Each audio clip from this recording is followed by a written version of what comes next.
I am merely a destitute student, yet I find myself employed by the enigmatic gentleman clad in a dark suit to care for the extraordinarily beautiful Lu Yun. Little did I anticipate that, aside from the protagonist, this world is fraught with madness and peril, leaving me with merely a month's reprieve before my demise. As a financially struggling student, I must bravely persevere, biding my time until I can escape with the promised payment. However, I soon realized that this is merely the inception of a nightmare. As I pushed open the heavy, intricately carved wooden door, I was immediately captivated by the scene within. Sitting upon a deep crimson, elegantly patterned sofa, Lu Yun donned a soft, pure white gown that seemed to capture the very essence of moonlight, the hem flowing with a silvery sheen reminiscent of lunar radiance. Around her neck, she wore a matching white silk scarf, which starkly contrasted with her cascading black hair, presenting an enchanting blend of allure and innocence. Her visage was nothing short of breathtaking. There was no one else in the world who could possess such an ethereal beauty, combining a serene yet captivating demeanor with striking features. The aura of her beauty and grace washed over me, and I instantly understood why 7 infatuated gentlemen were vying for her affection. Who would not desire such a singular beauty? A slight smile graced Lu Yun's lips as her gaze assessed me. Suing. I appeared rather unassuming, clad in simple attire, polished shoes, a short-sleeved shirt, and long trousers. With a small backpack slung over my shoulder and my hair tied back in a ponytail, unmistakably a student, and a rather impoverished one at that. Reduced to working for the affluent proprietor of a renowned winery, Si Yong, to make ends meet. You are the newcomer hired by Si Yong to look after me? Her voice was cool yet magnetic, soft and inexplicably alluring, causing my heart to race. Miss Lu, you may call me Suing. The Su is written with a grass radical. Ing signifies crystal clarity. Suing. She repeated my name thoughtfully. Very well. I shall remember that. I cast my gaze downward, hesitant to look at her for too long. Goodness, the protagonist is strikingly beautiful. I must hold myself together and focus on my work. I plan to gather my earnings and make my escape within a week. Miss Lu, what would you like to eat? I offered. I will prepare a meal for you first, and then assist in tidying up your room and doing the laundry. Rolling on my sleeves, I made my way to the kitchen. She rested her chin on her hand, her eyes brimming with curiosity. The people previously employed by Si Yong either regarded her with disdain or envy, but witnessing such a bashful reaction was a first. Is she genuinely kind-hearted or merely adept at feigning it? Just prepare a few dishes that you excel at, she replied, tilting her head as if casually inquiring. Which school do you attend? St. Andrew's University, I answered, immediately regretting my words. So, she is my junior.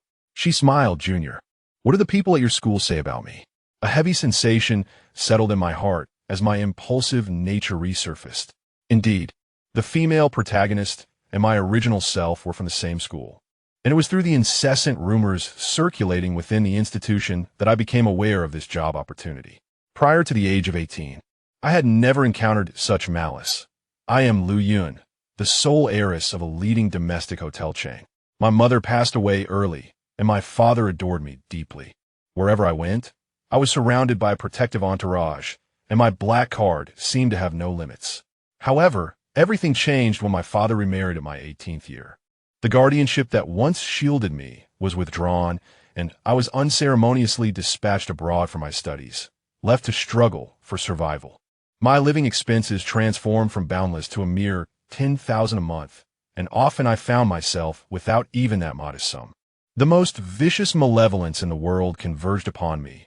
Slander and defamation became my daily bread, and confrontations were a frequent occurrence. Not to mention, 2 months prior, I was taken away by the male protagonist, Si Yong, under the guise of pursuit, and became ensnared within a mansion, where rumors engulfed me like relentless waves. It is fair to say that my current predicament has become the most talked-about gossip at school, and as I contemplated the additional suffering that lay ahead, a wave of compassion washed over me. I pressed my lips together and gazed at Lu Yun, the radiant beauty seated on the sofa, whose presence could illuminate the entire world. My eyes filled with an intricate sorrow.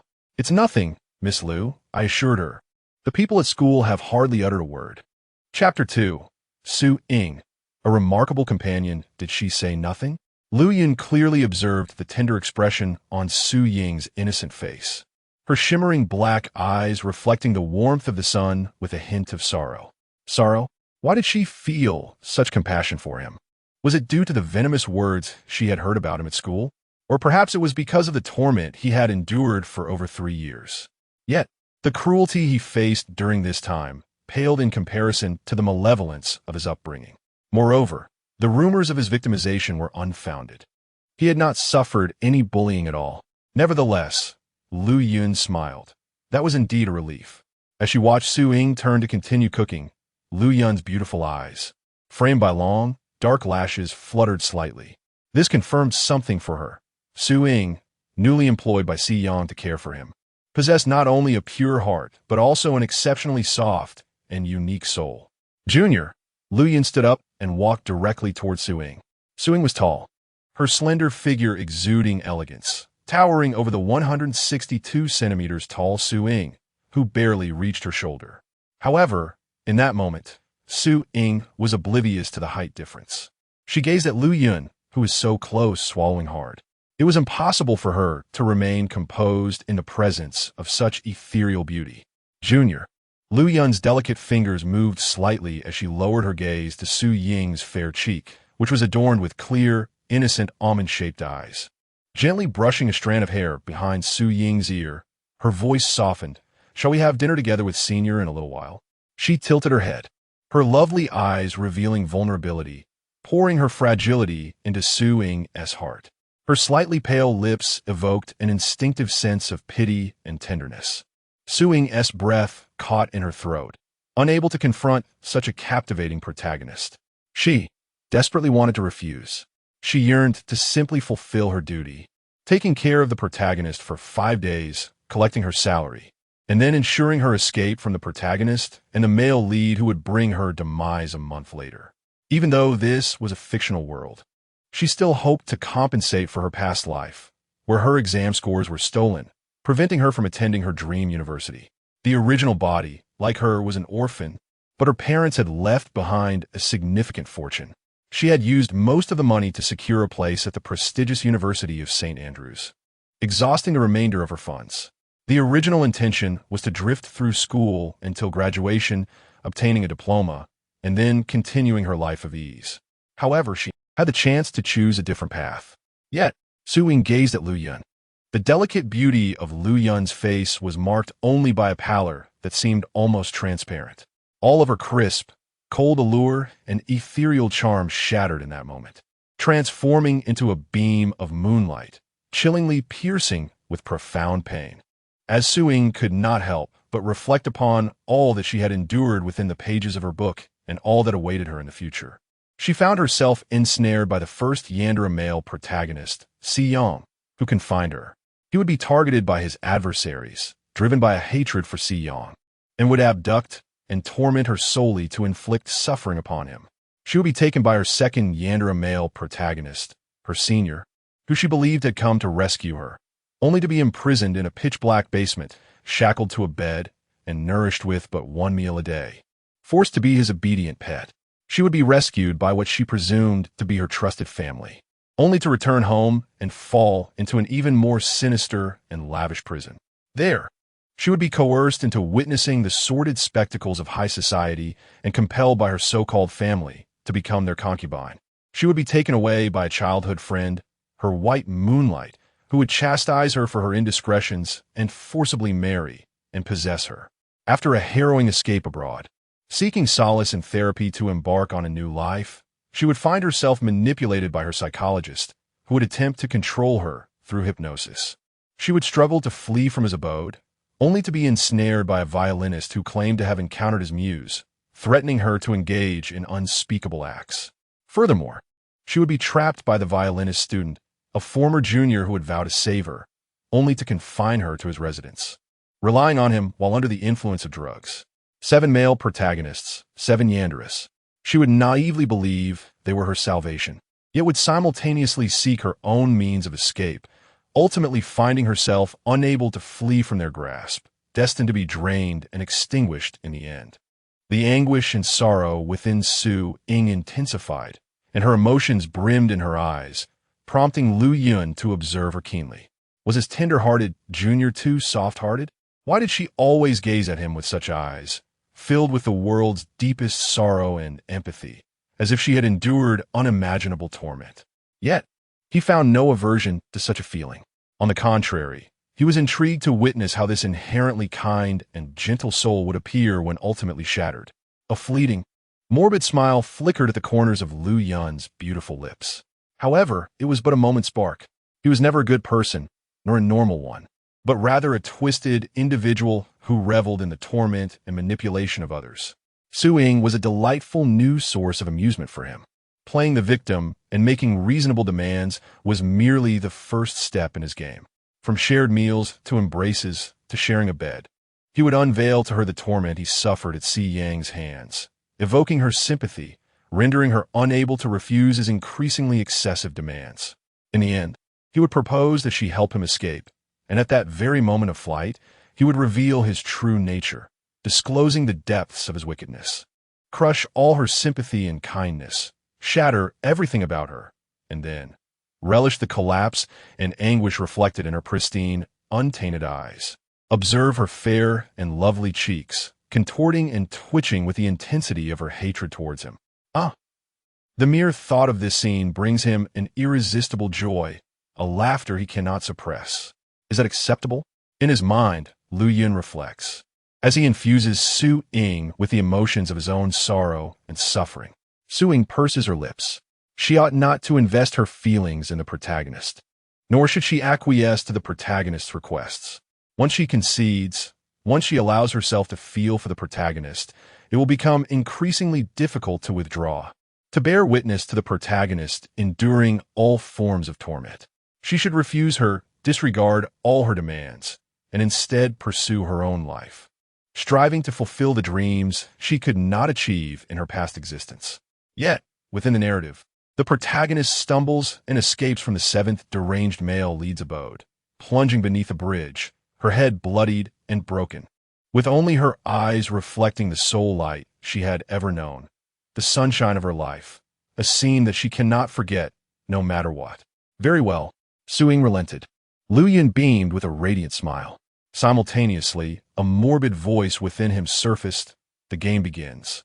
Chapter 3. Toying with the yandere male, lead like a dog at precisely 6 o'clock in the evening, the door swung open. Su Ying, feeling as if she were facing a formidable adversary, hastily dried her freshly washed hands on her apron, her heart racing with a mix of anxiety and trepidation as she glanced towards the entrance. The male lead, Si Yang, who would ultimately bring about her demise in a month's time, instilled an abiding sense of fear within her. Upon entering, Si Yang did not spare a single glance at Su Ying.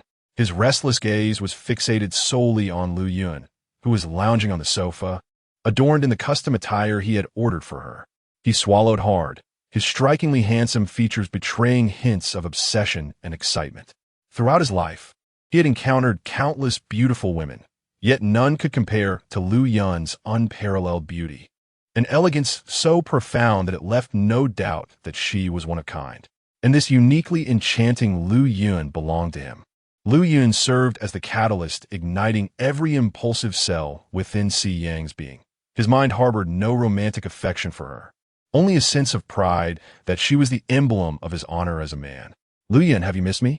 Si Yang injet glosser, settling beside her on the sofa, his hand, veins prominent, reaching for hers, his gaze unwaveringly fixed on her enigmatic smile. Lu Yun remained still, instead diverting her gaze past Si Yang to observe Su Ying. There stood Su Ying, who had prepared an extravagant spread of dishes, her soft and endearing face now pale, her eyes wide with confusion and fear. Biting her lip, she seemed on the verge of turning away from the daunting scene before her. Lu Yun withdrew her gaze, her beautiful eyes returning to the entranced Si Yang. How could he resist seizing this opportunity to let Su Ying witness the humiliation inflicted upon her by Si Yang? Just as Si Yang's fingers were about to brush against Lu Yun's hand, she abruptly withdrew, leaving him grasping only the ribbon tied around her neck. Yet, Si Yang was not angered. Rather, he found this playful exchange with Lu Yun amusing. Yun, you continue to delight in playing with me, as you always have. Lu Yun arched an eyebrow, her eyes gleaming with a mix of disdain and amusement. Indeed, he relished the game, for otherwise, he would not have donned a wig and pretended to be a woman, keeping her captive, teasing her like a pet. A smirk graced Lu Yun's lips. If the notorious and renowned owner of the vineyard, Si Yang, were to discover that the woman he cherished and held captive was, in fact, a man, the leader of a rival who had once driven his business to the brink, what expression would grace his countenance? However, at present, he had found new playthings, new expressions to admire. Thus, Lu Yun cast a fleeting glance at Su Ying, observing her frozen in response to Si Yang's words and actions. Suddenly, she yanked down Si Yang's tie, reclining onto the sofa. From Su Ying's perspective, it appeared as though Si Yang was forcefully pressing Lu Yun against the sofa. Su Ying's breath hitched, her sense of helplessness intensifying. What should she do now? Should she intervene with Si Yang, the very man who would kill her? Surely, that was a jest. Such an action would only hasten her demise. Moreover, she was not as righteous as one might presume. Su Ying pressed her lips together and abruptly turned to wash her hands, feigning ignorance of the scene before her. Si Yang gazed at Lu Yun, sprawled on the sofa with her hair cascading like a siren, and felt a surge of exhilaration course through his veins as she drew closer by tugging at his bow tie. Yet, Lu Yun's eyes betrayed a deeper meaning. The sound of rushing water nearby clearly conveyed to him that Su Ying, the junior he believed he could easily deceive, who would readily sympathize with him and protect him at all costs, was not as gullible as he had anticipated. For instance, in this moment, she chose the path of self-preservation, pretending nothing had occurred, rather than recklessly intervening to obstruct Si Yang. This game turned out to be far more intriguing than he had imagined. A slight smile curled at the corners of Lu Yun's lips as she effortlessly slipped from Si Yang's grasp, her melodious voice emerging, feigning fatigue. I shall head upstairs first. Si Yang, disoriented, was still processing the moment, his gaze fixated on the bruises forming on his wrist. Hiss! He was perplexed and frustrated. Had Yun's strength truly been so formidable? When he looked up again, Lu Yun had vanished. Su Ying, on the other hand, felt as though all her strength had been sapped, the weight of guilt pressing heavily upon her. What are you doing? Si Yang questioned as he noticed Su Ying standing motionless by the sink. Startled, Su Ying quickly regained her composure, hastily turning off the water, and replied, Sir, I wasn't doing anything. TSK. Si Yang felt a wave of impatience. He loathed timid individuals, and this student, with her foolish demeanor, was undeniably timid, her courage barely the size of a mung bean, easily frightened by a mere word. Come here, Si Yang commanded coldly from the sofa. Yes, Su Ying dared not disobey and hurried over. What has Miss Lu been up to all day? Si Yang inquired. Su Ying recounted Lu Yun's activities in clear, deliberate terms. The icy facade of Si Yang softened slightly, and his gaze towards Su Ying shifted. This seemingly foolish student possessed commendable reporting skills. I see, Si Yang acknowledged. Please take the meal upstairs for Miss Lu. With that, he stood to leave. Yes, Su Ying replied, hesitating for a few seconds before asking, Sir, will you not be staying here tonight? Si Yang adjusted his attire as he prepared to depart. Correct, he replied, and there is no need to prepare my meals for the next 2 days. Understood, Su Ying thought, relieved to escape the presence of the male lead, who could easily turn lethal. According to the narrative, the male lead should be preoccupied with some issue at the winery, conveniently sparing her from having to interact with him. I am leaving, Si Yang announced as he opened the door. Take good care of Miss Lu. Should anything happen to her, you will not escape unscathed. Su Ying did not doubt the authenticity of his words. However, she lowered her gaze, her half-closed eyes concealing the complex emotions she harbored toward Lu Yun. She was uncertain about how to confront the protagonist. Holding a plate of meticulously prepared dishes, Su Ying trudged heavily to the door of the protagonist's room. She inhaled softly, raising her hand to knock, before her fingers could even touch the surface. Lu Yun had already opened the door. She appeared utterly haggard, resembling a shattered, exquisite ornament, her striking features marred by an unmistakable red mark on her right cheek. As if she had been struck, Su Ying's fingers recoiled slightly, her eyes widening in disbelief at Lu Yun's state. Her clear, beautiful hazel eyes brimmed with panic. Had the male lead struck the female lead? Chapter 4 Junior, may I have a hug? A subtle smile crept upon Lu Yun's lips. The deliberately inflicted injury on her visage appeared to be quite effective. Junior. Lu Yun lowered her head, gazing into Su Ying's delicate, pale cheeks. Her voice soft yet sorrowful. Has he left? Yes, Su Ying nodded, clenching the plate in her hands. Please come in. Lu Yun stepped aside, granting her passage. Su Ying placed the plate on the table, not daring to utter a single word, her gaze averted from the heartbreaking sight of the protagonist, intent on exiting the room. Junior. Lu Yun's voice, tinged with an even greater sense of pity, resonated. Could you please hug me? Su Ying abruptly halted, her limbs trembling with anxiety. No, I can't. Though the protagonist's plight was lamentable and her existence tragic, she was ultimately just a character within the pages of a book. There was no connection between them. And Su Ying need not sacrifice her own future for her. Junior. Lu Yun's voice now quivered with the threat of tears. I only need you to hold me. Su Ying's heart was thrown into disarray. Even the coldest of hearts could not withstand such a mournful plea. She turned around, locking eyes with Lu Yun, whose beautiful orbs brimmed with tears as they met her gaze. That stunning face, seemingly not of this world, was marred by tear stains, the flushed right cheek accentuating her vulnerability. Miss Lu. Su Ying approached her. Junior, please don't call me Miss Lu. Lu Yun grasped Su Ying's hand, guiding her to sit beside her. Call me Senior, will you? Lu Yun enveloped Su Ying in her embrace, standing at 183 centimeters. Lu Yun's hold on the 162 centimeters, Su Ying allowed her to nestle against her neck. Yet, Lu Yun intentionally bent down, completely burying herself in Su Ying's embrace, holding her tightly. The gentle hug allowed Su Ying to inhale the faint, delicate fragrance emanating from Lu Yun, feeling the cool tears that fell on her neck. The tears trickled slowly, seeping into her collar, as if they had nestled into her very heart. Unable to feign ignorance any longer, Su Ying gently returned the embrace, offering comfort as she whispered, "All right, Senior." A smile, unseen by Su Ying, blossomed at the corners of Lu Yun's lips. This junior of hers, though not easily deceived, was ultimately so kind-hearted and gentle, effortlessly ensnaring her in a web of affection. Senior. Lu Yun's ears perked up as Su Ying's tender voice caressed them. After you've cried, shall we have a meal together? Lu Yun was momentarily taken aback. What did this mean? Despite the sorrow and hardships, we must treat our bodies with care, right? Su Ying continued, lifting her head.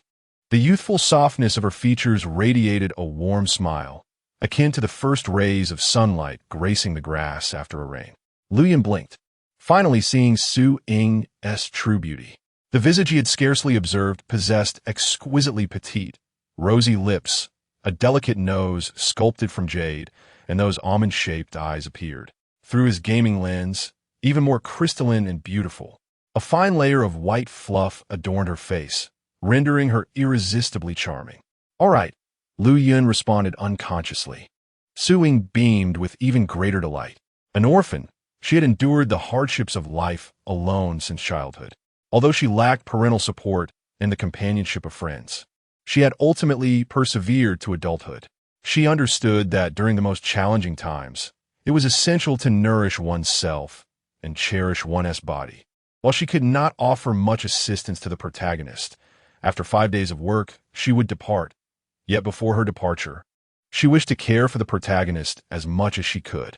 At the very least, she hoped to prevent her from neglecting her own well-being amidst the suffering and the torment inflicted by the fragile male lead, avoiding self-destruction of her own body.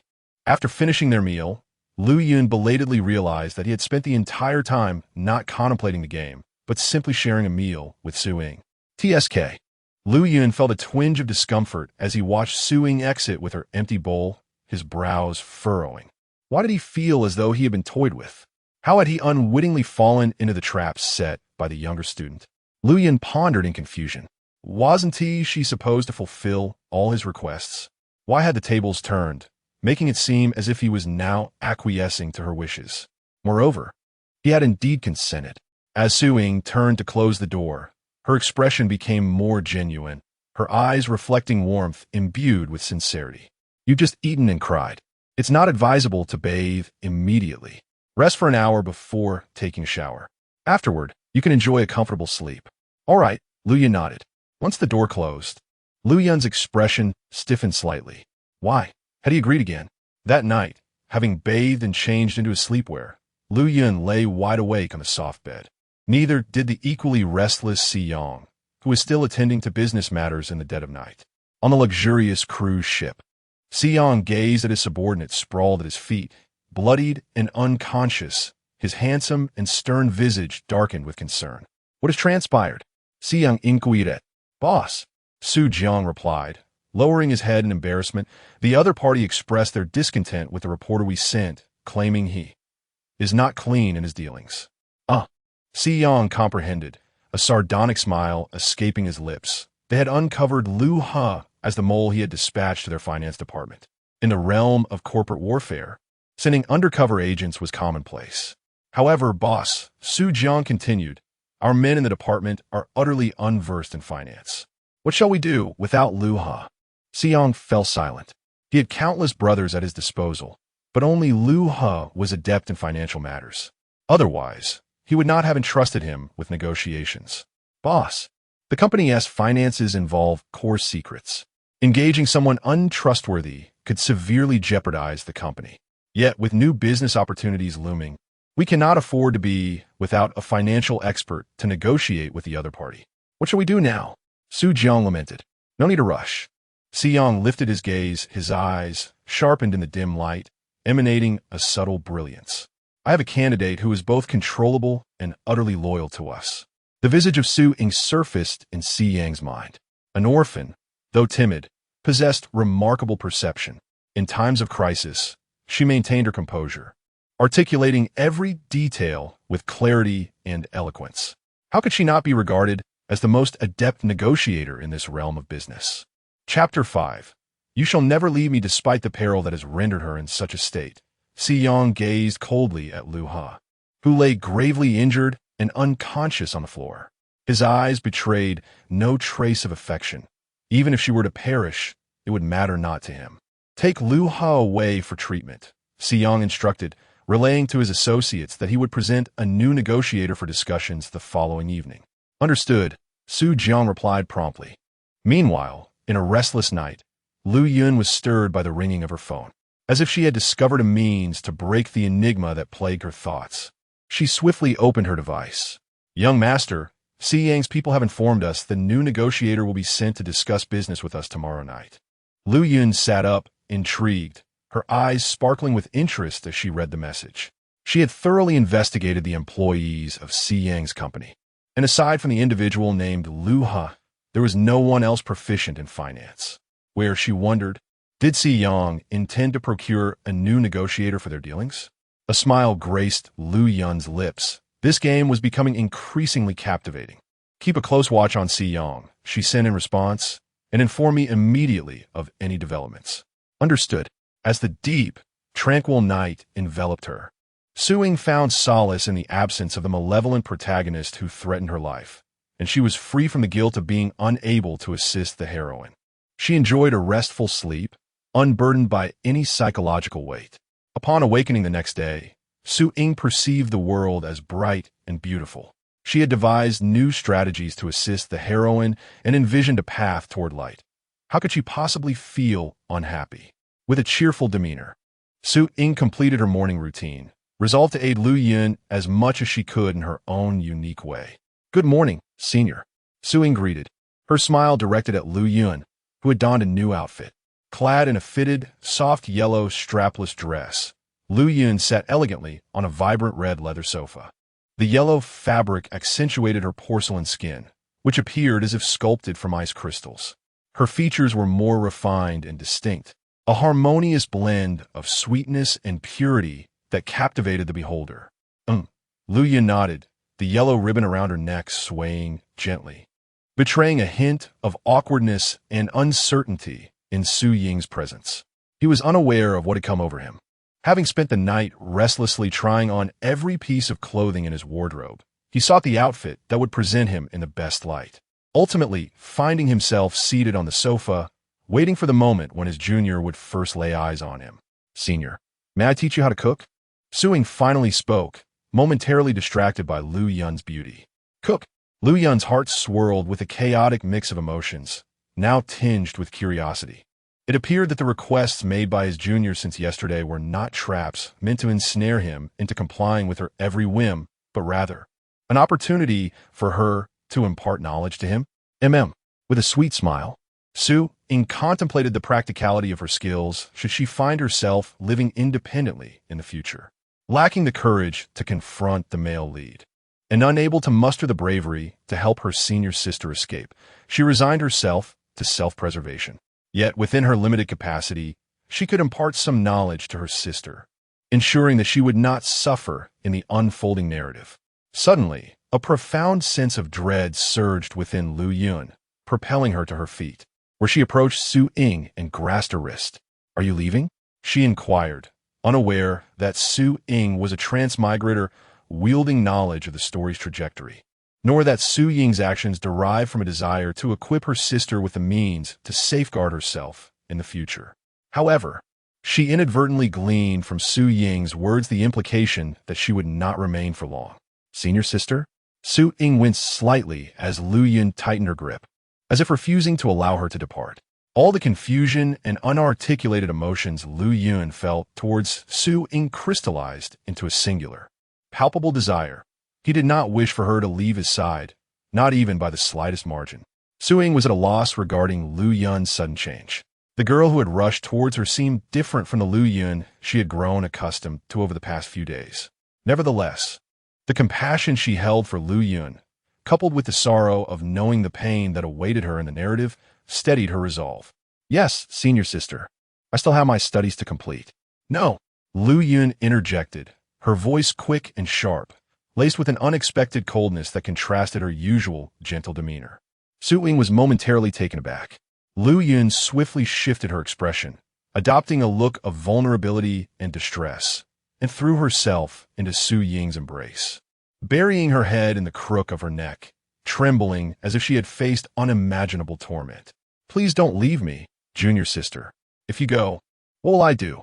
I will be scared, so very scared." Lu Yun's plea was imbued with a sense of desperation.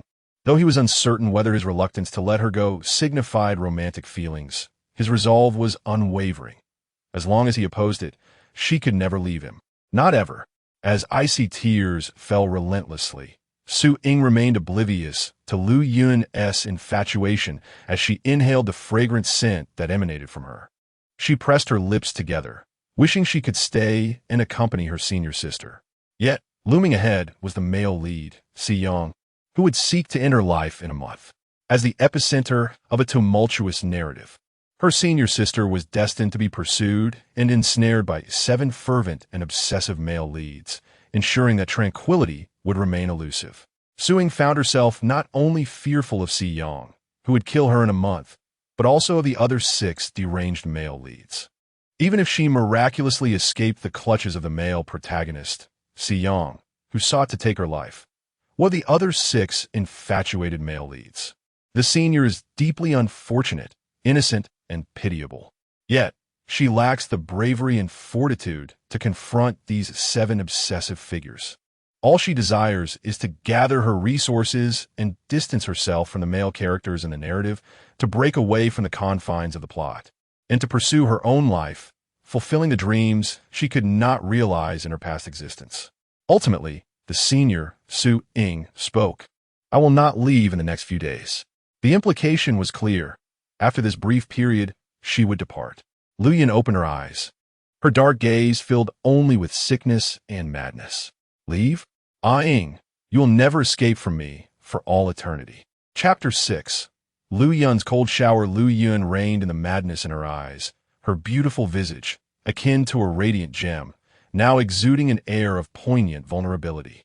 Her elongated fingers caressed Su-ying's cheek as crystalline tears cascaded down her face, painting a scene reminiscent of a weeping beauty. Su-ing found her breath caught in her throat, The intimate proximity allowed her to discern every exquisite detail of Lu Yun's flawless features.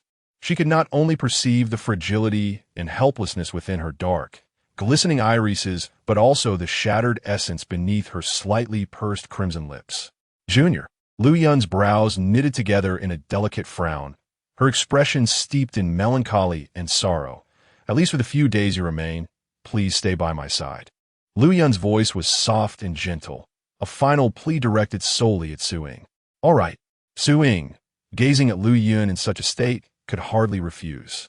A faint smile graced Lu Yun's lips, somewhat strained yet tinged with a bittersweet joy. As Su Ying turned, though she had conveyed her intention to leave, a sense of relief washed over her. However, guilt gnawed at her heart for leaving Lu Yun to confront the frail male protagonist alone, to endure the forthcoming trials and tribulations without her. With a light-hearted tone, she declared, "Senior, before I depart, I shall teach you how to prepare a few simple yet delectable dishes." Lu Yun replied obediently, unbeknownst to Su Ying that she had already devised a new plan in her heart. He would not allow Ying to leave him. Since Ying intended to go, he would feign agreement to her departure. Then, over the following days, he would gradually embed himself in her heart, ensuring that Ying would find it difficult to part from him. Until eternity. Su Ying enthusiastically began imparting to Lu Yun the skills necessary for independent living, ranging from the mundane tasks of grocery shopping, cooking, laundry, and cleaning to more significant endeavors such as purchasing train, high-speed rail, and plane tickets, as well as booking hotels and finding employment.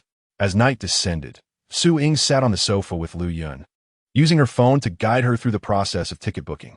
Lu Yun gazed at Su Ying, her features appearing even more refined and delicate under the glow of the phone's light, and gradually began to grasp the implications. Ying. She was teaching him how to escape alone and how to survive thereafter. Yet, Lu Yun's eyes remained fixated on Su Ying, who was wholly absorbed in her task, a faint smile curling at the corners of his lips. He would never utilize these skills, nor would he ever allow Ying to leave him. Ying. Lu Yun called softly, his gentle voice, imbued with an inexplicable allure, sent a shiver through Su Ying, causing her heart to flutter, her limbs to weaken, and her spine to tingle. What did you call me, senior? Su Ying's phone slipped from her grasp and fell to the floor as she turned to face Lu Yun. It was then she realized the distance between them had shrunk to such an extent that merely turning her head would bring their noses to touch, their breaths intertwining, so close that a few more inches could lead to a kiss. In a fluster, she hastily covered her mouth and attempted to retreat. But barely had she stepped back when she found herself anchored in place by Lu Yun's hand, which had been resting on her waist unbeknownst to her. What is it, Ying? Lu Yun pretended as if nothing had transpired, not withdrawing his hand from Su Ying's waist. Instead, he tilted his head in curiosity, his waterfall-like long hair cascading down, complementing his snow-white skin, rendering him as pure and flawless as an ethereal sprite. Am I not permitted to call you that? Lu Yun inquired. Suddenly, Su Ying leaped up from the sofa, feeling a warmth flood her nostrils, as if something were about to spill forth. In a flurry of panic, she turned crimson, exclaiming, No, you can call me anything you like, senior. I'm going upstairs to sleep now." With that, she dashed upstairs, only to find herself unable to contain the blood gushing from her nose as she closed the door. Flushed with embarrassment, she gazed at the blood staining her hands and the floor, lamenting, "Am I truly the only one in this world who gets nosebleeds from being flirted with by a beautiful girl?" Aghast, her inner self screamed in despair. I hope Senior didn't notice anything unusual. Otherwise, it would be utterly mortifying. Downstairs, Lu Yun smiled with breathtaking beauty, reveling in the very outcome he had orchestrated. Eyeing. So adorable, he mused. He had merely teased her, yet her cheeks flushed and she even suffered a nosebleed. How delightful. He yearned to witness more of her blushing. Unable to bear the sight, he pondered whether tomorrow would offer him the chance to share a bed with her. With a satisfied squint, Lu Yun ascended the stairs to seek slumber. Ding-dong. The sound of his phone disrupted his usual fervor, yet he opened the chat interface with a cheerful smile. "Young master, there are 2 hours remaining until our appointment with Si Yang. Our team has just observed Si Yang leaving the company. He should be on his way to meet the new reporter he mentioned. Lu Yun nonchalantly typed back, Understood. You manage it. No need for further updates. He had more pressing matters at hand. Understood. After receiving the reply, Lu Yun set his phone aside and donned his nightwear, entering the bathroom. With practiced ease, he shed his clothing and removed his headpiece, revealing a sharply cropped hairstyle. The visage reflected in the mirror underwent a startling transformation. His features, identical to those with long hair, now bore an alluringly sinister edge. His deep, dark eyes brimmed with an intoxicating allure, radiating an intense, wild energy. The sharp elegance of his countenance emanated an aggressive charm. In his gaze lay a fervent obsession for Su Ying, a twisted desire. Ying, rest assured. One day, I shall unveil everything I have to offer you. As cold water cascaded over Lu Yun's face, igniting a fervor within him, he found himself lost in thoughts of Su Ying. His hand wandered below, eyes clouded with desire, murmuring her name repeatedly. Ying, Ying. Ying. In every moment spent near her, he wrestled with the primal love he felt for Su Ying. Upon witnessing Su Ying's alluring demeanor, which caused his Adam's apple to bob as he swallowed his desires, how could he possibly maintain an air of indifference? Su Ying was irresistibly charming, her enchanting visage rendering him utterly unable to restrain himself. In the cold water that suppressed all carnal urges, Lu Yun, enveloped in a cacophony of chaotic desires, failed to notice that Su Ying had entered the room only to emerge moments later. She had descended to retrieve her phone, exhaling a sigh of relief upon realizing that Lu Yun was no longer downstairs. Su Ying answered the call from Si Yang just as she acquired her device. Chapter 7. Am I afraid of myself? Or am I fearful of everyone else? Looking at the caller ID displaying the name of Boss C, Su Ying felt her hands tremble with trepidation, nearly hurling her phone across the room. Clutching the device with a sense of panic, she thought that even the scariest visage from a horror film could not compare to the dread she felt. Why was the male lead calling her at such a late hour? Her heart raced, torn between the desire to refuse the call and the fear of incurring Si Yang's wrath, ultimately leading her to press the answer button. Hello, Mr. C? Su Ying called out cautiously. I have a business opportunity that could earn you a substantial sum, came Si Yang's cold and melodious voice. Su Ying racked her brain in an attempt to recall the storyline, but this particular scene seemed absent from the narrative. It merely recounted how the original character spent her days in this villa, earning a living until she was killed by the male lead, Si Yang, a month later. In that month, not only had the male lead not contacted her, but even the female lead had scarcely uttered a word to her. What was happening now? 100,000. Si Yang stated matter-of-factly. The staggering amount did not entice Su Ying. Instead, it heightened her sense of caution. She had long since matured past the age of believing in falling pies from the sky. Moreover, what kind of person was Si Yang? Insidious and treacherous. He could easily send anyone to their demise, save for those he considered his own. Sir, I still need to look after. Miss Lu, perhaps it would be best to let this go, Su Ying interjected, invoking Lu Yun. Though she was indeed impoverished, she understood that her life held greater value. On the other end, Si Yang let out a soft chuckle, offering praises that only sent chills down Su Ying's spine. Su Ying, you are indeed more astute than I had anticipated. Yet, I wonder, do you fear me alone, or does the fear extend to everyone? His final intonation was exceptionally alluring, akin to a feather gliding across the heart, evoking an exquisite shiver.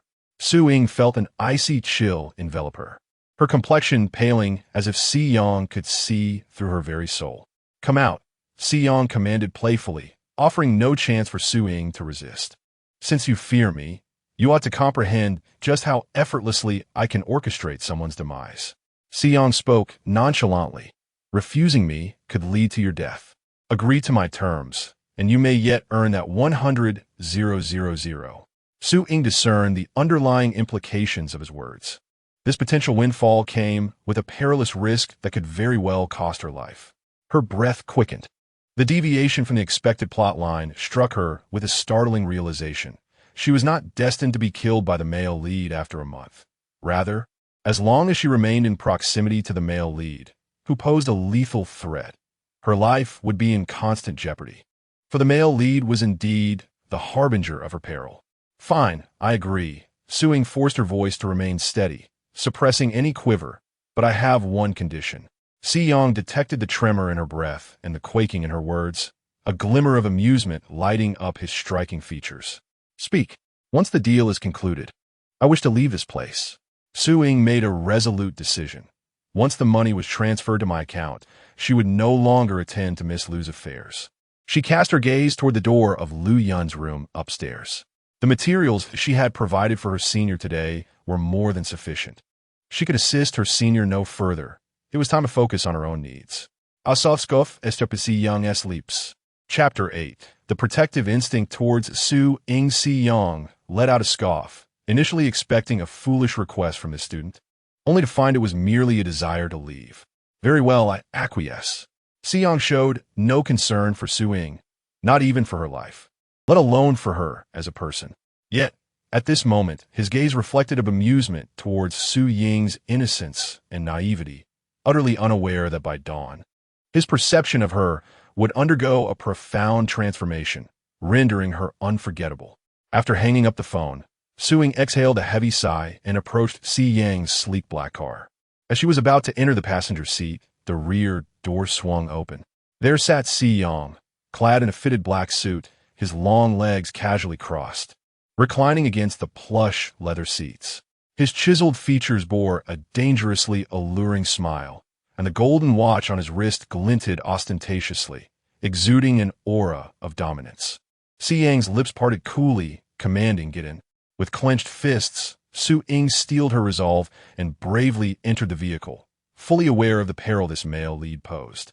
The black car sped away, leaving the oblivious Lu Yun, lost in her own desires, completely unaware of Su Ying's plight. Memorize these documents, Si Yang instructed, gesturing towards the materials laid between them. Once aboard, you will be escorted to the partner's vessel. I need you to negotiate the 4 points of profit I have established and enhance them further. The pressure weighed heavily on Su Ying as she hastily skimmed through the documents, her back drenched in cold sweat. If she surmised correctly, the partner Si Yang referred to was none other than the adversary who had drugged him, nearly causing her demise, and who had tormented her senior. To her dismay, she was faced with the very hand that had indirectly led to her impending death. Understood, she replied, gripping the documents tightly. This was her opportunity to escape the narrative and ensure her survival. She had to protect herself and survive this ordeal. The location soon came into view.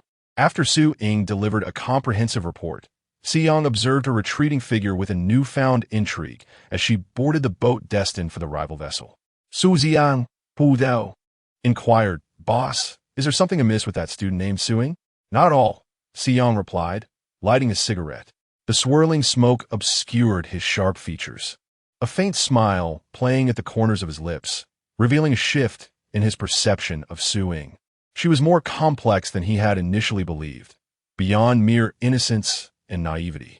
Does the boss mean? Su Jiang hesitated, still unsure. But Si Yang offered no further explanation, turning instead to command. Prepare a sum of 100,000 pounds. If she returns alive, remember her card number and transfer the funds to her. Understood. Su Jiang acknowledged and set off to fulfill the task. Si Yang reclined on the deck's soft seating, for the first time feeling a sense of admiration for talent. This Su Ying was far more astute than he had anticipated. As he inhaled from his cigarette, the flickering ember cast a haze over his cold features. A thick stack of documents lay before him. Not only had he memorized the contents during the 20-minute journey, but he also had a clear understanding of the financial details from each department across various quarters. Unbeknownst to her, it remained uncertain whether she would return alive.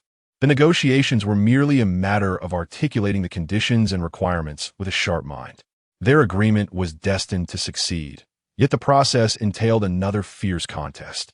Based on the other party's modus operandi, it was unlikely that Su Ying would survive, for she bore no relation to him. They had no obligation to show him any consideration, nor any reason to forego this opportunity for demonstration. 10 minutes later, Su Jiang approached to deliver the report. Boss, it's done.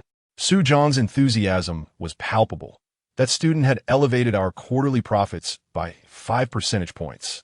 Si Young, already acquainted with Su Ying's eloquence, felt no surprise at this outcome. But for the first time, he found himself concerned about the life of someone unrelated to him.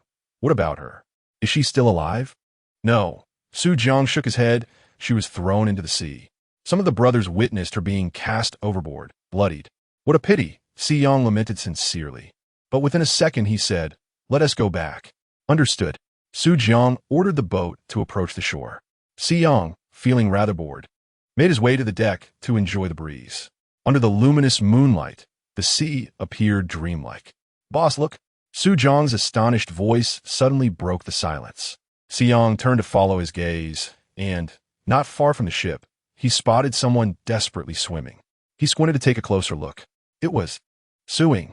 Gasping for breath, Su Ying waved her hands, internally cursing Si Yang. What was wrong with the male lead? Was he blind? Had the wind on the ship rendered him daft? Did he not see her? After all her efforts to catch up with him, how could they not stop the vessel to pick her up? What shall we do? Su Jiang's voice echoed, snapping Si Yang back to reality. He chuckled softly, a glint of light emerging in his eyes. Launch the small boat. Let her come aboard. Yes.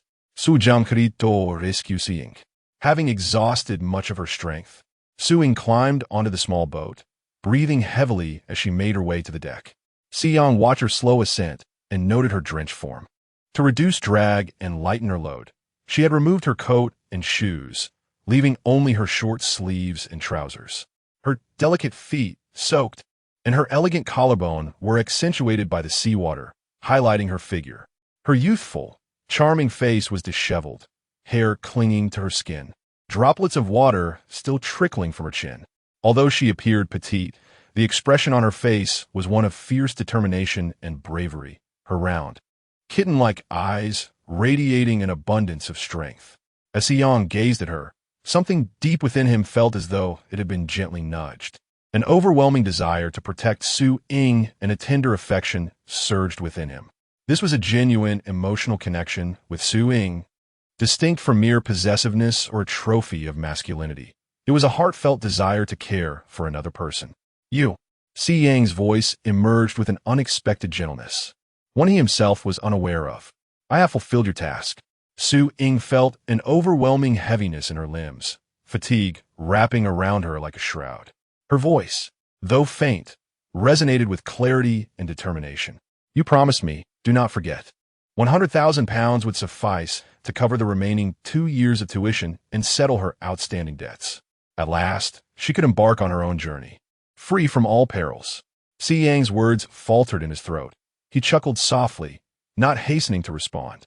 Instead, he deliberately seated himself in a chair nearby, observing her intently. Scrutinizing, I heard you were thrown into the sea, drenched in blood. What are your wounds? Chapter 9. The footprints are truly adorable as Su Ying recalled the events that had transpired aboard the ship. A wave of nausea washed over her. Those individuals were far from virtuous. After enduring their pressure to strike a deal, they refused to release her, instead intending to subject her to their vile desires, seeking to torment her on the vessel. She had been prepared. Even before leaving the villa, she had concealed a fruit knife from the kitchen on her person. After inflicting several wounds upon them, she fought her way to freedom and leaped into the sea. The blood is not mine, Su Ying stated simply. Beside her, Su Jiang's eyes widened in astonishment. This student named Su Ying possesses quite a formidable spirit. Upon hearing this, Si Yang's smile deepened. He instructed her to change into a different outfit, and then Si Yang's gaze remained fixed on Su Ying, causing her heart to race with unease until she finally heard the relieving words that would take her back to school. Yes, Su Jiang promptly led Su Ying back. Su Ying, Si Yang rose and approached the area marked by Su Ying's clearly visible wet footprints on ground. He knelt down at the spot where her damp footprints lay, extending his long, elegantly jointed right hand, adorned with a golden watch, to dip his fingers into the moisture, gently licking them with his tongue. A pathological desire for conquest flashed in his eyes as he chuckled softly, gazing at the delicate footprints left by Su Ying, unable to suppress an infatuated murmuring. So adorable while changing her clothes, Su Ying felt a shiver run down her spine an unsettling premonition suddenly creeping into her heart, as if she were being watched by something terrifying. She quickly patted her cheeks to calm herself. There's no such thing as a bad premonition. It doesn't exist. I will soon return to school, fulfill my past aspirations, and live my own life. Completely lost in joy, humming a cheerful tune, Su Ying remained oblivious to the fact that she had caught the attention of two obsessive admirers, two wolves who would ensure her days of peace were forever lost. And the number of such stalkers would only increase half an hour later. A black sedan stopped beside a 24-hour women's clothing store, leaving Su Ying somewhat perplexed as she gazed out the window. Are you really planning to return to school like this? Xiang's magnetic voice resounded. Su Jin posed, feeling somewhat diminutive in the ill-fitting crew's staff uniform. Take this. Xiang extended his sharply defined hand, presenting her with a black mobile phone and 800 pounds. Su Ying looked at Xiang in surprise. She recognized the 800 pounds as her wages for the past 2 days. However, the thought of having jumped into the sea, leaving her without clothes, money, or a phone, overwhelmed her. How considerate and kind-hearted of the male lead. What? You don't want it? A flicker of shadow danced in Xiang's eyes as he pretended to retract the phone, along with the 800 pounds. Thank you. Su Ying hastily grasped the phone and the money. In her eagerness, her cold fingers brushed against Xiang's warm hand. Though uncertain of what kind of person the male lead truly was, she indeed needed a mobile phone to which she could insert a SIM card. A sudden, chilling laughter echoed through the air, prompting Su Ying to raise her head in confusion. Xiang bore an enigmatic smile, his right hand caressing the back of his left as if he were tenderly touching something that sparked his interest. What could be troubling the male protagonist? Su Ying pondered, intrigued. Xiang, secretly delighted by Su Ying's unintentional brush against his hand, lifted his gaze, his cold, dark eyes fixated on her, without revealing the possessive and greedy desires simmering within. Student, it's time for you to disembark, he stated. Startled, Su Ying quickly regained her composure, fumbled to open the car door, and stepped out. Once the vehicle had departed, she exhaled a sigh of relief, allowing a smile to blossom on her face. Everything had come to an end. Turning around, she cheerfully entered a women's clothing store. Not far away, a black sedan remained parked at the street corner. Xiang redirected his gaze from Su Ying's retreating figure back to the tablet in his hands, which was actively tracking her whereabouts. The device was continuously monitoring the black phone in Su Ying's possession. With a smirk, he fixated on the screen as if it were the most captivating spectacle, the cloud storage in the lower right corner uploading data in real time. As long as Su Ying utilized her phone, Xiang could synchronously receive all her data, encompassing everything from screen unlocks to app usage, and even her photo gallery. With a chuckle, Xiang caressed the cloud storage, treating it as a cherished possession, his eyes betraying a desire for control over Su Ying. Ying, allow me to observe how you live in your moments of relaxation. He refrained from voicing the darker thoughts that lingered. His right hand, adorned with a golden watch and slightly clenched, unveiled his inner intentions. He sought to dominate every aspect of Su Ying's existence, not merely her phone usage in moments of leisure, but her daily life and all her private matters. His ultimate aim was to confine her, using the knowledge he amassed about her to invade her heart, soul, and body, controlling her, possessing her, ensuring that she would live solely for him, forever. The pathological desire in Xiang's eyes intensified as he licked his lips, the crimson of his tongue reflecting the voracious longing within him, reminiscent of a predator fixated on its prey, exuding a sinister aura. In the driver's seat, Su Jiang trembled, his hands shaking as if a storm had erupted in his mind. He dared not utter a word. The boss had lost his composure. Inside the clothing store, having changed into her new outfit, Su Ying patted her cheeks and shook her head, attempting to dispel the lingering sense of unease that clung to her. How strange. Why did she always experience these inexplicable premonitions of misfortune? It must be mere illusion, certainly just illusions. Regaining her smile, Su Ying gathered her phone, money, and the clothes she had tried on, stepping out of the fitting room. This will do, she declared, adorned in a soft, comfortable, minimalist ensemble, complemented by new undergarments and shoes. That will be 132, miss. The attendant responded with a warm smile as she prepared Su Ying's selected items. Stepping out of the shop, Su Ying grappled with her emotions before ultimately discarding the pristine cruise staff uniform, which she had donned only once. Regrettably, although it pained her to part with it, the attire simply did not suit her, and had she brought it to school, she would have been at a loss for an explanation. Thus, it was best to dispose of it. Su Ying activated her sleek black smartphone, navigating her way to the school's location. Unbeknownst to her, the discarded clothing had swiftly found its way into the hands of Si Yang. He caressed the fabric of the uniform, as if tenderly stroking Su Ying's body, his expression one of satisfaction, his very cells rejoicing in delight. Only after witnessing Su Ying safely enter the school did he instruct Su Jiang to drive away, though his gaze remained fixated on the tablet, tracking her whereabouts. Su Jiang, Si Ying's voice was husky, tinged with an alluring intensity. Find someone to discreetly follow Ying. Have him take photos and send them to me regularly.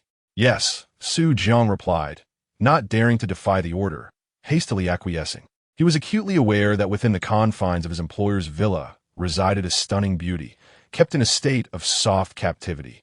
The villa was surrounded by layers of bodyguards, ensuring she had no chance of escape. Yet, the employer harbored no genuine feelings for her. She was merely a symbol of status and identity that a man of his stature must possess. While the employer could provide for her lavishly and might entertain carnal desires, he would never force her, nor would he pay her excessive attention. All he required was her loyalty, her assurance that she would not flee, for she represented a badge of honor for him as a man of power.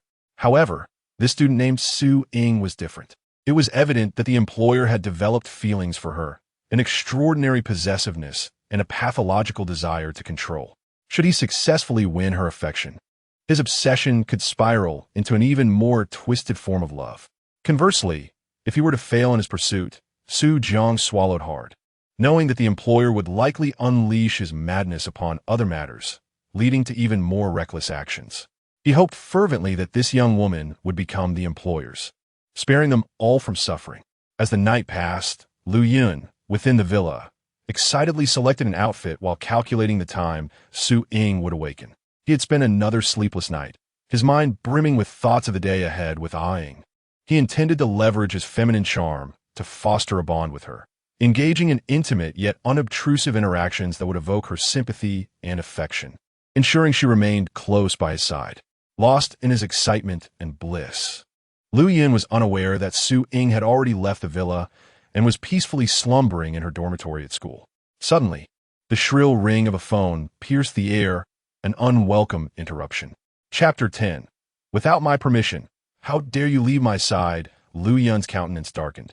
Shrouded in a somber mood, disturbed from a moment of triumph, he picked up his phone. The caller ID revealed it was one of his employees. Lu Yun forcibly suppressed his anger and answered, "What is it?" Zhang Zhang, filled with trepidation, stammered, "Young master, last night, we encountered a problem with our business." "A problem?" Lu Yun retorted coldly. "What sort of problem could arise?" Swallowing hard, Zhang Zhang finally mustered the courage to report on the events of the previous night.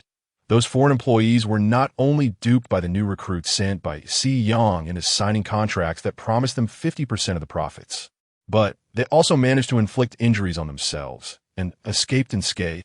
Escaped unscathed? Lu Yun scoffed derisively.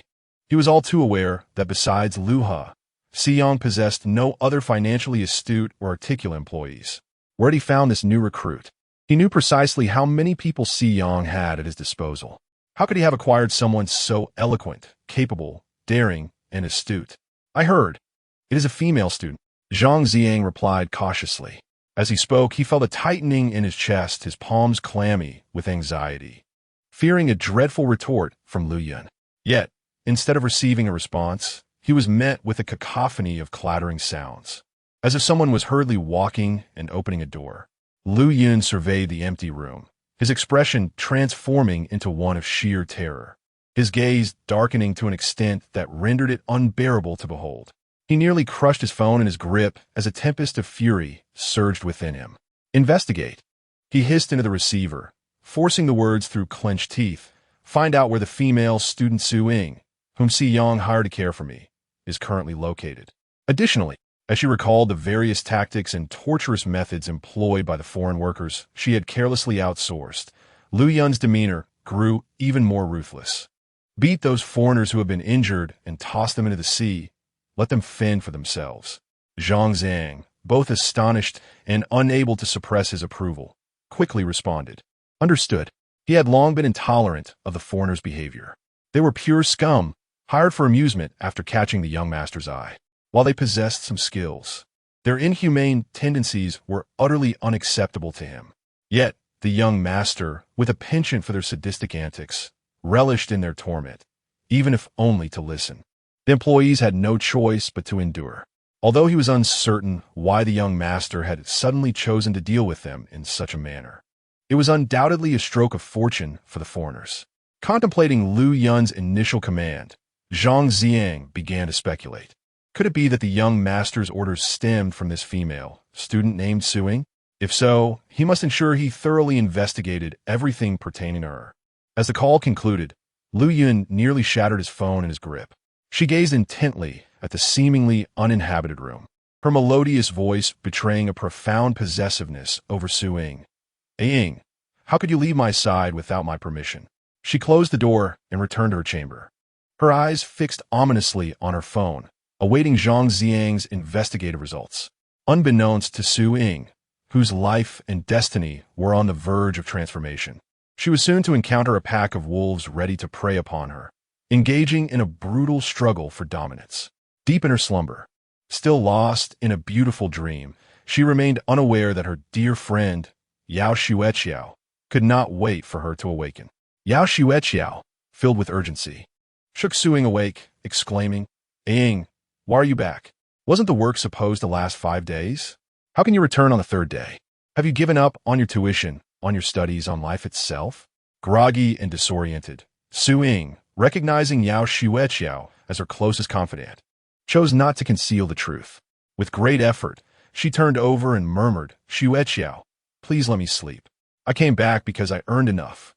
Oh, Yao Xueqiao sighed in relief, but soon her expression shifted to one of confusion.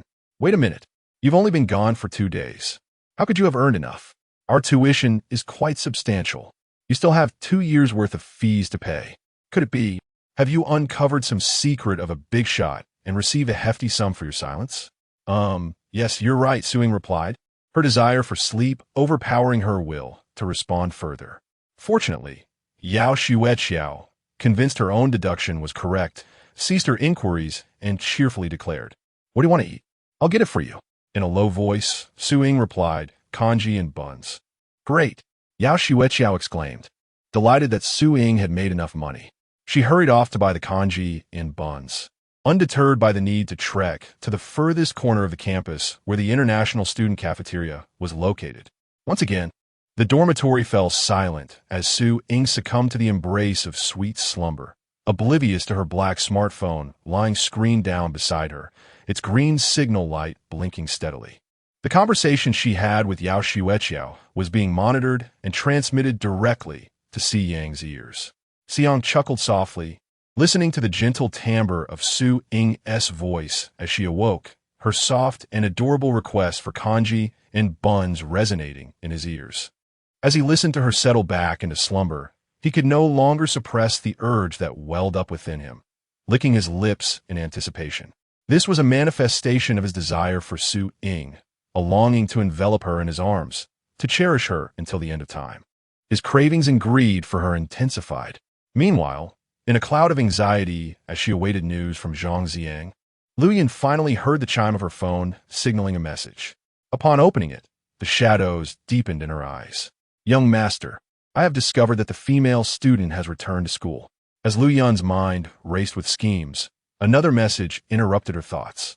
Young master, during my investigation, I found that Si Yong has buried someone at the school, seemingly monitoring and secretly photographing that female student. A soft, chilling laughter escaped from Lu Yun as he addressed Ying. Why must you be so disobedient?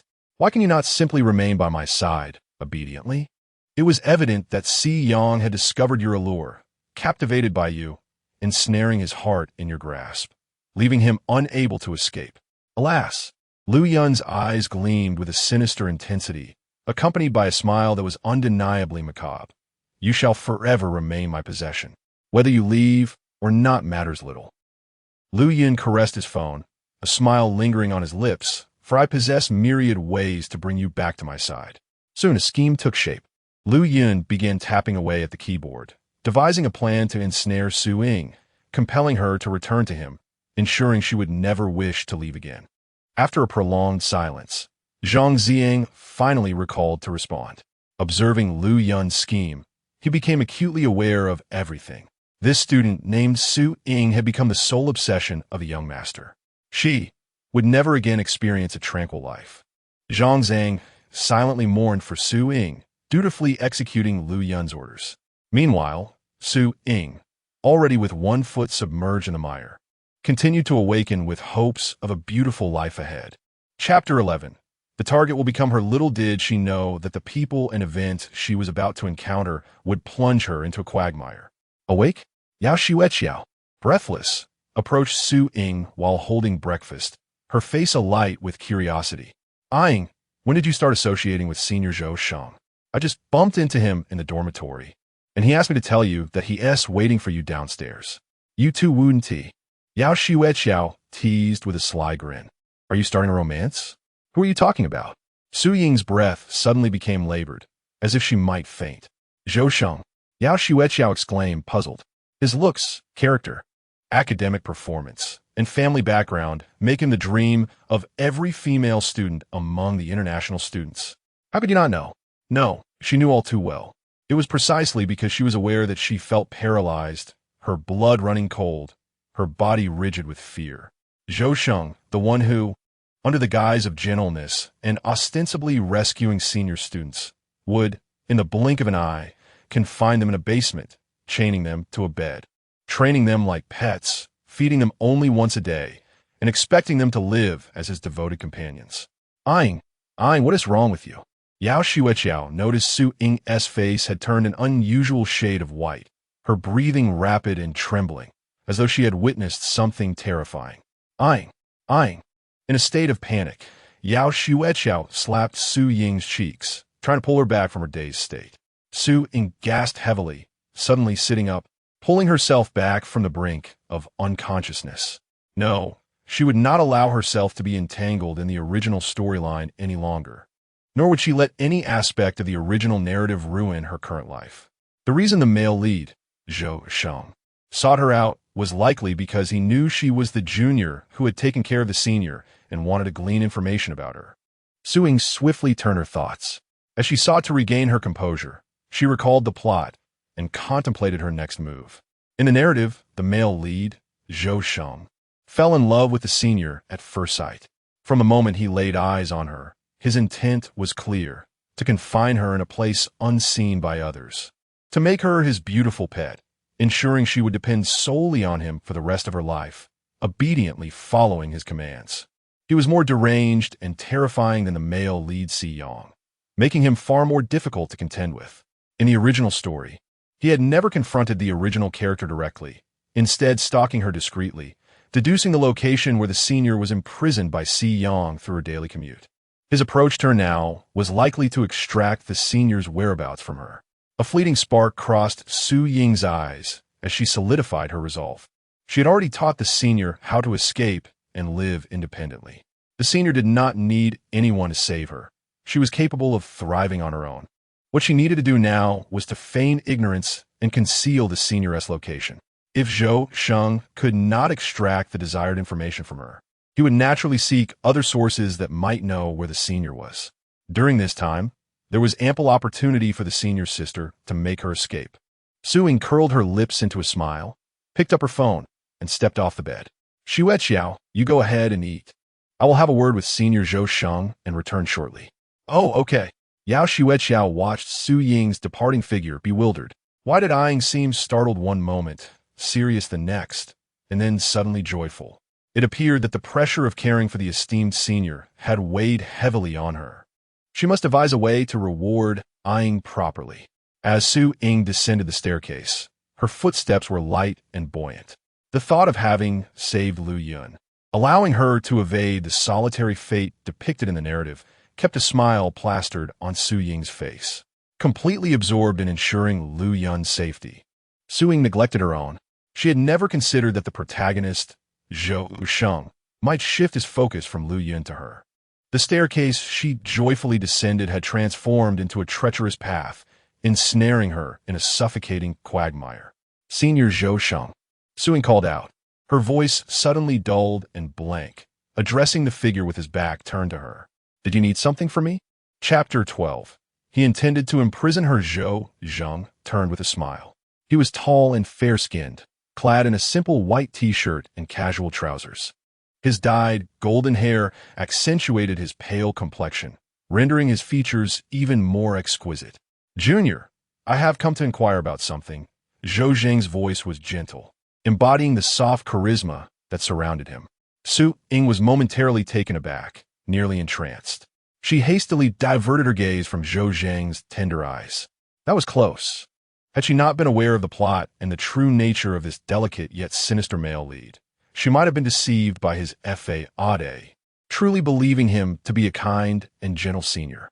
Clearing her throat a couple of times, she re-established her vigilance and looked up, maintaining a seemingly foolish demeanor. "What does the senior wish to inquire about?"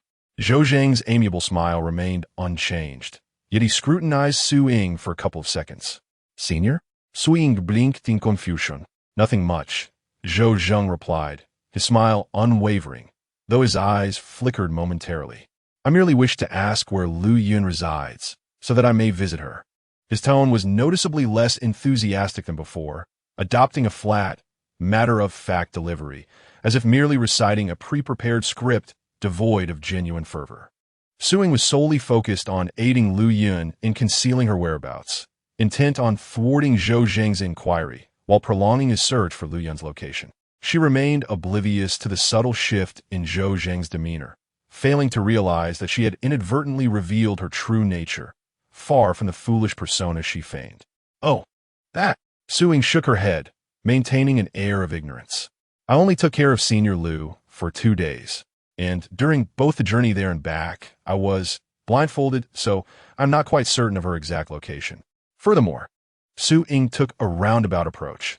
"Although I haven't spoken much with Senior Lu these past 2 days, she seems to be in a rather poor mood and likely does not appreciate visitors," implying Lu Yun rejects any visits, and thus, Zhou Zheng need not pursue her whereabouts further. "Is that so?" Zhou Zheng replied enigmatically, gazing at Su Ying's innocent, sun-kissed complexion and her almond-shaped eyes that sparkled with innocence. He smiled. "Thank you, Junior." "You're welcome," Su Ying beamed. "I shall take my leave now, Senior." "Very well." Zhou Zheng nodded gently, as Su Ying joyfully ascended the stairs. She felt a swell of triumph. She had successfully concealed Lu Yun's location. Senior Lu, now, had ample time to escape. Lost in her elation, Su Ying failed to notice that Zhou Zheng, who should have been fervently pursuing Lu Yun's whereabouts and departing after his inquiry, had not moved a single step. Instead, he wore a peculiar expression, a smile that was neither here nor there, intently watching her retreating figure. He had completely seen through Su Ying, yet he chose to remain silent, formulating new plans. Throughout his life, he had donned countless disguises. None had ever penetrated his fodder, let alone discerned his true self. However, this junior, known as Su Ying, was momentarily deceived by his facade, but quickly regained her composure, exhibiting an extraordinary level of vigilance towards him. She possessed an acute awareness of his true nature, fully cognizant of the grotesque and sinister thoughts concealed beneath his masquerade. A soft chuckle escaped Zhou Cheng's lips, a smile curving upwards as a wave of malevolent excitement surged within him, as if he had stumbled upon something immensely intriguing. Zhou Cheng not only discerned Su Ying's authentic self, but also recognized her familiarity with Lu Yun, the very individual she claimed to have exchanged no more than 2 words with. Her adeptness in addressing Lu Yun as senior was far too proficient to be coincidental. Furthermore, her deliberate efforts to conceal Lu Yun's whereabouts did not escape his notice. A fervent glint of obsession and exhilaration ignited in his eyes. "Su Ying, Why do you choose to shield your senior's location? Is it merely a matter of understanding the kind of person I am, wishing to protect your close acquaintance from my clutches? Or do you possess prior knowledge of my intentions towards her, harboring some grotesque and perverse thought that compels you to protect her? Regardless of the truth, my interest in you now surpasses that of your senior. Zhou Cheng suppressed a low, exhilarated laugh, forcing himself to turn away from the direction Su Ying had ascended, striving to regain his composure. The exploration of Su Ying had him teetering on the edge of elation. Lu Yun, in his eyes, was merely an exquisite pet that ignited his desires for confinement and domination. Yet, Su Ying was different. She kindled his deepest cravings, the yearning for genuine understanding, the lack of fear in her presence, and the intoxicating prospect of her soul being intertwined with his. He longed to draw near to Su Ying, to delve into her essence, to ascertain just how much of his true self she comprehended. He was eager to discover whether her fearlessness was unwavering, regardless of the man he truly was. Should that prove true, the mere thought sent a thrill coursing through him, igniting a feverish excitement that dried his throat. If this were indeed the case, he would envelop her entirely within his soul. He desired to merge with her completely, to become one. He would imprison her. Zhou Cheng's hands trembled, his delicate and gentle visage illuminated by a fervent glow in his gaze. He yearned to behold her day and night, to gaze into her eyes and witness how she soothed his spirit, how she understood him. In seeking someone who could wholly accept the true self hidden behind his mask, he was intent on claiming Su Ying, a treasure in his eyes.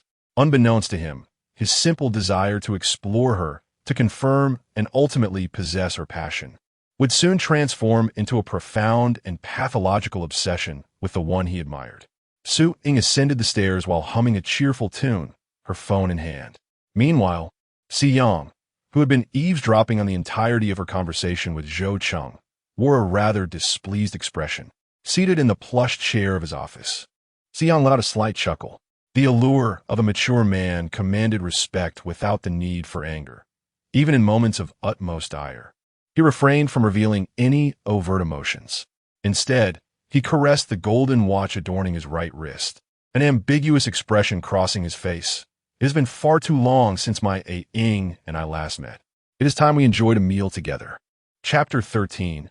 Booking a poolside restaurant, he would not be foolish enough to believe that Ying could develop feelings for a stranger, merely because she referred to him as a senior. Nor would he fail to discern that the man named Zhou Cheng was genuinely interested in the emblem of power he had confined, Lu Yun. However, it had been an inordinate amount of time since Ying had last seen him. It was likely that she had cast him aside from her thoughts. What truly occupied Si Yang's mind was Su Ying, this woman who stirred within him an insatiable desire for control and a profound obsession, yet remained utterly indifferent to him. She had not even mentioned him once, completely dismissing his existence as she moved forward with her life. Ironically, she had grown exceedingly close to a senior who had merely cared for her for 2 days. The familiarity of the senior's nickname felt all too natural. In his heart, Si Yang felt a pang of jealousy, envious of the bond between Lu Yun and Su Ying. He despised that Su Ying could so effortlessly disregard him. He needed Su Ying to remember him. Before he could fully dominate her, he must first imprint himself upon her mind, ensuring she would never forget him. Human greed knows no bounds. Si Yang's hunger for Su Ying intensified, evolving from a primal urge to desire her endlessly, to a greedy wish for her to reciprocate his feelings. His madness and twisted affection only surfaced uncontrollably in her presence. Yet beneath that turmoil lay an overwhelming yearning for her love and devotion. Su Jiang. Si Yang summoned Su Jiang. Boss. Su Jiang quickly averted his gaze, unable to meet Si Yang's eyes. In the boss's hands lay the clothes that a female classmate had discarded the previous night, perhaps. Su Jiang swallowed hard, realizing that Si Yang had called him in for Su Ying. He hoped that the ensuing orders would not be too extreme. Book a restaurant, Si Yang said with a smile, a wicked glint in his voice. A poolside restaurant. Su Jiang hesitated briefly before replying, yes. Promptly, Su Jiang set off to fulfill the task. Si Yang, glancing at Su Ying's location on his tablet, eagerly retrieved his phone and dialed the number he had given her. Meanwhile, Far away within the confines of the villa, Lu Yun, unable to leave, paid little heed to the surveillance surrounding the premises. What he needed was the advantageous identity of a woman, as well as the sympathy and affection he had successfully garnered from eyeing as Lu Yun, the senior. This identity was crucial for him to gain even more of eyeing's emotions. However, as Lu Yun clutched her phone, gazing at the covertly captured images of Su Ying sent by Zhang Xiang, a growing darkness clouded her expression. The photographs depicted Su Ying smiling and conversing face-to-face with Zhou Cheng. Su Ying, petite and charming, stood in stark contrast to the tall, handsome Zhou Cheng, enhancing their visual harmony. It appears as though a pair of young lovers, experiencing the sweetness of first love, evoke nothing but jealousy in Lu Yun's heart. Ying, you are becoming increasingly disobedient. Lu Yun caressed the photograph, showcasing Su Ying's radiant smile, pondering how she could use her eyes to gaze upon anyone other than him. How could such a smile be directed at others? Her eyes, her smile, and every facet of her gentle and pure essence ought to be revealed solely to him, belonging exclusively to him. Lu Yun, while articulating these sentiments, kept a vigilant watch over Zhang Xiang as he executed her plans. His eyeing, he desperately needed her by his side. Otherwise, he could hardly guarantee that, in a moment of jealousy, he wouldn't act irrationally. Observing the fierce gaze in Zhou Cheng's eyes captured in the photograph, Lu Yun's demeanor hardened. In the dormitory building, Su Ying entered with her smile still aglow, buoyed by the triumph of her return. Eyeing, Yao Xueqiao exclaimed, "What did you and Senior Zhou Cheng discuss? You seem so joyful. Are you two really going to start dating? I saw that Senior Zhou Cheng only left after you had been gone for quite some time." No, Su Ying dismissed, not paying heed to Yao Xueqiao's last remark, feeling only happiness for having assisted Lu Yun. Senior Zhou Cheng had approached her to inquire about Lu Xueqiao's situation. It had nothing to do with her. Yao Xueqiao murmured, surprised to find that Senior Zhou Cheng was also drawn to someone like Lu Yun. Su Ying was well aware that the school's perception of Lu Yun had branded her as nothing short of a seductress. Yao Xueqiao, having been deeply influenced by gossip, accepted this notion without question. Despite her slight prejudice and negative sentiments, Yao Xueqiao was not a bad person.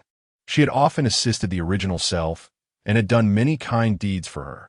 As a friend, she was quite commendable. However, no one is without flaws, and her biases were simply her shortcomings, which did not define her character. All right, enough of that. Eager to eat, starven. Sudin exclaimed. Okay. Yao Xueqiao quickly pulled out a chair. Come eat. Just as Su Ying lifted her foot, her phone buzzed in her hand. She paused, glancing at it quizzically. The male lead, Si Yang, had given her the phone, and her acceptance stemmed from her genuine need for one, coupled with her belief that someone of his stature, a true powerhouse, would not bestow upon her a device or number that was not thoroughly vetted. But now, who could be calling her? What's wrong? Yao Xueqiao inquired. Someone is calling me. Exercising caution, Su Ying decided to answer. I'll take this call. You go ahead and eat. All right, Yao Xueqiao nodded.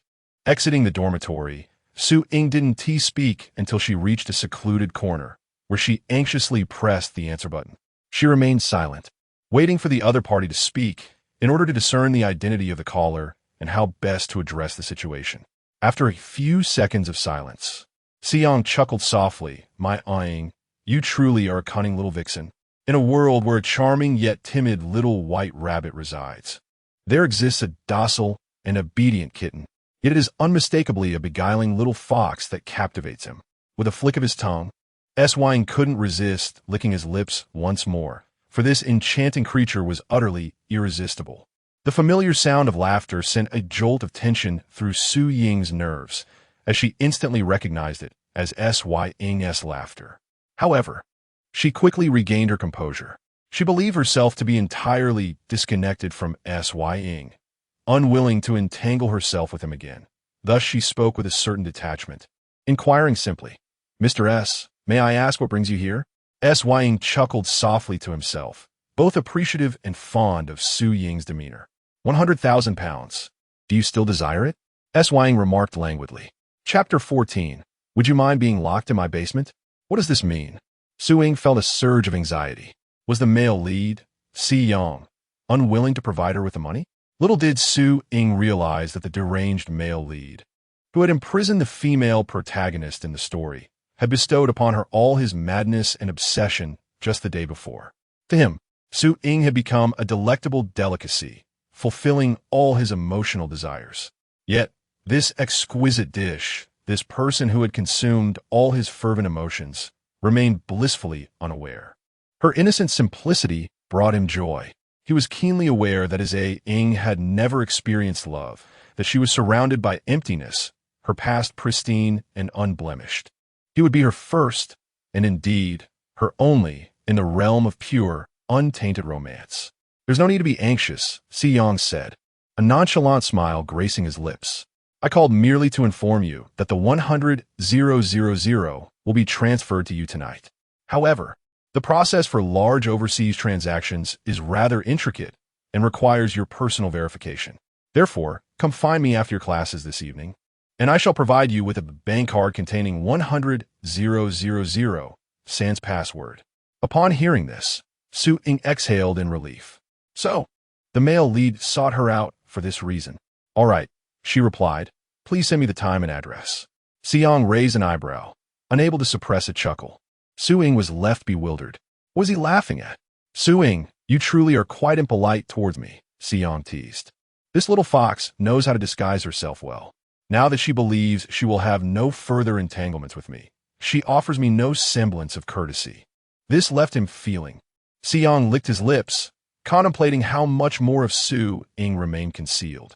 His fingers itched to grasp her tightly, to inspect her thoroughly, from head to toe, inside and out, to savor her completely. An involuntary chill ran down Su Ying's spine. Si Yang's teasing words felt overwhelmingly oppressive and fraught with danger to her ears. It was over. She had only wished to sever all ties with the male lead, to free herself from the narrative's grasp and live her own life. Little did she know that as long as she existed in this world, any contact with him might lead to offending him. She swallowed hard, her breath becoming uneven. Enough, Si Yang interjected, detecting the tremor of panic in her voice. His tone softened instantaneously, becoming astonishingly gentle. Go have breakfast. I shall see you tonight.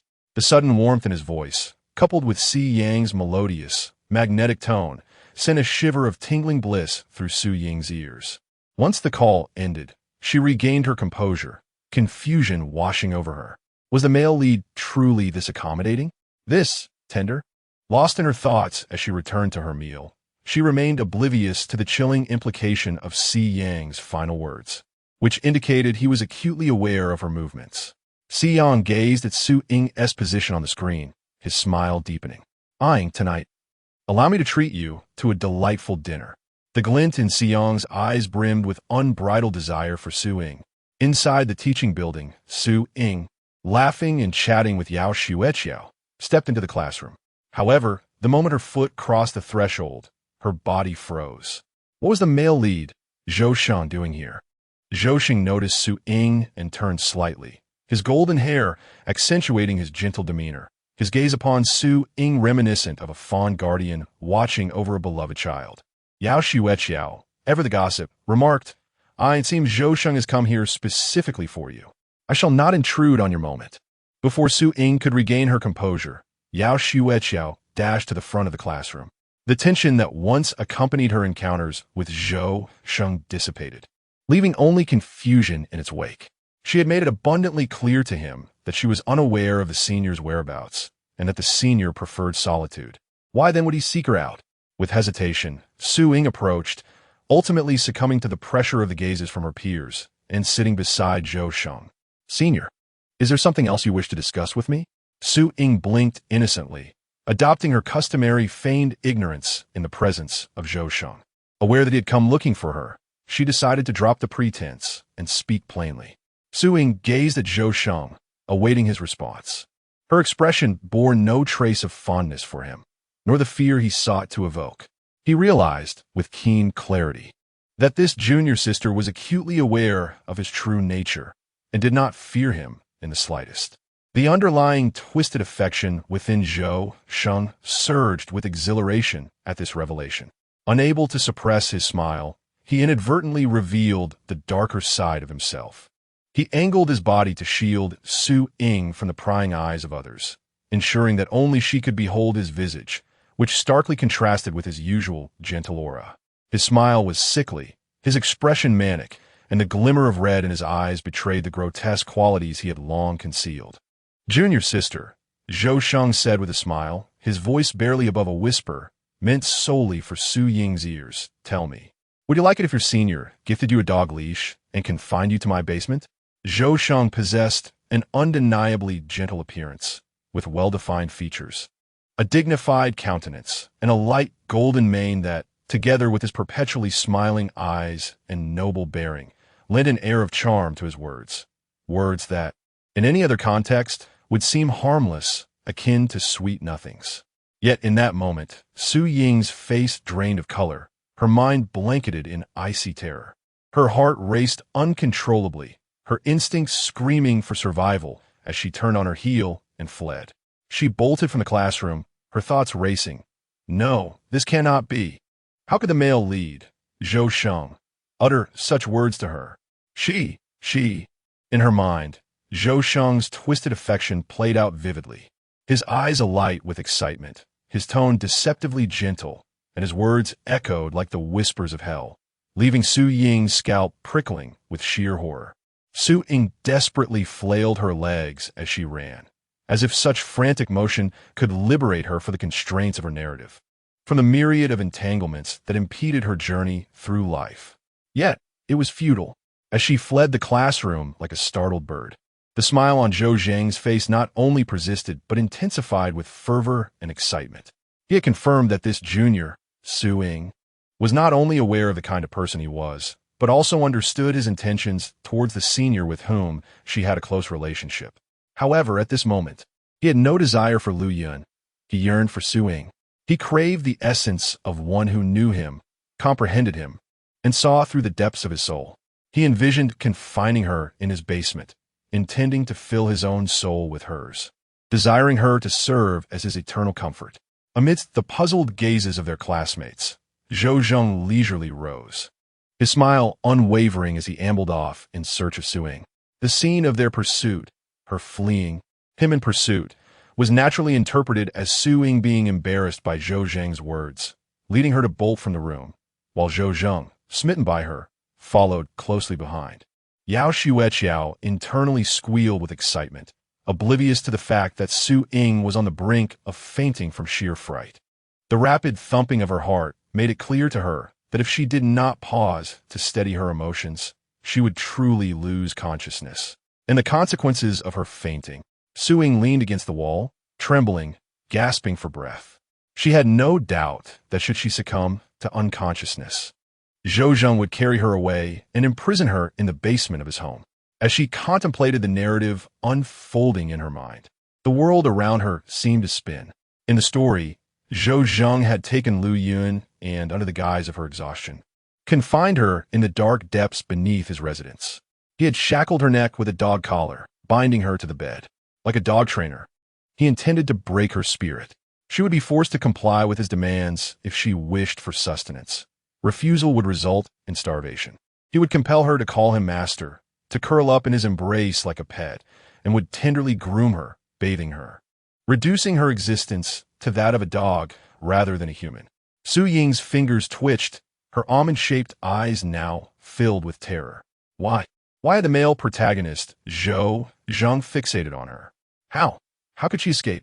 Footsteps echoed nearby, drawing closer. Chapter 15. Su Ying belonged to him long ago. Su Ying lifted her head, feeling overwhelmed. Zhou Zheng approached her with a gentle demeanor, asking, "Why are you running?" She had exhausted all her strength to flee, now pressed against the wall with nowhere to escape. All she could do was watch as Zhou Zheng drew closer. He fixed his gaze upon her eyes, which stirred something profound within his soul. Enveloping her in his presence, he leaned down, observing the delicate, petite figure of Su Ying, a being so easily ensnared by a mere gesture. "Junior, wouldn't it be wonderful to be cherished by your senior for a lifetime?" Zhou Zheng cupped her trembling cheeks, lifting her face, which quivered with fear. He bent closer, his nose nearly brushing hers, his eyes locking on her light chestnut irises as he whispered, "Let your senior keep you forever in his home, to be his treasured possession for all eternity. Wouldn't that be delightful?" His touch was gentle, his tone exceedingly soft. Yet those eyes, those fervent eyes that seemed to yearn to pull her very essence into his being, revealed his madness and an unsettling obsession. What? What do you want from me?" Su Ying's mind was a whirlwind, desperately fighting against the encroaching darkness of fear. She must remain calm. She could not succumb to panic. She needed to devise an escape plan.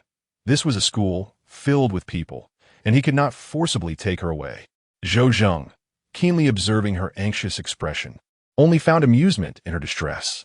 He released her cheeks, replacing his hold with a gentle grasp of her hand, placing it against his heart.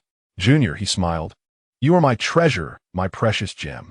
I shall never harm you. All I desire is for you to remain in my home forever, to gaze solely upon me.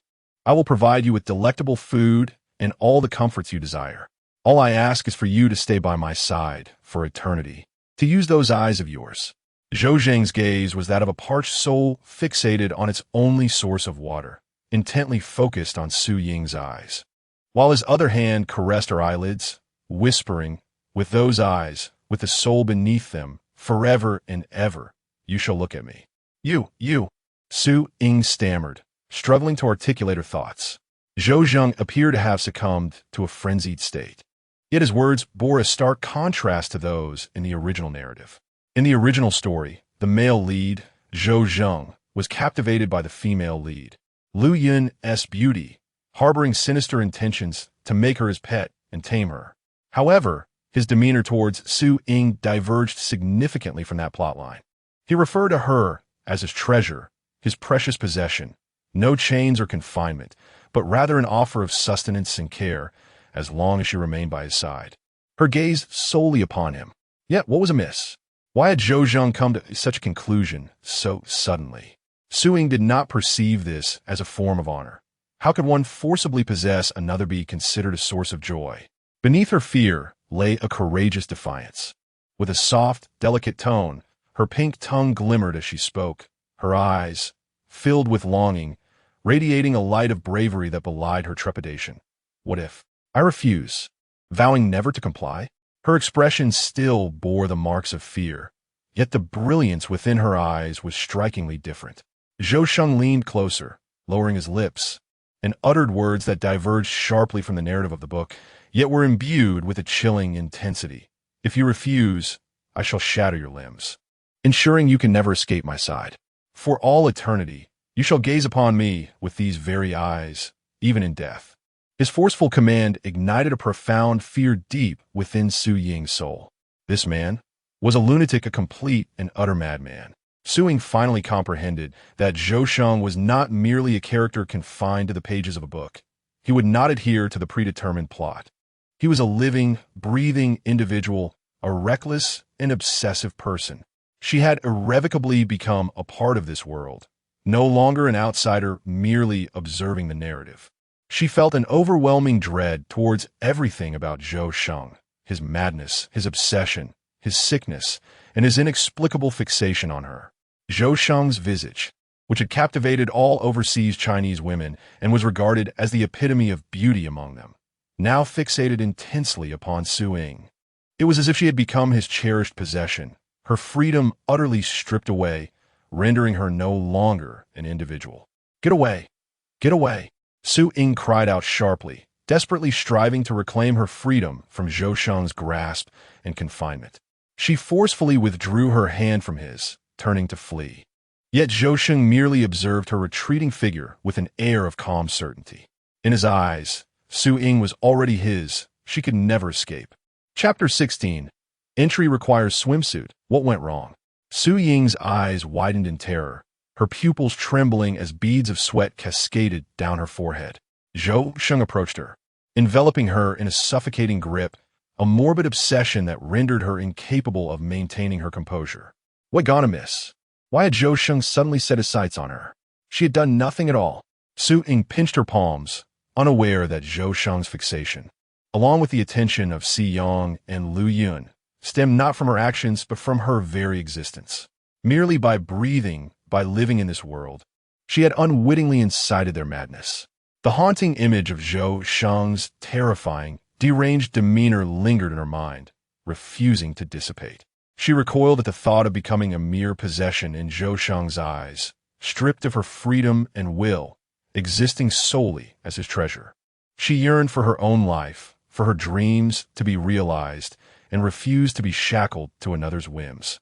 Losing her identity and being reduced to an object bound to obey his commands. Trembling, Su Ying frantically contemplated her escape. Money. Yes, money. She abruptly lifted her head, her soft, endearing face now resolute. She needed to secure the 100,000 from Si Yang, enough to find refuge. She could continue her studies online and take exams. With a plan forming in her mind, Su Ying quickly dialed Yao Xueqiao. Hello, Ying.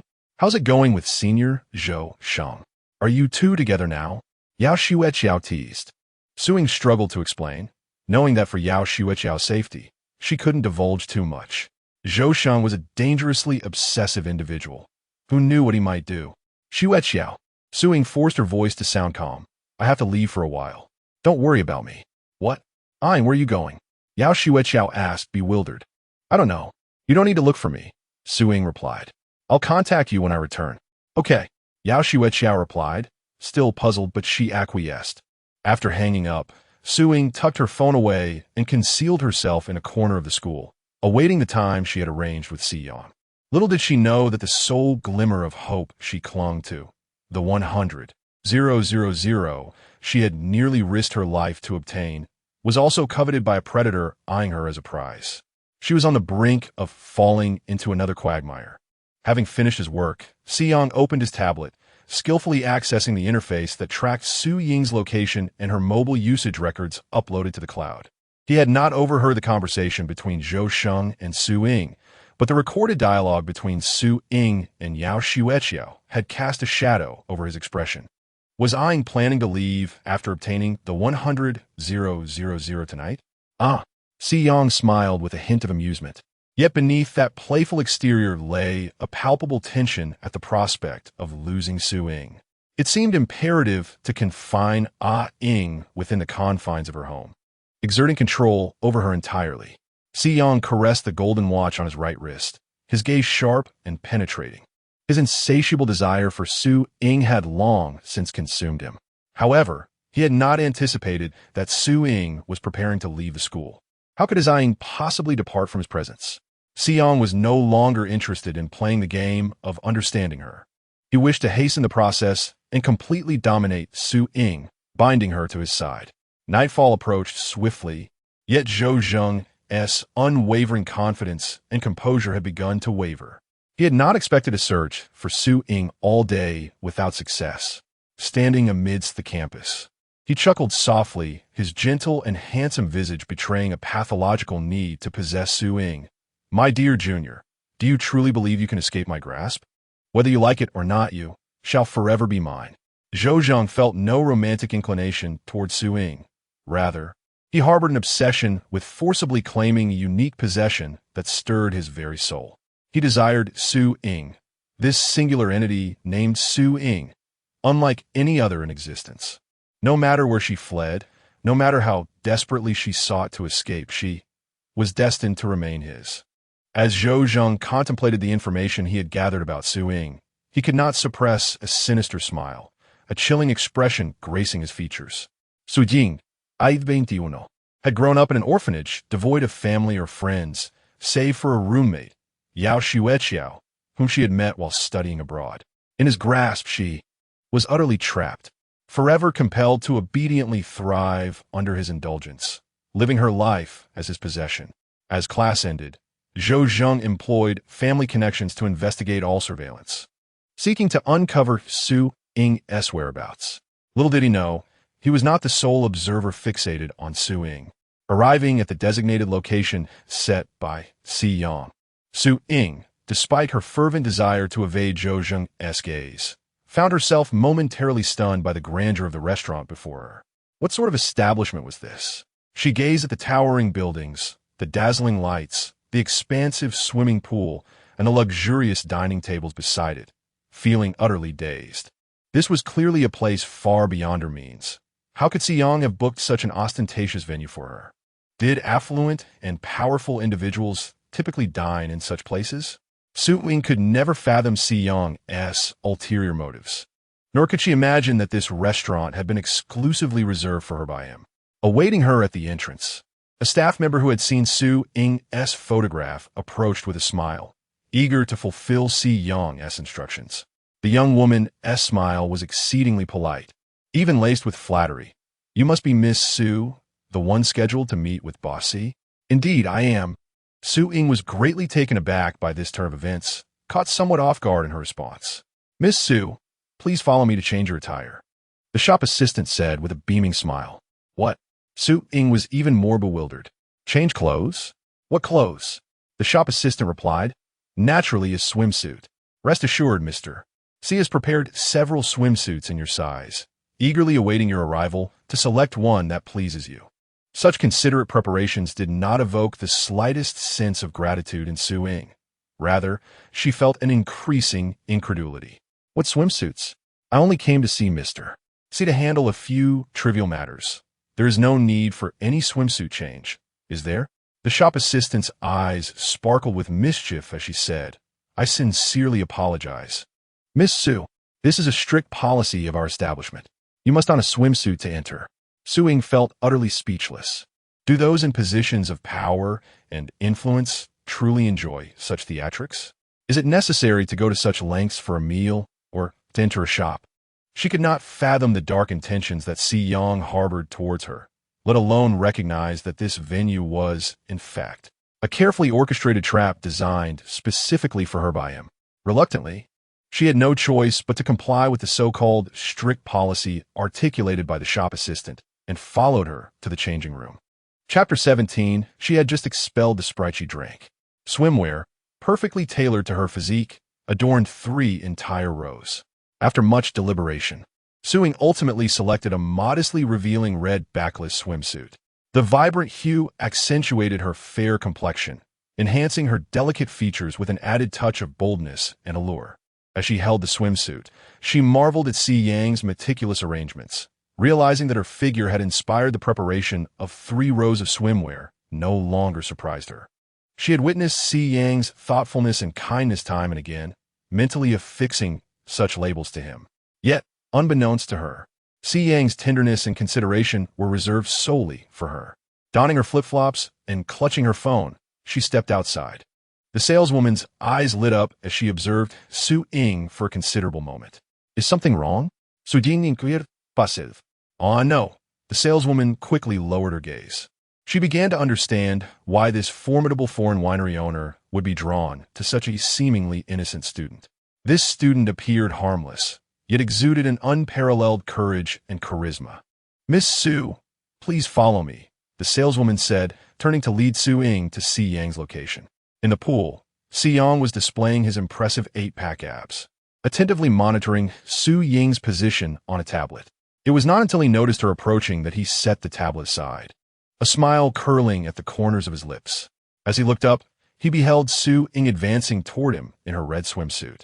His gaze revealed a fondness he had long acknowledged, tinged with a concealed infatuation. He had deliberately selected the majority of revealing swimsuits, reserving this particular red one as the most conservative. He was certain Su Ying would don the very swimsuit he had long desired to see her in. As the saleswoman closed the door, Su Ying nonchalantly approached Si Yang. He lounged casually in the pool, droplets of water cascading from his damp hair down his neck and into the contours of his muscular abdomen, indicating he had already enjoyed a swim prior to her arrival. "Mr. Si, where's the money?" Su Ying's purpose for being there was clear. She awaited the funds to escape from Zhou Cheng's gaze. Si Yang, however, did not hasten to provide her with the money. Rising from the pool, he stepped onto the deck, grabbing a towel to dry his hair before settling onto a nearby chair. With his upper body bare and long legs exposed, Si Yang's striking features and commanding presence were further accentuated by the exuberance of youthful hormones. "What's the rush?" he inquired, his eyes fixed upon her, lips grazing lightly. "Are you so eager to get the money for something?" Su Ying dared not reveal the truth. Her inability to articulate her thoughts afforded Si Yang the opportunity to probe further. "Since you're here, let us have a meal first," he suggested, and with that, the closed door swung open to reveal 8 servers bearing dishes. Delicate dishes were elegantly arranged on the luxurious table beside the swimming pool, intensifying Su Ying's anxiety. Must she finish her meal here before she could obtain her money and leave? Wouldn't that increase the likelihood of being discovered by Zhou Zheng? The narrative provides a detailed depiction of Zhou Zheng's illustrious lineage. If Si Yang is likened to a mogul in the wine industry, firmly established abroad and commanding respect from both the underworld and the upper echelons, then Zhou Zheng stands at the epicenter of foreign political elites. His familial background is far from ordinary, and his extensive network of connections renders any investigation or search exceedingly simple for him. As the staff departed after setting down the food, Si Yang leisurely took a seat at the dining table, noticing Su Ying's agitation. With a teasing smile, he posed a pivotal question. "Do you not wish to know about your senior's condition?" This light-hearted inquiry deftly tightened the grip on Su Ying's heart. She harbored genuine concern and worry for Lu Yun. Ultimately, she pursed her lips and sat down opposite Si Yang. This action did not elicit joy from Si Yang. Rather, it sparked a hint of jealousy in his narrowed gaze. It seems that after completely confining Ying and imprisoning her, he must also reclaim her concerns for others. Control must encompass everything from the beginning to the end, from the heart to the outermost layers, meticulously orchestrated. Si Yang suppressed the unsettling desires lurking within him, and instead raised his glass toward Su Ying. "I do not drink," she declined. "Fear not," Si Yang replied with a smile. "What lies before you is not wine, but merely Sprite." Su Ying was taken aback. How did Si Yang know of her fondness for Sprite? Observing the wildness on Si Yang's face, softened by an unexpected gentleness, she couldn't help but lift the Sprite to her lips. Si Yang seemed to defy the ominous and ruthless portrayal that had been ascribed to him in the narrative, while Su Ying correctly suspected a shift in his demeanor. She could not fathom why the man who had once been so sinister and indifferent to her plight now exhibited a change of heart. As she lowered her guard and sipped the Sprite, Si Yang, who had long desired to capture her heart, revealed his true intentions for dining with her that evening. A smirk danced upon his lips, his gaze brimming with greed and desire. "Ying," he purred, his voice husky and seductive. "How about joining me?" In an instant, the Sprite she had just gulped erupted from her mouth, splattering across Si Yang's face. She coughed violently, her cheeks flushed and tears brimming at the corners of her eyes. Unable to cease her fit, rather than express anger, Si Yang merely chuckled with delight, the Sprite cascading down his chiseled features as he eagerly licked his lips. Before Su Ying's incredulous gaze, he audibly savored the Sprite that had been sprayed upon him, drawing it into his mouth with fervor. Su Ying's cough intensified. Her cheeks flushed crimson, and her body became feverishly hot. She struggled to breathe, unable to quell the relentless fit of coughing. Yet, Si Yang approached her with a soft, indulgent chuckle, kneeling before her, his gaze revealing an insatiable ambition lurking within his dark eyes. A wave of fear washed over Su Ying. Amidst the chaotic coughing, she caught sight of the covetous glint in Si Yang's pure black eyes, fixated on her as though she were a delectable morsel, and the fervent desire for control that brewed within them. As the smiling Si Yang extended his clean, long hands towards her, her heart raced with trepidation. She understood that his outstretched hands were merely intended to pat her back, to soothe her breath and help her regain control over her uncontrollable coughing fit. However, in conjunction with the chilling gaze that instilled fear within her, the gesture took on a sinister connotation.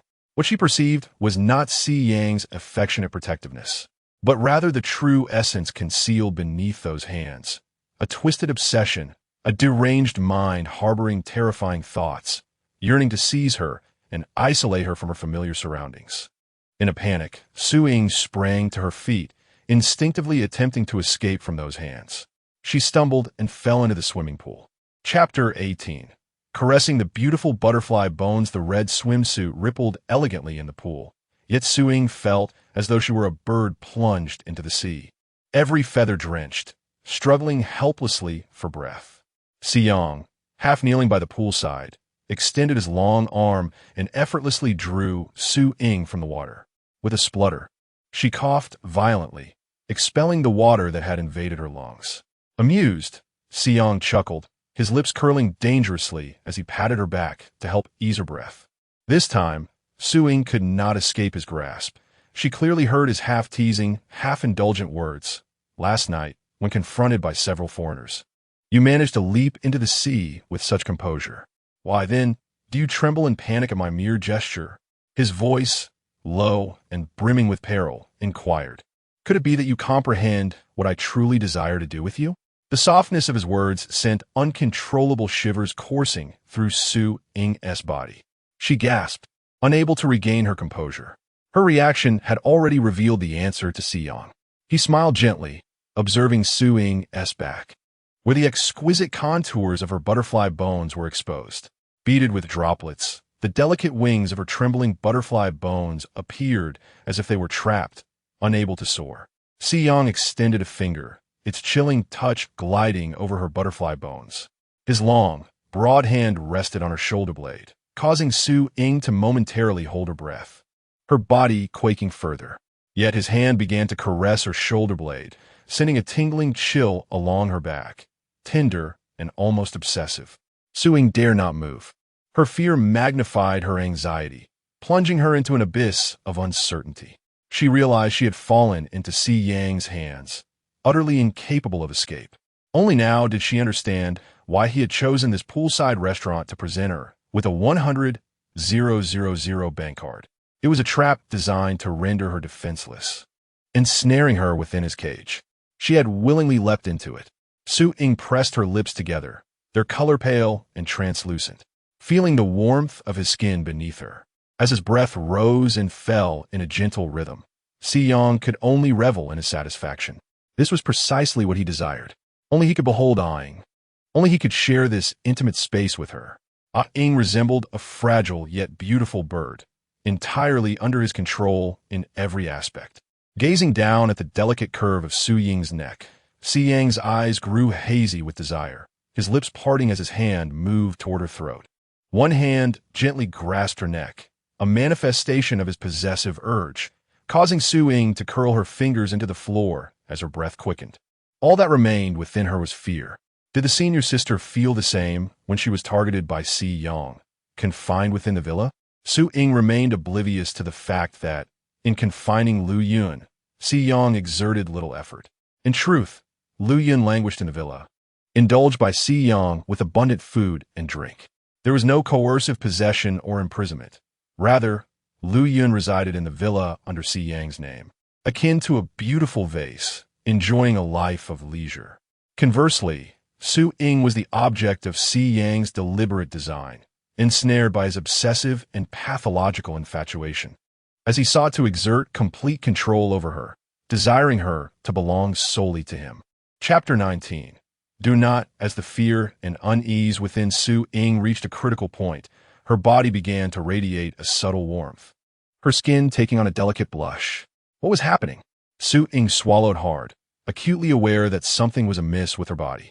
Why did she suddenly feel so hot, so feverish? Especially her head, which felt heavy and clouded. Breathing rapidly, she felt herself grow weak and was about to collapse to the ground. Siyang noticed her distress, wrapping his arms around her waist and lifting her into his embrace.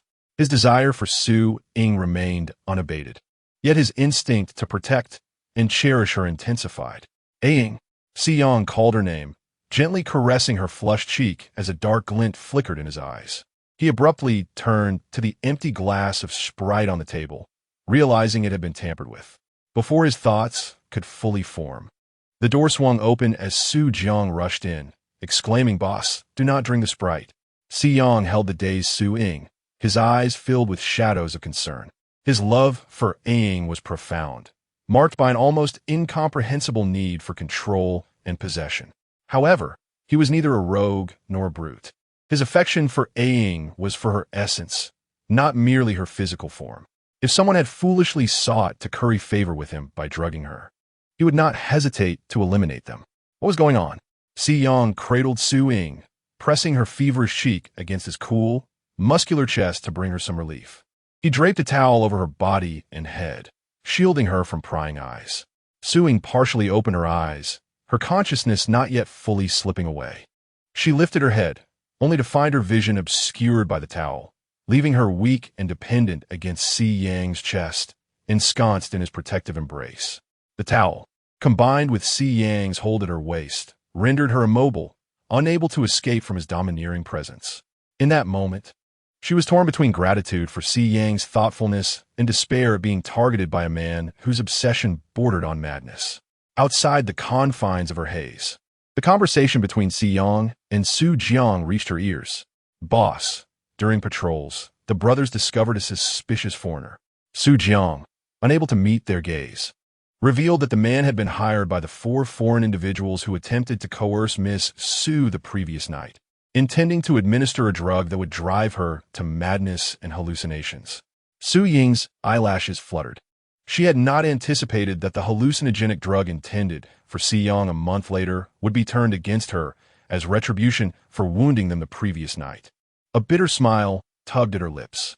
Should she be grateful that Si Yang's unexpected confession had startled her into consuming less of the tainted sprite, leaving her merely in this state of infatuation rather than descending into madness? Si Yang evidently grasped this truth. It was precisely due to his ill-timed confession that Su Ying had hardly consumed any sprite, resulting in her current state. Conversely, he remained unharmed because he had not ingested much of the sprite that Su Ying had expelled. He drove the car to the entrance of the restaurant, ensuring no one else approached.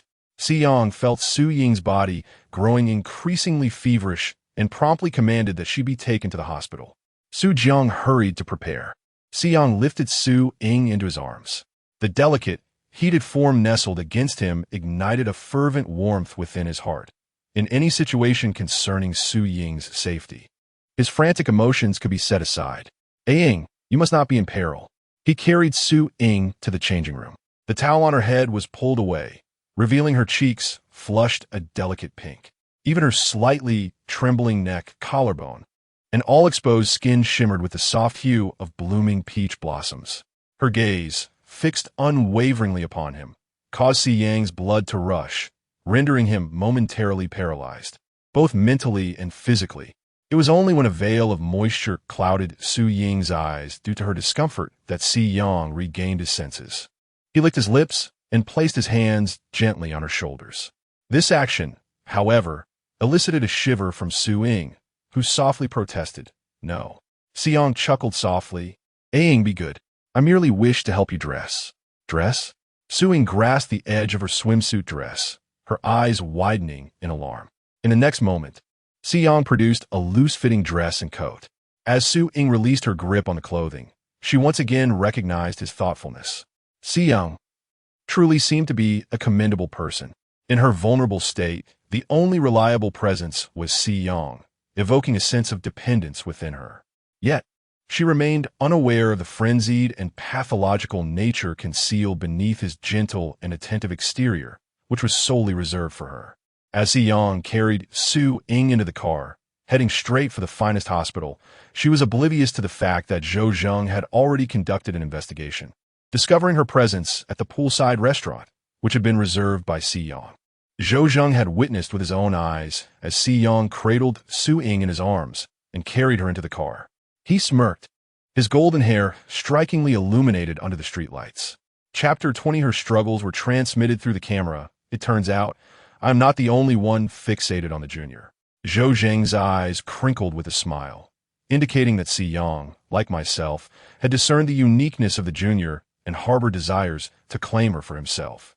If Zhou Zheng embodies the power and prestige of a political figure, then Si Yang represents the dark overlord feared by all in the gray areas.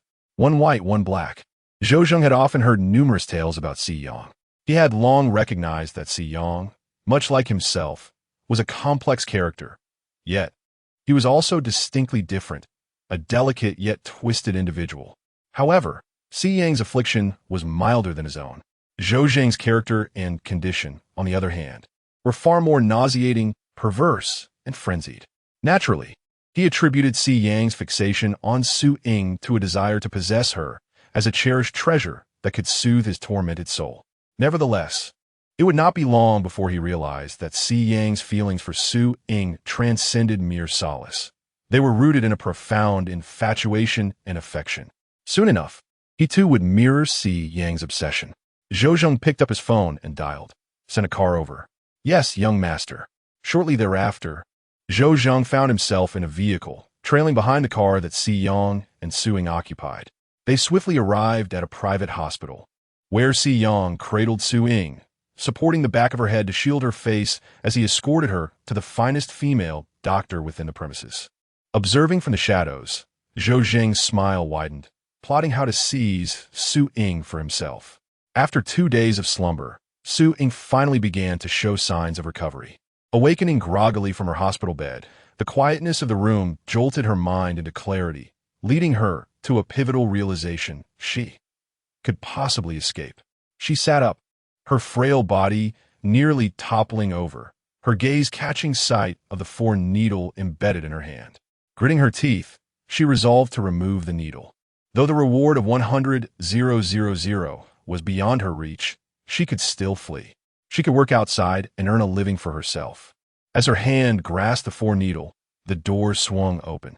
Su Ying instinctively withdrew her hand, lifting her gaze to find a nurse and 2 bodyguards stationed at the entrance.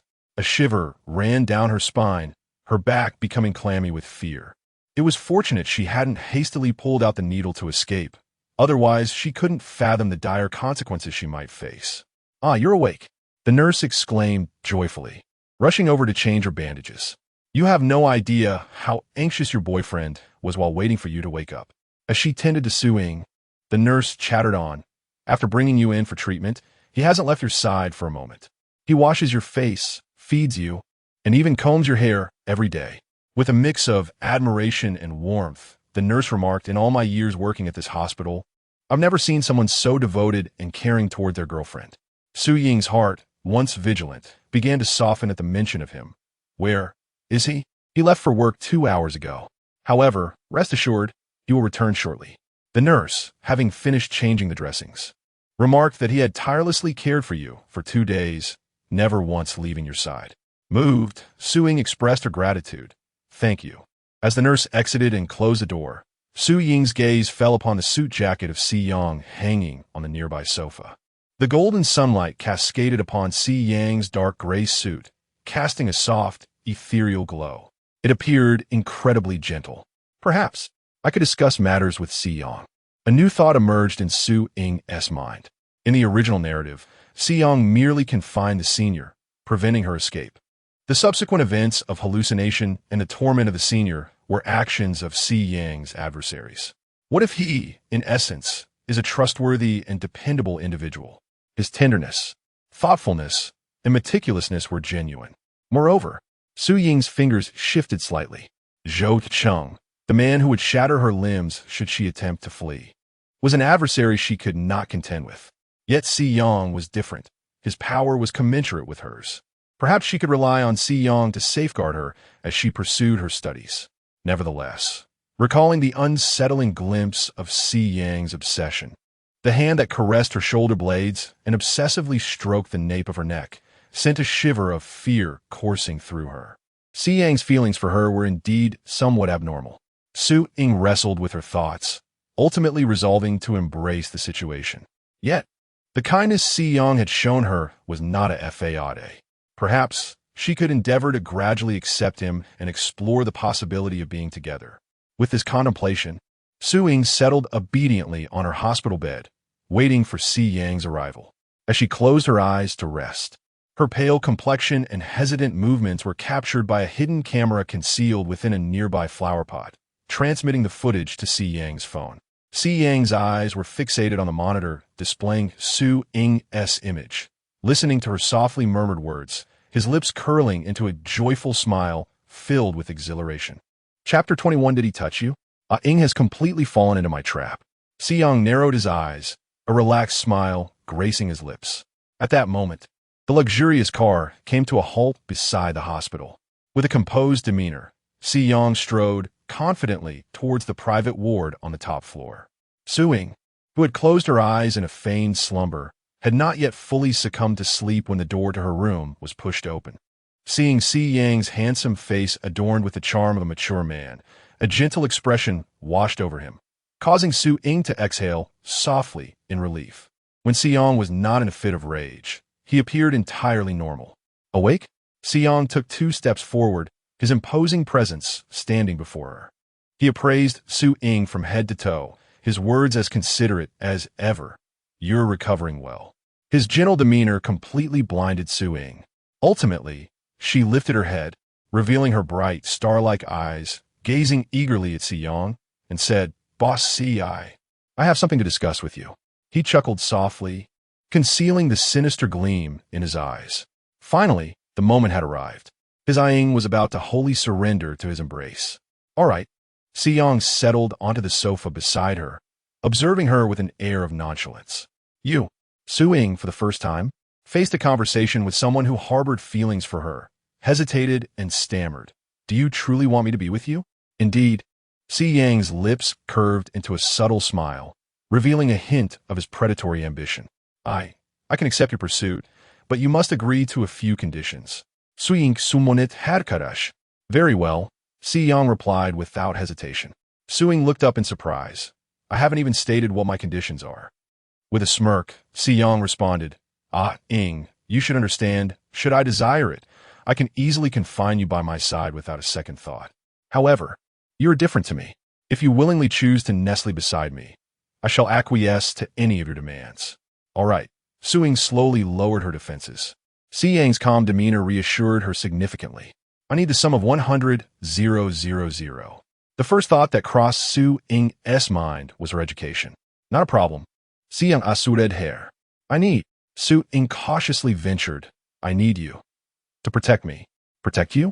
A flicker of something crossed Si Yang's eyes, and the smile on his lips diminished slightly. "Protect you from what?" With cautious breaths, Su Ying revealed the urgency behind her request for the 100,000. "At school, I have been targeted by a senior. His influence is considerable, and I cannot resist." As she spoke, Su Ying glanced up at Si Yang. In that fleeting moment, she was struck with fear and held her breath. The tenderness on Si Yang's face vanished, replaced by a chilling madness. His overwhelming possessiveness for the woman he cherished obliterated his calm and composed demeanor. He recalled the period of time when, due to work commitments, he had been unable to monitor her closely. Suddenly, he sprang to his feet and, sensing Su Ying's alarm, approached her with determined strides. "What has Zhou done to you?" Si Yang's voice was harsh, his gaze fixated on Su Ying with an intensity that suggested he was staring at someone who rightfully belonged to him, now tainted by an unseen force, exuding a chilling malevolence. He hasn't done anything to me." Su Ying felt an overwhelming sense of oppression and possessiveness. As the sinister glint in Si Yang's eyes intensified, threatening to overflow, Su Ying hastily added, "He merely uttered a few threatening words." "A few threatening words?" Si Yang suddenly bent down, transforming before her eyes. The gentleness and tenderness vanished, replaced by a wild fervor. "He touched you, drew near to you, spoke intimate words to you, didn't he?"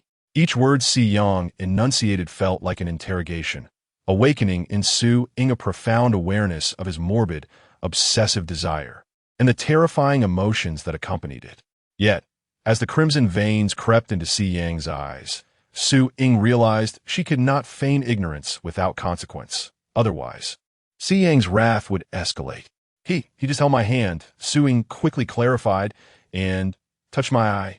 She dared not disclose more. "Which hand? Which eye?" Si Yang pressed relentlessly. Su Ying, feeling cornered, replied, "The right hand and the left eye." In the next moment, Si Yang's hands rose. Overwhelmed by fear of what he might do, Su Ying shut her eyes. Yet she felt her face cradled by Si Yang's hands, lifting her chin. And in the next instant, a tender kiss was placed upon her closed left eye. Stunned, Su Ying barely had time to comprehend before she felt Si Yang's tongue delicately tracing the contour of her left eye, seemingly intent on erasing any trace Zhou Yusheng had left upon her. Time lost meaning as the warmth on her eye faded, replaced by the heat of her right hand. Slowly, Su Ying opened her eyes, only to find herself locking gazes with Si Yang, who was kissing her hand, his eyes seemingly kissing her very soul. A shiver coursed through her, his gaze, filled with possession and control, suggested he was not merely kissing her hand, but rather devouring her entire being. It felt as though his kiss was not simply a kiss, but an act of consuming her whole. Goosebumps prickled her skin in fear. She lowered her gaze, terrified at the prospect of being swallowed whole by Si-young once more. Finally, Si-young ceased his actions, satisfied.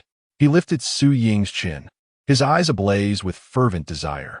From now on, no one shall touch you. If anyone dares to lay a hand on you again, I will have to resort to such measures to cleanse you. Su-ying sensed the pathological madness emanating from Si-young. She suppressed her emotions and nodded, managing to respond. All right. Si-yang's face blossomed into a radiant smile as he embraced Su-ying, who was exclusively his, with a tender affection. Good girl, A-ying. He let out a sigh of contentment, his mood soaring to unprecedented heights. After a brief pause, Su-ying spoke. I wish to be discharged and return home. Please allow me to change my clothes in the restroom.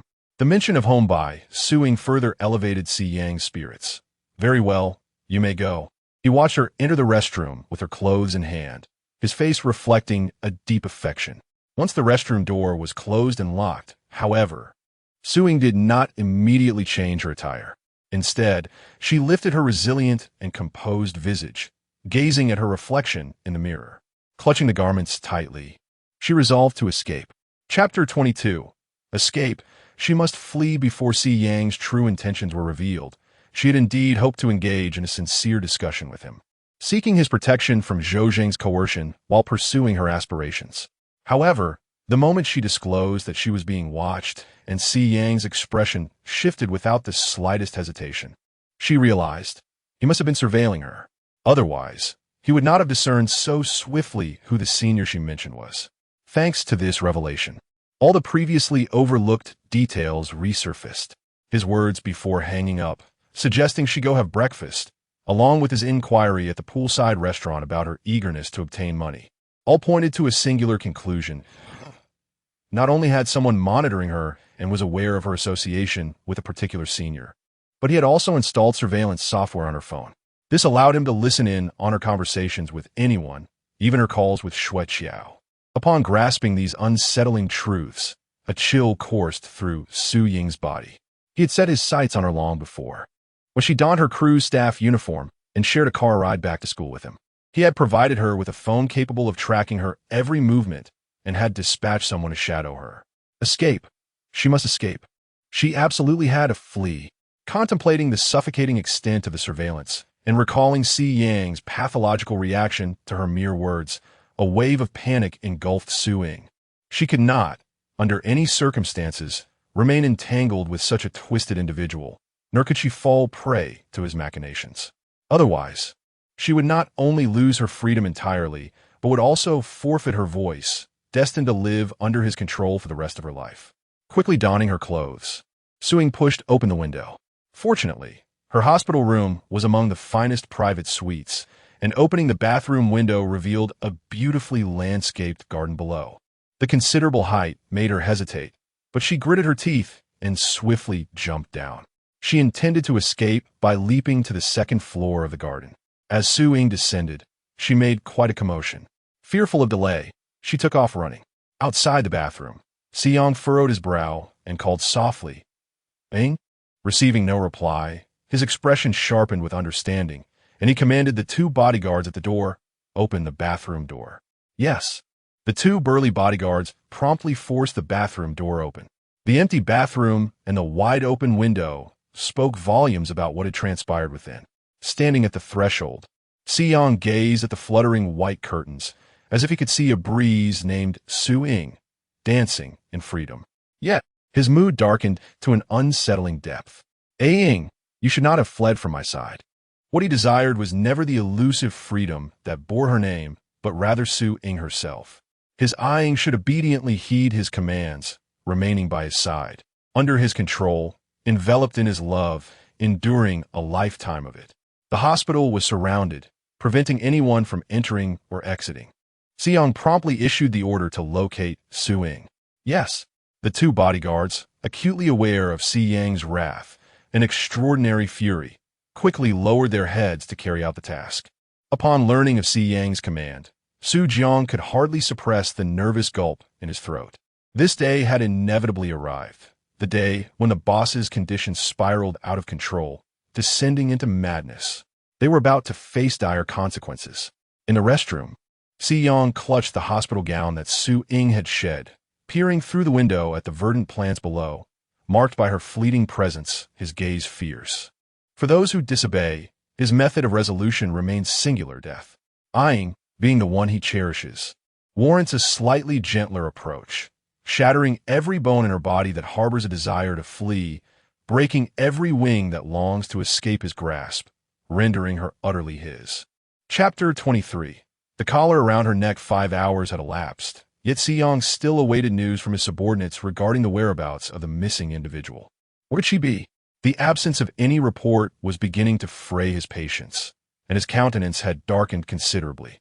Su Jiang, trembling with trepidation, addressed his superior, "Boss, we've searched every corner and scrutinized the surveillance footage, but we have yet to catch a glimpse of Miss Su.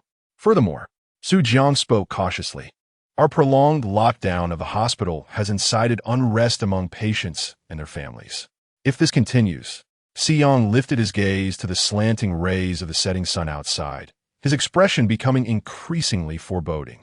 He had anticipated an effortless search for Eyeing, yet it had proven to be a formidable challenge. "Eyeing, you truly possess an extraordinary talent for evasion and concealment." The veins on the backs of Si Yang's hands bulged with tension, his mood and visage deteriorating into a state of despair.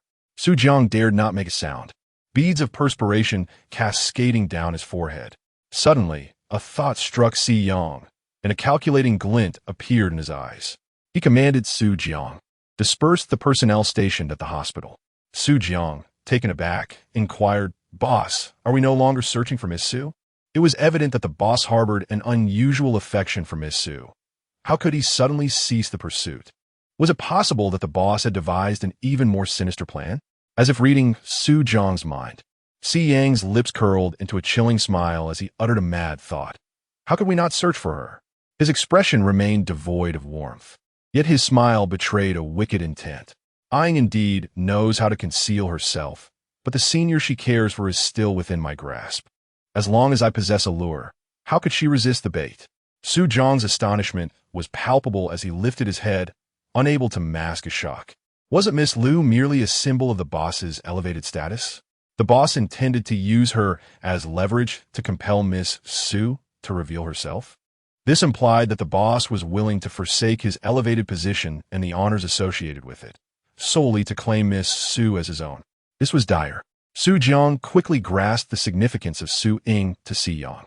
If this were the case, it meant that the boss would disregard status, power, and the repercussions for the company, all for the sake of acquiring Miss Su. If Miss Su remained elusive, the boss might resort to actions that would yield consequences too grave for anyone to bear, driven by his pathological obsession for her. Su Jiang fervently hoped that the boss could successfully draw out Miss Su using Miss Lu. Otherwise, the future was shrouded in uncertainty. Without delay, Su Jiang sprang into action. While Si Yang remained fixated on the hospital gown discarded by Su Ying, consumed by an overwhelming possessiveness. "Eyeing, you had best reveal yourself soon, or your senior's life will be in jeopardy," Si Yang murmured coldly. The fact that Su Ying had evaded capture for 5 hours, despite the lockdown, was not merely due to her swiftness or adeptness at hiding. As she leaped from the window, her ankle had already twisted painfully.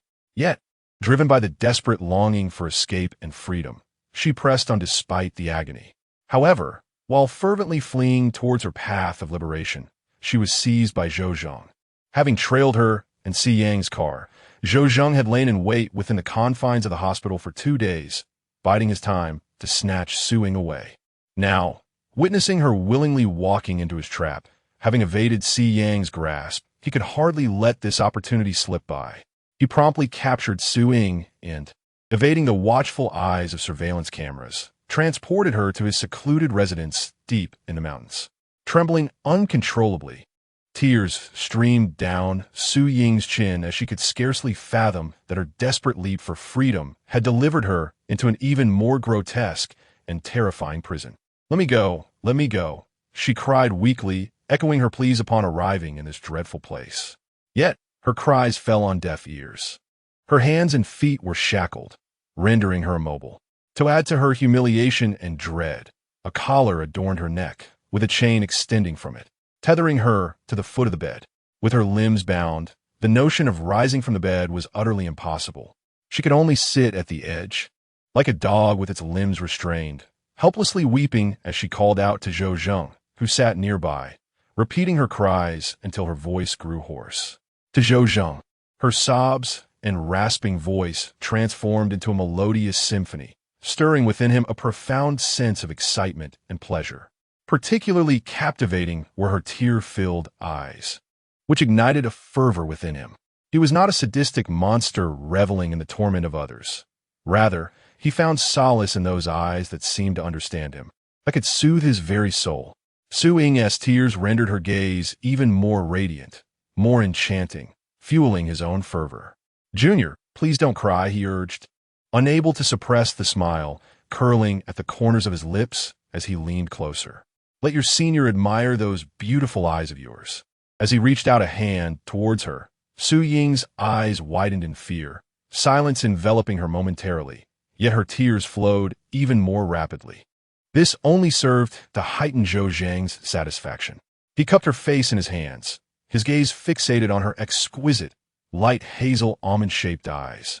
His breath warm against her skin, his face flushed with excitement, his eyes gleaming with a frenzied light, as if he wished to devour her very essence. Su Ying gritted her teeth, even as her fear teetered on the brink of overwhelming her. She steeled herself internally. No, she could not concede. She must not surrender. In this lifetime, she would not be a victim of humiliation and oppression. She would survive, she would thrive, she would embody the beauty and strength she aspired to be. With eyes adorned with fear and shadows, an emotion slowly transformed into something else, a sentiment that rendered those eyes even more resplendent. Their brightness seemed to belong to a realm beyond this world.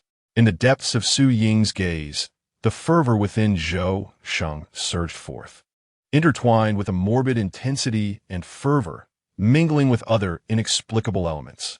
This moment allowed Zhou Zheng to momentarily forget that within Su Ying's eyes lay the solace he sought for his soul. He found himself momentarily entranced, simply thinking how extraordinarily beautiful her eyes were. Just as this thought settled in his mind, he heard Su Ying's soft, melodious voice calling out to him, "Senior, could you please loosen the handcuffs and shackles that bind me?" Faced with a potentially explosive situation, she knew she could not oppose the whims of the fragile psyche before her. It was imperative to align with his desires. Otherwise, there was no guarantee that a single careless word from her would ignite the tempest of his emotions. Just like the time her seemingly innocuous words drove Si Yang nearly to madness. Zhou Zheng, jolted back to reality by Su Ying's words, chuckled softly, his hand still cradling her cheek, refusing to let go. Instead, he effortlessly pierced through her facade with a knowing smile. "Junior, are you hoping to charm your senior into releasing you, granting you another chance to escape?"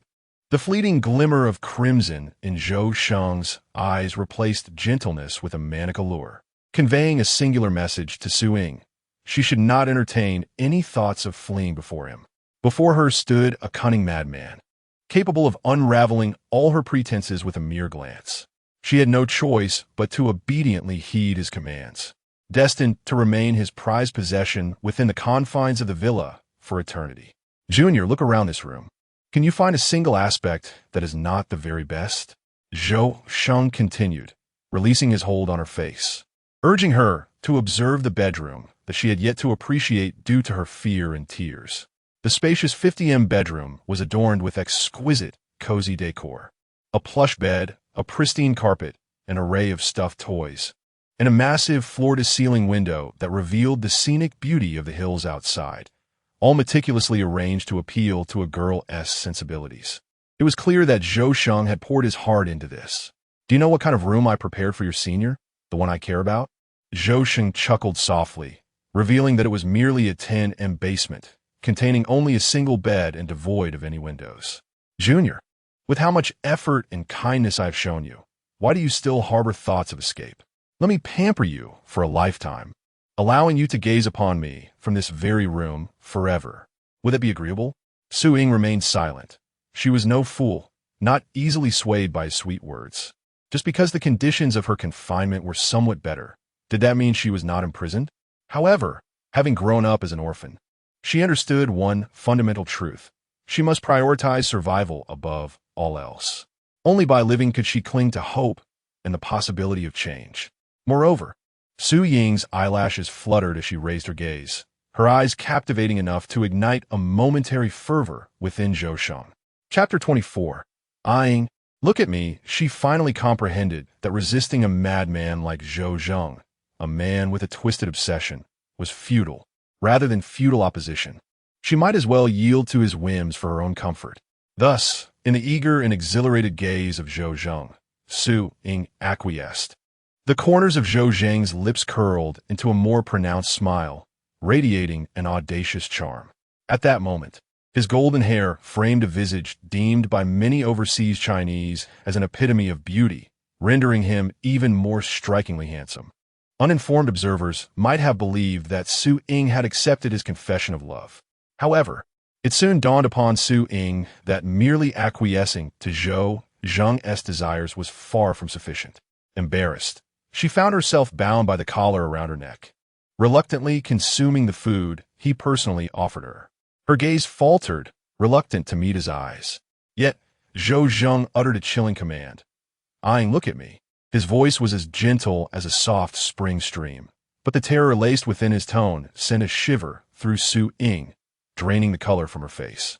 It was as if she had stepped into a horror film, rendered speechless. She and Zhou Zheng, this twisted soul, did not inhabit the same reality. She was utterly incapable of fathoming his intentions. All she could do was comply with his words. Otherwise, the collar around her neck and the constraints binding her hands and feet starkly reminded her of her subjugation to Zhou Zheng. Every aspect of her existence had been dictated by him. She had to align with his wishes. Only then could she find solace. With trembling eyelashes, Su Ying lifted her gaze in fear, her tear-filled eyes fixed unwaveringly upon Zhou Zheng. Satisfied, he continued to feed her, as if she were a docile little rabbit, eyes red and glistening with tears. Inevitably, as he gazed into her eyes, which brought him profound satisfaction, and observed her timid yet beautiful demeanor, his mind drifted back to the moment he had been entranced merely by the allure of her eyes. His junior possessed not only eyes that soothed his soul, but also a seemingly distinct personality. For a fleeting moment, Zhou Zheng pondered before returning to the thought that Su Ying was his treasured possession. The act of feeding her showed no signs of abating. Meanwhile, Si Yong was seething with rage, determined to compel Su Ying's appearance through Lu Yun. Meanwhile, Lu Yun, who had been monitoring Su Ying's whereabouts through surreptitious photographs and information relayed by his subordinates, was nearly driven to the edge, wanting nothing more than to tear off his disguise and expose the truth of his masculinity. He longed to seize Su Ying forcefully, to clutch her tightly in his grasp. Yet he could not. Lu Yun's chest heaved violently, his grip on the table tightening, leaving marks on the fine wooden surface. His beautiful, refined face was ablaze with unbridled fury. He gazed at the most recent photograph, transmitted in real time on his phone, captured incessantly by Zhang Ziang. Within the image, partially obscured by leaves, a scene unfolded beyond a floor-to-ceiling window. Su Ying, her neck adorned with a collar, was compelled to accept the feeding from Zhou Zheng.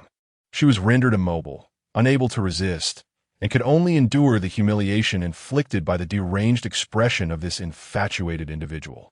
Yet, amid the madness, this infatuation was directed solely towards her, revealing an unsettling affection. Lu Yun seethed with barely contained rage, reflecting on the numerous photographs and investigative materials he had received over the past few days. He had meticulously pieced together the torments Su Ying had endured at the hands of Si Yong and Zhou Zheng, leaving no detail unexamined. However, he could not reveal his identity by directly whisking Su Ying away to his side. Patience, I must endure. Lu Yun fixated on the image of Su Ying in disgrace, forcing himself to remain composed. If I were to replicate their actions, Su Ying would never be able to be with me. nor could she develop feelings for me. To win her heart, Lu Yun wove an intricate web, understanding that only by fostering genuine affection could he truly be with her. Regaining his composure, he picked up his phone and sent a message to Zhang Ziyang. Zhou won't be at home with Su Ying every day. He will inevitably seek someone to care for her. We need to find one of our own to monitor him and, at the opportune moment, become the hired caretaker for Su Ying. Zhang Ziyang replied, "Understood." Lu Yun stared at the countless photographs of Su Ying stored on his phone, his gaze fixated on her visage as he caressed her cheek in the image. "Su Ying, wait for me. Soon, I shall bring you back to my side, in a manner of your own choosing." The calculating gleam in Lu Yun's eyes remained undiminished. The plan he had meticulously crafted days prior, to have her return to him willingly, was now ready for implementation. Lu Yun was an unrepentant madman, an infatuated soul, relishing in the manipulation of those he deemed amusing, all for the exhilarating climax of ensnaring his prize at the final moment. Yet, Su Ying was different. She embodied the culmination of his madness. He yearned to possess her, to hold her firmly within his grasp, not through force, but through the bonds of emotion. What he sought was not merely Su Ying's body, but her heart as well. "Ah, Su Ying, I eagerly anticipate our reunion." Lu Yun chuckled softly, his affection for Su Ying growing ever more profound. Chapter 25. Thus, I shall depend on my senior for a lifetime in the dead of night. Tears glistened in Su Ying's eyes as she found herself unable to sleep. She had never anticipated that coexisting with a delicate yet obsessive individual would prove to be such an arduous ordeal. To comply with his commands was one thing. Even to visit the restroom, she was compelled to beseech him. Struggling to breathe, she recalled the afternoon when she was coerced into submission to Zhou Zheng's whims, which extinguished her sense of autonomy, reducing her to a state where even the simplest need required his approval. It was only then that she was permitted to remove her restraints and experience a fleeting semblance of freedom to attend to her needs alone, rather than being treated like a pet, reliant on his watchful gaze and assistance for every action. Existing in such a manner felt far more challenging than death itself. Yet, despite her plight, she found solace in the thought that her situation was far superior to that of the senior in the book who had been imprisoned in a basement by Zhou Zhang. A pang of bitterness filled Su Ying's heart, and she could not suppress the tremors of fear within her. The insecurity she felt magnified, and the collar around her neck served as a constant reminder of her current predicament. In such dire circumstances, how was she to escape? Enduring humiliation and despair, she forced herself to summon courage. She must escape. It was imperative that she did. As the night grew darker, Siyang, who had set his sights on Lu Yun, had not yet reached the villa when he received a call from his subordinate, delivering news that shifted his expression dramatically. "Boss, Miss Lu has been abducted." The anguish in his subordinate's voice suggested he was gravely affected, revealing that the perpetrators were from the Holy Gate group. They had failed to gain any advantage from their dealings with them, and had resorted to abducting Miss Lu to make an example of their boss. Unbeknownst to Siyang, the 4 foreign individuals injured by Su Ying had already been dispatched by Lu Yun. Upon learning that they had resurfaced from the sea, seeking revenge on Su Ying, they had been drugged by hired hands and subsequently captured and fed to wild beasts. This narrative was merely a ploy to enhance the credibility of Siyang's abduction by the Holy Gate group. As Siyang contemplated leveraging Lu Yun's suffering to draw Su Ying out, the report cast a shadow over his countenance. He had intended to use Lu Yun as bait to lure A Ying, but with Lu Yun now gone, how could he achieve that? Wait, an even better plan occurred to him, and his expression brightened. He chuckled softly, the corners of his lips curling upwards. Perhaps Lu Yun's abduction by the Holy Gate group was not entirely disadvantageous. Ultimately, he intended to torment Lu Yun to bring A Ying forth, who would not inflict suffering. Furthermore, although he was reluctant to admit it, A Ying held a deep affection for her senior. If others were to torment Lu Yun, A Ying would harbor little resentment towards him. In that case, it would be far easier for him to imprison A Ying. "Understood," Siyang replied, his voice devoid of any hint of concern for Lu Yun. "Ensure the villa is thoroughly cleaned, and you may all withdraw." "Understood." The bodyguard, perplexed by Siyang's indifference, hurriedly urged his team to attend to the tasks at hand.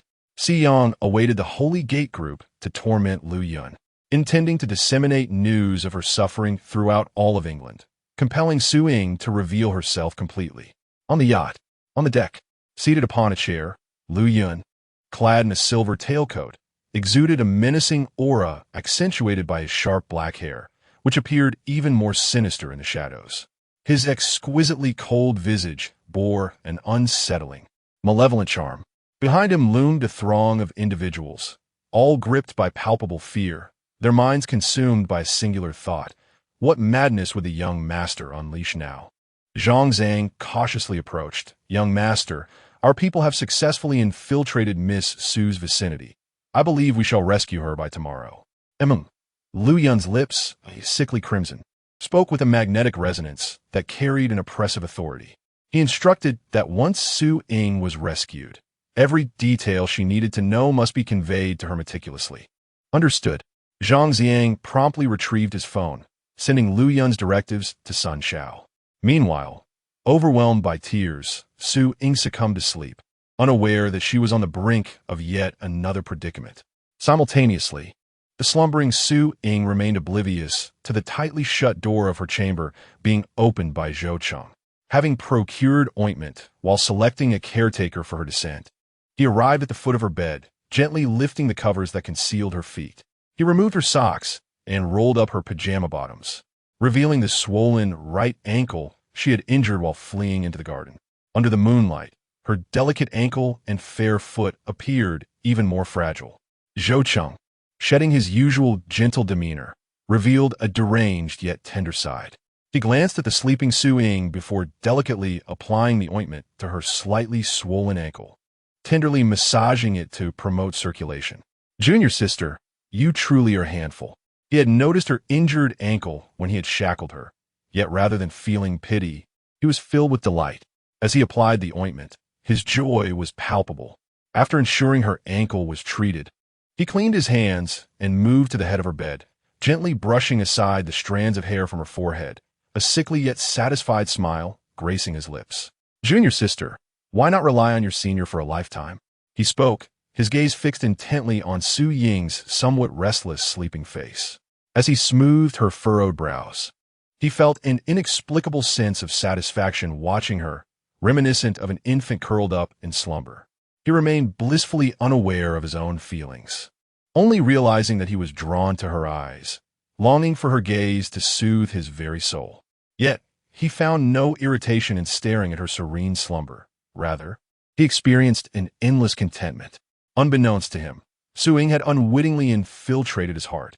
The following day, as Su Ying awoke with half-opened eyes, the first thing she noticed was the diminished pain in her ankle compared to the previous day.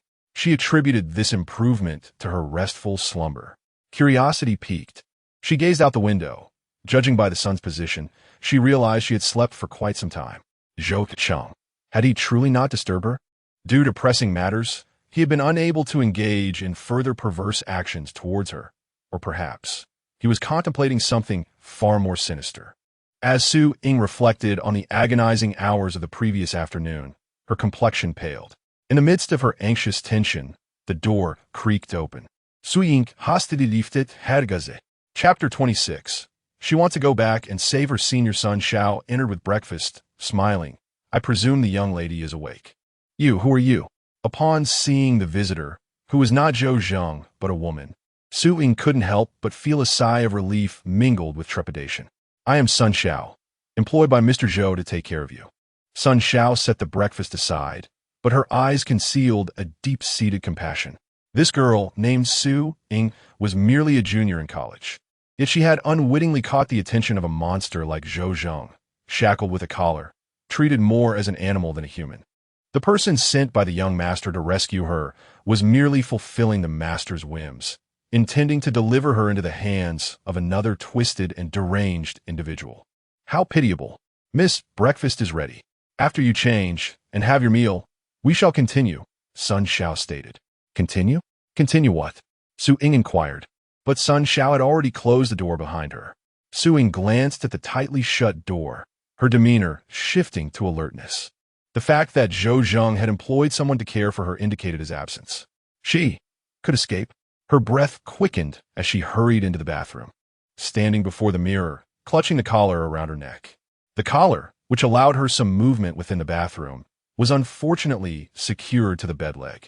However, it was made of leather. She had taken special note of it while in front of the mirror yesterday.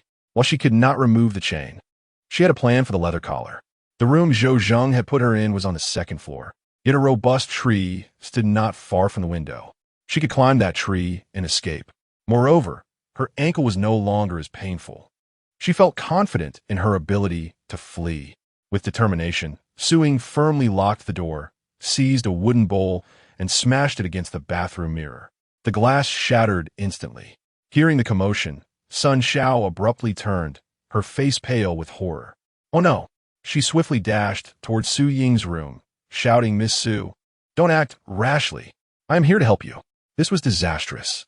Beads of sweat cascaded down Sun Xiao's forehead. Surely, Su Ying wasn't contemplating suicide? Such humiliation, especially being witnessed by others, was unbearable, and she was just a 21-year-old girl. It was likely she felt utterly hopeless and desperate. This cannot happen.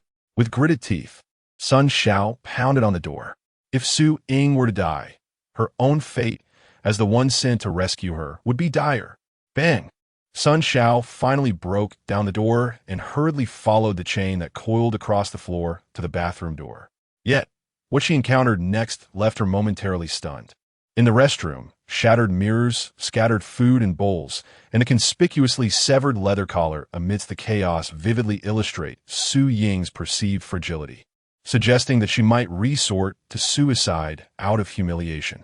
Yet, far from ending her life, she has instead liberated herself from the constraints of the collar that bound her neck and freedom. Turning around, she noticed the open window. Sun Xiao, arriving by the window, witnessed Su Ying climbing down the tree and running forward without looking back. TSK. Sun Xiao couldn't help but feel a twinge of annoyance. This Su Ying, why must she always create more trouble? How was she to explain this to the young master? Brother Zhang. Sun Xiao dialed Zhang Ziang's number. Miss Su has escaped. Just now, I couldn't stop her. Su Ying ran forward relentlessly, the pain in her ankle persisting. Yet she gritted her teeth and persevered. She had to run, as far as possible. Such a rare opportunity to escape must not be squandered. Waiting for her would be an even more twisted treatment from Zhou Zhang. While she would run as far as her legs could carry her. Pale and drenched in sweat, Su Ying remained silent, daring not to pause for even a moment. Upon hearing Zhang Ziang's report, Lu Yun could hardly contain her excitement and stood up. Ying. The obsession in Lu Yun's eyes was palpable. What do you think the senior should do with her? Find 2 people, escort Ying down the mountain, and inform her of my torment. Lu Yun smirked. Yes. On the vast mountain, where only Zhou Zheng's private villa resided, Su Ying quickly lost her way. She flitted about like a headless fly, her sense of direction completely lost. What to do? Su Ying stood still in the woods, helplessly surveying her surroundings. The trees were too dense. She could not discern the path she had taken, let alone find her way down. Who was there? 2 robust voices echoed. Startled, Su Ying quickly concealed herself. Zhou Yi and Zhou Er exchanged glances. They had been specifically instructed by the young master to escort Miss Su and inform her of his dire circumstances. They could not fail in their mission. Miss over there, don't hide. We can see you, Zhou Yi called out first. Rest assured, we mean no harm. We are merely passing through on our way to a company meeting. Indeed, Zhou Er chimed in, feigning indifference. Zhou Yi, why do you concern yourself with others? Right now, the young master's lover from the Rose Winery has been captured and tormented by the Holy Gate Group, which is precisely when our boss stands to gain from it. We should hurry and assist the boss. What did you just say? Knowing the plot well, Su Ying was acutely aware that the owner of the Rose Winery was Si Yang, and the Holy Gate Group was the very adversary responsible for abducting Lu Yun to avenge Si Yang. She stood up anxiously, her mind consumed by Lu Yun's plight, disregarding everything else. What did you just say? Su Ying repeated her question. Zhou Er nonchalantly replied, the owner of the Rose Winery, Si Yang. His lover is being tormented by his rivals. TSK, TSK, TSK. It is said that his little lover has been tormented, her body covered in bruises from whips, punctured by needles, and seared by branding irons. I am truly curious to witness the expression of the proprietor of the Rose Winery at this moment. Su Ying took a step back, her unsteady form betraying a face filled with panic. How could this happen? How could this be? The senior did not flee. She did not escape from Si Yang's villa, but instead. The narrative hastily advanced to a month later, where she was captured and tortured by Si Yang's adversaries. Merely as a means of retaliation against him? Could it be? Su Ying suddenly recalled that glass of Sprite laced with hallucinogens, her body trembling uncontrollably. Could it be? All because of her? Because she had harmed those 4 foreigners. The members of the Holy Gate group harbored not only hatred for her, but also for Si Yang, who had sent her to negotiate the contract with them. Thus, they not only drugged her, but also abducted the senior in order to exact revenge on Si Yang. She must return and rescue her senior. Are you planning to descend a mountain? Su Ying looked at Zhou Yi and Zhou Er. Indeed, Zhou Yi nodded. I would appreciate it if you could take me along. Sujin implored. Where are you headed? Zhou Er glanced at her, suggesting that perhaps they could accompany her part way. I'm going to the dock, to the yacht of the Holy Gate group. Su Ying's mind was solely occupied with thoughts of the tormented Lu Yun, leaving her no time to ponder the discrepancies in this situation. Upon hearing her words, Zhou Yi and Zhou Er simultaneously sighed in relief. Fortunately, Miss Su was proceeding in the direction the young master desired. Zhou Er quickly sent a message to Zhang Ziang in secret. Soon, a reply arrived. Zhang Ziang. The young master inquires if Miss Su hesitated at all when she sought him. Zhou Er promptly responded, not in the slightest. Upon receiving Zhang Ziang's phone, Lu Yun wore a radiant smile. Chapter 27. Return My Junior. The sound of Su Ying's escape was swiftly transmitted to Zhou Zhang's phone through the villa's surveillance cameras. His expression darkened, and a light laugh escaped his lips. Junior, the absence of cameras in your room was a gesture of respect from your senior, allowing you a measure of freedom. Yet, it appears this very freedom has become the means by which you elude me. Rest assured, next time, I shall not grant you such liberty, nor will you reside in a room with windows. Zhou Zheng ominously summoned the phone of Si Yang. The clear sound of Sun Zhao's announcement echoed through the surveillance footage, revealing the audacity of Si Yang's associates, who not only discovered the hideaway of his junior, but also infiltrated his vicinity to snatch her away. Unbeknownst to Zhou Zheng, Sun Zhao was affiliated with Lu Yun, and he was oblivious to the fact that beyond him and Si Yang, there existed another individual, even more cunning, more deranged, and more obsessed, who had set their sights on Su Ying. Naturally, he regarded Sun Zhao as a pawn sent by Si Yang, his ire prompting him to procure Si Yang's private number and dial it. Who? Si Yang's voice emerged coldly. Zhou Zheng scoffed, his tone devoid of warmth as he addressed his rival. Si Yang, your pretense is remarkable. You sent someone to my side merely to seize my junior. Yet you feign ignorance of the situation. After a brief silence, a torrent of emotions surged in Si Yang's eyes. Had Su Ying not fled to a hidden corner where none could find her, but rather been captured by Zhou Zheng during her escape? Instantly, all of Si Yang's dark fury surged forth, gathering in his eyes like ominous storm clouds. What have you done to Su Ying? His voice dropped to a menacing whisper. The fury raging through the phone reached Zhou Zheng's ears. Yet Zhou Zheng responded with a provocative gentleness, his voice dripping with sweetness. Has she not informed you? Si Yang, my relationship with her is profoundly intimate. He continued, she relies on me. I feed her, wipe her mouth, and comb her hair. She even playfully blinks those exquisite eyes at me. Do you know her eyes? Zhou Zheng's excitement was palpable. When they glisten with tears, they are the most beautiful, like 2 splendid, radiant gems. Alas, you have seen none of it. Si Yang's fingers tightened around the phone, the bones creaking under the pressure, consumed by a jealousy that threatened to suffocate him. Si Yang. Zhou Zheng's previously exuberant tone plummeted to an icy chill, his expression ghostly. Return my junior to me. His words implied that Su Ying was inherently his. Si Yang let out a cold laugh, releasing his grip. Although Su Ying was not at his side, and he had no knowledge of where she had fled from Zhou Zheng's captivity, this did not deter him from sowing discord. In your dreams. Si Yang coldly articulated his words before abruptly disconnecting the call. Zhou Zheng, expressionless, gazed at his phone, consumed by an obsession for Su Ying. You refuse to return my junior? Zhou Zheng fixed his stare on the device, as if it were Si Yang himself who had carelessly severed their communication, his eyes brimming with murderous intent. Then I shall simply reclaim her. With that, Zhou Zheng powered off his phone, seized his car keys, and set off in pursuit of Si Yang.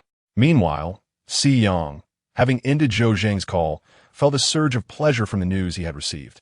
Su Yang, noticing the shift in his boss's demeanor, inquired eagerly, "What brings such joy, boss?" "I found A Ying," Si Yang replied. "Found her?" Su Jiang exclaimed in astonishment. They had scoured tirelessly for what seemed an eternity, even receiving orders to release several reports detailing Miss Lu's torment at the hands of the Shengmen group. Yet they had not caught so much as a glimpse of Miss Su. Now, she had been located? Si Yang raised his gaze and commanded, "Drive to the Shengmen group yacht." Ying had not been absent due to a lack of intent to rescue Lu Yun, but rather because she had been ensnared. At this moment, Ying was undoubtedly en route to the Shengmen group yacht. Understood. On the Shengmen group yacht, clad in a blood-soaked dress, Lu Yun reclined languidly, seemingly at one with the world around him, despite lying sprawled on the deck. Behind him, Zhang Xiang and a cadre of subordinates averted their eyes, accustomed to their young master's unpredictable fervor. They had never anticipated that his madness could intensify further, particularly for a girl. However, this revelation brought them some relief. It indicated that their master was not merely a madman, but one capable of ordinary human emotions, albeit more intense and fervent than most. To avoid detection, Zhou Yi and Zhou Air had discreetly transported Su Ying to a small boat heading towards the Shengmen group, then departed. Su Ying's eyes were fixed intently on the activity unfolding on the yacht's deck. In the distance, she spotted a flash of white. In a flurry of urgency, Su Ying rose to her feet, recognizing that it was Lu Yun. "Senior, senior," she called out, her voice trembling as she noted the crimson stains marring Lu Yun's pristine white dress. Her complexion drained of color, panic overtook her. All semblance of calm vanished as she yearned to reach the Shengmen group yacht and rescue Lu Yun. "Young master, Miss Su has arrived," Zhang Xiang observed, his keen eyes catching sight of Su Ying's small boat. Lu Yun's lips curled into an excited smile, his eyes sparkling with exhilaration. "As planned, we shall enact the ruse." "Indeed," Zhang Xiang affirmed, swiftly adopting the demeanor of one tormenting Lu Yun. Unable to contain herself any longer, Su Ying urged the boatmen to hasten their approach, swiftly arriving at the Shengmen group yacht. "Who are you?" Zhou San timely appeared, blocking Su Ying's path, and bellowed theatrically, "Do you not realize this is the Shengmen group yacht?" Su Ying's eyes were swollen from weeping. She had long since resolved to exchange her own self for Lu Yun. "I am Su Ying. It was I who harmed the four of you. Put my name forward. Your boss will undoubtedly take an interest." "Su Ying." Zhou San scoffed with a cold smile. "So it is you." He theatrically stepped aside, feigning a menacing demeanor to clear the path to the deck. What a farce! He dared not obstruct Miss Su, nor would he ever lay a finger on her. If the young master were to discover such an act, his life would surely be forfeit. Su Ying dashed to the deck, her gaze immediately landing upon Lu Yun, who lay before Zhang Xiang, barely clinging to life. "Senior," she cried out, her soft voice cracking with urgency. In tears, she rushed to Lu Yun, kneeling and enveloping her in an embrace. Despite the ghastly wounds marring Lu Yun's body, her exquisitely beautiful face remained unparalleled, captivating the hearts of 7 infatuated souls. "Hey, Su Ying." Lu Yun weakly opened her eyes, a profound excitement glimmering in their depths. "Su Ying, you have finally returned to my side." Chapter 28 Interloqued Finger Su Ying. Zhang Zhang did not forget his mission as he snorted coldly and began to act. "You harmed me, yet you dare to return after not succumbing to the hallucinogenic drug?"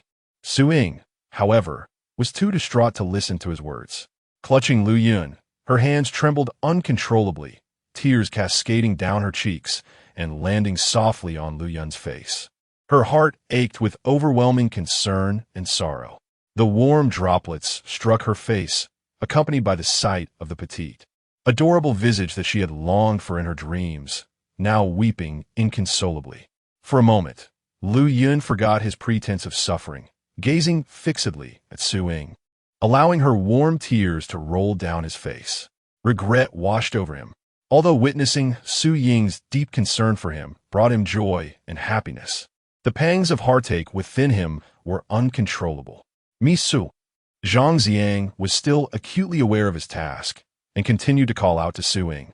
However, the next moment, he found Lu Yun casting him a terrifying glare as Su Ying's vision blurred with tears. He immediately fell silent, startled into submission like a quail, too afraid to speak. Senior. Su Ying, in deep sorrow, wiped away the tears that had fallen on Lu Yun's cheek. I'm so sorry. I have brought you harm. It is my fault. For the sake of maintaining the integrity of the scene and to prevent Su Ying from detecting any flaws in his emotions, Lu Yun furrowed his brow, feigning agony while portraying a tortured senior who remained concerned for his junior. Ying, this is not your fault. No, it is mine. Su Ying sobbed. If I had not harmed those 4 foreigners, if I had not provoked their ire, you would not have to endure all of this. It is all my doing. Su Ying understood that Lu Yun's most pressing need was medical attention. Therefore, she lifted her head to gaze at Zhang Ziang, who seemed to be the leader. If you intend to use my senior to provoke Si Yang, you are gravely mistaken. A smile tugged at Su Ying's lips, and for the first time, she perceived that being targeted by the ailing Si Yang might bear some advantages. For instance, she could now offer herself in exchange for her senior's life. Si Yang did not genuinely love her senior. He kept her confined at home simply because her beauty was unparalleled. Su Ying held Lu Yun tightly, determined to save her senior at any cost. The only one who could truly inflict pain upon Si Yang through torment was herself. Since you harbor animosity towards me as well, feel free to torment me. Not only would it relieve your hatred, but would also allow you to bring suffering to Si Yang. However, the condition is that you must take my senior to the best hospital for treatment. Otherwise, Su Ying's eyes shone with the fierce determination of one who is willing to fight for survival. I will perish on this ship. You would not be able to use my torment to inflict pain upon Si Yang. My death would only serve to sever the ties between Si Yang and you. As she spoke, her expression was resolute. Such a demeanor captivated not only Lu Yun, but also stunned Zhang Ziang. He seemed to understand why the young master was so fiercely obsessed with Miss Su. To be cherished and loved by such a person is undoubtedly a rare fortune. Su Ying was unaware that her waist had been encircled by Lu Yun without her realizing it, filled with an intense sense of possessiveness and exclusivity. This is bad, boss, Zhou San exclaimed, his demeanor slightly flustered as he approached Zhang Ziang. What is you so agitated? Zhang Ziang, anticipating the situation, played along. Si Yang's men are approaching in a yacht. He is on that yacht, Zhou San reported. He has finally arrived, Zhang Ziang scoffed dismissively. Let him come. I am eager to see whom he truly values more. Upon hearing the news of Si Yang's arrival, Su Ying's body involuntarily tensed, a manifestation of her fear and anxiety toward him. Her lips tightened, becoming almost translucent. She had escaped yesterday by deceiving Si Yang, and now, merely by informing him that Zhou Cheng had threatened her, he had flown into a rage. Undoubtedly, he was furious with her now, and he might resort to extreme measures. Yet now, to rescue her senior, she had to rely on him. No matter what he intended to do, she could not abandon her senior in her hour of need. Ying, a soft and melodious voice, suddenly broke through her thoughts, belonging to Lu Yun. Do not worry. The voice, though faint and laced with fragility, somehow filled Su Ying with strength. For a fleeting moment, the tension in her emotions and nerves eased. Soon, Lu Yun's slender, graceful hand clasped hers, their fingers intertwined, as if Lu Yun were imparting her strength invisibly. Accepting the courage transmitted by Lu Yun, Su Ying reciprocated the grip. A smile flickered at the corners of Lu Yun's lips, barely contained.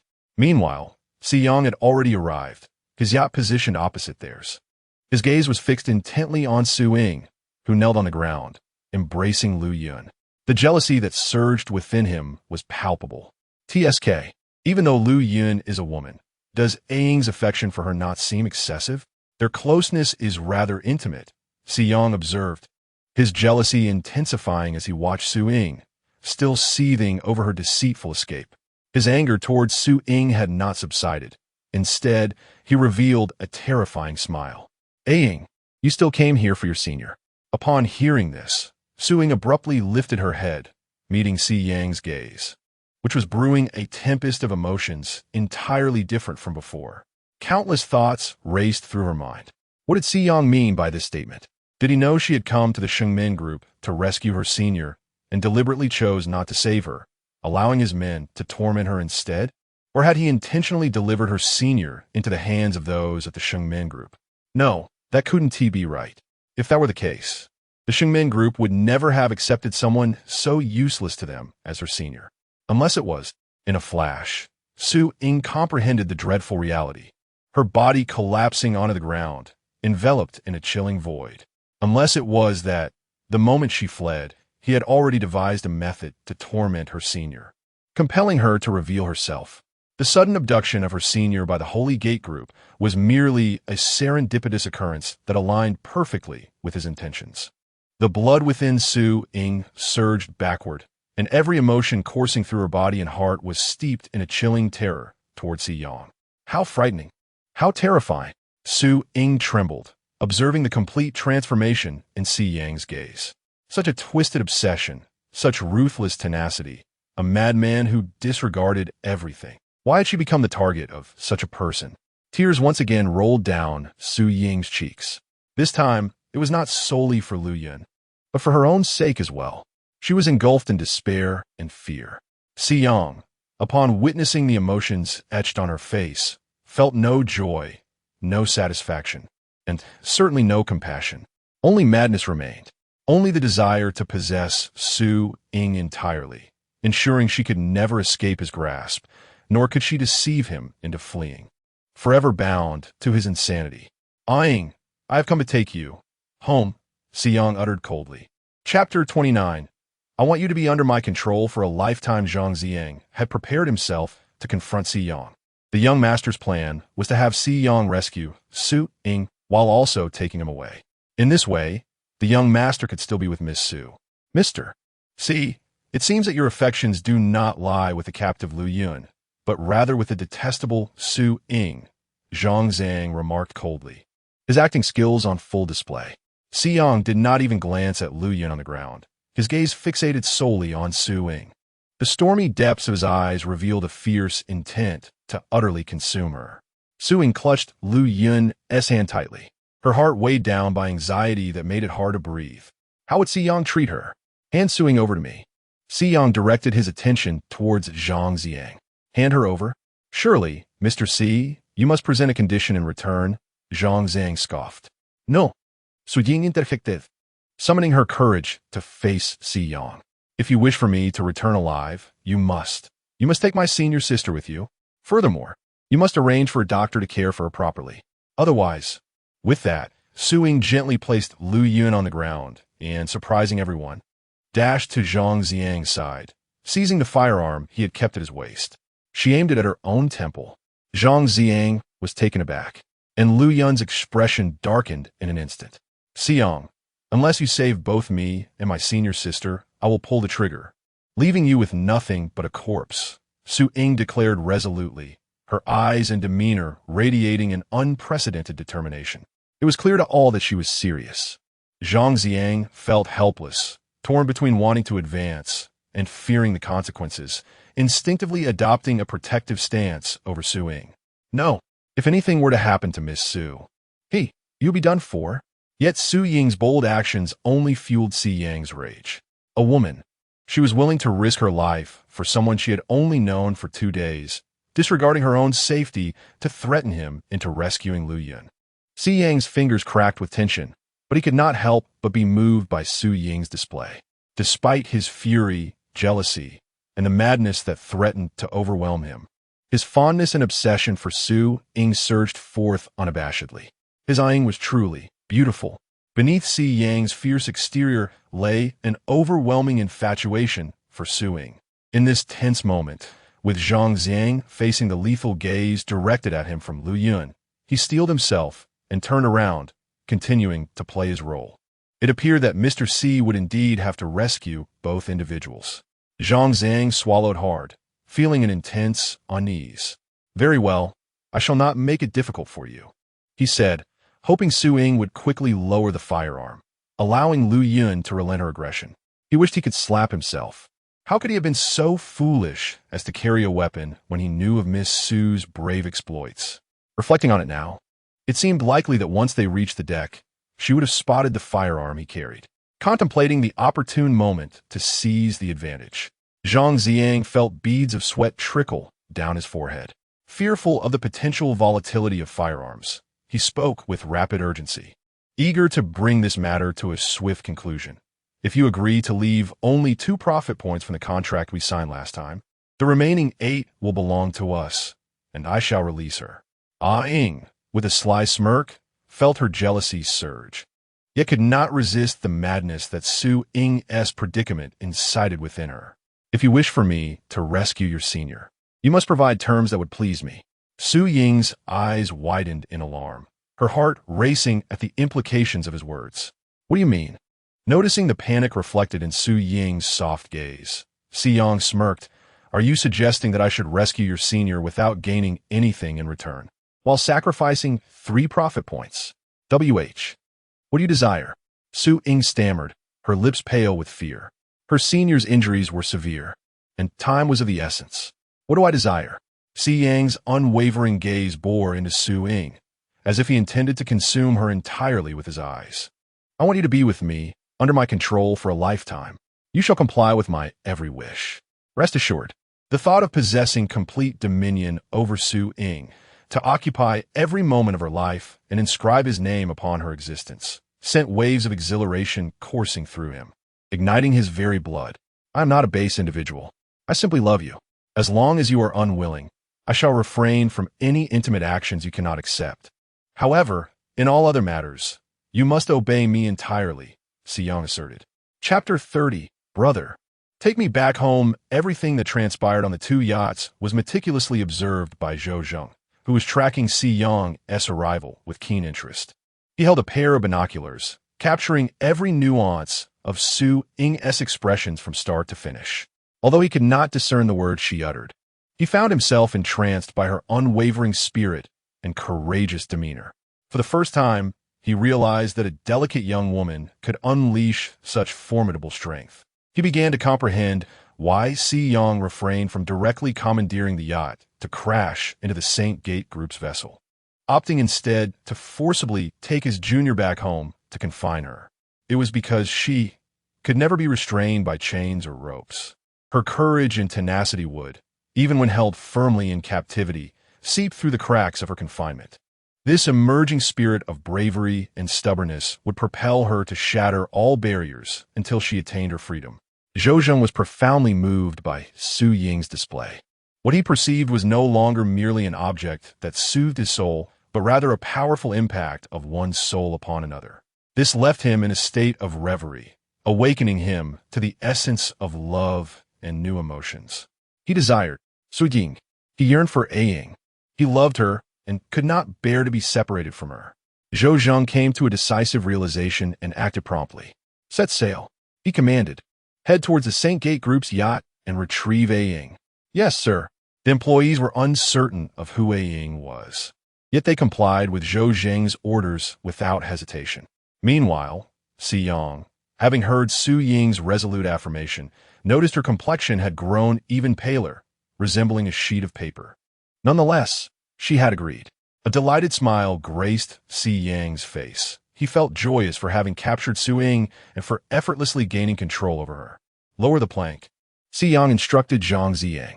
I have accepted your terms. Very well. Zhang Ziyang conceded, allowing Xiyang's men to lower the plank to their yacht, facilitating the transfer of Su Ying and Lu Yun.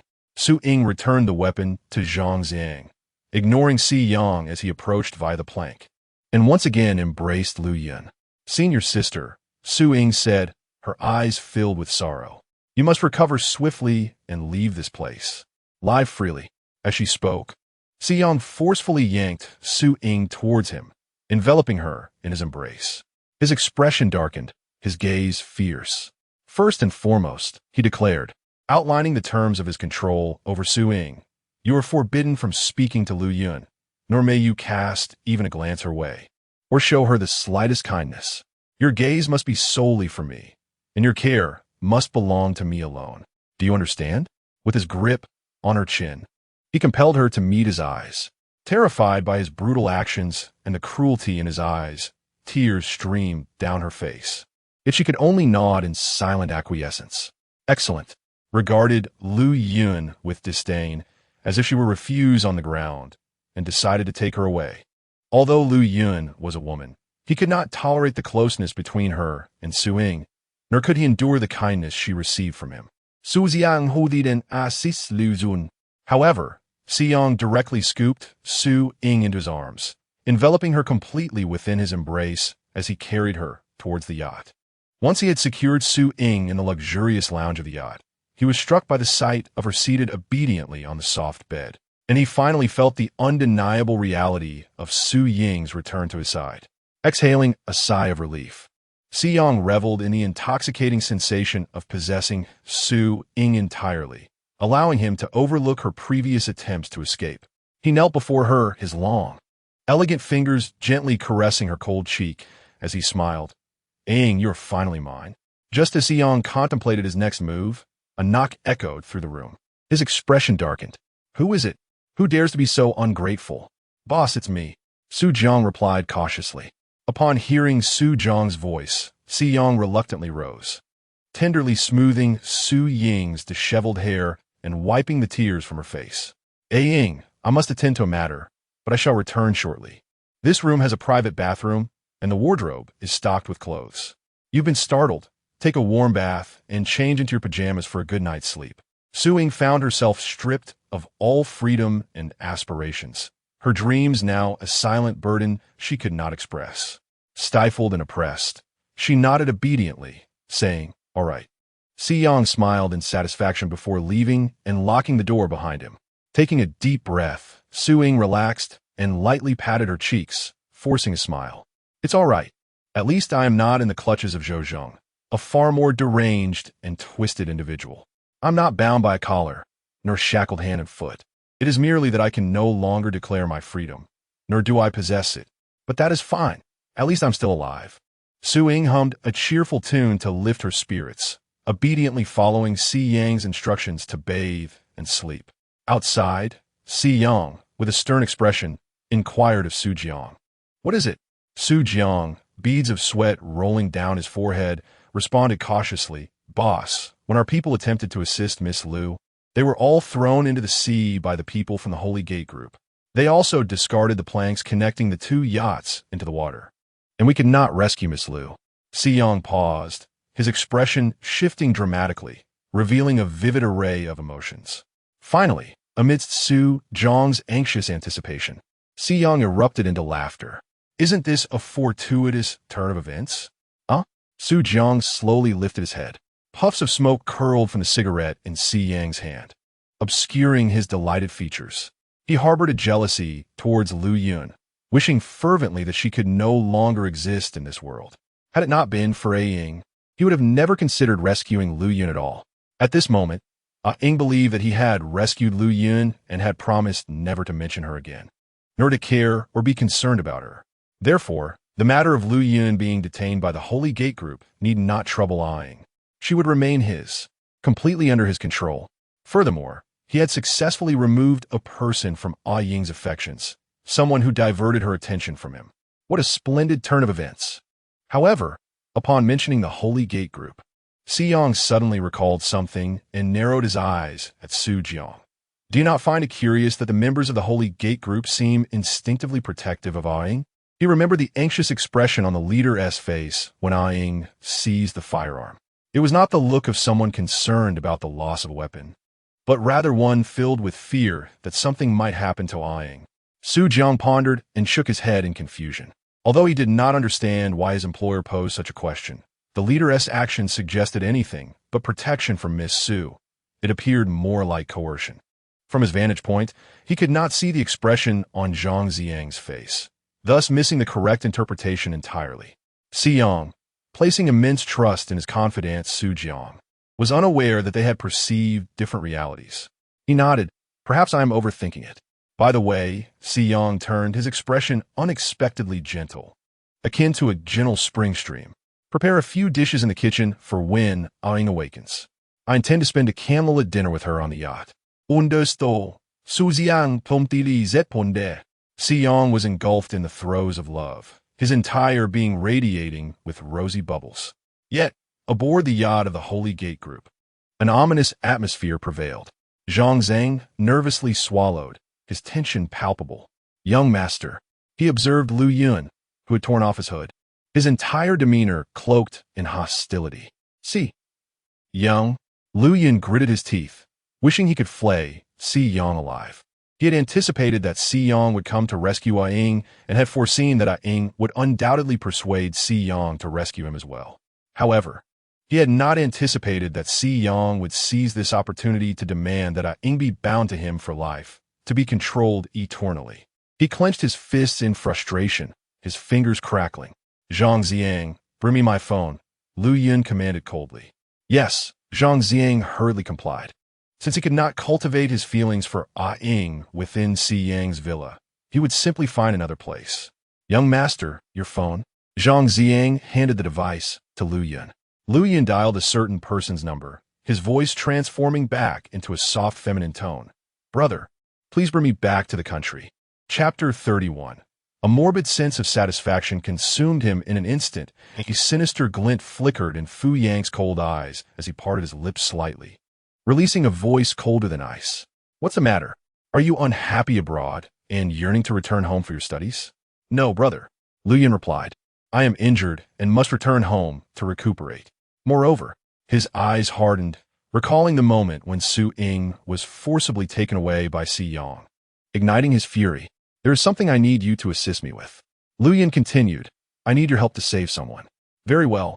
A wicked smile curved Fu Yang's lips. Once I bring you back to the country, I shall rescue the person you speak of. Thank you, brother. Lu Yun ended the call, but Zhang Ziang appeared somewhat anxious. Young master, although President Fu is the son of your mother's late friend, your encounters with him have been few and far between. What if you inadvertently reveal your disguise as a woman on his territory? Wouldn't that create chaos? Lu Yun smirked. His understanding of Fu Yanke was limited, yet he was the most suitable candidate to facilitate the budding relationship between Lu Yun and Aang. It matters not, Lu Yun replied. I merely require a place where I can interact with Aang. Understood. Zhang Ziang could only comply. At 29, Fu Yanke had spent decades immersed in the business world, honing an exterior of indifference while concealing tumultuous thoughts beneath. Thus, Lu Yun remained oblivious to the venomous and sordid intentions lurking beneath Fu Yang's frigid facade. Little did he know, from the very first moment Fu Yanke laid eyes on him, he had been calculating ways to manipulate him, coercing him into committing unspeakable acts. Upon ending the call, Fu Yang's typically frosty countenance revealed the malevolent disposition cultivated by years of exposure to corruption and filth. Huh! Fu Yanke exclaimed, exhilarated, Lu Yun, you have finally fallen into my grasp.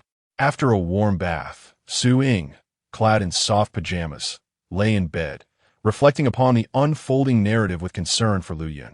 In the storyline, the torment of the senior was now accelerated to the present, with a third deranged male lead, Fu Yanke, poised to make his entrance under the pretense of rescuing the senior. He would imprison her, forcing her to witness the debaucheries of the affluent, binding her with emotional blackmail and moral coercion to become his captive. In the tale, the senior remained unaware of Fu Yang's true nature, believing him to be the cold-hearted president she had encountered, and with their familial connection, she harbored no suspicion as she visited his home. This led to a series of tragic events. However, thanks to her intervention, the senior would no longer fall prey to the vile Fu Yanke. Instead, she would recuperate under the care of Si Yang's subordinates. It was hoped that once her injuries healed completely, she would discreetly escape. Even if the senior chose not to flee, merely being kept by Si Yang as an idle guest was far superior to being taken by Fu Yanke. At present, Si Yang had no interest in her and would not impose any further actions.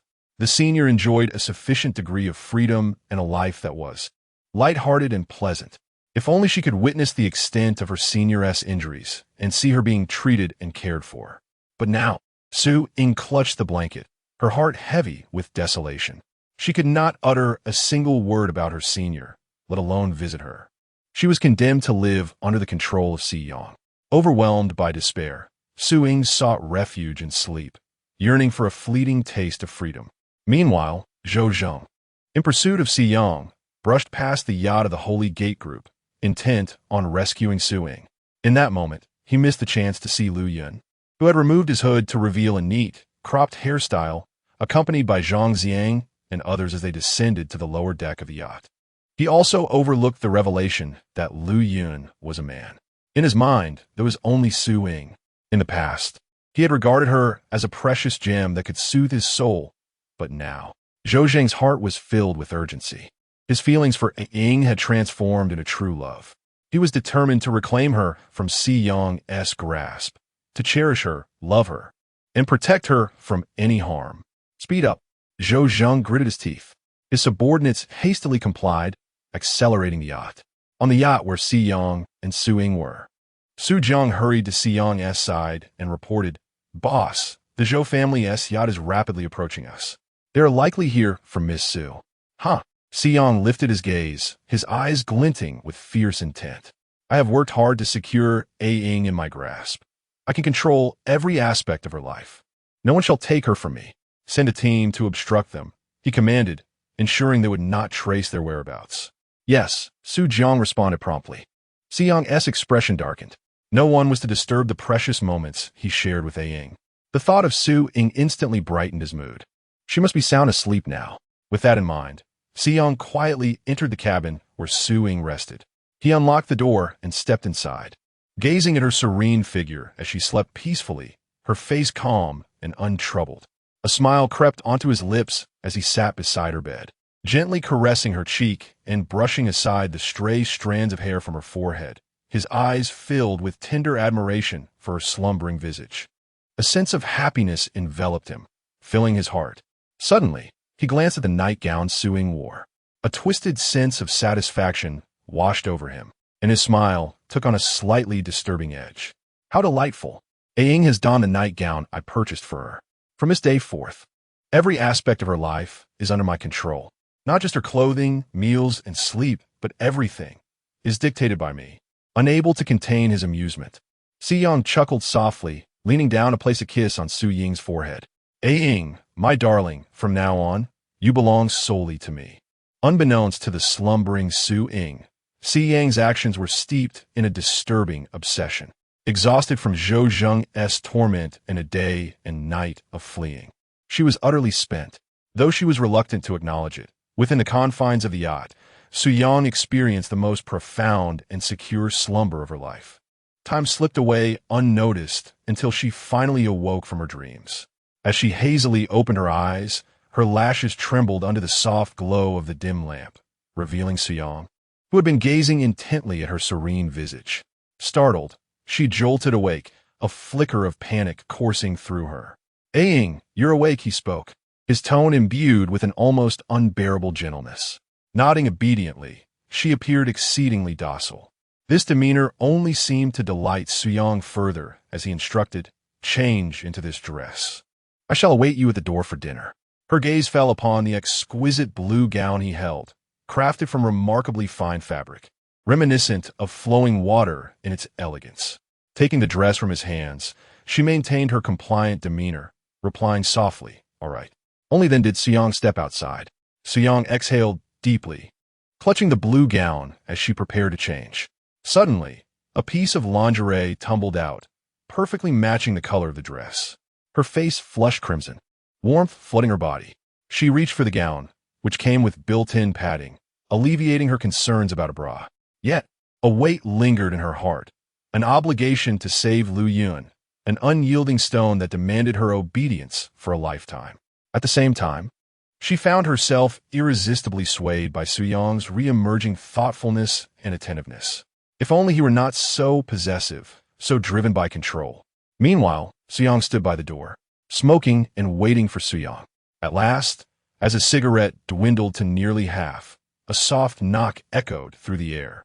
In an instant, he dropped the cigarette from his hand, utterly captivated by the sight that met his eyes. Chapter 32, Ing. You have no idea how much I love you. The blue gown, akin to the previous red swimsuit, features an alluring open back.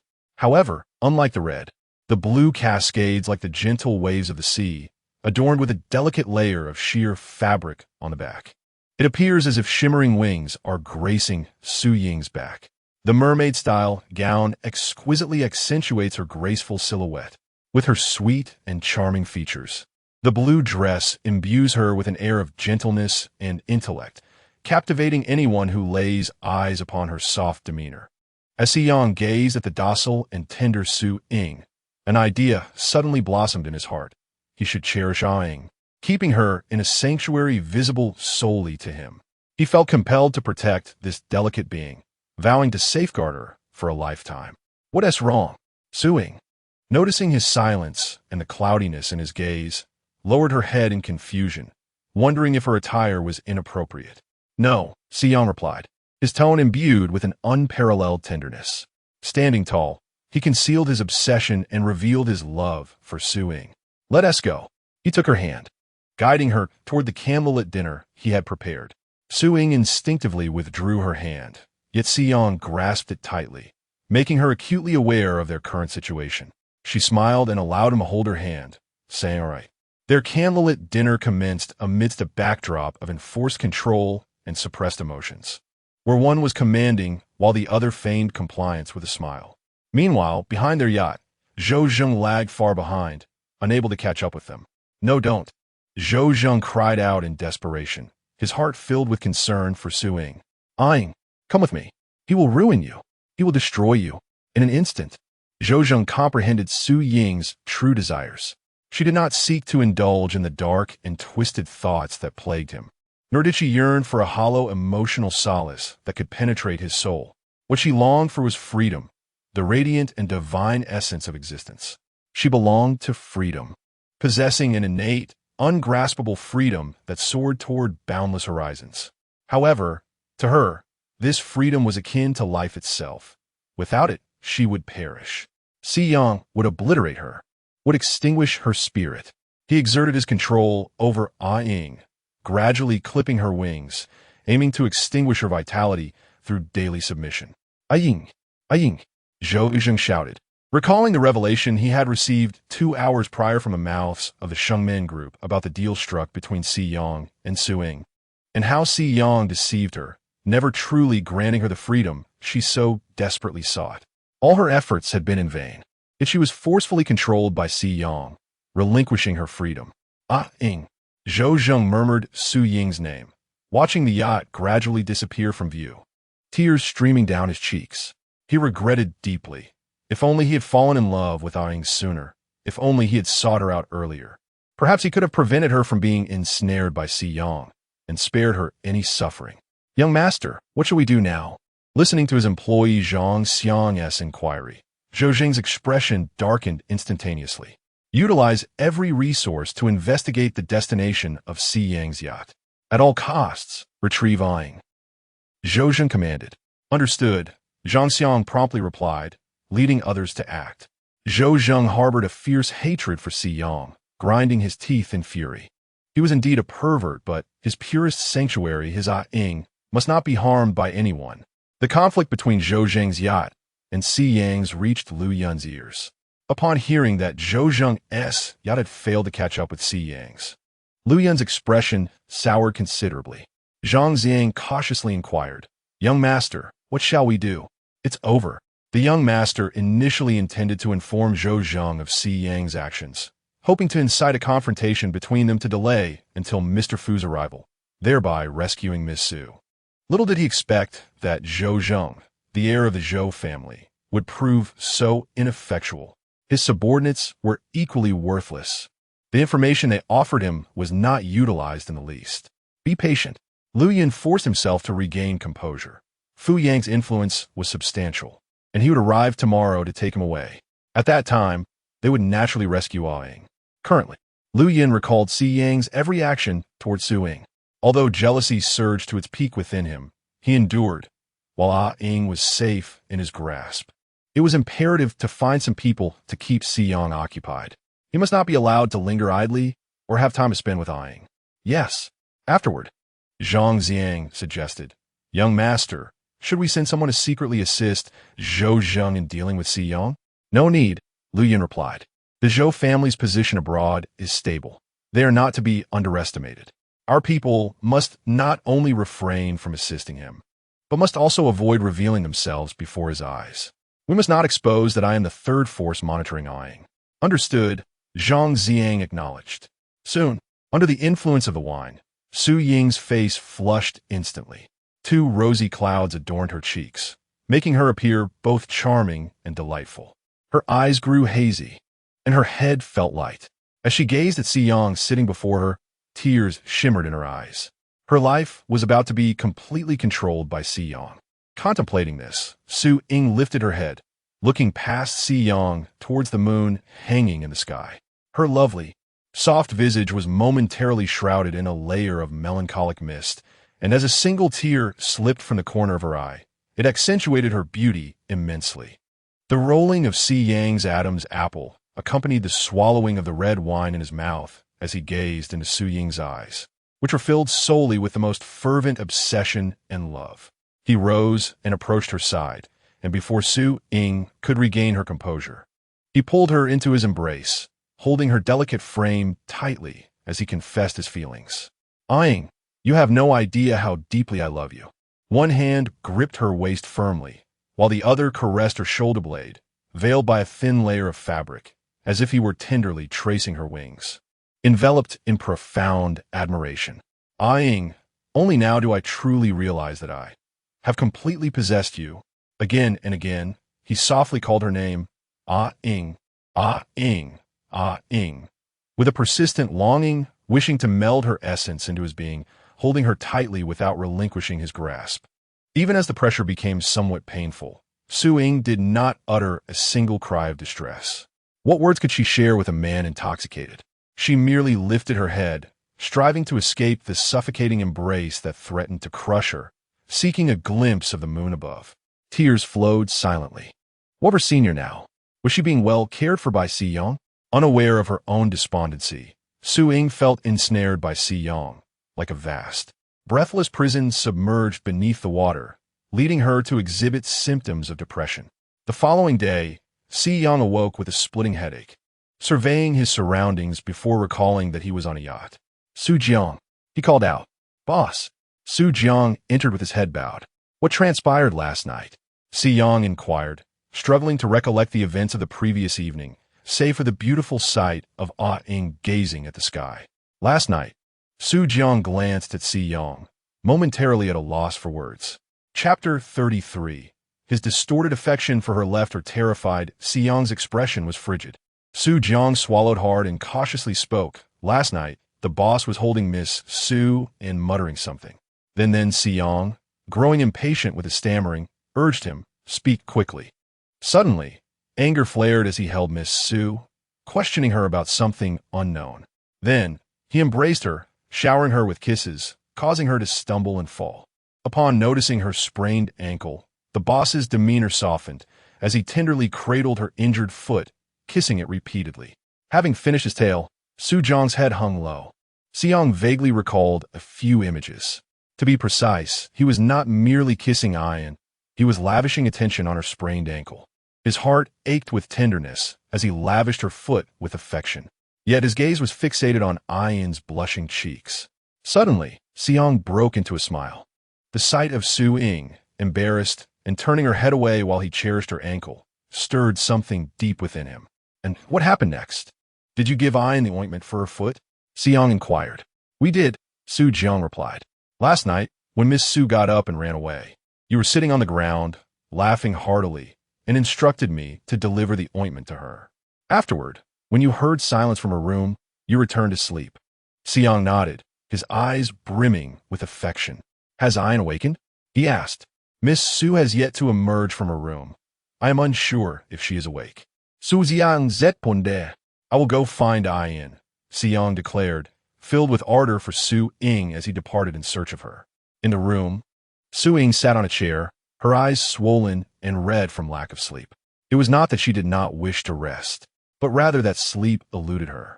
She was frightened by Seong, and the thought of spending a lifetime enduring his obsessive affection, akin to a pet more than a person, left her in shock.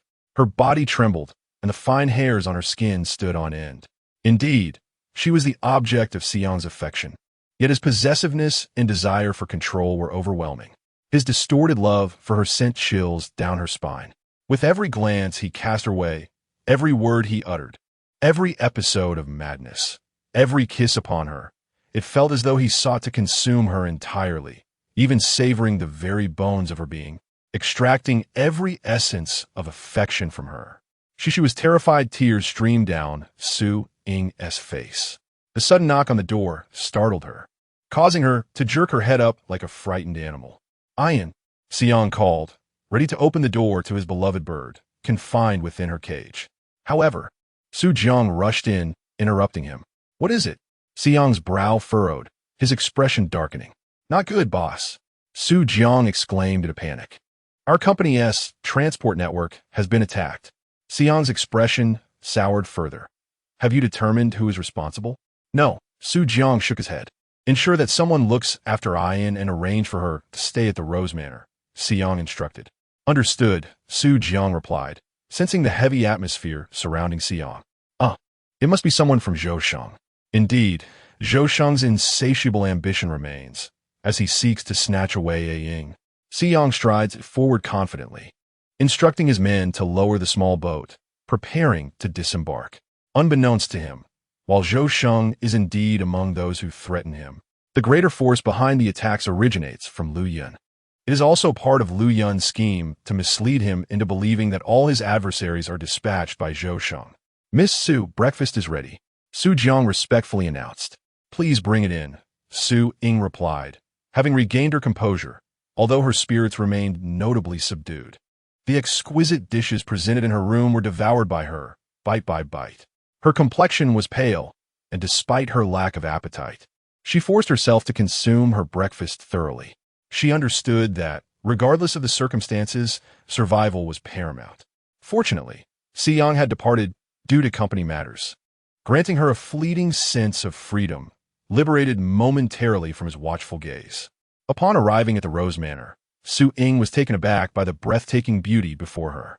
The estate, enveloped in layers of blooming roses, exuded a romantic and classical ambience. The standalone manor, towering 10 stories high, was opulent and exquisite, reminiscent of an ancient castle passed down through the ages. "Miss Su, from now on, you shall reside here," Su Jiang informed her. "Meals will be delivered to the manor 3 times a day.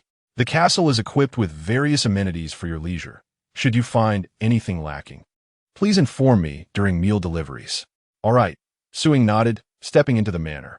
The interior was even more luxurious, yet it stirred within her a profound sense of desolation. She realized that she would be confined here, unable to step outside, spending her days in solitude, with only Si Yang for company. Upon entering the manor, she observed that not only was the estate heavily guarded, but the path leading to it was also patrolled by numerous bodyguards. There was no conceivable way for her to escape. Feeling utterly drained, Su Ing collapsed onto the sofa, choosing to endure her torment through sleep. She lacked the strength to engage in any activity, having evidently succumbed to a state of deep emotional despair. Meanwhile, on the other side, Fu Yanke, having flown abroad to confront Lu Yun, felt a wave of disdain and revulsion wash over him upon seeing her. TSK. Fu Yanke gazed at Lu Yun, seated in a wheelchair, her exposed skin marred by countless scars, and found himself devoid of any desire to possess or confine her further. One imperfect gem. How unfortunate that she has rendered herself a sight so unappealing, marred all over except for her face. It is truly nauseating. He had wasted so much time hastily preparing the villa and the flight to retrieve her, only to discover that she appeared in such a state that evoked nothing but disgust. All enthusiasm drained away. "Brother," Lu Yun called weakly. Fu Yanke responded with noticeable indifference. "I have prepared a villa for you, right next to my residence. You may recuperate there in peace." "Thank you, brother."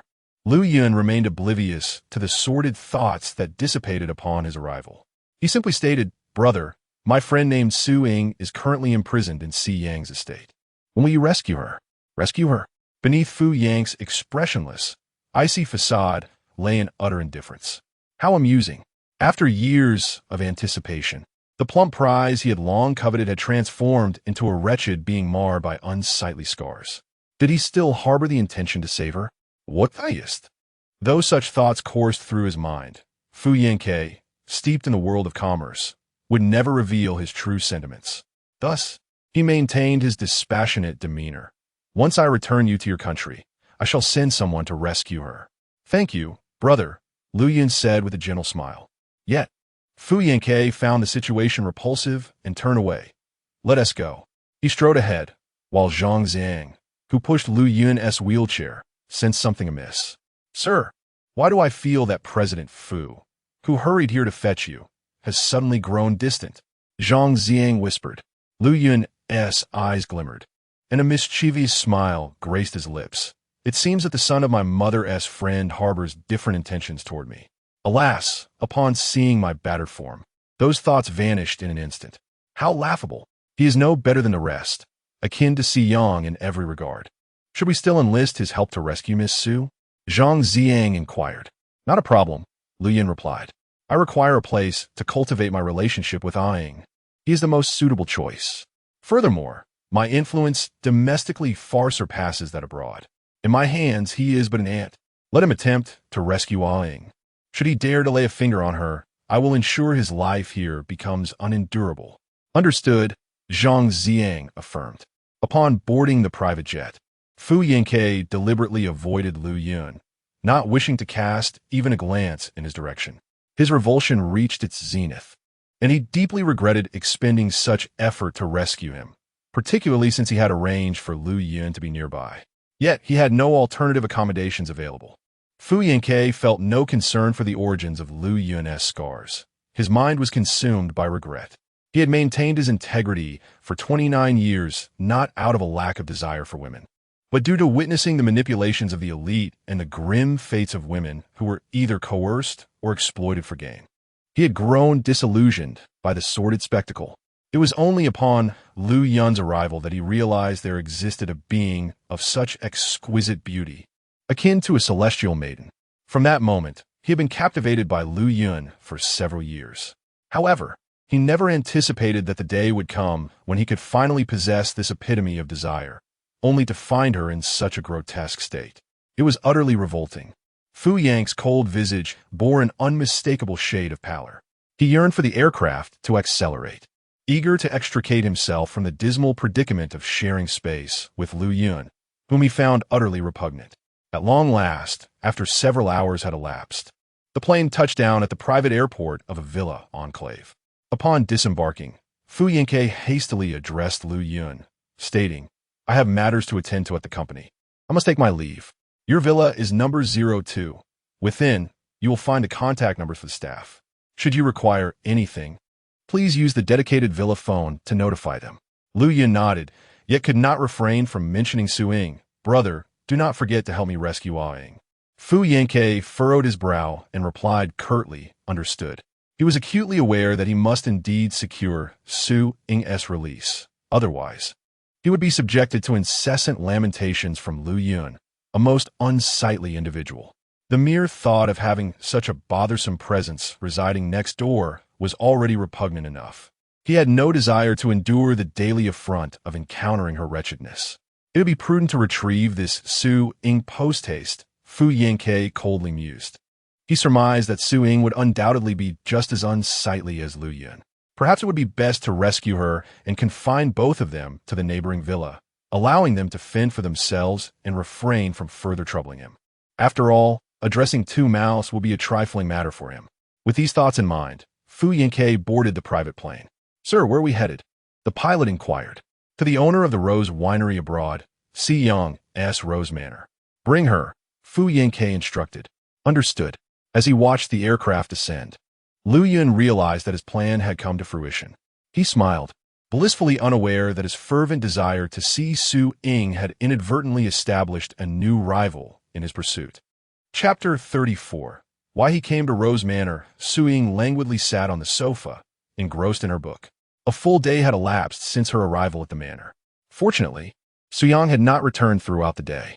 Even more fortunate was the fact that she had reached out to Su Jiang, requesting him to gather her study materials from the school, which he dutifully fulfilled. At last, she had found solace in her studies, engaging in them for an entire day. A genuine smile finally graced Suying's lips, her eyes sparkling with delight as she mused over the contents of her materials, regardless of the circumstances. I can at least make some progress towards my dreams. With a sense of abandon, Suying immersed herself in her studies, savoring her freedom and joy during Suyang's absence. Soon, the night deepened. Yet, she forced her weary eyes to remain open, determined not to succumb to sleep, fearing that slumber would cause her to miss this rare opportunity for liberation. Suddenly, a tumultuous sound erupted, jolting her attention. Stifling a yawn, Suying looked up, her previous mirth giving way to a teasing thought.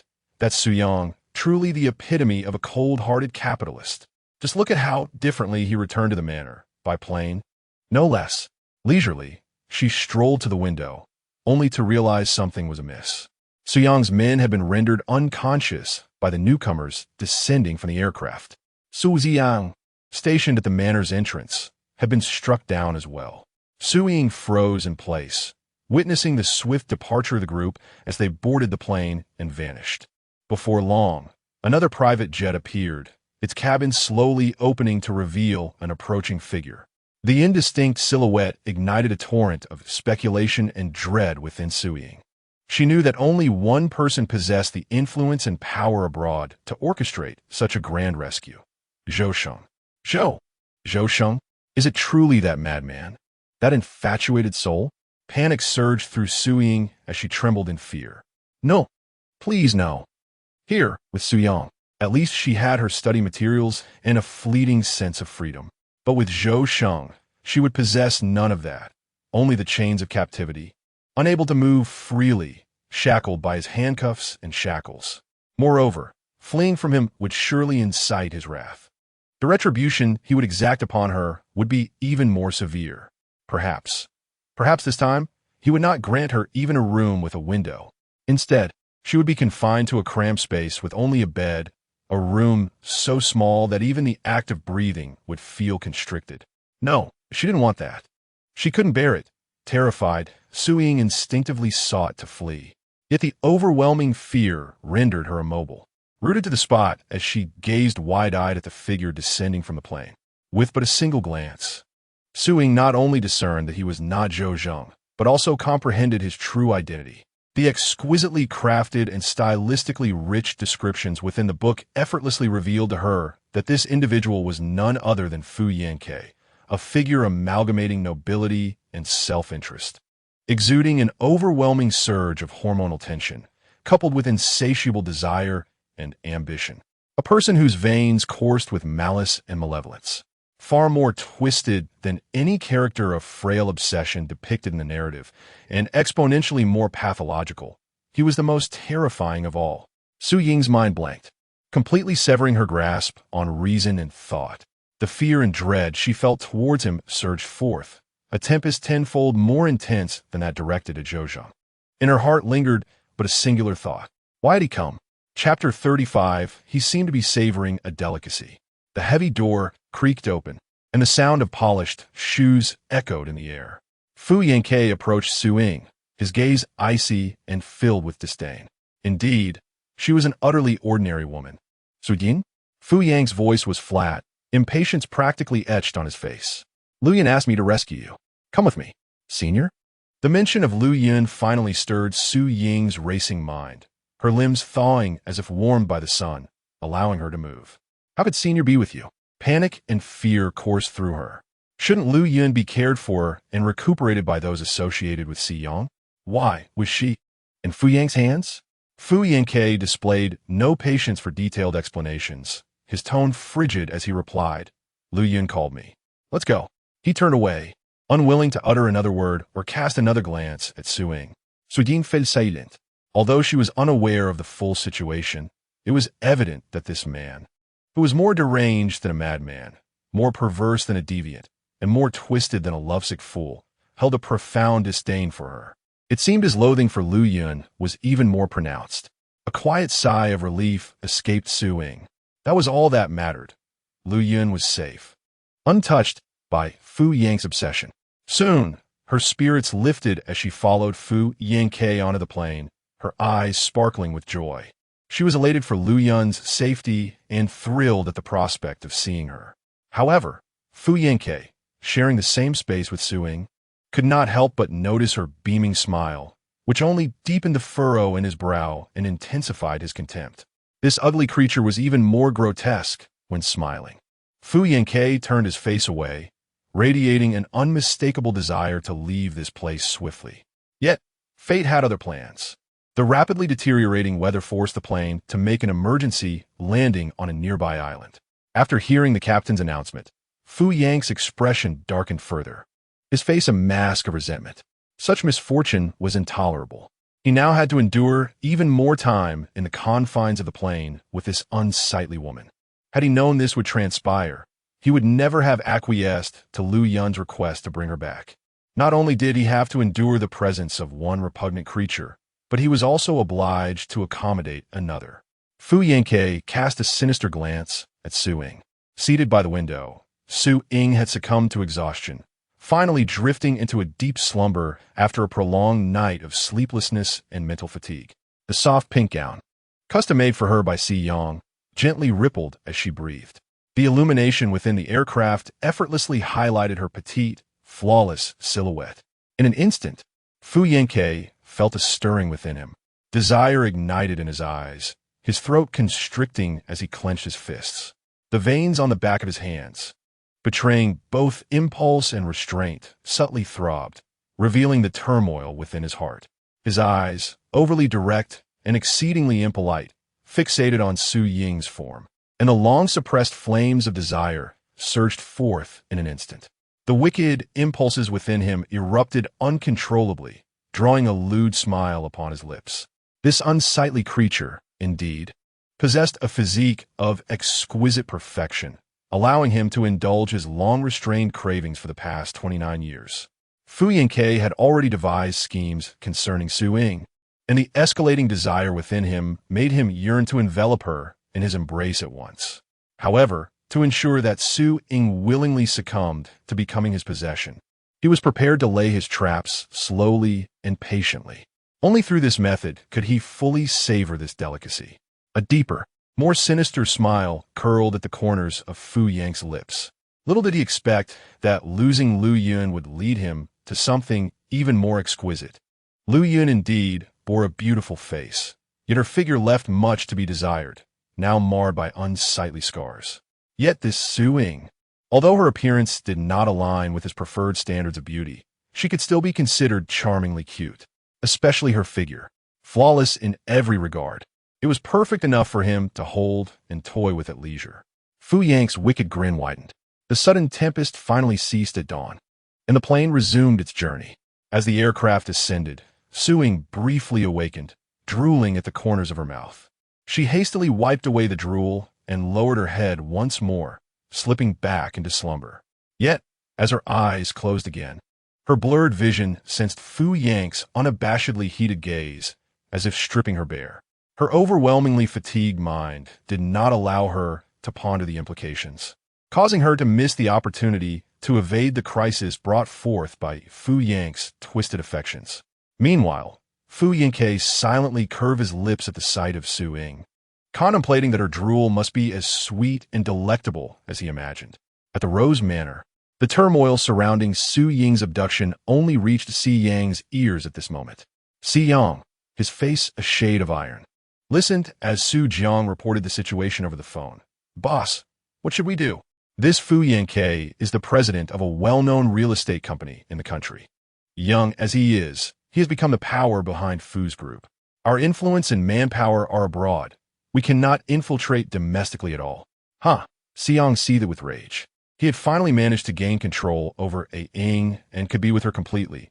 But now Zhou Zheng was snatching her away. And to make matters worse, Fu Yangke had entered the fray. "Why is Fu Yangke competing with me for A Ying?" Xiang asked coldly. "I don't know," Su Jiang replied cautiously.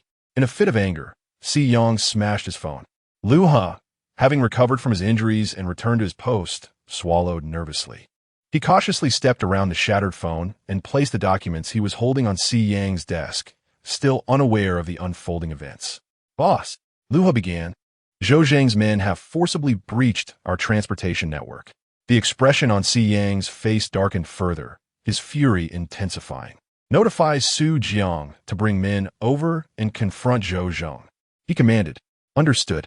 Lu He was momentarily taken aback, deducing the reason behind Si Yang's irritation. It appeared that Miss Su had been rescued by someone. However, given Zhou Zhang's vehement assault on the company, it was evident that he was not the one who had liberated Miss Su. Furthermore, he mistakenly believed that Miss Su was in the hands of their boss and sought to claim her for himself. But who was this individual that had abducted Miss Su? Remarkably, her admirers included not only the boss and the young master of the Zhou family, but also another. Lu He closed the office door and promptly contacted Su Jiang. Meanwhile, the plane carrying Su Ying had arrived at the airport in the Villa District. Su Ying was still in a deep slumber. In her dream state, she felt as if someone had pinched her cheek, causing her to drowsily open her eyes. The moment she did, terror gripped her, rendering her nearly breathless. Fu Yanke, who had been seated at a considerable distance, had somehow moved to her side, now close enough to pinch her face. He was sitting right next to her. Awake? Fu Yanke, as if nothing had happened, withdrew his hand and said nonchalantly, If you're awake, please disembark. With that, he stood up and walked down the plane steps. Turning his back to Su Ying, Fu Yang's right hand lingered, savoring the warmth and softness of her cheek. Such softness, he mused, what about her body? A broader smile spread across Fu Yang's lips. Su Ying, unable to see the expression on his face, remained oblivious to his lecherous reminiscence of the sensation he had just experienced. Still reeling from her fright, she pondered the timing. When had Fu Yanke taken a seat beside her? Hadn't he harbored a strong aversion to her, unwilling to even glance her way? Why had he suddenly positioned himself so close, even going so far as to pinch her cheek? Something was amiss. It simply did not add up. Just then, Fu Yanke stepped off the plane and glanced back at Su Ying, saying, Do you want me to carry you down? His words sent a wave of goosebumps cascading over her. In a flurry of panic, she hurriedly exited the aircraft, her complexion pale as a sheet. The overtly ambiguous remark left her too intimidated to meet Fu Yang's gaze, already aware of his peculiar and unsettling intentions towards her. Yet now, she had entered his domain. Senior, right, the senior. How is she doing now? Su Ying instinctively sensed Fu Yang standing le baiser, unwaveringly fixated on her, without uttering a single word, deliberately compelling her to initiate conversation. Su Ying stammered, not daring to lift her head. Where's the senior? The senior? Fu Yang's brow arched slightly. Are you referring to Lu Yin? Yes. Su Ying nodded, revealing the graceful curve of her neck. Fu Yanke smiled. Has no one informed you that when conversing with someone, it is customary to look them in the eye? Su Ying's heart quivered. She was acutely aware of Fu Yang's manipulative tactics. It was evident that he recognized her understanding of his unusual feelings towards her. He deliberately aimed to confront her with his malicious intentions.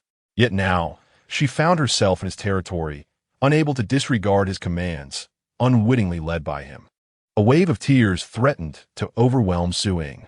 She had thought she had safely departed from Si Yang's estate, only to fall into an even greater den of wolves and mire. What had she done? Why did Fu Yang's feelings and perceptions of her shift so abruptly?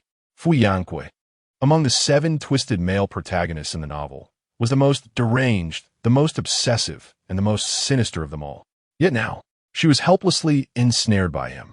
Fu Yanke stood as immovable as a mountain, patiently awaiting Su Ying to raise her gaze in compliance with his words. When her beautiful, tear-filled eyes met his, it effortlessly rekindled his interest. A smirk graced Fu Yang's lips as he called her a good girl. Such a repulsive term sent shivers coursing through Su Ying's body. She felt nauseated, not only from the disgust, but also from this dreadful predicament. Yet she was unable to purge her feelings, nor daring to do so. Just when she thought the torment had reached its peak, Fu Yanke stepped closer, invading her space. As she instinctively tried to retreat, his large hand seized the nape of her neck, rendering her immobile. He caressed the soft flesh at the back of her neck as though savoring a delicacy, continuing with, "I have brought your injured senior to my home for recovery. How do you intend to repay me?" "What?" Su Ying gasped, bewildered, yet her mind involuntarily wandered to the plot of the story. In the novel, Fu Yanke had used similar rhetoric to coerce the senior into submission, aiming to make her his possession. At that time, he had said, "Not only did I save you, but I'm also your only family now. As your sole savior, how do you plan to repay me?" Confronted by Fu Yang's fiery gaze, Su Ying comprehended his intentions. He sought to make her his possession. Her complexion turned a shade of pale she had never experienced before. Fu Yanke, however, paid no heed to her fear, continuing to close the distance with a mocking smile.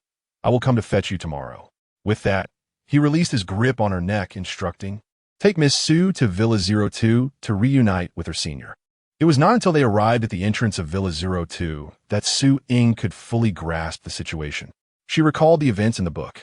After delivering a conversation similar to this one, Fu Yanke had come for the senior the very next day. The destination was no ordinary place. It was a venue rife with desire, frequented by the upper echelon, where companions were treated as playthings, forced to perform under the lewd gaze and crude language of others. "Junior," Lu Yun noticed Su Ying approaching from afar, and the longing and affection he felt for her compelled him to push open the door with fervor.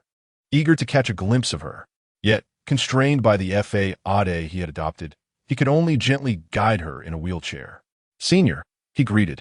Su Ying's smile was strained, her overwhelming fear leaving her in a state of shock, unable to take a single step.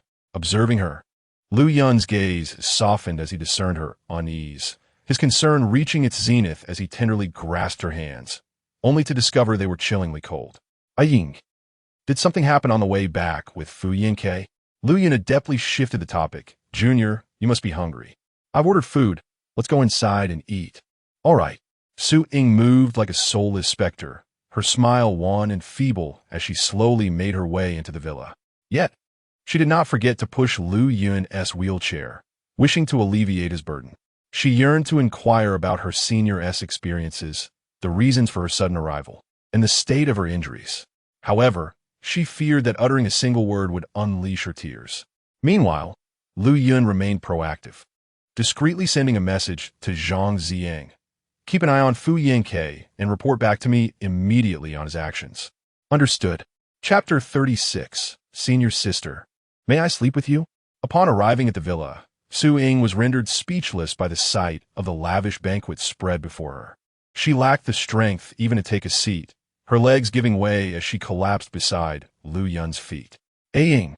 Lu Yun exclaimed, urgently grasping Su Ying's arm, her voice trembling with unmasked concern.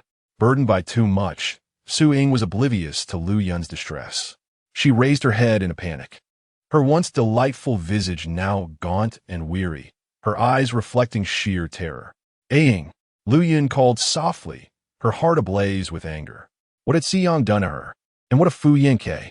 Why had they reduced Su Ying to such a state of fear and unease?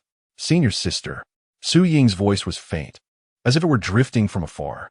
Supported by Lu Yun, she merely uttered, "I wish to sleep." She possessed no strength left to eat.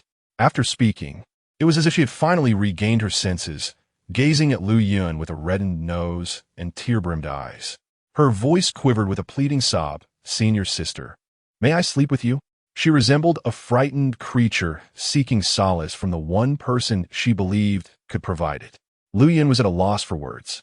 He had long dreamed of sharing a bed with Su Ying, to be in close proximity to her, yet this was not how it was meant to be. Now when Su Ying was so shattered, so frightened, so deeply wounded. "All right." Lu Yun's voice was tender, employing every means to offer Su Ying comfort. In the spacious, soft embrace of the bed on the second floor, Su Ying curled up in Lu Yun's arms, gently cradled as she drifted into slumber. Even in sleep, her face bore the marks of unease and terror, tugging at Lu Yun's heartstrings. He held her without a trace of impropriety, one hand tenderly brushing aside the stray locks of hair by her ear, while the other softly patted her back. What had his Ying endured? Fury surged within Lu Yun's eyes, a tempest brewing in the depths of his soul. Just then, a message from Zhang Ziang arrived at a most opportune moment. Young master, we have discovered that Fu Yanke has booked the SVIP box for the Emperor performance. The mere mention of the Emperor performance, 5 simple words, instantly revealed Fu Yang's intentions to Lu Yun. His gaze turned fearsome, imbued with a murderous rage that wished to stab Fu Yanke 1,000 times. The Emperor performance, a guise for indulging in the most vile and depraved acts under the pretense of enjoying a show. Book me the finest box at the Emperor performance. Zhang Ziang, upon reading the message, was taken aback. Does the young master intend to attend this venue? In his original identity? Yes. Lu Yun replied. Also prepare a mask. Come pick me up tomorrow. Understood. Zhang Ziang felt a surge of excitement. How long had it been? How long since the young master had acted in his true capacity? Having Miss Su around was indeed a blessing. Not only did it endow the young master with emotions akin to those of a normal human being, but it also rendered his demeanor increasingly conventional. Lu Yun switched off his phone, his previously delicate features, adorned with the inherent softness of femininity, now returned to an austere expression. Yet, those striking eyes remained fixed upon Su Ying, imbued with boundless compassion and tender affection. His countenance was earnest and solemn as he pressed a kiss, devoid of any ulterior motives, upon her anxious brow, a kiss of the purest and most pristine kind. Ah Ying, I shall protect you. Lu Yun's melodious voice resonated softly. Upon hearing this distinctive tone, Su Ying's unease diminished significantly, gradually yielding to the tranquility that enveloped her as she succumbed to slumber. Cradled by the sense of security Lu Yun provided. Chapter 37. This is my good girl. It was not until the last rays of sunlight streamed through the window and bathed the bed that Su Ying finally awoke from her slumber. As she opened her eyes, she was greeted by the exquisite collarbone of Lu Yun and the sensation of being cradled in Lu Yun's arms, akin to that of a child. After a brief moment of silence, she reached out and embraced Lu Yun, closing her eyes once more, burying herself in the warmth of Lu Yun's embrace. If only she could remain in the arms of her senior forever, never to awaken again, never to confront the myriad of deranged individuals or the terrifying and grotesque events that awaited her. Tears welled in the corners of Su Ying's eyes as she drifted back to sleep, unaware that Lu Yun had tightened her hold on her, as if to convey a silent reassurance, do not be afraid. Ding dong, ding dong. The jarring sound of the doorbell shattered the tranquility of the room, rousing both Su Ying and Lu Yun from their dreams. It was already the break of dawn. As the reality of the day ahead dawned on Su Ying, her breath quickened and became erratic, trembling like a startled fawn. Lu Yun gently stroked the back of her head and softly patted her back, murmuring, Ying, do not fear. I will see who it is. No, please. Su Ying grasped Lu Yun's hand firmly. She took a deep breath, closing her eyes momentarily before speaking. I will go. There was no escaping it. With that in mind, she steeled herself and moved forward. Moreover, a pang of sorrow welled within Su Ying as she felt the multitude of small scars that marred Lu Yun's skin. Lu Yun had endured enough suffering. How could she allow her senior to be frightened any further? Su Ying rose and made her way downstairs. Unbeknownst to Lu Yun, who bore the fade of numerous injuries, Su Ying had been silently grieving for her in her heart. Lu Yun could not help but ponder. What hardships had Ying endured to cultivate such bravery, such fearlessness, to remain composed even at the brink of collapse?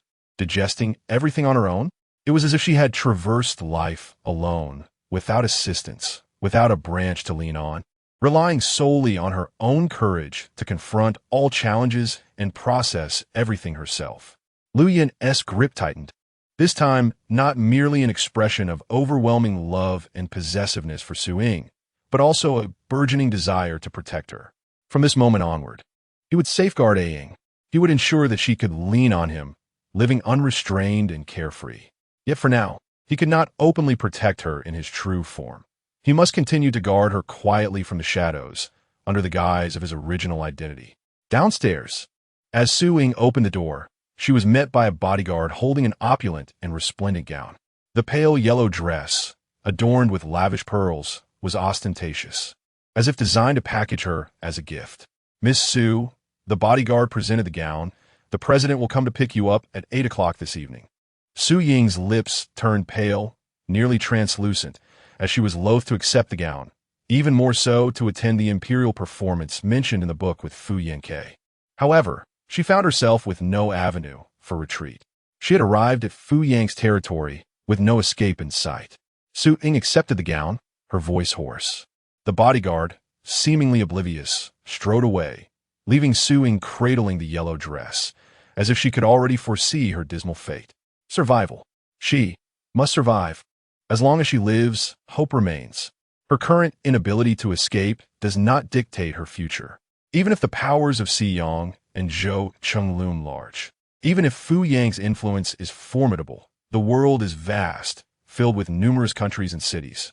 Surely, there exists a place where she can live freely? Upon hearing the bodyguard's words, Lu Yin swiftly sent a message to Zhang Ziang. Upon receiving the message, Zhang Ziang hurriedly took action. At 8 o'clock in the evening, Fu Yanke arrived punctually at the entrance of Villa number 02. The moment the door swung open, an unrestrained glimmer of astonishment sparkled in his eyes, and a smile graced his lips. He unabashedly focused his gaze on Su Ying's figure. Clad in a pale yellow gown adorned with pearls, Su Ying's fair skin appeared even more luminous, and in the pearl's embrace, she resembled a beautifully wrapped gift, awaiting its owner to unveil its exquisite contents. "Beautiful," Fu Yanke murmured, caressing Su Ying's cheek with a smile. Even in the absence of light, she was excessively enchanting. As he spoke, his gaze remained fixated solely on her body. To him, Su Ying was neither a person nor an object, but merely an outlet for his desires. Su Ying, caught in his grip, dared not utter a word, her trembling eyelashes revealing her fragility and unease. "Let's go." Fu Yanke was pleased with her compliance, entirely oblivious to her fear and anxiety. Even if Su Ying were gravely ill and on the brink of death, his eyes would still be drawn only to her body, which effortlessly ignited his desires. Fu Yanke extended his arm, and Su Ying bit her lip, lowering her gaze, her trembling hand linking with his arm. She followed him into the car. As he turned, Fu Yanke held a black silk ribbon in his hand. Su Ying understood that he intended to prevent her from memorizing the route and seizing an opportunity to flee. Complying without hesitation, she turned, allowing Fu Yanke to blindfold her with the ribbon, obscuring her vision. His long, slender fingers, imbued with a devilish charm, leisurely tied the ribbon around her eyes, securing it with a knot. Yet, his gaze remained glued to her figure, unwavering. Su Ying sensed that Fu Yang's movements were growing slower as he tied the ribbon behind her, and amidst her confusion, a searing breath brushed against her neck. Fu Yanke was inhaling the scent of her skin. She froze, paralyzed with fear.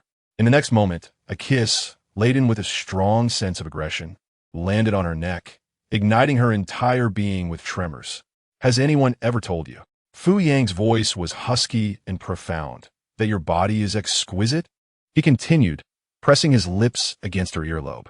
The unbearable heat of his words penetrated her ears, making her feel as if she were gazing upon a serpent. She forcefully pushed away Fu Yanke, her chest rising and falling rapidly, even in the face of her utmost fear.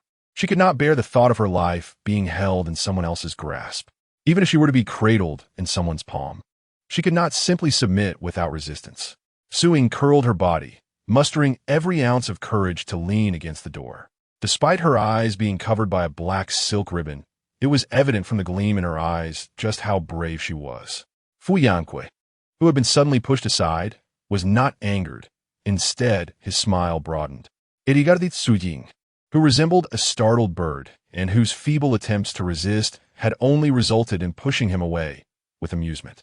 He effortlessly grasped her neck, feeling the warm pulse beneath his palm throb vigorously. With a sudden grip, Su Ying's body trembled even more. Her fierce rebuttal, in his eyes, was merely a jest as he tightened his hold on her neck. "You'd best behave," Fu Yanke chuckled, "or I might just hand you over to someone else for their amusement." His blatant threat made Su Ying falter once more, familiar with the unfolding drama. She knew Fu Yanke meant every word. He would indeed act on his threats. Regaining her composure, She resolutely straightened herself. She would not concede. She would survive, and she would thrive. She would surely find an opportunity to escape. There would be a turning point. There must be. That's my good girl, Fu Yanke said as he wrapped his arms around Su Ying's waist, clasping her hand and planting a kiss on her knuckles, as if rewarding her. Su Ying felt a wave of nausea and simply shut her eyes, pretending to be oblivious. In a luxurious private box at the Emperor Performance, the owner of the venue bowed and scraped before the man seated on the sofa, adorned in a white suit embellished with golden embroidery and a golden mask that exuded opulence. Mr. Liu, it is truly a stroke of fortune for my humble performance to have your esteemed presence. Everyone knew that there was a figure of absolute power in the country. No one knew his name. They only knew his surname was Liu. Before him, everyone had to bow their heads and refer to him as Mr. Liu. In the highest tier of the Emperor Performance's opulent box, only the most powerful individuals could reserve a place. Others could only book lower-tier boxes. Lu Yun tilted his head, his vantage point from the top box, allowing him to effortlessly observe everything happening on stage. How many patrons have reserved boxes today? He inquired coldly. The owner, eager to impress the illustrious Mr. Liu on his first visit to the Emperor Performance, thought it imperative to provide a thorough introduction. This evening, there are a total of 10 guests in the SVIP boxes, 23 in the VIP boxes, and 56 ordinary members. To make a good impression on you, Mr. Liu, you may not know, but in the past, I would only have 5 or 6 guests in the SVIP boxes, and the numbers for the VIP and ordinary members were even lower. The reason for the multitude of people today stems from the fact that Mr. Fu of the Fu Group, who has long maintained a reputation for uprightness and has refrained from indulging in romantic companionship, is bringing a woman to the event tonight. It is said that he has come expressly for her, and everyone is eager to discover what sort of woman could captivate him so profoundly. Silence. Lu Yun's voice was chilling, her gaze sharp enough to cut. The boss, taken aback, hastily fell silent. It seems that young Master Liu does not appreciate gossip. Ahem. In light of young Master Liu's anticipated arrival, I have prepared a special gift. The boss clapped his hands, hoping to win Lu Yun's favor. As he spoke, the door to the private room swung open, revealing a procession of 10 women, each with distinct styles, clad in revealing attire and striking poses. Bang! A high-end glass wine cup was hurled at the feet of the first woman to enter. Get out! The 10 women turned pale with fright. The boss quivered, waving his hands frantically out. Everyone leave? Alas, he had flattered Lu Yun in a most inappropriate manner. The gift he provided was utterly unsatisfactory to young Master Liu. You also leave. Lu Yun's gaze turned dangerously toward the boss. Yes. The boss, drenched in sweat, felt relieved that Lu Yun was not holding a grudge against him for his blunders. He promptly made his way to the door. Meanwhile, standing behind Lu Yun, the masked Zhang Zhang interjected timely. This evening, no one is to disturb young Master Liu. Indeed, the boss lamented as he exited and closed the door. What a pity. He had hoped to experiment with other methods of ingratiating himself with young Master Liu. Zhang Zhang sighed in relief, wondering if the event organizer was lacking in perception. Did he not realize that the young master was in a foul mood and had no intention of engaging with him? Every word he spoke and every action he took seemed to trigger the young master's ire. What time does the entry begin? Lu Yun could hardly wait to see Su Ying. There should be only 3 minutes left, Zhang Zhang replied. The exclusive top-tier luxury box did not require a waiting period for entry, unlike the other boxes, which adhered to a hierarchical system for entry times and corridors. Lu Yun touched the gold ring on his left index finger, embossed with a badge representing his status, feeling a surge of impatience. Who could know what foul intentions Fu Yanke might harbor on his way to meet A Ying, or what distasteful words he might utter? He hoped that A Ying could endure. Lu Yun twisted the ring, forcing himself to regain his composure. If it were possible, he would seize Fu Yang's vehicle immediately and abduct A Ying. Yet, such an act would obliterate any chance of a future together. He would then be no different from the beasts like Si Yong, Zhou Zheng, and Fu Yanke. However, his desires had irrevocably changed. He acknowledged his own abnormality. A twisted obsession with A Ying, marked by an extraordinary possessiveness and a pathological yearning. Yet his foremost desire was to protect Ying, allowing her to live freely under his guardianship. "Young master, the guests have arrived," Zhang Xiang announced. Soon, in the completely transparent second-level SVP box on the top floor, a procession of guests escorted by bunny girls came into Lu Yun's view. After scanning the room, he finally spotted Su Ying, who was fashionably late, in the central box. To Lu Yun's surprise, Fu Yanke appeared to be injured. His ear was bruised, and his deep blue suit bore distinct bloodstains. His expression was dark and foreboding. However, beside him, Su Ying, with blood staining her lips, radiated an extraordinary brilliance. Lu Yun couldn't help but chuckle. "Ah, my Ying. She has always captivated him so." Inside Fu Yang's SVP box, the bunny girl bowed her head, too intimidated to meet Fu Yang's gaze, especially not that of the woman who had ignited his ardor today. "Mr. Fu, your box is ready," she said timidly. "Leave," Fu Yang replied coldly. "Yes." She hurriedly exited, closing the door behind her. The ensuing silence made the sounds of Fu Yanke and Su Ying's breathing remarkably clear. Su Ying was aware that her act of biting Fu Yang's ear would infuriate him and potentially provoke him into committing even more egregious acts against her. Yet she could not resist. She had initially managed to suppress her urges, but as Fu Yanke embraced her waist and kissed her hand, he held her tightly in his arms. Then, as if entranced, he buried his face in her neck, inhaling her scent and starting to kiss her, tracing down her neck to her chin, cheek, nose, and even attempting to kiss her lips. Overwhelmed by this nauseating display, she bit down hard on Fu Yang's ear. Although he did not cry out in pain, she still heard his muffled groan and felt the warm blood seeping out. At that moment, she felt a sense of liberation. Everyone's endurance has its limits. Whatever he intended to do next, she was prepared to face the consequences. Fu Yang's gaze locked onto Su Ying, his eyes glinting with a dangerous, chilling intensity as he stepped closer. Su Ying stood her ground, unmoving. She had already crossed the line with her offense. What more was there to fear? She raised her eyes and regarded him quietly. Fu Yanke was visibly irritated. He was incensed by Su Ying's rebelliousness, which defied her role as his obedient muse.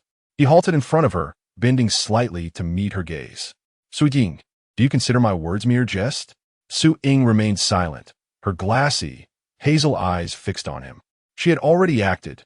There was nothing more to say. "Very well," Fu Yanke said with a sardonic smile. "Tonight, you shall serve as the opening act for this performance." Inevitably, Su Ying's complexion paled slightly, yet she remained unafraid.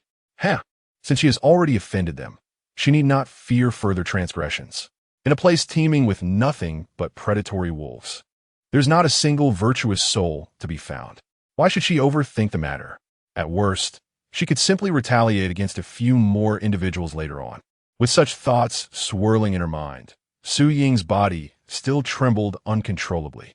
After all, whether before or after her transmigration, she remained merely a 21-year-old girl who had grown up alone. Soon, everyone had gathered, but Su Ying had already witnessed numerous sordid scenes. From her vantage point, she could clearly observe the happenings within the VIP booths, as well as the various unsavory spectacles unfolding in the first-floor area occupied by ordinary members. The sight almost made her want to vomit.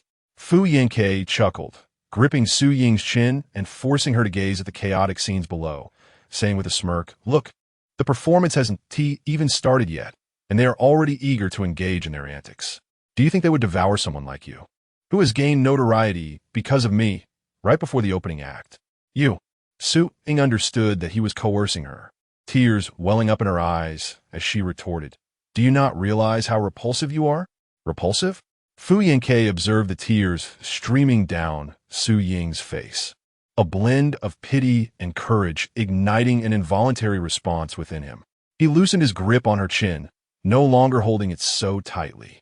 His anger subsided considerably, only to be replaced by a renewed desire for Su Ying. With a smile, he inquired, "Do you know what I wish to do to you right now?" Chapter 38. Why that voice sounds so familiar. Su Ying keenly sensed the sudden surge of desire in his gaze, a wolfish glint that seemed to yearn to devour her whole. "I want to pin you on this sofa." "Ugh." Su Ying's face turned pale as she spat at him, unwilling to hear the rest of his words. Fu Yanke instinctively closed his eyes, thoroughly enraged by Su Ying's defiance. He straightened up, wiped his face with a warm towel, and tossed it to the floor, his eyes ablaze with fury. It seems that without a lesson today, you shall never learn to behave. Esteemed guests, Fu Yanke pressed the intercom in his private box, which resonated throughout the entire venue. I trust you are all aware that I have brought someone with me today. As his voice echoed, all sounds and movements in the performance hall ceased. Everyone eager to hear what the renowned and seemingly ascetic chairman of the Fu group had in store. A woman named Su Ying, Fu Yanke declared. To entertain you all, I shall present her as the opening act for today's performance. With those words, amidst Su Ying's fearful and anxious expression, Fu Yanke revealed the fate he had arranged for her. Tonight, Su Ying shall be auctioned. The highest bidder will have the privilege of spending the night with her until the performance concludes. Instantly, a wave of fervent discussion swept through the audience. Is this for real? The chairman is auctioning off the first night of the woman he desires for our amusement? Who is Fu Yanke? He has maintained his integrity for so many years. No one could sway him with a woman so uniquely steadfast. Yet now, after finally finding her, he intends to auction her off? How peculiar. You haven't realized yet. This is not merely about selling the first night of his woman. It is a gamble against her. Rumors circulated about Fu Yang's recent injury. A bleeding ear could be related to suing. As more people discerned Fu Yang's true intentions, they eagerly anticipated the spectacle of Su Ying's auction, eager to witness how he would play with her. As the crowd gradually quieted, Fu Yanke knew they comprehended the underlying meaning of his words. He seized Su Ying's arm and hurled her into the passage designated for the performance. Su Ying, already injured, fell to the ground, landing painfully due to her weakened ankle, and was presented before the audience in such a humiliating manner.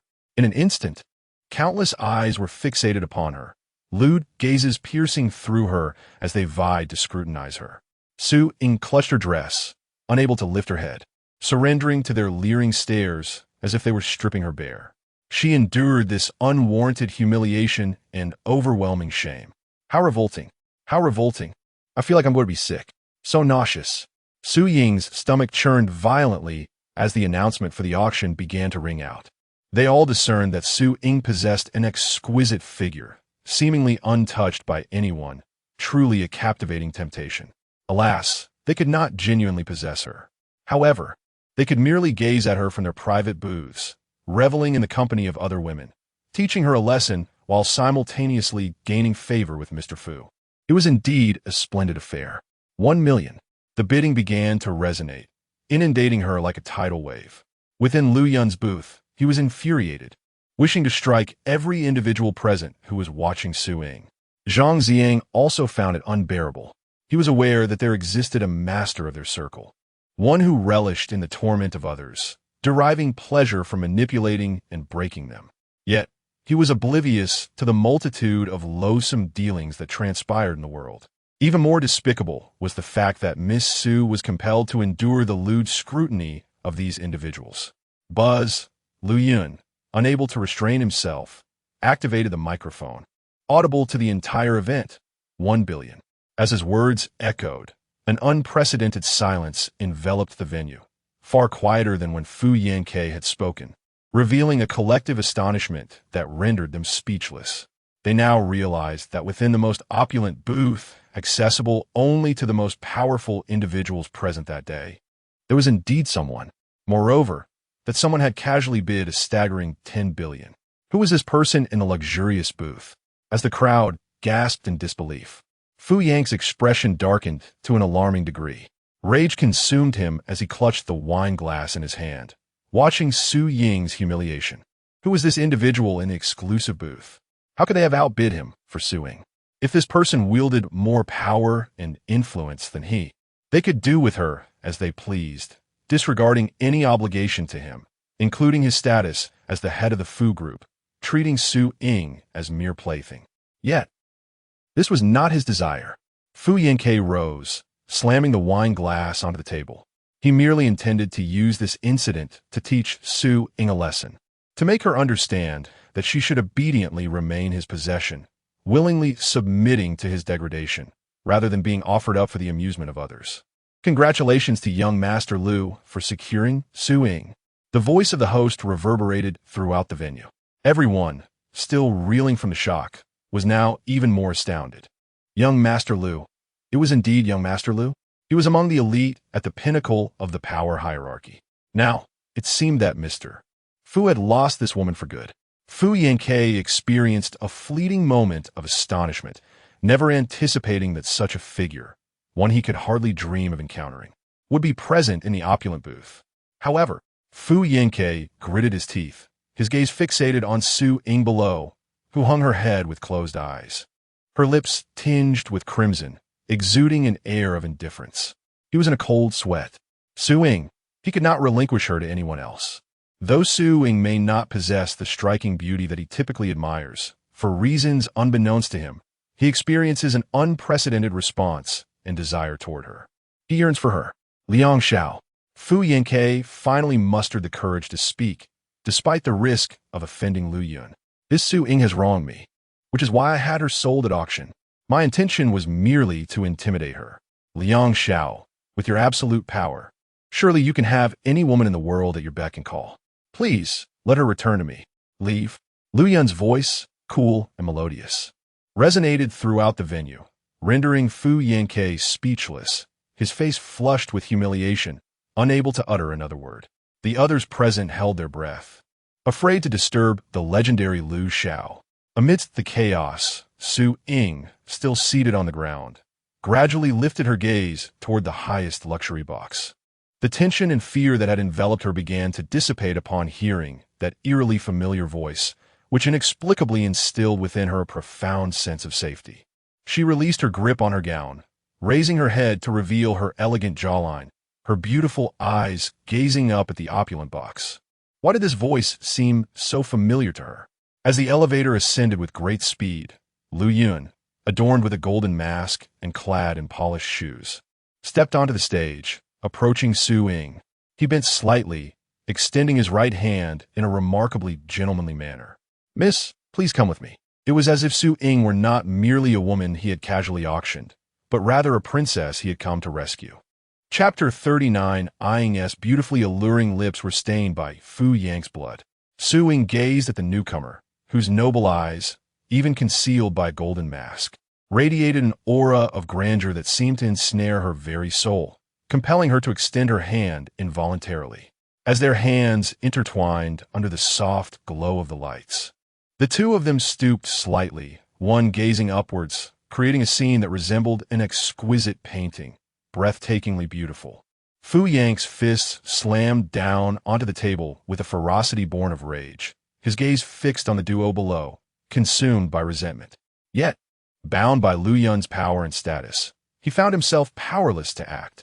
Fu Yang's teeth ground together in frustration. The delectable morsel he had anticipated was snatched away by another, and to add insult to injury, it was he who had presented this prize to them. Fury surged within him, his eyes blazing as they bore into Lu Yun. Desperate to pierce the facade of the golden mask and discern the true visage of the man who had usurped his prize. Meanwhile, Su Ying was gently drawn into Lu Yun's embrace, an incongruity amidst the suffocating atmosphere, resembling the purest of lovers, oblivious to the world around them, simply enjoying each other's company. Fu Yang's eyes blazed with indignation, his hands trembling from the intensity of his anger. He realized that from this moment forth, Su Ying was no longer his to claim. He could not touch her again, nor could he entertain any improper thoughts about her. Otherwise, his family and company would be obliterated at Lu Yun's whim. Ding! The elevator doors opened, and Lu Yun tenderly placed Su Ying onto the plush sofa within the private room. He knelt on one knee and gently lifted the hem of her skirt, revealing her perpetually swollen and injured ankle. Su Ying looked at him, devoid of any resistance. For some reason, she felt an innate trust towards this individual, believing he would not harm her, even feeling a sense of reliance upon him. Thus, when she saw him lift her skirt, she exhibited no sign of discomfort. Why? Su Ying understood that she was not someone who easily trusted others. Yet, the person before her caused her to lower all defenses without hesitation. Lu Yun, holding the ointment that Zhang Ziang had prepared in advance, delicately applied it to her ankle with a gentle touch. In his exquisitely cold gaze lay a mingling of profound concern and affection. Eyeing S' ankle had never truly healed. "You," Suing finally found her voice. "Why do you want to save me?" She was acutely aware that she did not possess the captivating beauty that would inspire instant infatuation. Nor had she ever engaged with someone wielding such immense power. Even in her lack of vigilance, she yearned to understand the reason behind his act of salvation. Lu Yun paused momentarily, a subtle smile gracing his crimson lips. "My Ying," he remarked, "indeed remains unwaveringly clear-headed and courageous, regardless of the circumstances." "Ah." Lu Yun let out a soft chuckle as he admired Su Ying's smile. He then lifted his gaze, looking at her enchanting light chestnut eyes with a blend of sincerity and jest, and remarked, "It is because you bear a striking resemblance to a little white rabbit I once cared for." "Hey, little white rabbit?" Su Ying's mind raced through countless possibilities. Yet she never anticipated that his act of saving her stemmed from such a whimsical comparison. Lu Yun gazed at her, his eyes filled with a profound tenderness that seemed to delve into her very soul, envisioning a delightful rabbit with exquisite eyes. She appeared to possess a gentle disposition, soft and obedient, as if he could simply lift his hand and cradle her within it. Lu Yun spoke in a gentle tone, weaving his thoughts like a delicate tapestry. However, the truth was that her temper could be quite fierce. Should anyone provoke her, she would spring forth to bite.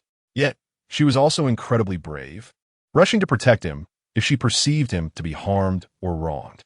As Su Ying heard the word bite, an inexplicable awkwardness washed over her.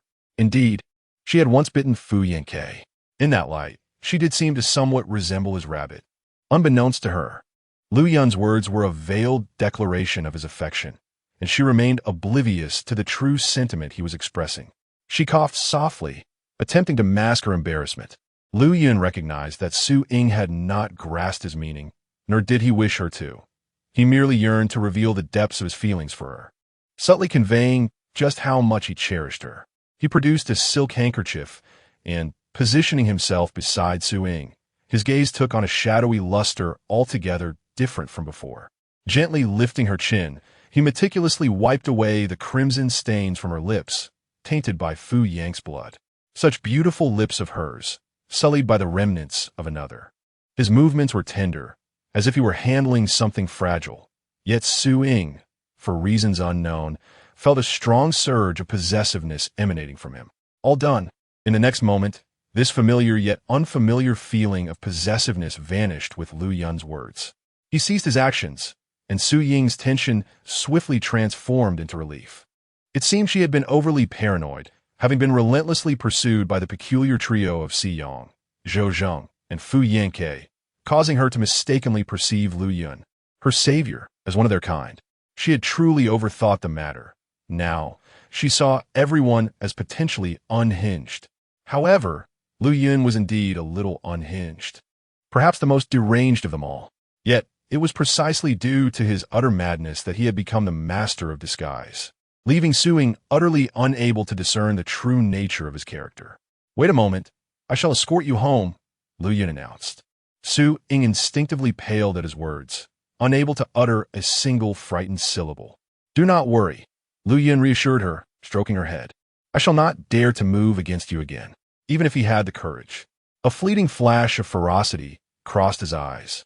The individuals he had embedded within the villa community would promptly restrain him if he attempted anything. Moreover, with him by Su Ying's side, no one would dare to lay a finger on her. Thank you," Su Ying stammered. Fu Yanke, a person driven solely by ambition and desire, found himself rendered speechless when confronted with the command to leave. The assertion that he would not dare to act against her rang true, since gratitude was required for me. Lu Yun rose to his feet, the radiant overhead light casting a soft, warm glow upon the back of his head. He gently took hold of a strand of Su Ying's black hair that had fallen over her shoulder, his voice tender. "Just take care of yourself." Wen Ying urged him to look after himself. Perhaps it was this very concern that she wished to convey. However, Ying's care for him was rooted solely in friendship, while his feelings for her were imbued with a profound sense of protectiveness and affection. For a fleeting moment, Su Ying felt disoriented, as if she had caught a glimpse of Lu Yun. Chapter 40. He longed to kiss her. She hurriedly shook herself awake. The place had truly frightened her. She was so lost in thought that terrifying notions began to creep in. How could she entertain the idea of her senior?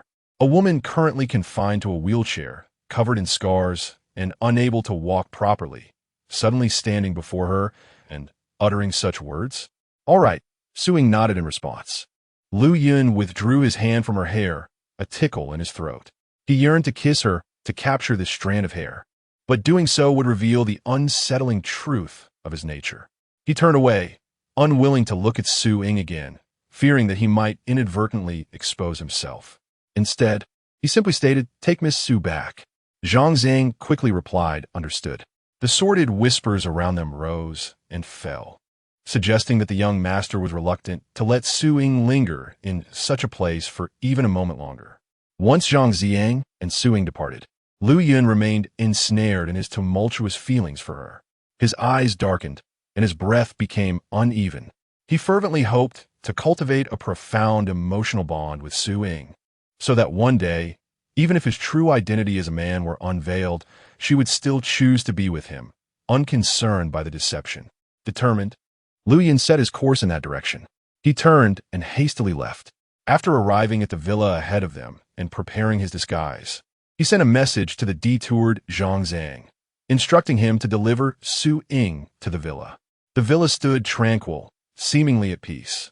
Yet turmoil abroad spiraled into greater distortion. As time passed, Zhou Zheng unleashed fierce assaults on Xiyang. Though Xiyang managed to fend off the majority of the attacks, he could not withstand the relentless barrage day after day. Moreover, the loss of Su Ying weighed heavily on him, compounded by the fear that she might discover his failure to rescue Lu Yun, leading to feelings of hatred or disdain. This emotional turmoil rendered him incapable of focusing, resulting in numerous oversights in managing company affairs.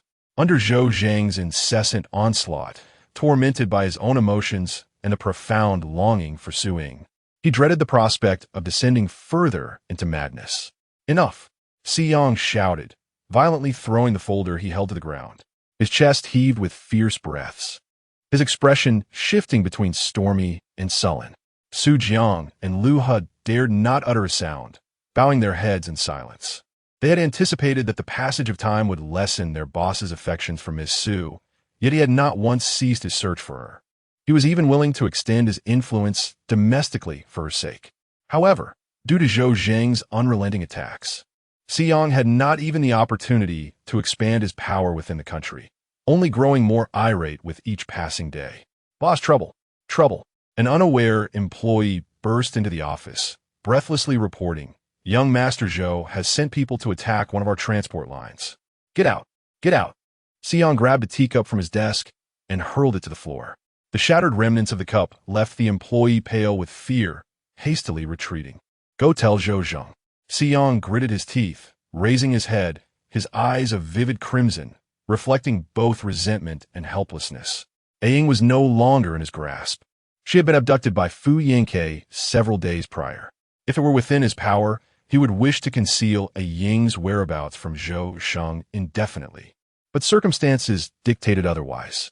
He was coerced into dispatching his doppelganger to seek Ying, leaving him no leeway to expand his influence domestically. Moreover, he might require the assistance of Zhou Zheng, who not only held an extraordinary political standing abroad, but also maintained connections with many influential figures within the country. To aid him in locating Ying, Su Jiang and Lu He exchanged glances, responding in unison, understood. Their employer had capitulated, in pursuit of Miss Su, and to glean from Zhou Zheng the location where the renowned domestic magnate Fu Yanke had taken her, he had ultimately surrendered.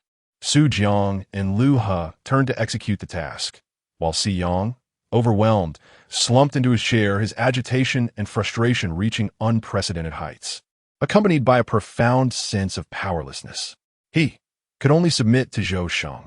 In terms of connections and influence within the country, he was utterly eclipsed by Zhou Zheng.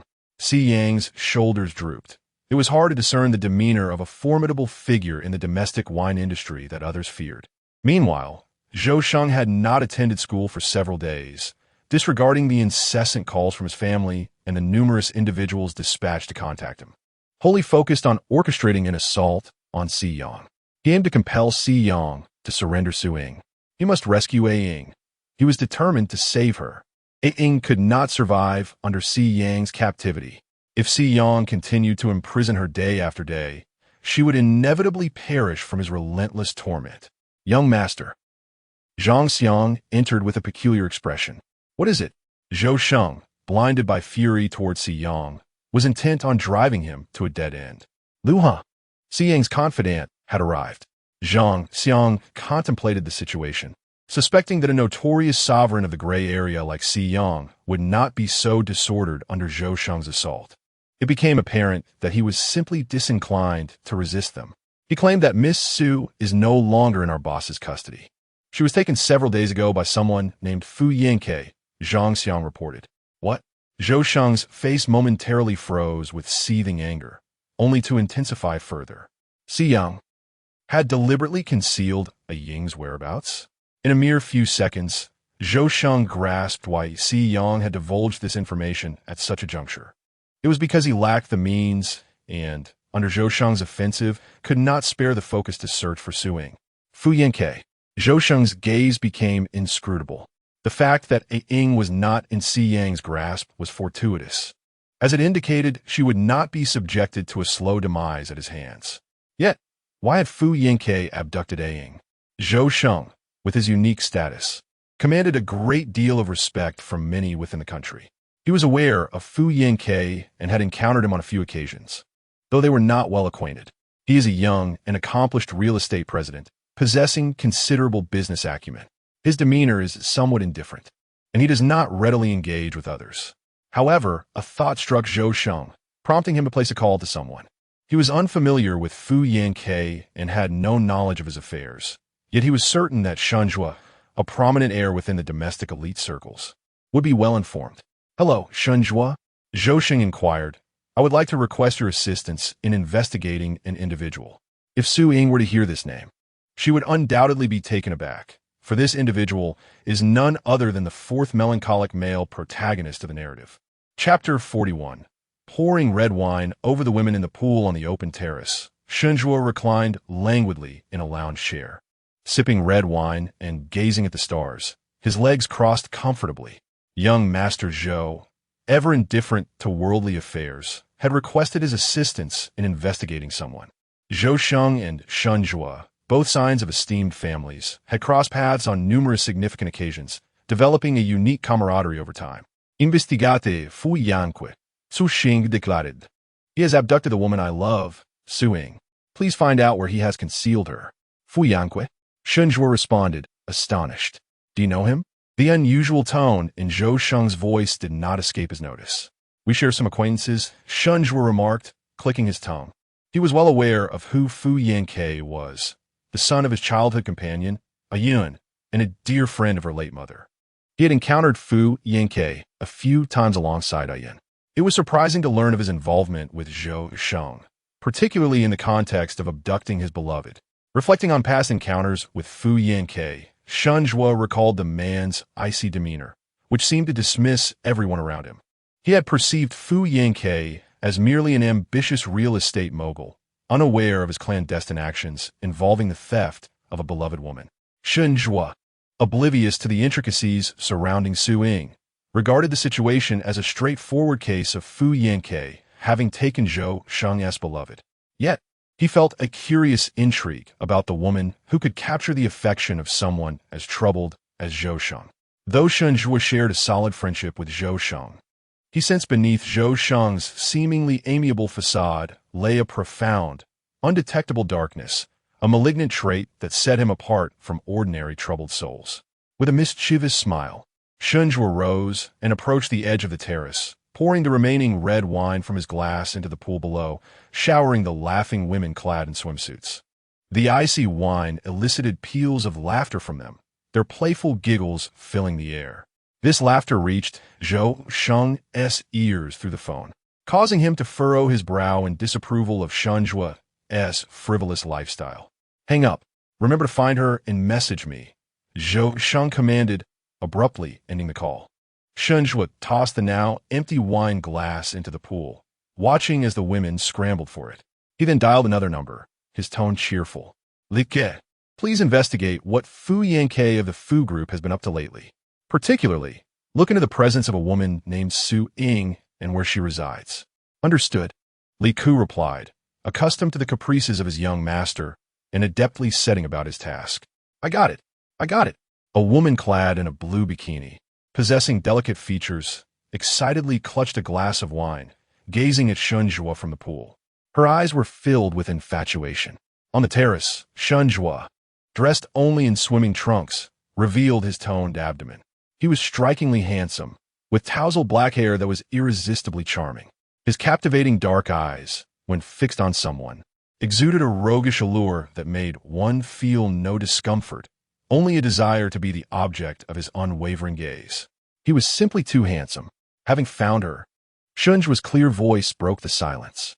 The woman, both nervous and exhilarated, looked at him intently. However, Shunjua tilted his head slightly and casually remarked, "Then just leave." What? The woman was taken aback, doubting her own hearing. The other women were even more astonished.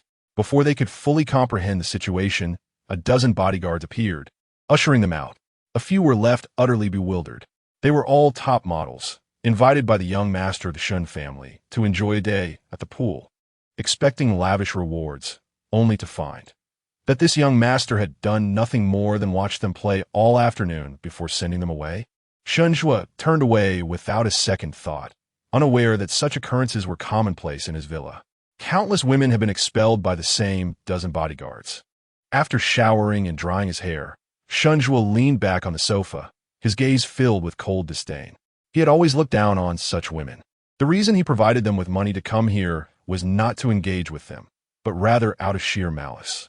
Yet amidst this world, there was one woman who captured his attention, Lu Yun, with whom he had grown up. Although technically they were not childhood friends, having merely been neighbors who frequently interacted was sufficient to call them childhood sweethearts.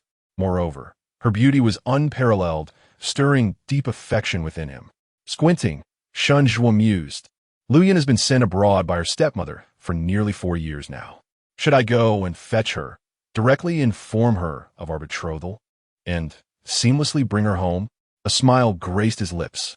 The betrothal was but a pretense. His true intention was to forcibly marry Lu Yun, making her his own. Soon, a phone call interrupted his thoughts. Li Ku, ever efficient, had thoroughly investigated Fu Yang's recent activities. Young master, Li Ku reported, in the past few days, Fu Yanke has not only purchased another property adjacent to his villa, but has also flown in 2 women to reside there. One of them is Su Ying, who was taken by Fu Yanke to the Imperial Performance tonight. The other has not left the villa since her arrival. We do not know her identity, only that she is in a wheelchair. The Imperial Performance? Shunjua exclaimed, intrigued. Who would have thought? Fu Yanke, appearing to be a paragon of virtue, solely focused on business, has not only seized 2 women, but also one who is disabled? He even took someone to that revolting Emperor Performance. TSK, TSK, TSK. As debased as he is, he never frequents such places. Fu Yanke conceals himself quite adeptly. Young master, during my investigation, I uncovered a piece of information.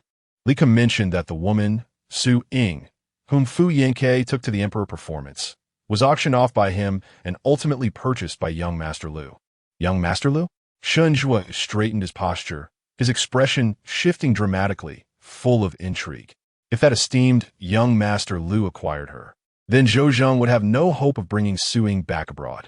Young Master Lu is an entity against whom none can contend. If he were to take Su Ying away, Zhou Zheng would have no choice but to resign himself to fate.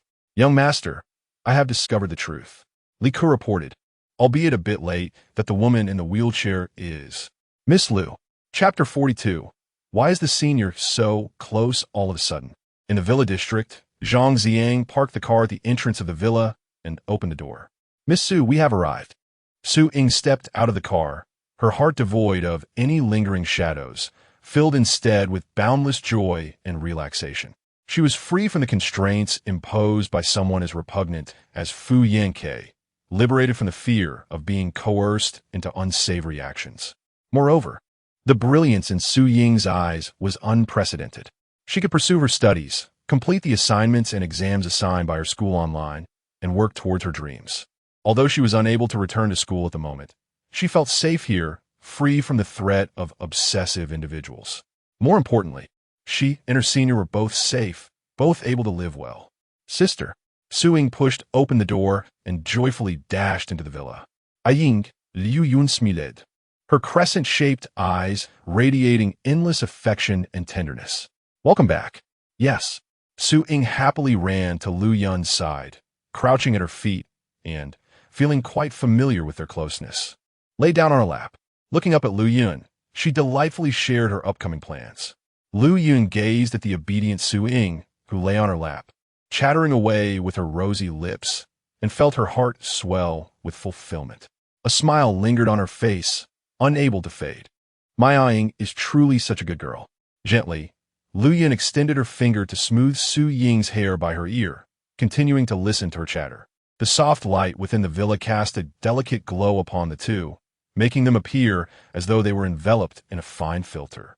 They looked exceedingly sweet and happy together. Yet, as Lu Yun observed Su Ying's slightly parted lips, she found it increasingly difficult to maintain her composure. Her gaze grew darker. Senior? Su Ying looked up in confusion at Lu Yun, who was so close that she could feel her breath. Her chin lifted just a few centimeters from Lu Yun's lips. What's wrong, Senior? Why are you suddenly silent and so near? Lu Yun's long, straight hair fell on either side, partially obscuring their faces in that confined space. Su Ying gazed at her innocently, while Lu Yun struggled to contain her mounting desire. Ah, Ying, you are so pure and trustful. Not only do you still believe I am a woman, but you are also so defenseless around me. However, it felt as though she was increasingly losing control. It's nothing. Lu Yun lowered her hand from Su Ying's chin and raised her head again. I misjudged. I thought something had gotten into your eye. Something? Su Ying blinked, confirming there was nothing amiss. Yes. Lu Yun turned her head away, not wanting to look at her any longer, fearing that she might indeed succumb to a moment of impulse with Su Ying. Ying, I'm going upstairs to sleep. Lu Yun said. All right, I will help you upstairs, Senior. Su Ying pushed the wheelchair forward and was struck by the sight of the scars adorning Lu Yun's exposed skin. A pang of sorrow gripping her heart. Senior, you have injuries. It must be quite inconvenient for you to bathe. Allow me to assist you with your bath this evening. She offered. Lu Yun felt a rush of warmth surging through her veins at Su Ying's words, momentarily rendered speechless. Her gentle call of Senior jolted him back to reality. Yet he found himself blushing as blood began to trickle from his nose. Quickly, he pressed his fingers to his nostrils. Oh no, Senior, you're bleeding. Su Jin exclaimed, startled, and hurried to fetch a tissue for him. Did you not eat properly today, which is why you're bleeding? She chided softly as she tended to his nose. Lu Yun remained silent, his gaze fixated on Su Ying's worried yet endearing face, filled with concern. Ah Ying, what you do to me is unbearable, he thought. Meanwhile, in Shunjua's villa, he questioned the voice on the phone. What did you say? Please repeat that. Like equally incredulous. Relayed the shocking news that the woman whom Fu Yanke had taken and kept in the villa was none other than Miss Lu. As Shunjua's trusted confidant since childhood, Li Ku was well aware of Shunjua's feelings for Lu Yun and frequently accompanied him during their encounters. However, he had never imagined that Lu, who had been sent abroad due to his stepmother's machinations, would become the very woman Fu Yanke of the Fu group had taken for himself. Adding to the absurdity was the fact that Fu Yanke was the son of Lu Yun's mother's close friend. Shunjua's face contorted with rage as he ground out Fu Yang's name through clenched teeth. Fu Yanke. He was indifferent to Su Ying, as mentioned by Zhou Sheng, or to Fu Yang's treatment of her. But Lu Yun was different. She was the woman he had long intended to marry. Yet, this son of his mother's friend had the audacity to abduct her while she was alone abroad, bringing her to his domain for his own purposes. Even in his fervent desire to have Lu Yun as his wife, Shunjua would never stoop to such shameless tactics. Fuming, he abruptly ended the call with Li Ku and dialed Fu Yanke. The information Zhou Sheng had promised him regarding Su Ying had already slipped from his mind in the heat of his fury. However, He soon realized the gravity of the situation. No, he could not confront Fu Yinke directly and demand Lu Yun's return. Such an approach would only provoke further resistance and would not allow him to get any closer to her. Perhaps he would not even admit to having abducted Yun. He must take the initiative, arriving before Yun, ensuring that Fu Yinke is left without a word of rebuttal. Send me the location of the villa where Fu Yinke is holding a Yun, Shunjua typed as he sent the message. Li Ku promptly relayed the villa's coordinates to Shunjua. As Shunjua gazed at the address, a tempest of anger and resentment swirled within him. Fu Yinke, tomorrow you shall witness how I will rescue a Yun. Chapter 43. Does Lu Yun harbor desires for Suing? In the dead of night, Fu Yinke stood motionless at the entrance of the villa where Su Ying and Lu Yun resided. Ever since his return from the imperial performance, he had maintained this stance. Fixated on the villa's door, his expression was dark and brooding, radiating an unsettling madness. He stared intently at the door, as if he could pierce through it with his gaze alone. Who exactly was this Lu Xiao? What manner of man could allow him to miss the only woman in his 29 years of life who stirred such intense impulses within him? Su Ying, though of unremarkable appearance, possessed an exquisite physique. How he longed! Fu Yinke seethed with frustration, unwilling to abandon his post until dawn broke. Even as sounds emerged from within the villa, how could he possibly relinquish a woman who ignited such fervent desires in him?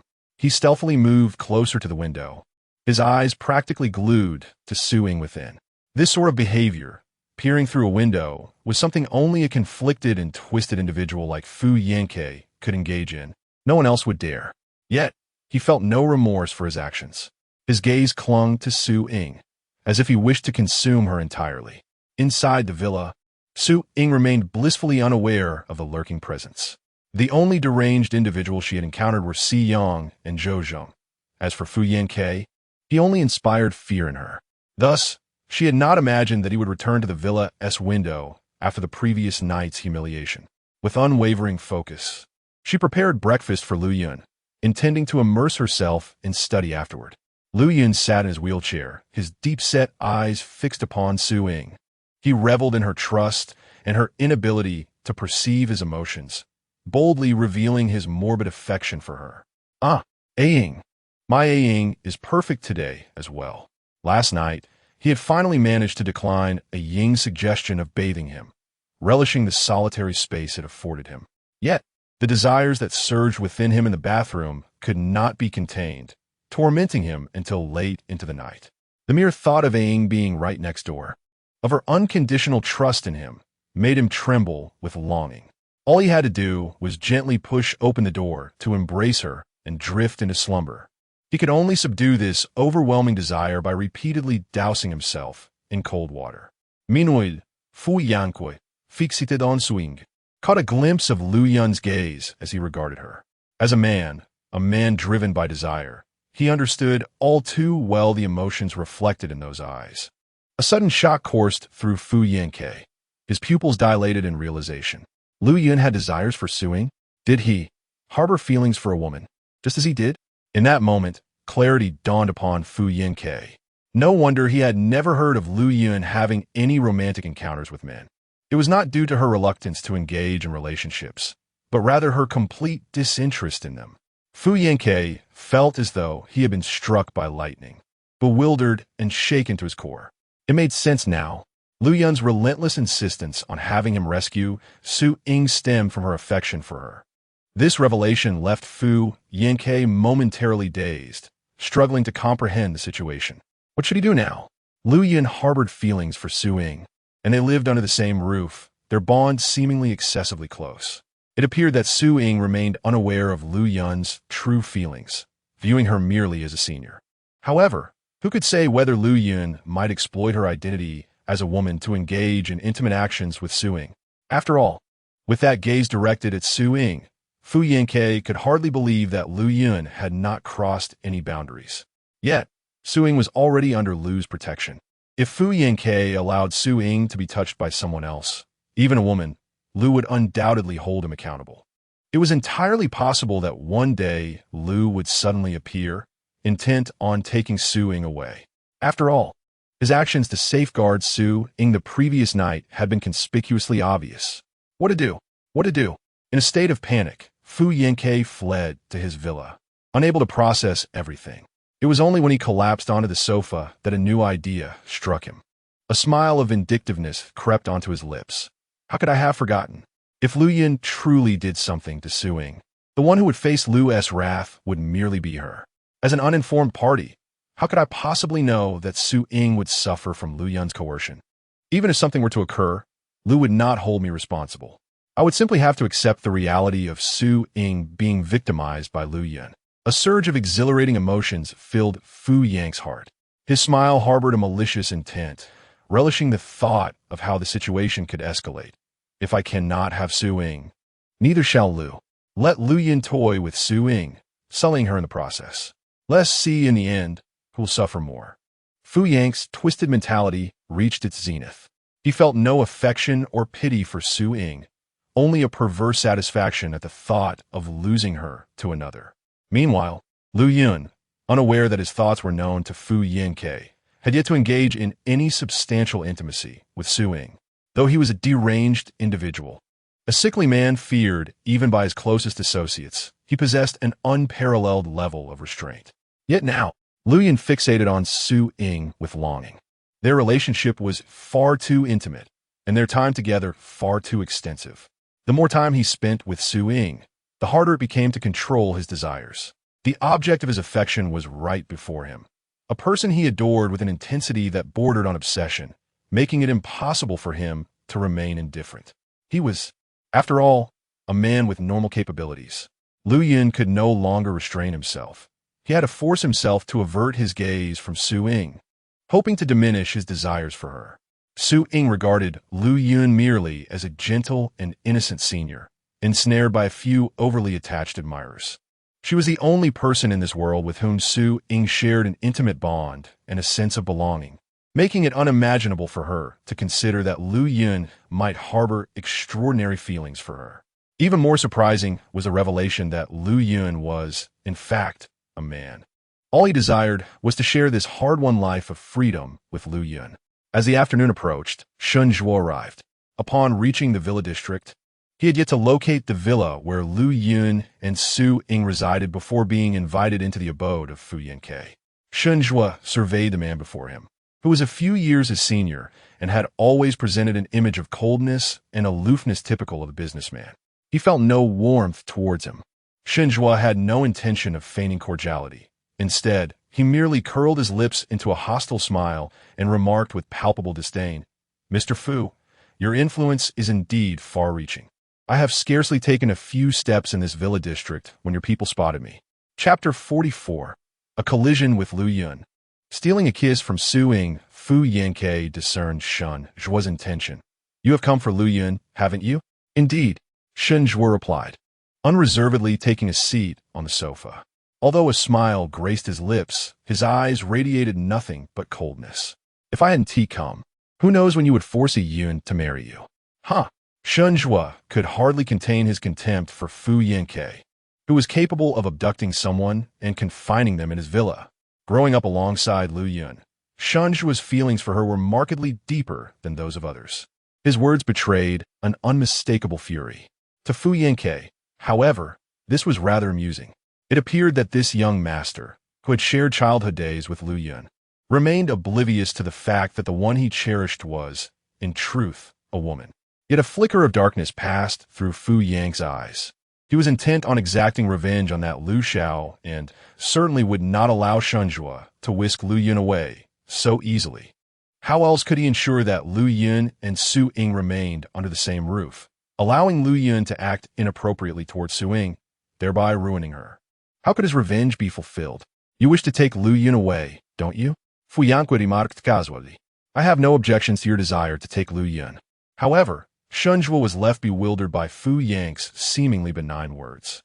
Squinting, he scrutinized Fu Yang's expression, discerning the truth within his statement.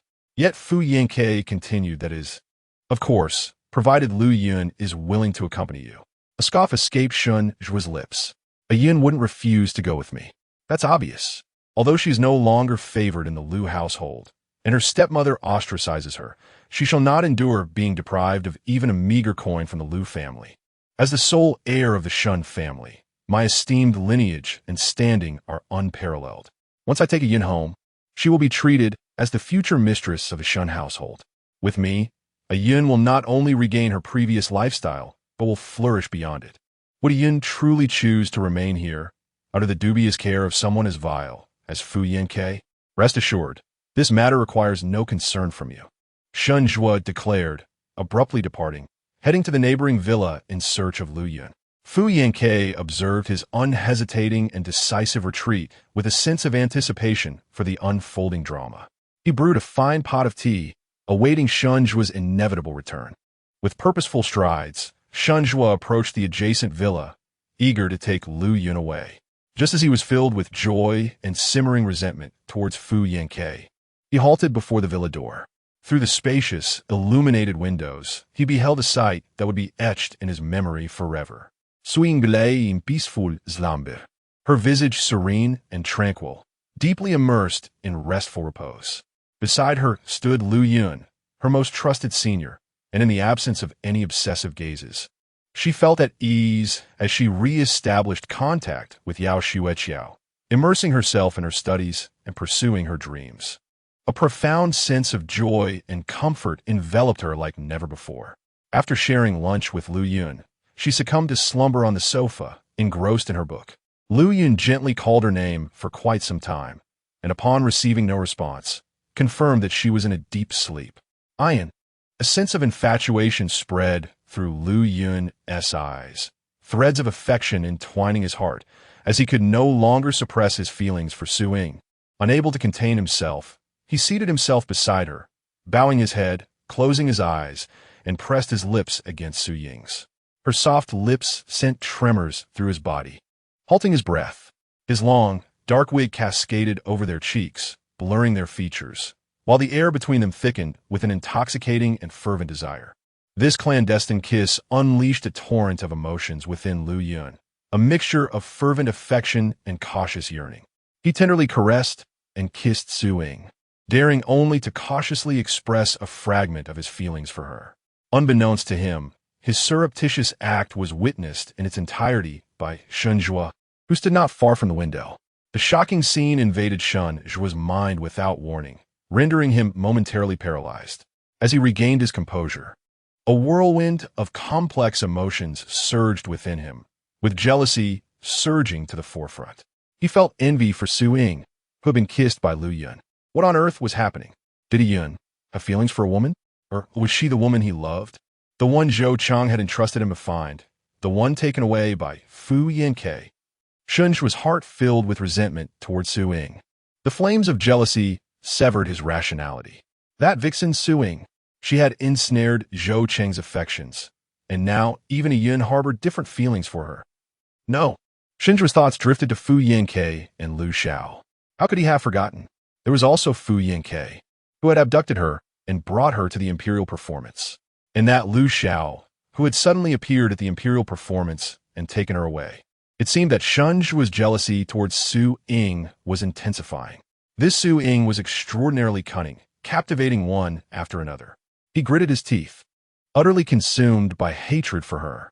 Suddenly, he recalled Fu Yang's insinuating words, "If Lu Yun was willing to leave with you." Shun Zhua turned back, storming directly into Fu Yanke's villa.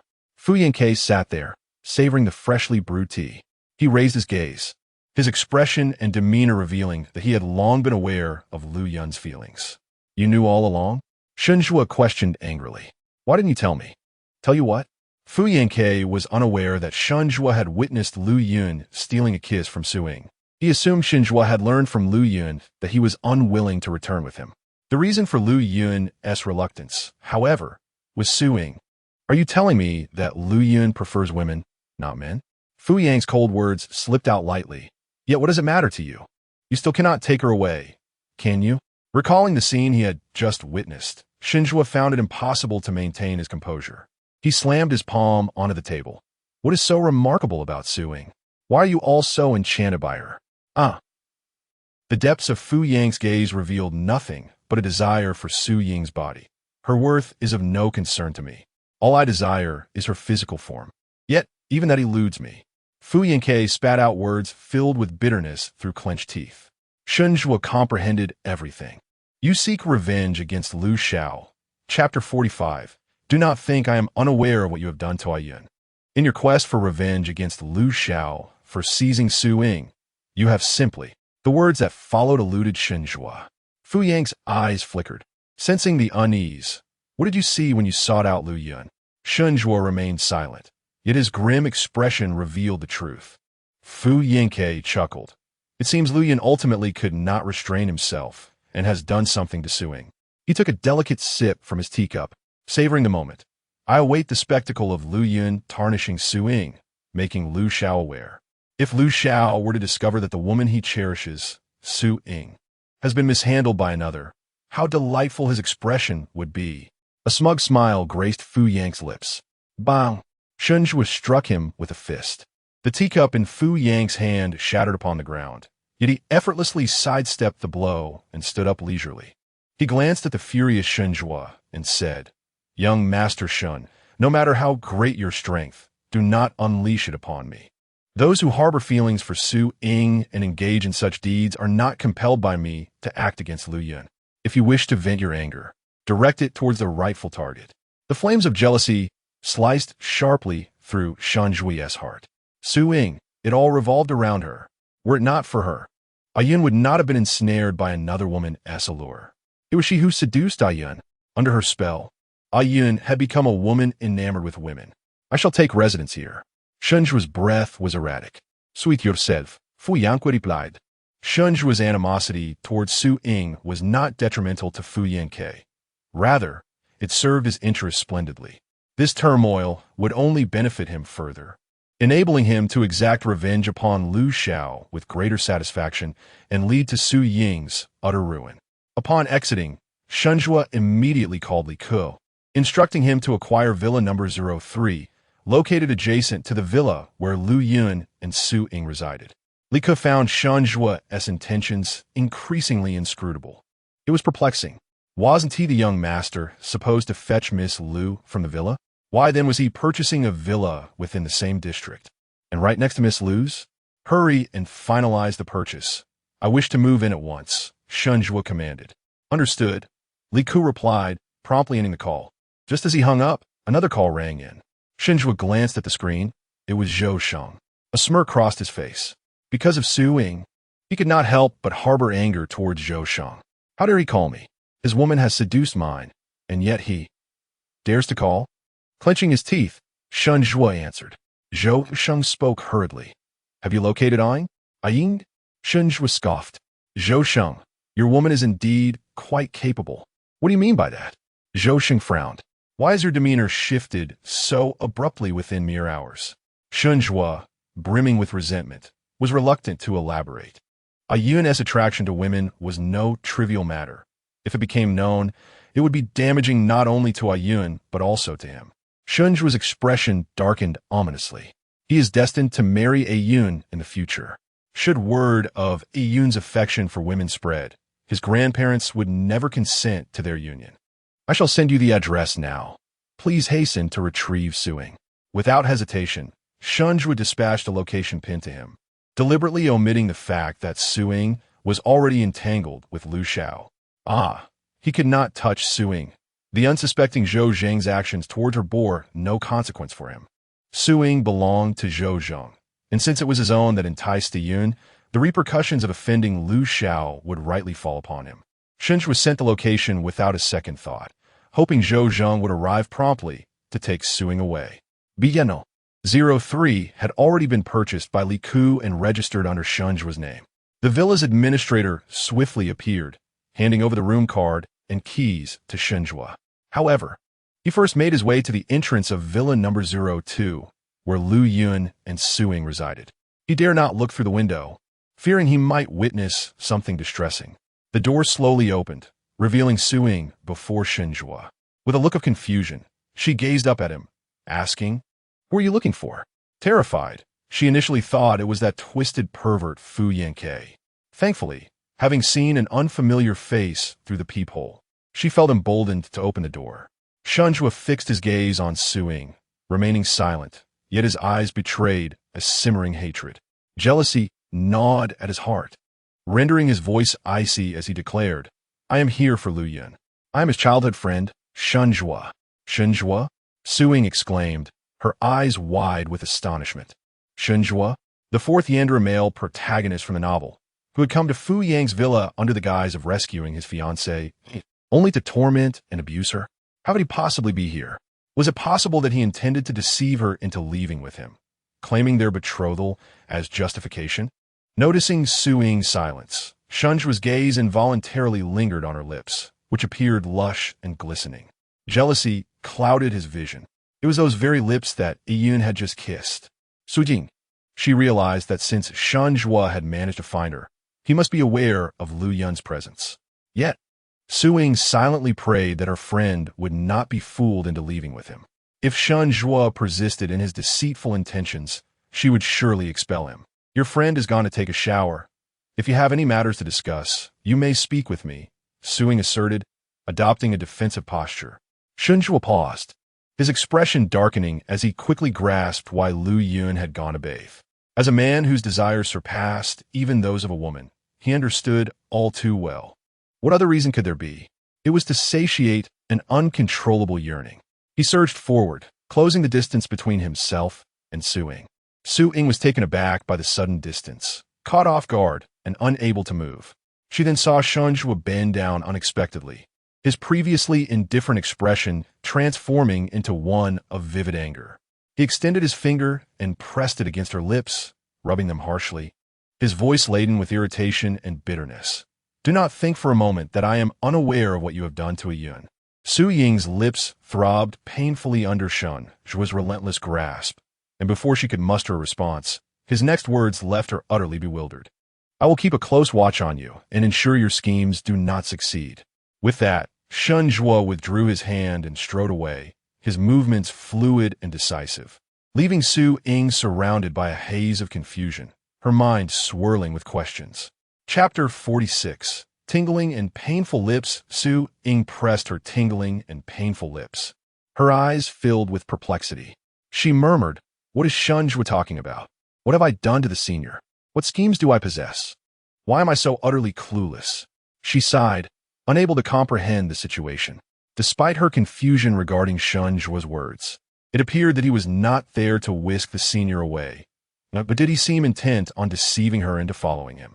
That was sufficient for her. As for his inexplicable wrath towards her and the insinuations of some grand plot, what did it matter? With a light heart, Su Ying joyfully closed the door behind her, unaffected by Shunjua's intentions. Inside the villa, Shunjua's fury had yet to subside. He raised his hand, scrutinizing the fingers that had just roughly caressed Su Ying's lips, filled with resentment. "Su Ying, just you wait. I will not allow your schemes to ensnare Yun." Unbeknownst to Shunjua, Su Ying harbored no intentions of enticing Lu Yun, nor did she have any ulterior motives towards anyone.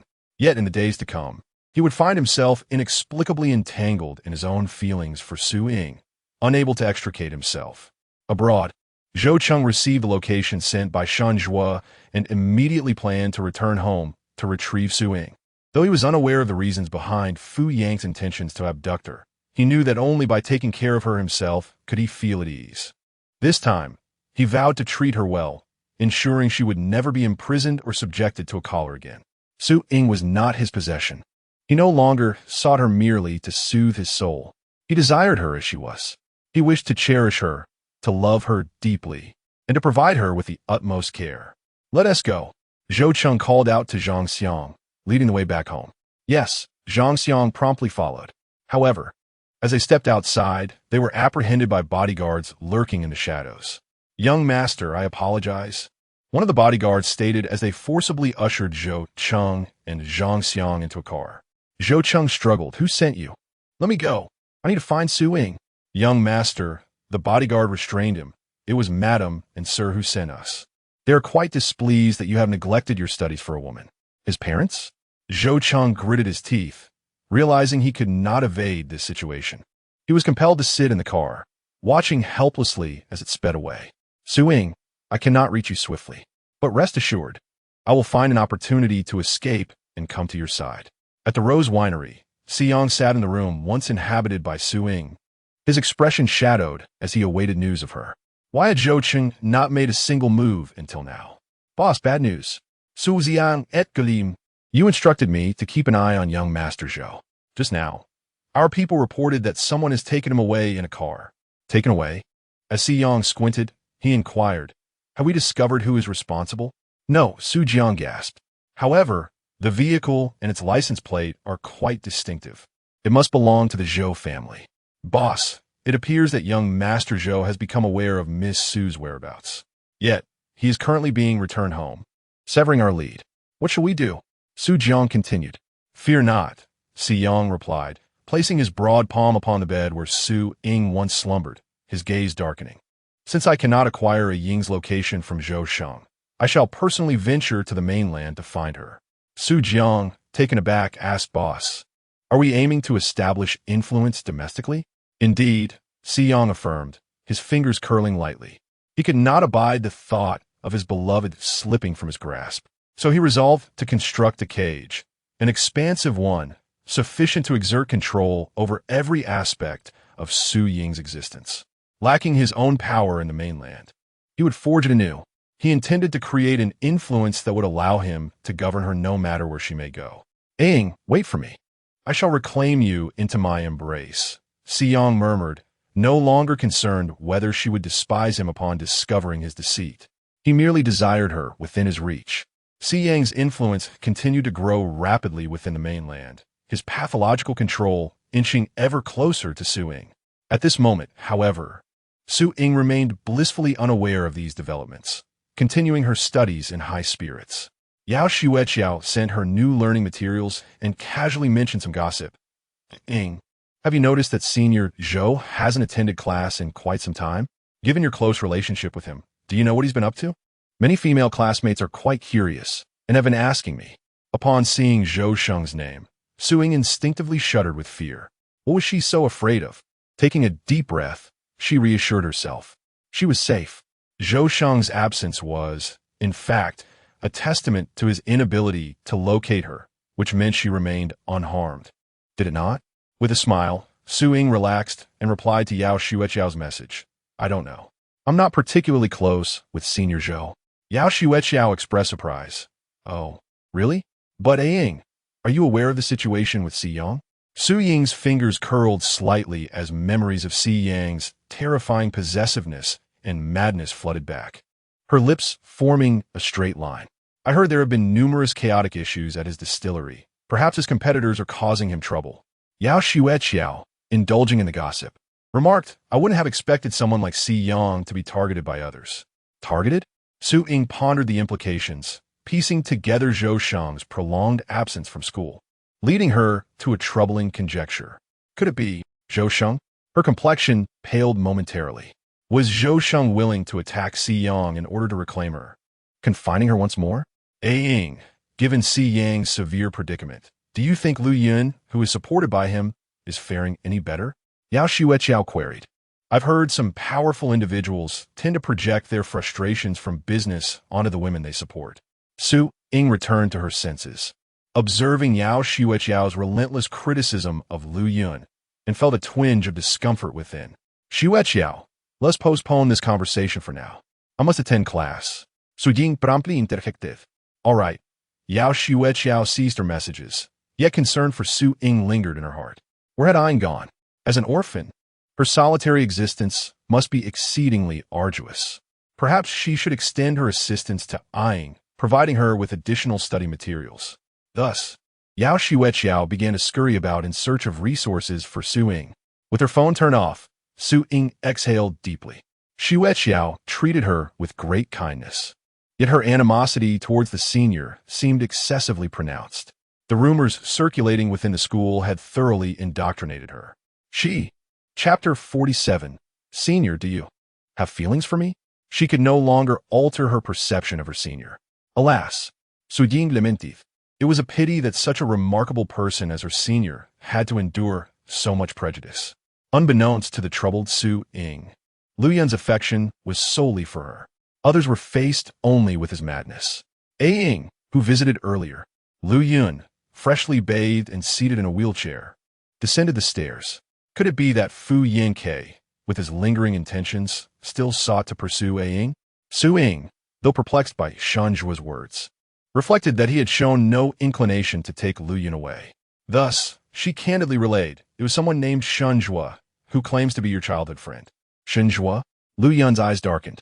What does he want? What did he say to you? Her expression turned serious. Su Ying conveyed the entirety of Shen Zhuo's remarks to Lu Yun, adding for her safety, this Shen Zhuo is quite strange, and his words to me were equally peculiar. Let us avoid conversing with him or associating with him in the future, shall we? While Shen Zhuo appeared to harbor no immediate intentions to deceive her senior, who could guarantee that he would not act differently upon their next encounter? Shen Zhuo was, after all, a scoundrel. In the narrative, he had forcibly wooed and married her senior, subsequently subjecting her to abuse and humiliation. Such a wretch was not someone she wished to see her senior deceived by. Very well, Lu Yun acquiesced, her tension regarding whether Su Ying had sensed her inappropriate feelings for her dissipating swiftly. It seemed Ying had yet to uncover his true identity. She had not once doubted him. Yet, how had Shen Zhuo discovered anything? Lu Yun recalled her moment of weakness when she had stolen a kiss from Su Ying. Her gaze lingered on Su Ying's rosy lips for a few moments. Clearly, the issue had arisen from that incident. Nevertheless, regardless of Shen Zhuo's thoughts, as long as Ying continued to trust him, that was enough. Now was not the time to reveal his true identity. He needed Ying to have unwavering faith in him. Only with her complete reliance could the truth be unveiled. Otherwise, Ying would only drift away from him. Ying, Lu Yun spoke softly. How about we take a stroll after dinner? Sure, Su Ying responded with delight. In such a long time, she had never enjoyed a leisurely walk outside. The prospect of strolling with her senior, without the fear of being targeted by any obsessive individuals, was simply delightful. Su Ying soon realized that the obsessive individual from abroad was not present to enact any frenzied actions against her. However, within the country, there existed another who could similarly manifest such madness. Lu Yun, with a pathological infatuation for Su Ying, quietly observed her from the shadows throughout the afternoon. Next door, Shen Zhuo pulled back the curtains, gazing intently from the high rise at Su Ying below. He fixed his gaze intently on Su Ying, consumed by jealousy over her flirtation with Lu Yun. He felt an urgent need to monitor her every move, determined not to allow her to seduce Lu Yun even a fraction more. The thought of her sharing any intimate gestures with Lu Yun was intolerable. Lu Yun belonged to him. Shen Zhuo's eyes followed Su Ying relentlessly. Her smile displeased him, and her laughter directed at Lu Yun ignited a deeper discontent. The sight of Lu Yun drawing closer to her filled him with anxiety and impatience. When he witnessed the two of them assisting each other with their hair, his fury bubbled up, and he was tempted to rush over and forcibly pull Su Ying away from Lu Yun. After dinner, Su Ying tenderly draped a coat over Lu Yun's shoulders, ushering him out the door. Their interactions resembled that of a long-married couple, and the boiling jealousy within Shen Zhuo became unbearable. Su Ying the vixen, his vision blurred with rage. Rising abruptly from his seat, he resolved that Su Ying must pay for her seduction of Lu Yun. I shall eradicate her, utterly eliminate her. With swift determination, Shen Zhuo exited the room, stealthily trailing behind Su Ying and Lu Yun. Unbeknownst to Su Ying, who was merrily conversing with Lu Yun, danger lurked nearby. They soon arrived at a quaint, secluded garden within the villa area. Su Ying settled onto a chair, while Lu Yun sat beside her in a wheelchair. Lu Yun grasped Su Ying's hand, his throat constricting as he struggled to contain his emotions. It was unbearable. The woman he adored was right before him, yet he felt powerless to act. To him, Su Ying was akin to an intoxicating elixir, igniting a fervent yearning within him. Lu Yun held Su Ying's soft hand tightly, intertwining their fingers with a hint of urgency. This subtle infatuation conveyed itself to Su Ying, a desperate attempt to satiate his longing while simultaneously revealing his obsessive love for her. Senior? Su Ying noticed the oddity in his gesture and glanced at Lu Yun, only to find his beautiful face illuminated by an expression she could not comprehend. His dark, deep-set eyes brimmed with an unsettling intensity that made her feel as though one more glance could draw her into their depths, leaving her utterly consumed. In a gentle voice, he said, "Ing, will you live with your senior for a lifetime?" Suing was taken aback. She did not grasp the meaning behind Lu Yun's words and swallowed hard, fear creeping in her voice as she cautiously replied, "As senior, what are you?" Saying, she tugged at her hand, attempting to free herself from Lu Yun's grasp, but all her dreams of happiness and freedom seemed to shatter in that moment. The harsh reality before her was terrifying, and Lu Yun's firm grip held her captive, leaving her unable to move an inch. Lu Yun smiled, a dazzling and enchanting smile. She extended her hand to gently caress Su Ying's head, while her other hand delicately released the fingers intertwined with Su Ying's, saying, "Ah Ying, what troubles you? Are you afraid of your senior?" "I was merely jesting. Is that so?" The gentle touch on her head was soothing. Yet Su Ying found herself unable to smile for reasons unbeknownst to her. Why did she feel that her senior was not merely joking? More so, she believed that the words spoken by her senior were heartfelt. Could it be? A bold conjecture took root in Su Ying's mind, causing her to tremble slightly in disbelief. With eyes as soft and delicate as a kitten's, she asked, "Senior, do you have feelings for me?" Chapter 48, he seemed enchanted as he leaned in to kiss her. A soft giggle escaped Lu Yun's lips, her laughter melodious and delightful. However, Su Ying's face flushed crimson in an instant, her bright eyes shimmering with a shy glimmer. Oh no, what had she just said? Did she really ask her senior if she liked her? This was a disaster. Her senior wouldn't think that she had romantic feelings for her, would she? But that was not her intention at all. All her fears of a yandere's obsession and the PTSD that haunted her momentarily dissipated in the wake of Lu Yun's laughter. Liu Yun playfully kissed Su Ying's cheek, teasing her, "Ying, why are you so adorable?" Unbeknownst to her, Lu Yun's gaze dimmed slightly as he observed Su Ying's flustered attempt to hide her embarrassment. It seemed he could no longer conceal his feelings for her. In just a few days, the truth would be laid bare. He had to swiftly reclaim his identity as a man. Behind them, Shunj was teeth ground together in frustration. He was not far from the two and had overheard every word spoken by Su Ying, which only fueled his rage. "Su Ying, that's Su Ying." When he confronted her, she feigned innocence, yet the moment she was alone with Lu Yun, she began to entice him. What a cunning vixen she was. Oblivious, Su Ying had unwittingly earned the label of seducer in Shun Zhua's mind. Her cheeks flushed, still dazed by Lu Yun's response. She appeared bashful, her face radiating a soft pink glow, exuding an air of innocence beneath the twinkling stars and streetlights. Shun Zhua's eyes burned with indignation. Su Ying's skills and tactics were indeed impressive. Just look at how she was ensnaring Lu Yun, drawing him completely into her web. Shun Zhua's gaze was fixated on Su Ying's cheeks, not once diverting to Lu Yun. He was uncertain whether Su Ying had truly entranced Lu Yun or if she had ensnared him instead. When Su Ying briefly departed to the restroom, Shun Zhua did not remain behind to watch Lu Yun. Instead, he stealthily followed Su Ying. Even now, he remained oblivious to the peculiarity of his actions. As Su Ying hummed a cheerful tune upon emerging from the restroom, she made her way toward Lu Yun. Suddenly, she was silenced by a forceful hand over her mouth. Crashing violently against a tree, tears welled in her eyes, the pain rendering her breathless. Yet, this anguish could not quell her rising terror. Who was it? Who had done this? She racked her brain to recall if she had offended anyone or if perhaps some foreign yandere had come for her. However, when she recognized the person who had covered her mouth, her mind momentarily blanked. Shun Zhua? How could it be him? Shun Zhua gazed at Su Ying in surprise.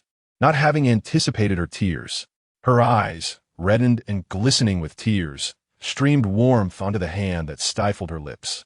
He was taken aback, his grip momentarily stiffening. At that moment, the tender red lips and the scorching tears on the back of his hand became strikingly clear. However, he soon realized that Su Ying's tears were not a result of his fright, but rather the collision they had just shared. His breath became slightly erratic. For a moment, he found himself at a loss, akin to a naive youth unsure of how to proceed. It dawned on him that he was inexplicably close to Su Ying.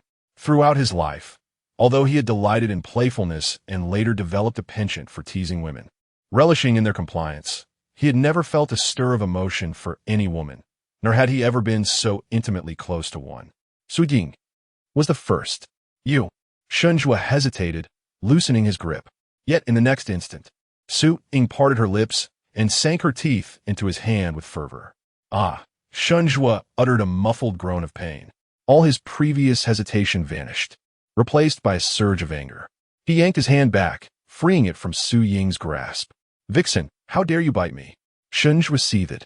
Su Ying wiped her lips, cleansing them of moisture. Young Master Shun, you call me a vixen? What does that make you? Who stalks people at night and silences them with force? Shunjua had never encountered such audacity directed at him, and coupled with his obsession with Lu Yun, his anger ignited fiercely. Veins bulged on his forehead as he suddenly turned and grasped Su Ying's neck, pressing her against the tree once more. This time, it was not the fiery sting of earlier. Pain shot through her neck and the back of her head, and she grimaced in agony, struggling to breathe. You wretched girl! Shunjua's eyes blazed with intense resentment. Not only did you entice Yun, but now you dare to speak to me in such a manner? Su Ying gasped for air, striking at his wrist. This time, the tears that fell from her eyes were tinged with genuine fear. She trembled uncontrollably, her heart racing in turmoil. It seemed she had come to understand the torment and violence that the senior in her book had endured when Shunjua forcibly brought her home. He truly intended to kill her. As the possibility struck her, her eyes grew ever redder, and tears cascaded down like rain. The profound terror reflected in her gaze pierced through Shunjua, stirring within him a conflict of compassion and ineffable emotions that compelled him to release her. Su Ying gasped for breath, her lungs desperate for air. She didn't wish to linger even a second longer in Shunjua's presence and turned to flee. Her legs trembled with fear. Yet Shunjua remained oblivious to her escape. Lost in a daze as he stared at his right hand, the one that had grasped Su Ying's neck and had been bitten by her, his eyes filled with confusion. Why had he just been unable to bear seeing her in pain? Suddenly, he noticed the imprints left by her teeth on his skin. It was as if he were under a spell, and he leaned in to kiss the mark. Meanwhile, Su Ying, running away, wept uncontrollably. Lu Yun, waiting for her return, heard the footsteps and looked up with a smile. Upon perceiving the tears and fear evident on Su Ying's face, Lu Yun's expression underwent a fleeting transformation. He hurriedly propelled the wheelchair forward, inquiring, Ying, what has transpired?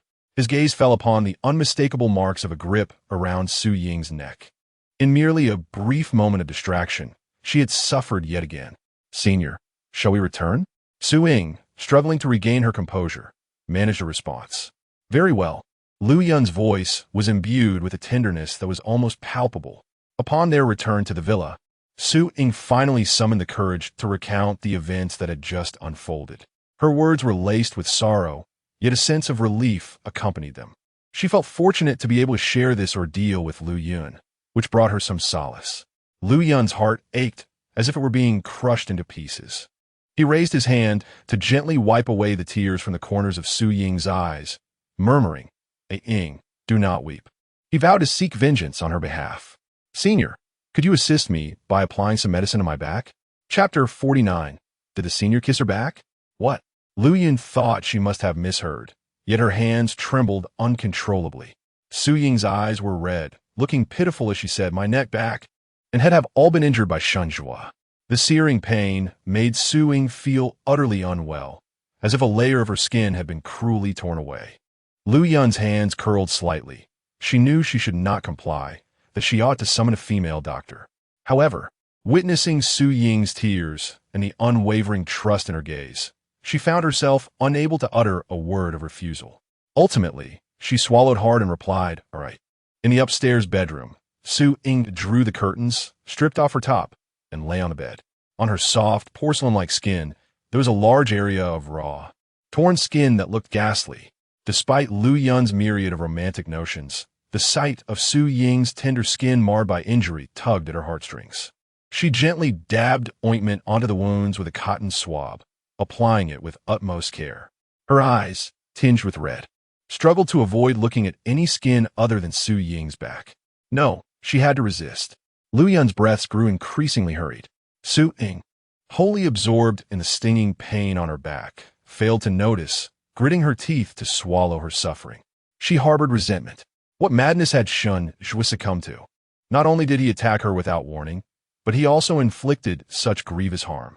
If it weren't for the senior's presence, she couldn't fathom how she would face this terrifying ordeal alone. Lost in thought, Su Ying suddenly sensed that Lu Yun had ceased her ministrations. She looked up in confusion. Wanted to ask, Senior? Suddenly, Su Ying felt a gentle touch on her back. Upon realizing what it was, she froze, her entire being flushing crimson. The senior was kissing her back. Lu Yun could not contain her impulse, closing her eyes in a desperate attempt to maintain control, and gently pressed her lips to the uninjured part of Su Ying's back. The sensation, both ticklish and tender, left Su Ying bewildered. Her mind became a chaotic whirlwind, and the heated breath cascading over her back rendered her speechless. As senior? She stammered in a flustered panic. In the next moment, she felt that kiss shift to another location. A soft, involuntary moan escaped Su Ying's lips as Lu Yun kissed the small of her back. She melted into a state of utter surrender.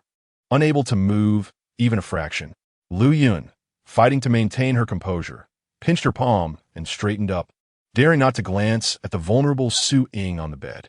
Instead, she said, Ying, please rest well. I will go to sleep now. With that, Lu Yun closed the door behind her, leaving Su Ying, still flushed and struggling to regain her composure. She clenched her hands, lifting her blushing face, gazing into the void with eyes brimming with confusion, struggling to contain her wildly racing heart. Why, oh why, did the senior kiss her? Moreover, what could be the reason for her overwhelming sense of turmoil? Su Ying let out a delicate sigh, burying her face in the pillow, reluctant to reveal her overly flushed cheeks. Next door, however, Lu Yun's muffled shout pierced the air.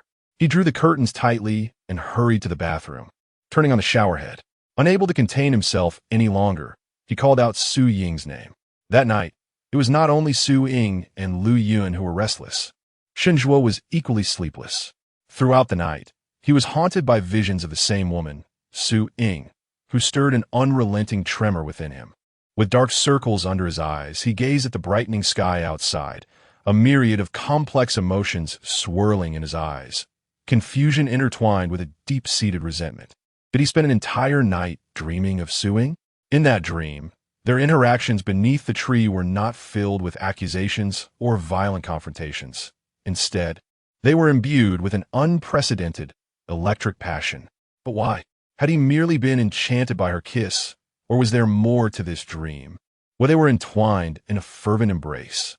Shen Zhuo was bewildered by his own feelings, his teeth clenched in anger. This temptress, Su Ying, had not only ensnared Lu Yun, but had now captivated him as well.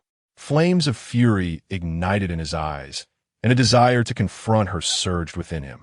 That vixen, I must demand an explanation.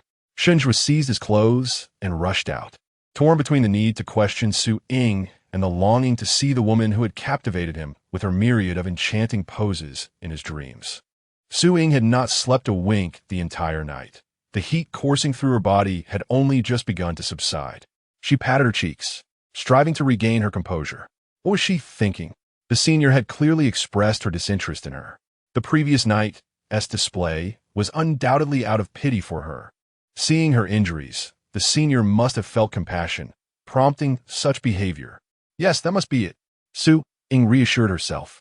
As fatigue from her sleepless night began to settle in, she gradually drifted into slumber. Lu Yun, intending to call Su Ying for breakfast, opened the door only to find her still deeply asleep. A sigh of relief washed over him. It seemed Su Ying harbored no suspicions about him. How wonderful! Feeling elated, Lu Yun descended the stairs, determined to prepare a breakfast for Su Ying. Yet, just then, the doorbell rang unexpectedly. Lu Yun frowned as he opened the door, only to be met with the furious countenance of Shen Zhuo. Shen Zhuo had steeled himself to confront Su Ying, but was taken aback to find Lu Yun instead. He froze momentarily, the memory of the scene he witnessed yesterday flooding back, igniting the flames of jealousy within him once more. This time, he was uncertain whether his envy was directed at Su Ying or Lu Yun. What brings you here? Lu Yun asked coldly. his expression hardening at the thought of the marks on Su Ying's body, offering Shun Zhuan no warmth. "Where's that temptress, Su Ying?" Shun Zhua demanded. Shun Zhua found himself in a moment of confusion, unable to discern who it was that he truly desired. He merely blurted out in a state of disarray, "I have something to discuss with her." "What do you need her for?" Lu Yun lifted his head, his beautiful eyes shadowed with a hint of darkness, betraying an intense possessiveness over Su Ying. She was meant to be his alone, were it not for their incessant interruptions. He and Su Ying would have already been living together.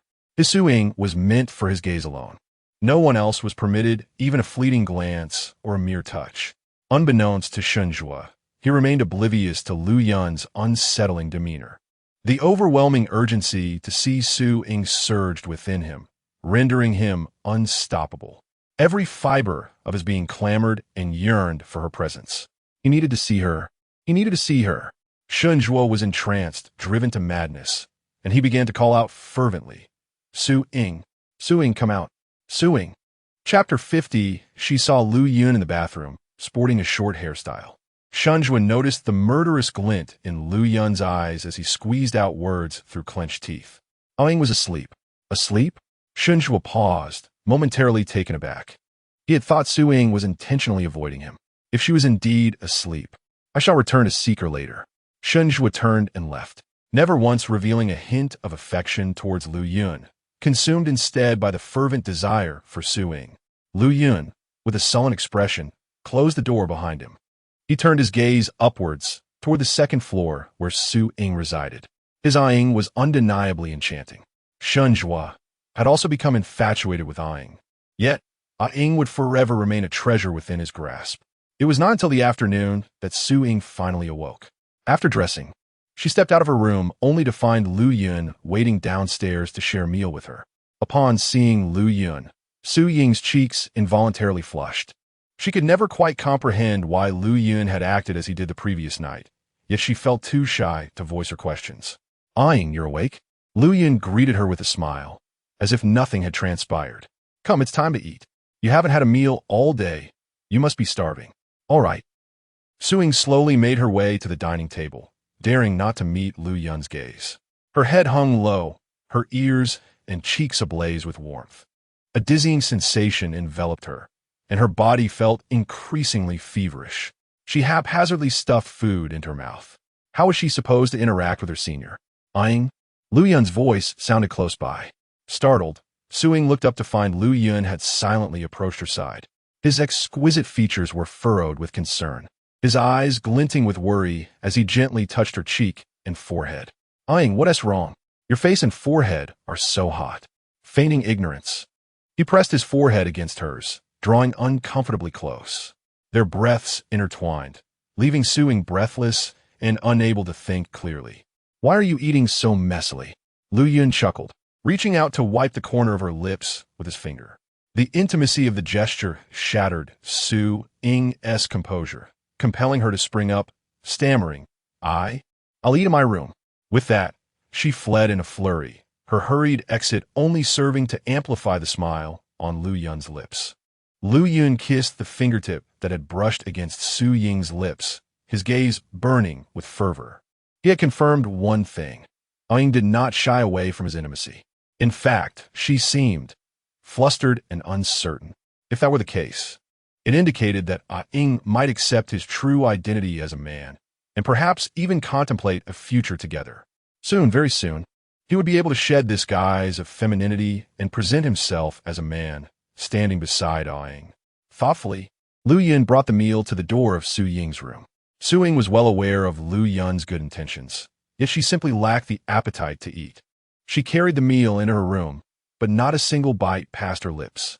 As night fell once more, the untouched food remained. Su Ying's small face flushed with a deep turmoil. What should she do? Should she clarify Lu Yun's true feelings? Although she cherished Lu Yun, her affection was strictly platonic, devoid of romantic inclinations. Perhaps it would be best to eventually express her feelings clearly to Lu Yun. She did not wish for this matter to tarnish their friendship. With a resolute heart, Su Ying stealthily stepped outside. Approaching Lu Yun's room, she gently knocked on the door, calling out, "Senior? Senior?" However, Silence enveloped the room. Cautiously, she opened the door and peered inside. Senior eye. To her surprise, the room was empty. A wheelchair sat beside the bed, and on the floor lay the long dress Lu Yun had worn that day, along with an exceptionally long and exquisite wig. The unlit room cast everything in a hazy obscurity, leaving Su Ying perplexed.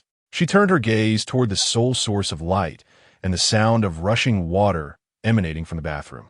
Filled with apprehension, she cautiously approached. Senior, you can't wash up because of your injury, and your legs are numb and immobile, right? Before long, she reached the bathroom. A slight gap in the door allowed muffled words to escape. Oh Ying, oh Ying, oh Ying. A deep, magnetic male voice called out Su Ying's name, laced with desire. It was alluring, and yet left Su Ying frozen in her tracks. She peered through the narrow opening, where she distinctly saw Lu Yun with his short hair, his eyes clouded with a feverish obsession. One hand was hidden below, while the other held her discarded clothing, which he inhaled deeply against his exquisitely beautiful face, lost in rapture. Oh Ying, oh Ying, oh Ying. The cold water cascading over him failed to extinguish the fire within Lu Yun. Rather, it intensified. He envisioned Su Ying's flushed cheeks, recalled the proximity of her breath when their foreheads touched, and remembered her lips, which he had secretly kissed. A-ing, a-ing, a-ing. Lu Yun's fervor escalated. How could he possibly restrain himself in the face of such an intoxicating infatuation? Suddenly, a loud crash reverberated through the air. Lu Yun's actions halted abruptly, his dazed gaze snapping back to clarity, revealing a piercing intensity. He flung open the bathroom door and rushed out, only to find the door he had closed wide ajar, a bloodstain marking the doorframe. It was the trace left by Su Ying, who, in her panic and desperation, had stumbled and grazed her knee against the frame in her hasty retreat. Lu Yun beheld the scene of Su Ying bursting through the main door and fleeing.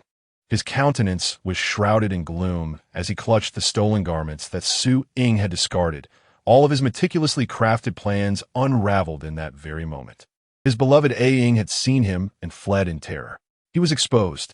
Gasping for breath, Su Ying inhaled sharply, tears cascading from her cheeks, dancing in the wind. She ran with wild abandon, her sobs echoing in the night, utterly consumed by despair. All she wished was to flee, to distance herself as far as possible from everything that lurked behind her. At last, Su Ying stumbled over an unseen obstacle and fell to the ground, her body too weary to rise again. She lay upon the fresh grass, weeping, allowing her tears to flow freely. Chapter 51. Did Shinjua forcefully take away Ying? She trembled helplessly, emitting a pitiful whimper akin to that of a small creature in distress. Senior. Is the senior a man? The senior she had always trusted and relied upon. The one she had pitted, the character in the story tormented by 7 deranged male leads. The senior who repeatedly showed mercy, who risked her own safety time and again, is a man? Why? Why subject her to such torment? What was the purpose of her unwavering perseverance? From the very beginning, she had been misguided. The senior she believed needed her assistance simply did not exist. He's a man, recalling the neatly cropped hair and the exquisitely handsome Lu Yun, alongside Su Ying, who was obsessively smelling her clothes while exercising. Her body trembled even more violently. He is a pervert, no different from Siyong, Zhou Cheng, Fu Yanke, and Shenjua, sharing their madness. Su Ying turned around, lying back on the grass, gazing at the flickering stars in the sky, tears streaming down her cheeks. The brilliance in her eyes gradually faded, leaving only dimness. Su Ying, my dear, I've finally found you. Secretly observing Shenjua from the neighboring villa, he pursued Su Ying the moment she burst through the door. He followed her, but lost track due to her swift escape. Finally, he found her again at this moment. He approached Su Ying, his expression twisted as he intended to grasp her neck. However, upon bending down and seeing the tears in her eyes, he found himself unable to proceed. He stood frozen, his words caught in his throat. What is wrong with you? Shinjua asked cautiously. Su Ying's heart felt as though it were rotting away, indifferent to his insults. Only her eyes continued to overflow with tears. What is wrong with you? Shun Zhuo panicked. He could unleash violence upon Su Ying without a second thought, hurling various insults at her, yet her tearful state left him utterly at a loss. He despised seeing Su Ying like this, like a soul bereft of life, reduced to a shattered shell. Slowly, Su Ying shifted her gaze, focusing on Shun Zhuo's face. In a daze, she recalled his words, calling her a vixen who lured Lu Yun. She managed a faint smile, asking, "Do you wish to strangle me?" "No, Shun Zhuo immediately refuted, taken aback by her words. He had indeed contemplated harming her, but never wished for her demise. "Strangle me then." Su Ying sat up, closing her eyes. Shun Zhuo was even more at a loss. How could he possibly bring himself to do such a thing? Su Ying awaited the sensation of suffocation. She longed for death, wishing to escape it all. However, the anticipated choking sensation did not arrive. Instead, she felt a gentle force. Shun Zhuo was wiping her tears away. Her eyelashes fluttered open, and she saw Shun Zhuo half kneeling before her, his expression filled with deep concern as he carefully wiped her tears, as if he were handling a precious, fragile object. He gazed into her eyes, the clarity of her gaze revealing an inexplicable affection. "Do not cry. Who has wronged you? I shall seek vengeance on your behalf." Su Ying pressed her lips together, looked at him, and uttered, "Do you have feelings for me?" "No, it's not that The heart of Shun Zhuo was laid bare, his cheeks flushed crimson. He found himself at a loss, unsure how to position his hands and feet. Where was the once spirited young master? Now, he resembled a bumbling youth, flustered in the presence of the girl he cherished, uncertain how to win her favor, fearful of provoking her ire.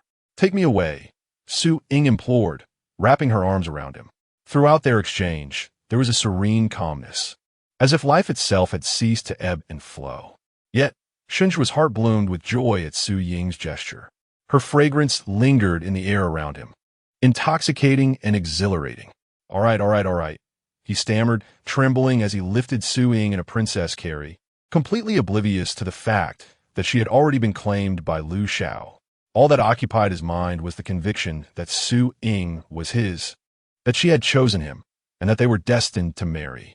Clasping Su Ying close, he entered the car, departing the villa district under the cover of night, heading towards his own residence.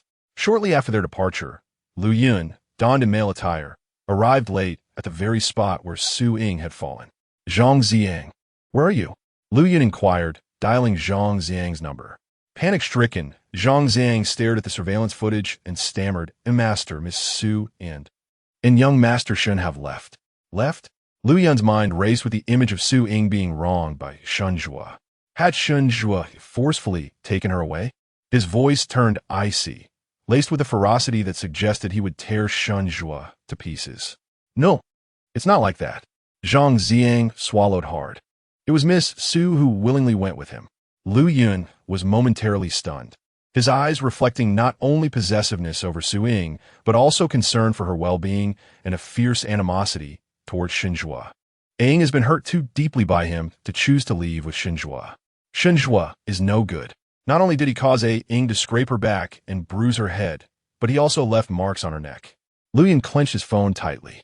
Since Ying was wounded by his senior's identity, he would adopt another persona. His Ying would forever belong to him alone. What were Shun Zhuo, Fu Yanke, Zhou Sheng, and Xiang to him? "Delete all surveillance footage of my appearances," Lu Yun commanded. "Understood." Zhang Zhang detected the unusual tone in Lu Yun's voice. "Master, do you intend to fully embrace the identity of Lu Xiao?" "Indeed." Lu Yun ended the call, resolute in his determination to rescue Su Ying from Shun Zhuo's grasp. Ying's intense reaction stemmed from her profound trust and reliance on him. He feared that if he were late in reaching her, Ying might do something reckless. With a firm grip on his car keys, Lu Yun drove directly towards Shun Zhuo's villa. He adorned his face with the golden mask once worn during the imperial performance. On the other side, the elated Shun Zhuo frequently glanced at the co-pilot, Su Ying, his eyes brimming with affection. His smile radiated joy like never before.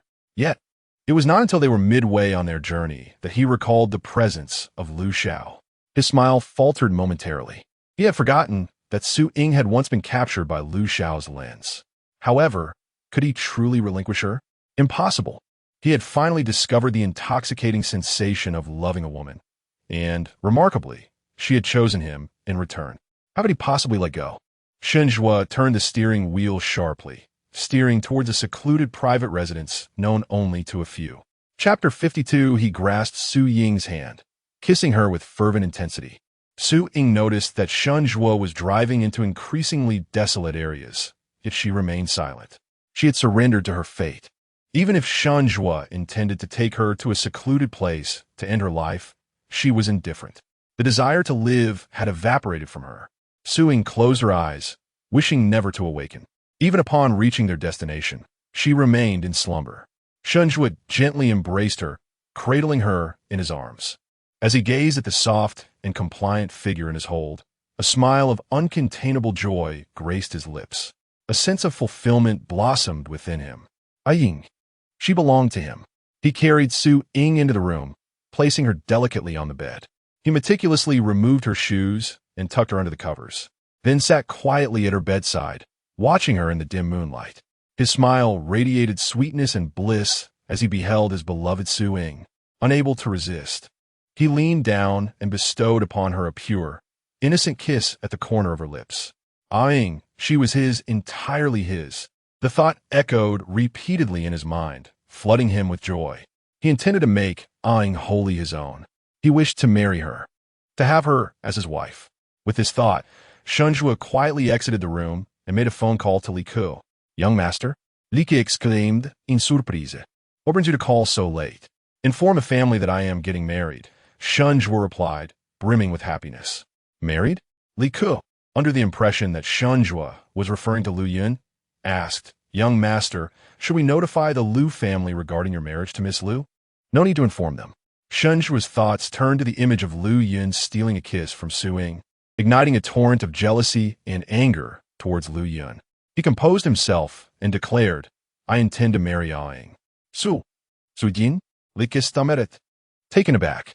"But, young master, Miss Su she is the property of young master Lu." "And what of it?" Shenhua, like a love-struck youth, asserted, "If I wish to marry Ying, then I shall marry her. Ying will be mine and mine alone." Though Li Ku was accustomed to his master's obsessive tendencies, such fervor was unprecedented.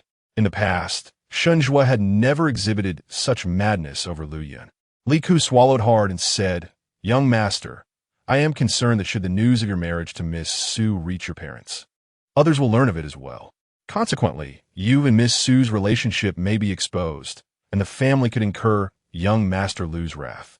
Shenhua frowned, recognizing the truth in Li Ku's words. "It seems I must wed Ying in secrecy," he mused. Yet, a smile broke across his face. It would be just he and Ying, living in a secluded realm where no one could disturb them. He as the husband, she as the wife. "Then it is settled," Shenhua announced. "From now on, do not contact me, nor divulge my whereabouts to anyone, including my parents. I wish to live a life of seclusion with Ying." Yes." Li Ku could only acquiesce. Alas, the young master is truly blinded by love. What a life of seclusion. It is utterly impossible. Although Lu Xiao appears infrequently, each time he does, it is accompanied by dread-inducing events. He possesses the capacity to obliterate an entire family on a mere whim. With the young master taking Miss Su away, Lu Xiao is bound to erupt in fury. The Shen family is in for a tumultuous time ahead. Even if the young master is willing to risk the annihilation of the Shun family, disregarding everything, to be with Miss Su, he cannot conceal her for long. Lu Xiao has the means to scour every mountain in the country in search of her. Li Ku silently prepared to confront Lu Yun's formidable influence. Shenhua, filled with joy, spent a sleepless night in excitement. Early in the morning, he busied himself preparing breakfast for Su Ying. He knocked on the door, calling out, "Ying, Ying." Su Ying sat by the window, gazing down from a height of 10 meters, her complexion pale as a ghost, her eyes dark and frightfully bright. Was it true that by leaping down, she could end everything? Su Ying's fingers twitched, yearning to release her grip on the window. "Ying!" Shenhua shouted her name in alarm. He dashed forward, catching her just as she was about to jump, pulling her back into his embrace. Shenhua's back collided with the wall, eliciting a muffled groan. Yet he paid no heed to his injury, his pallid face solely focused on Su Ying's well-being. "Hey, Ying, are you all right? Did you get hurt?" Shunzhua frantically examined her. Su Ying's light chestnut eyes reflected the sunlight, yet contained no trace of vitality. They appeared as if light shone through transparent crystal, hollow and lifeless. "Why did you save me?" Su Ying asked coldly. Because I love you," Shunzhua exclaimed, his fervent affection spilling forth as he bared his soul before her, revealing the depths of his passionate yet chilling obsession. "Ying, I love you. I love you." He grasped her arms tightly, his fingers leaving marks upon her skin as he fervently declared, "I wish to spend my life with you here. You are my wife, and I am your husband. From this moment on, you are mine, and I am yours. Oh Ying, oh Ying, oh Ying." Shunzhua obsessively murmured her name, seizing her hand and kissing it with all his might, as if she were the sole meaning of his existence in this world. The familiar appellation transported Su Ying back to the haunting image she witnessed in the bathroom the previous night. "Ying, Ying, Ying." Lu Yun's fevered whispers echoed, her beautiful face devoid of any past tenderness, leaving only a raw, intense desire. She had trusted and relied upon what she believed to be a lifelong mentor, only to discover he was a man driven by desire, who deceived and betrayed her. She. Tears streamed silently down Su Ying's face. Upon witnessing this, Shunzhua felt an urgent desperation. He paused in his tender act of kissing Su Ying's hands, cradling her face in his palms, enveloping her as he pressed his lips to her tears. "Ying, do not weep, do not weep. I am here. I will protect you. I will safeguard you." As he spoke, he yearned to kiss her lips. His body trembled, his eyes glinting with a feral intensity, exhilarated by the imminent events. Yet, just as his breath grew heavy and he was about to touch Su Ying's lips, she forcefully pushed him away. "Do not touch me." Su Ying seemed to regain a flicker of vitality, her voice a desperate cry, expending her last reserve of strength. She did not wish to live, but neither did she desire to be so utterly degraded. Chapter 53. Ying, can we be good? Pushed aside, Shunzhua stumbled backward, his palms grazed and bloodied. Yet he paid no heed to the searing pain in his hands. Instead, jealousy consumed him entirely, seizing his thoughts. His face contorted with rage as he gazed at Su Ying, whose eyes revealed a resolute defiance, leaving only fury within him. He grasped her arms, desperately suppressing the urge to strike her, questioning her with a biting tone. "Do you know? Lu Yun kissed you. She secretly kissed you. And what about me? Why can't I kiss you?" "What?" Su Ying's complexion turned even paler, a ghostly shade that spoke of her fear and impending collapse. "Senior, what has transpired in her absence, in her ignorance?" "Ying, I love you." Shunzhua clutched Su Ying tightly, fervently declaring, "You are my wife. Fulfilling your duties as a spouse is your obligation. What Lu Yun can do with you, I can do so much more intimately." "Ying." Shunzhua's obsessive gaze bore into Su Ying's eyes as he crazily compelled her to confront his fervent affection. His madness evoked a primal fear within her. Her body turned cold, as if the very blood within her had drained away, ensnared by a malevolent force, pulling her downwards relentlessly. Xiang instilled dread in her. His controlling nature rendered her unable to laugh, only able to exist according to his whims. Zhou Ucha made her feel nauseated. His twisted imprisonment and obsessive gaze provided no respite. Fu Yanke struck terror within her. His coldness and insatiable desires made her tremble. Yet Shunzhua, the man before her, resembling a madman, filled her with alarm. He was not merely unwell. His affliction lay in the depths of his own twisted reality. And she, regrettably, had become his wife within that world. Su Ying had always been unwilling to categorize Lu Yun, the unique presence in her life, in her heart. She could not bring herself to believe that the senior she trusted and relied upon had transformed into a deceitful man, one who lured her and engaged in perverse acts against her. "Ying, my wife, my beloved, shall we love?" Shunzhua took hold of Su Ying's hand, placing her right hand upon his chest, urging her to feel the pounding of his heart, while guiding her left hand beneath his shirt to rest upon his chiseled abdomen. "See how fervently I love you," he fervently declared, Su Ying's hand was firmly held, immobile, forced only to sense the rhythm of his heart and the warmth of his sculpted abs. No! Tears streamed down Su Ying's face in fright. I don't want this. I don't want this. She regretted it. Regretted allowing Shen Zhua to take her away. She should have sought a secluded place to end her life rather than succumbing to the allure of a more pathological obsession. Don't want. Shen Zhua's expression twisted in struggle.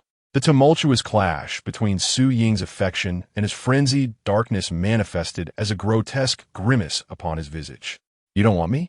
Shen Zhua seized Su Ying's hand with an abrupt force, nearly crushing her bones. What gives you the right to reject me? You are my wife. How could you possibly forsake me? Shen Zhua's anguished cries reverberated with the bitterness of abandonment. Su Ying trembled in fear, gazing at the man before her who bore no semblance to a rational being, only an abyss of remorse. Shen Zhua hoisted Su Ying and cast her onto the bed. He carelessly pulled aside the sheets, binding her arms and legs in a humiliating posture, rendering her helpless. Su Ying's eyes widened in terror, desperately attempting to break free. Yet the restraints showed no sign of yielding to her struggles. Shen Zhua fumed. If you refuse to eat, or even to live, then reflect here on how a wife ought to serve her husband. In a fit of rage, he stormed out, leaving the room steeped in an eerie silence, punctuated only by Su Ying's labored breaths and the sound of her tears cascading down. Forced into such a humiliating position, her throat felt constricted, stifling any utterance. She realized her grave error. Even in her desire for death, she should never have sought it in the company of a deranged soul, nor should she have ended up in such dire straits. Desperate to evade the reality of her plight, she closed her eyes, striving to reject the unfolding events. The tears soaked her bed, ensnaring her further in despair. Meanwhile, at the Shun residence, Li Ku was in a state of utter disarray. The speed of Lu Xiao's actions was astounding. He had launched an assault on the Shun family overnight before Li Ku was prepared. It was as though, the moment the young master took Su Xiao away, Lu Xiao had already made his move. Li Ku hardly had a moment to discern how Lu Xiao had uncovered their position before being swept up in the onslaught, leaving him with no breath to spare. If this continued, by noon, the location where the young master and Su Xiao were hiding would surely be exposed. Frustrated, Li Ku tugged at his hair. Concurrently, another individual shared his distress, Fu Yanke. He could scarcely fathom that upon waking, 3 living souls had vanished from the neighboring abode. Lu Yan was gone, Su Ying was gone, and Shen Zhua had also disappeared. Damn it! Fu Yanke kicked over a chair in a fit of rage. Where has Su Ying gone? I haven't even witnessed her being sullied by Lu Yun, nor have I exacted my revenge on Lu Xiao. How could she vanish alongside Lu Yun? Moreover, though reluctant to admit it, Fu Yanke had to concede that his influence paled in comparison to the enigmatic Lu Xiao. How was he to explain this to Lu Xiao? President Qing Er, aware of Fu Yang's turmoil, knocked and entered. Rumors are circulating that Lu Xiao has launched a vigorous attack on the Shun family for that woman auctioned at the Imperial Performance. Shen Zhua? Fu Yanke could hardly believe it. Shen Zhua, that madman, had taken Su Ying? The moment Fu Yanke laid eyes on Shun, he discerned that he was no ordinary scion of a wealthy family, but rather a deeply pathological and obsessive individual. Yet, he was taken aback to discover that Shen Zhua had taken a liking to Su Ying, even going so far as to abduct her right under his nose.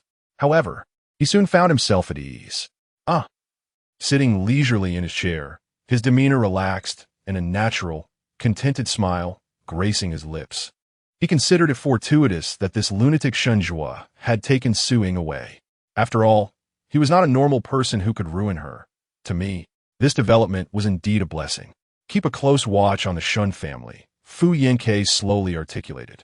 Make sure to etch the expression on Lu Xiao's face into your memory when he rescues Su Ying from Shen Zhua and relay it to me. Indeed, Qing Er was already well acquainted with Fu Yang's cold-bloodedness and perversion. Chapter 50 for the body was gently lifted by an unknown visitor.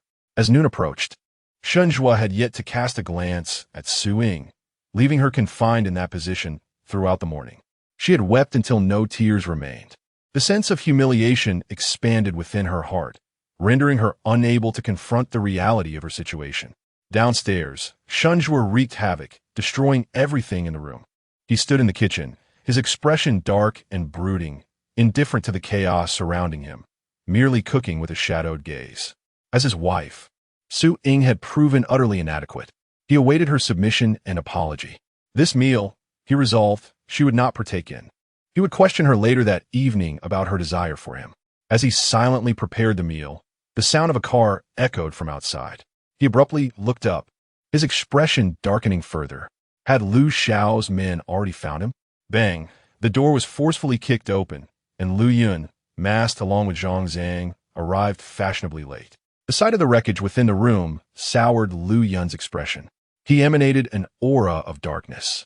Unable to fathom how someone so prone to violent outbursts could treat Su Ying. "Young master, I will restrain Xinjue here," Zhang Zhang quickly interjected, perceiving Lu Yun's disquiet. "Very well," Lu Yun replied, ascending the stairs in search of Su Ying. Clad in immaculate white suit, his noble demeanor appeared strikingly out of place amidst the shattered remnants of the scene. Xinjue lunged at Lu Yun in a fit of rage. "You shall not take Su Ying. She is mine, my wife, and no one can take her away." Zhang Ziang swiftly intervened, blocking Xinjue's advance. Lu Yun halted, his deep, black eyes fixating on Xinjue with a chilling intensity. "Yours?" His melodious voice, devoid of anger, yet commanding, sent shivers down one's spine. "Su Ying is destined to belong solely to me for her entire life." With that, he turned and continued his ascent. "No, no, no." Xinjue's futile screams echoed as Zhang Zhang held him firmly in place, rendering him immobile. Meanwhile, Su Ying listened intently to the commotion below. She was acutely aware of Xinjue's destructive antics throughout the morning and heard the approach of others. Yet, she chose to feign ignorance, allowing herself to evade the reality of what had transpired and what was yet to unfold. Click! The door creaked open as Lu Yun traversed several rooms, ultimately discovering the one where Su Ying was confined. He beheld her, bound to the bed for an indeterminate length of time, and an intense anger towards Xinjue surged within him. How could he so humiliate Su Ying? After calming himself for a moment, he approached Su Ying. He observed her trembling eyelashes and the slight quiver of her body. She was filled with fear, helplessness, and an overwhelming sense of deep shame. Lu Yun suppressed his fury towards Xinjue, his fingers unexpectedly gentle as he delicately untied the bindings that restrained Su Ying. Upon untying the knot that had bound Su Ying's left hand, Lu Yun was met with the sight of a wrist, already swollen and red. His gentle caress revealed his deep concern. Su Ying felt a searing pain radiating from her wrist, accompanied by a tingling sensation, as if being tenderly stroked. She perceived the touch to be gentle, meticulous, and cautious, akin to handling a fragile object. Although her other hand and feet had regained their freedom, she remained reluctant to open her eyes, no longer wishing to ascertain the identity of a rescuer. Curling her body into a tight ball of anxiety, she longed to vanish from sight, to escape all awareness and simply cease to exist. Suddenly, she felt herself being cradled softly by the stranger, uncertain of his intentions. Fear coursed through her, causing her to tremble. Yet, he did nothing more than hold her close. He stroked the back of her head, gently patting her back, urging her to lean against his shoulder, soothing her as one would child. "My little rabbit has suffered," Lu Yun lamented internally, his voice now tender, seemed to wish to envelop Su Ying like a gentle spring tide. "I have arrived too late, failing to rescue my little rabbit sooner." His affectionate strokes gradually eased her taut emotions. "I was wrong. My little rabbit, allow yourself to weep freely in my embrace. To blame me if you wish, will you?" Su Ying had never experienced such a complete and heartfelt embrace before. It felt as though she had stepped into an extraordinarily safe haven, one that enveloped her entirely. This embrace was soft and warm, allowing her the freedom to express herself without restraint, crying, laughing, and indulging in her emotions. The overwhelming tenderness coaxed her to open her eyes and confront the reality that was far more acceptable than she had anticipated. Lifting her gaze, she recognized Lu Xiao, the one who had suddenly appeared to save her that fateful night at the Imperial Gala. His eyes, which had left an indelible impression on her, were now filled with warmth and affection, devoid of any other intent. He had remarked that she resembled a little white rabbit he had nurtured, which had prompted him to capture her image and rescue her. Now, he had once again emerged to save her from the brink of despair. A sudden yearning surged within Su Ying to be his little white rabbit, to be sheltered under his care, free from the perils of the world and the lurking dangers that once haunted her. For in the care of such a gentle yet formidable individual, she could undoubtedly live a life of happiness and safety. At last, tears of grievance streamed down Su Ying's cheeks, not tears of torment swallowed in silence, but tears of a wounded heart seeking solace and protection from someone she could trust. Observing her in such a state, Lu Yun felt his heart soften instantly, yet he could not help but swallow hard against his burgeoning desire. One hand firmly grasped Su Ying's waist, while the other reached out silently to wipe away her tears. Ying places her trust in him, yearning for his performance. Yet, at this moment, he finds himself rendered speechless. For if he were to utter a word, it would betray the longing that resides within him for Ying in her current state. She would come to realize that his feelings transcend mere affection, akin to a fondness for the rabbits he raises.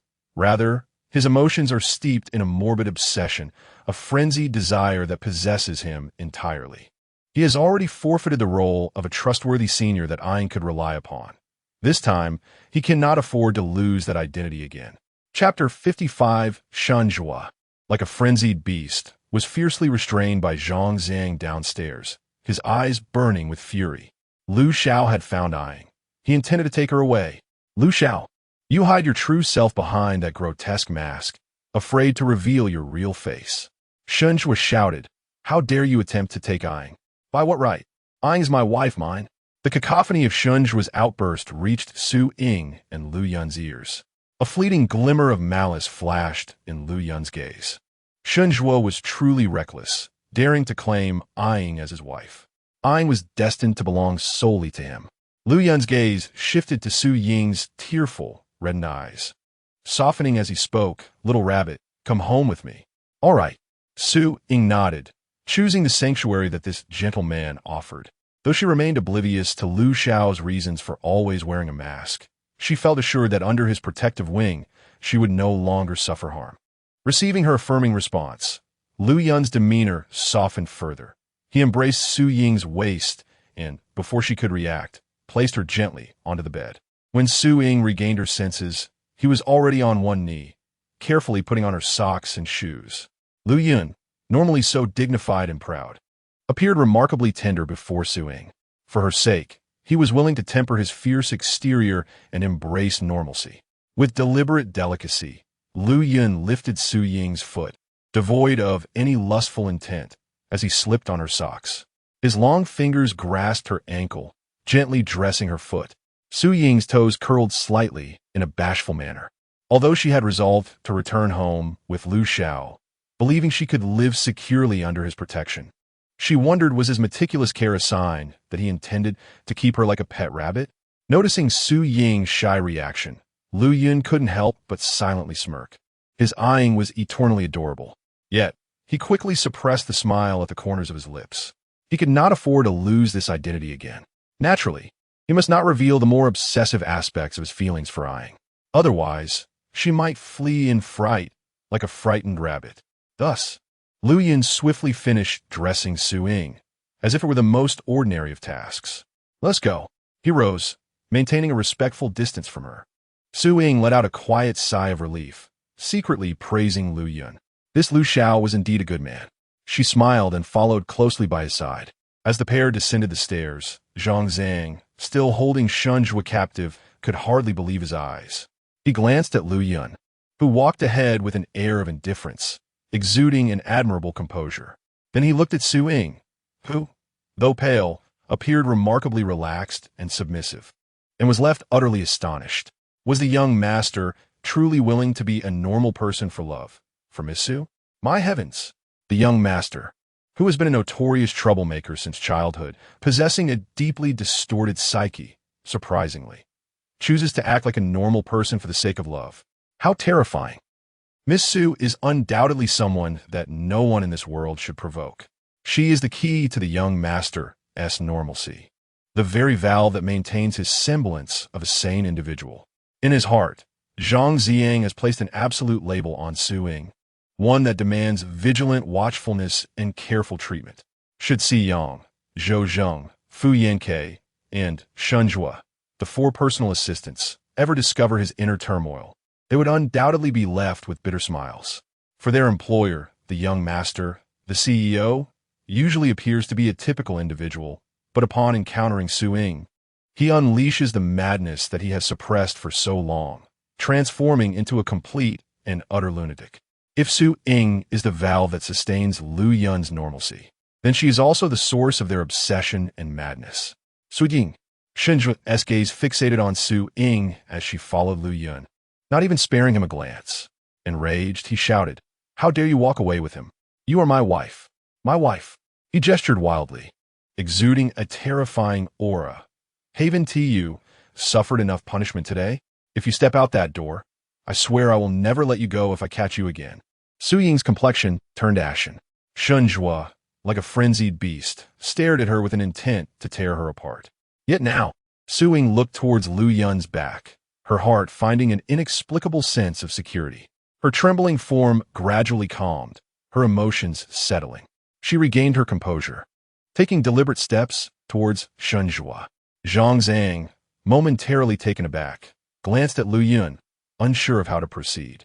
A fleeting shadow crossed Lu Yun's eyes, but it soon dissipated.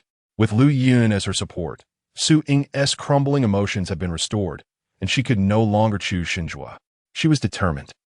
As Shun Jue observed Su Ying approaching him, he ceased to struggle, instead fixating on her with a blend of obsession and joy, smiling. "Ying, you've chosen me, Haven Tu? You still choose me, right?" "Right." Slap. A resounding slap struck Shun Jue's face, leaving him momentarily stunned. His smile erased, unable to comprehend what had transpired. The force of the slap was so fierce that even Zhang Zhang was taken aback, his eyes wide with shock. Yet, Lu Yun merely smiled. He had long anticipated that Su Ying would do just that. His eyes openly displayed his admiration for her. This was his Su Ying, brave, intelligent, and never truly broken. She was clever enough to leverage her strengths and always ensure that she would not genuinely allow herself to be provoked by Shun Jue. Su Ying's cold gaze fixed on him, and then her expression suddenly transformed, bursting with vitality as she scolded, "You lunatic! You're the one who's insane." After her outburst, she swiftly ran to Lu Yun's side, her voice softening. "Shall we go?" "Yes." Lu Yun suppressed his urge to laugh, turning to lead Su Ying away. Zhang Zhang cast a glance at Shun Jue, only to find him standing there in a stupor, as if rendered senseless. Releasing his grip, Shun Jue immediately slumped to the ground, utterly dazed. It seemed that Miss Su's words held considerable weight. Zhang Zhang swallowed hard and promptly slipped away to assume the role of a driver. Meanwhile, Shun Jue, seated on the ground, murmured incoherently, fragmented phrases escaping his lips. "Am I insane? Ying, is she not my wife?" Even as the car drove away, Shun Jue remained ensnared by the impact of those words. Li Ke had just arrived, greeted by the sight of Shun Jue in such a state. "This is it. The young master has completely broken down." "Young master? Young master?" Li Ke felt at a loss. What on earth transpired over the past few days? How could the young master have transformed into this within such a short span? How was he to convey to the young master that a so-called friend, a foreign winery owner named Si Yang, claiming to be Lord Zhou, wished to engage in business with the Shun family to facilitate their endeavors in the domestic market? Chapter 56. The allure of her ankle skin on the top floor of a certain office building in the country. Si Yang gazed at the splendid view before him. Yet his mind and heart were consumed solely by the image of Su Ying. "Has there been any news from Zhou Zheng?" Si Yang inquired of Su Jiang. "Yes, boss." Su Jiang zipped. The latest update regarding young master Zhou remains the same as 2 days ago. This is the phone number of a friend's assistant in the country. 111-111-1111. For matters concerning business there, you may contact him for assistance. I am currently unable to return home. You must locate Ying and rescue her. Location: Who could have imagined that the two individuals who once vied for Su Ying's affection abroad would one day find themselves collaborating? Have you investigated the location? Xiang asked. I have, Su Jiang said, somewhat troubled. This villa area is not accessible to ordinary individuals. Although we have a considerable reputation abroad, our involvement in gray industries has made us unwelcome in many circles domestically. We cannot enter that villa area. That's of no consequence, Xiang scoffed. If we cannot enter, we will forge connections and break through all barriers. I will force my way into that villa area and bring Ying out. His Ying, who was under his control, whatever he commanded, she would comply and follow. His beloved, they had yet to be fully united. Yet how could he relinquish her and allow her to be withdrawn from his life? He was determined to reclaim her from the hands of others, ensuring she could never escape from him again, nor could anyone else take everything related to her away from him. Ying. Xiang clenched his fists. The affectionate name escaping his lips was laden with love. Boss, Su Jiang exclaimed, receiving some joyful news. Young Master Zhou's friend has contacted us. He stated he can assist us in navigating the domestic business landscape. Su Jiang continued with excitement. There is a banquet tonight, attended by many prominent figures in the industry. He has sent us an electronic invitation. Very well, Xiang replied. Prepare accordingly. We shall attend the banquet tonight. Understood. Su Jiang répondait easily. Meanwhile, on the other end, Li Ke set down his phone after replying to Su Jiang, gazing helplessly at the still reeling Shenzhua, feeling a headache coming on. With the young master in this state, he certainly cannot accomplish anything. There is no alternative. The Shen family has suffered a severe blow from Lu Xiao, and recovery will undoubtedly take time. Although young Master Zhou's friend, Xiang, operates in gray areas, he possesses a significant reputation. Rebuilding influence domestically will not involve gray dealings. The Shen family needs a reliable individual to revitalize their business. Xiang, with his power and ample resources abroad, yet lacking connections domestically, is their best option. Sighing, Li Ke lamented. In such circumstances, the young master may have no choice but to seek treatment abroad with a psychiatrist. Li Ke dialed the phone of the head of the Shen family to report on Shen Zhua's condition. A response was received, sending Shen Zhua to the private sanatorium of the renowned psychiatrist Wei He abroad for treatment and recuperation. Inside the moving car, Su Ying and Lu Yun sat side by side in the back seat. Lu Yun tenderly and anxiously wiped the swollen marks on Su Ying's wrist. Before long, it was time to attend to her ankle. I can manage it myself, Su Ying said cautiously. Her voice was soft, and her movements were exceedingly careful. She understood that to Lu Xiao, she was merely a trivial object he had rescued. She had already troubled him enough. Lu Yun's gaze flickered. How could he not perceive Su Ying's caution towards him?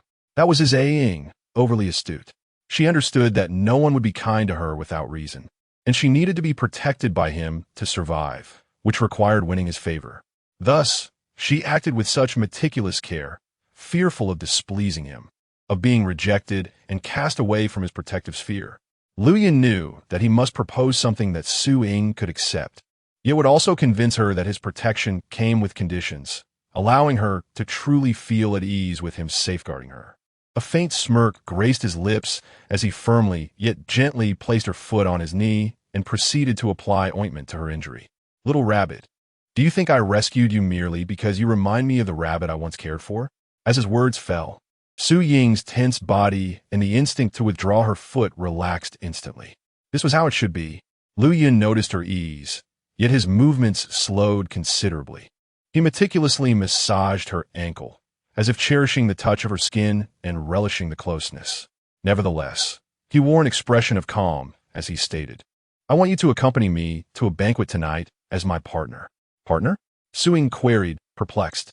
You see, for someone like me, the role of a female companion is quite special, Lu Yun explained leisurely. Without a trustworthy individual by my side, my life becomes fraught with complications. There are those who would deliberately approach my companion to obtain my contact information, or perhaps resort to bribery, or even seek information about my whereabouts and intentions through her. They could engage in even more nefarious activities. At present, you're the only woman I can trust. Lu Yun smiled, little rabbit. Do you truly not wish to assist me with this?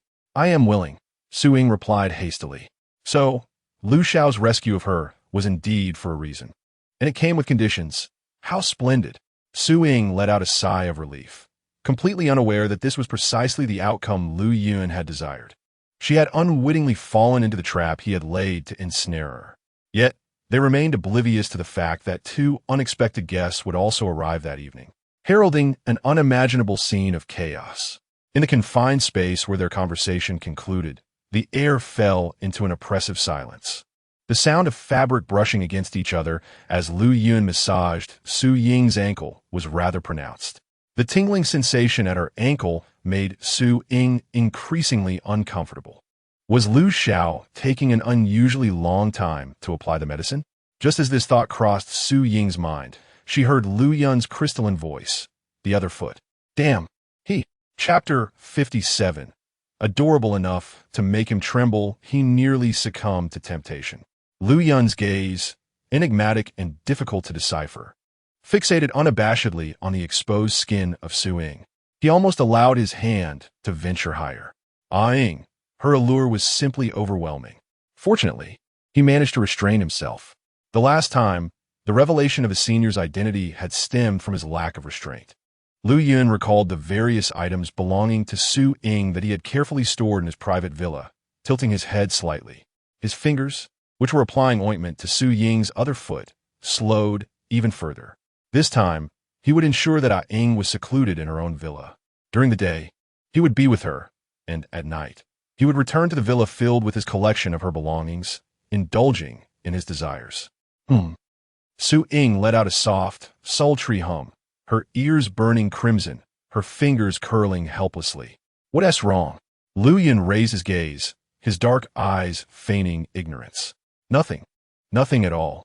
Su Ying, blushing fiercely, quickly withdrew her foot from his lap. I'm fine. How peculiar. Although Lu Xiao was merely applying ointment, why did she feel so feverish, her body tingling as if? Su Ying lowered her head, too timid to ponder further. Lu Yun smirked mischievously, fully aware of the effect he had on her. His yearning for Ying was profound, and he longed to engage with her in secret. In the driver's seat, Zhang Zhang maintained his focus, fervently repeating in his mind, I am invisible, I am blind, I am deaf. The young master and Miss Su cannot see me, nor can I see or hear anything. Under such torment, Zhang Zhang finally guided the car to the destination Lu Yun had initially specified. Young master, we have arrived. Zhang Zhang halted the vehicle. Lu Yun nodded, stepping out of the car. However, as Su Ying opened the door to exit, he swiftly scooped her up, cradling her in his arms. Su Ying was taken aback and flustered. The proximity and the embrace around her waist made her undeniably anxious. Lu Xiao, I'll manage on my own, she protested, wanting to be set down. She was already fearful of being inexplicably favored, even more so of the terrifying obsession. Now, any intimate gesture induced overwhelming dread. Not possible. Lu Yun's voice was gentle, yet his grip remained unyielding, rendering Su Ying's attempts to escape futile. Your ankles are injured. You must rest before tonight. If, as my companion, you were to embarrass yourself at such a significant banquet, it would tarnish my reputation. Lu Yun spoke with an air of nonchalance. Upon hearing this, Su Ying's tense form gradually relaxed. So, Lu Xiao was concerned about his own image. Feeling reassured, she ceased her struggles and firmly grasped Lu Yun's collar, allowing herself to be carried into the villa. The smile at the corner of Lu Yun's lips deepened. Although Ying is astute and courageous, she remains excessively naive. She is unaware that not all villains in this world, such as Xiyang, Zhou Zheng, Fu Yanke, and Shan Zhua, exhibit their malevolence in such overt and unrestrained manners. There are others, like him, who are inherently wicked, meticulously crafting elaborate traps to toy with people, eagerly awaiting their downfall. Lu Yun's eyes narrowed with a hint of amusement as he carried Su Ying into the villa and set her down on the sofa. Dinner, he called out. Yes. Zhang Ziying quickly summoned the prepared chef, who promptly served the meal. Having gone hungry for an entire morning, Su Ying eagerly began to feast, while Lu Yun looked on with a fond smile. Young master, Zhang Zhang whispered discreetly in Lu Yun's ear, our sources have informed us that at tonight's banquet, Mr. Fu Yanke will also be in attendance. Should I prepare a mask for Miss Su? It is indeed necessary, Lu Yun replied, a sharp glint appearing in his eyes. Yes. Zhang Zhang immediately set off to make the preparations. Lu Yun's smile faded somewhat upon hearing Fu Yang's name. Although Fu Yanke would not dare to act against eyeing under his watchful presence, one must always remain wary of such a base individual, whose thoughts are solely consumed by eyeing's physical form. His eyeing must flourish and thrive under his protection, free from the clutches of malignant forces like him. After a hearty meal, Zhang Xiang returned with an array of exquisite gowns, accessories, and masks. Su Ying felt a bit flustered. The gowns and accessories were clearly of high quality. Would she truly wear these to the banquet? Choose an outfit, Lu Yun said, gently patting Su Ying's head. Remember, do not bring me shame. Ah, yes, Su Ying replied with a smile, beginning to sift through the garments. It turned out that Lu Xiao had prepared all these to ensure she would not embarrass him. How wonderful! With a beaming smile, Su Ying adhered to the principle of not disgracing Lu Yun as she selected her attire. Oblivious to her surroundings, Lu Yun, pretending to sip tea, discreetly observed her relaxed and joyful demeanor from the corner of his eye, his gaze reflecting a twisted obsession and infatuation. His eyeing was utterly adorable, making him tremble with excitement. Though the banquet had yet to commence, many guests had already arrived, including Fu Yanke. Have you heard? One guest whispered. The woman who was taken from Fu Yang's territory by young Master Shun has been successfully claimed by Lu Xiao. TSK. Young Master Shun, President Fu, Lu Xiao. What sort of celestial beauty is this Su Ying, that she incites such fierce competition among these affluent and charming young men? President Fu, who has always maintained a pristine reputation, has broken his vow of solitude, while the enigmatic Lu Xiao, a figure of immense power, has intervened to claim her, snatching her from young Master Shun. I am eager to see what she looks like. I heard that Lu Xiao will attend tonight's event, perhaps accompanied by Miss Su Ying as his partner. Then, we shall finally behold her. In the midst of numerous conversations, Fu Yanke, with an expression as cold as ice and devoid of emotion, momentarily contorted his visage into a grimace. How could Lu Xiao have so effortlessly rescued Su Ying from Shun Zhuo's grasp? Yet, he had dispatched someone to keep a watchful eye on the Shun family, instructing them to document Su Ying's plight. Lu Xiao, in a furious state, was still wandering aimlessly, unable to locate the hiding place where Shun Zhuo concealed Su Ying. In a fit of rage, Fu Yanke nearly crushed the wine glass in his hand. After longing for so long, was the plan for revenge against Lu Xiao, where anyone who dared to ruin Su Ying would not only be deprived of her, but also face retribution, set to conclude before it even commenced? Silence, please silence. Lu Xiao has arrived. Chapter 58. Si Yong stealthily followed behind, while everyone held their breath, awaiting the arrival of the enigmatic presence that instilled fear in them all. Clad in a fitted dark suit and adorned with a golden mask, Lu Yun appeared before the crowd, his right hand embellished with a golden totem ring. Beside him, Su Ying, wearing a half-golden mask and a soft blue gown, clung to his arm, her demeanor tinged with unease. Despite her masked visage, Fu Yanke recognized her instantly. Su Ying, his fingers tightened around the wine glass as he struggled to suppress his rising fury. The sensation of hearing others recount how Lu Xiao had rescued Su Ying paled in comparison to witnessing it with his own eyes. How could it be so simple? Lu Xiao had whisked her away and brought her to the soiree, while he could scarcely even touch her. Yet Lu Xiao could claim her, parading her before others, branding her with his name. Fu Yanke had not even had the chance to press his lips against hers, let alone explore the depths of her being. He was haunted by the vision of her, the embodiment of his desires, the perfect form he wished to keep bound to his bed for a lifetime of indulgence.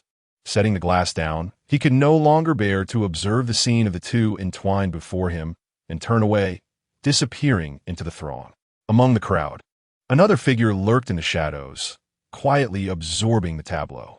Dressed in a deep gray suit, Si Yong fixated on Su Ying, who leaned against Lu Yun's arm, his striking yet sinister features reflecting a twisted intensity. His Ying, the one he yearned to possess, to control, to mold to his will, had not awaited his arrival to save her.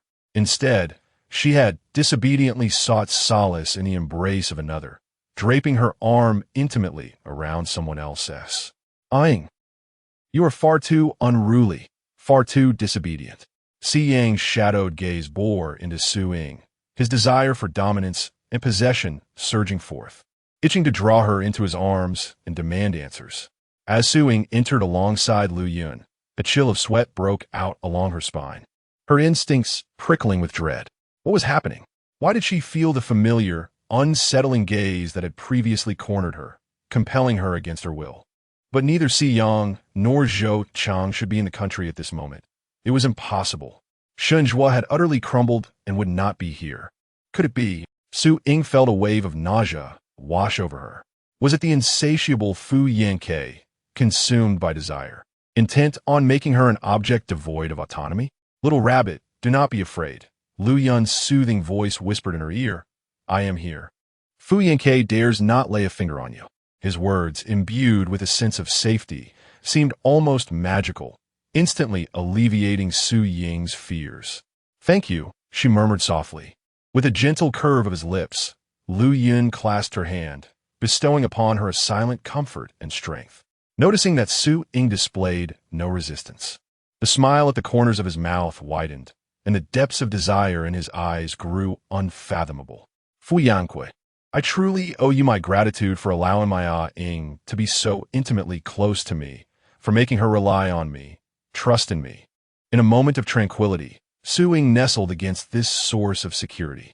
Yet, inexplicably, a sense of foreboding rose within her heart. It must be an illusion.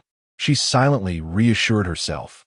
With Lu Xiao present, a figure whom all feared, Fu Yanke would dare not lay a hand on her. She was safe. She was safe.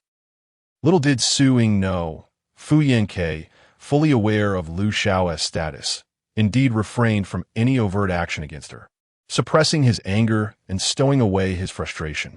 However, the newcomer, Si Yang, whose sole focus was Su Ying, came without concern for such matters. His heart was entirely consumed by the intimate gestures exchanged between Su Ying and Lu Yun, jealousy tearing at his very being.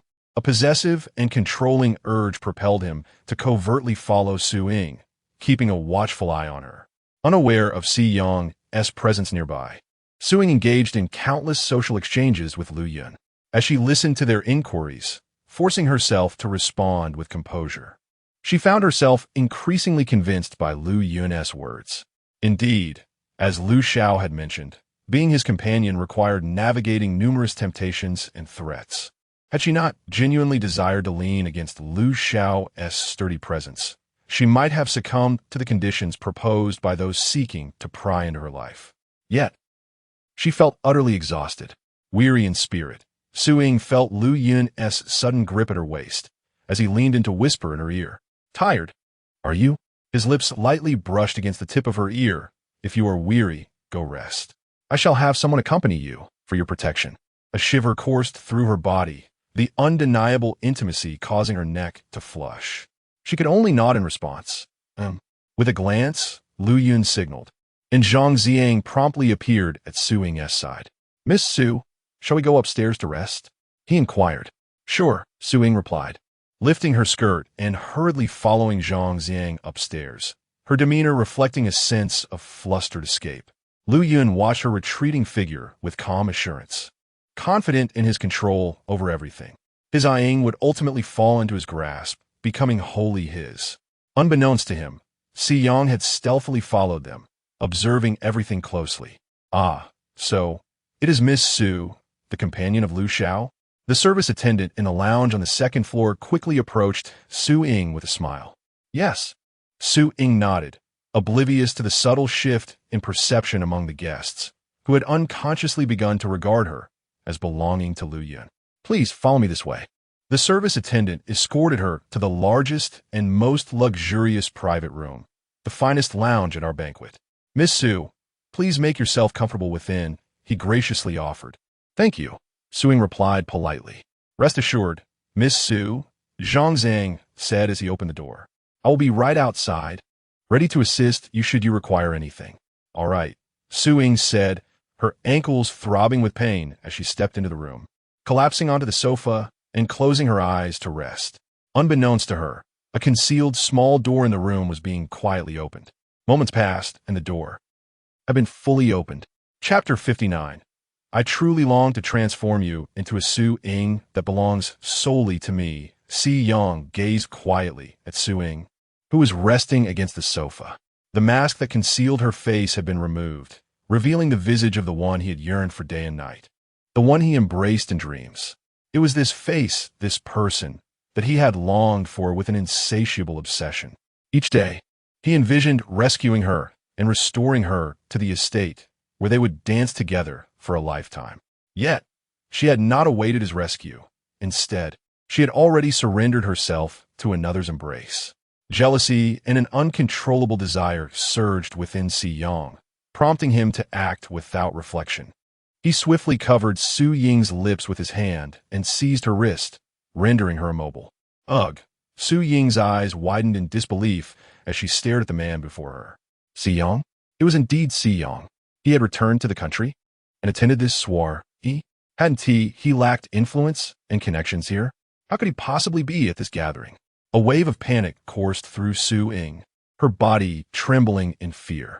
Are you shivering? Si-Yong scoffed, leaning closer to grasp her wrist and pulling her toward him. He inhaled sharply near her neck, a laugh escaping his lips. The warmth of his breath cascaded over her skin, his voice husky and laced with jealousy. What? After spending a few days with that man? Lu Xiao, you no longer recognize me? Ah-Ying, the scent of that man clings to you. It's truly unbearable. Si-Yang's gaze bore into hers, dark and brooding. Su-Ying's breath quickened as she struggled desperately to free herself from his grasp, her lips parting in an attempt to bite down on his hand. Yet, Si-Yong seemed to anticipate her move, pressing down forcefully on her lips, his grip painfully unyielding. Ah-Ying, he murmured, brushing his lips against the skin of her arm, kissing his way down. Only after bestowing kisses upon both her arms did he pause, his eyes reflecting a blend of fear and fury in her gaze, yet infused with a twisted madness. Have you not thought of me during my absence? I have searched for you for an eternity. Su-Ying's chest heaved as she felt the weight of his controlling gaze, penetrating every fiber of her being, ensnaring her in an ocean named Si-Yong, from which she felt she could not escape, destined to drown in suffocation. Her lips pressed against her teeth, causing them to bleed, yet she felt no concern. Her eyes flickered as she endeavored to regain her composure. No, she had to devise a plan to escape. Although she was uncertain how Si-Yong had arrived at this soiree, his current demeanor was evidently unhinged. He was likely to act even more erratically. He was dangerous now, and she must distance herself from him. Si-Yong let out another low laugh, leaning closer to her cheek, whispering, "Ying, what scheme are you concocting now? Do you know?" He drew near, his eyes locking onto hers. Those eyes, brimming with life and courage, shined particularly bright and beautifully when you were plotting your next move. My greatest fondness lies in the depths of your eyes. Yet now, Si-Yong forcefully gripped Su-Ying's wrists, witnessing the pain etched upon her brow, which brought him a measure of solace. I am deeply discontented. Su-Ying emitted a muffled groan of agony. The blood from her lips trickled along his fingers, cascading onto her delicate collarbone. Yet her gaze blazed with an inferno of defiance, fixated on Si-Yong with unwavering intensity. In the past, she had been tethered to him for the sake of her senior, compelled to act as a compliant puppet devoid of her own thoughts. Her attire and actions dictated solely by his whims. But now, the senior she cherished most had transformed into a being akin to him, Zhou Cheng, Fu Yanke, and Shen Zhua. Without Lu Xiao's protection, she feared she would still be ensnared in Shen Zhua's humiliating grasp. She no longer needed to endure Si-Yong's control nor tolerate his whims. With a sudden surge of determination, Su-Ying kicked at Si-Yong. However, he swiftly countered, pinning her legs down. He had never witnessed such fierce resistance from her, leaving him momentarily taken aback. Yet his anger flared even more intensely. Ying, you never truly contemplated being with me, did you? You deceived me to escape last time, and later you were ensnared in my estate for Lu Yun. You have never sincerely wished to be with me. It was merely to obtain my protection? Si Yang's affection for Su Ying shattered into a million pieces. Yet, Su Ying's lashes fluttered, her eyes reflecting a newfound emotion. Initially, she did desire to be with Si Yang, not solely to leverage his power for her own safety, but also to explore a genuine connection with him. However, Si Yang's overwhelming possessiveness made her realize it was impossible. Su Ying gazed at Si Yang, her silence affirming his words.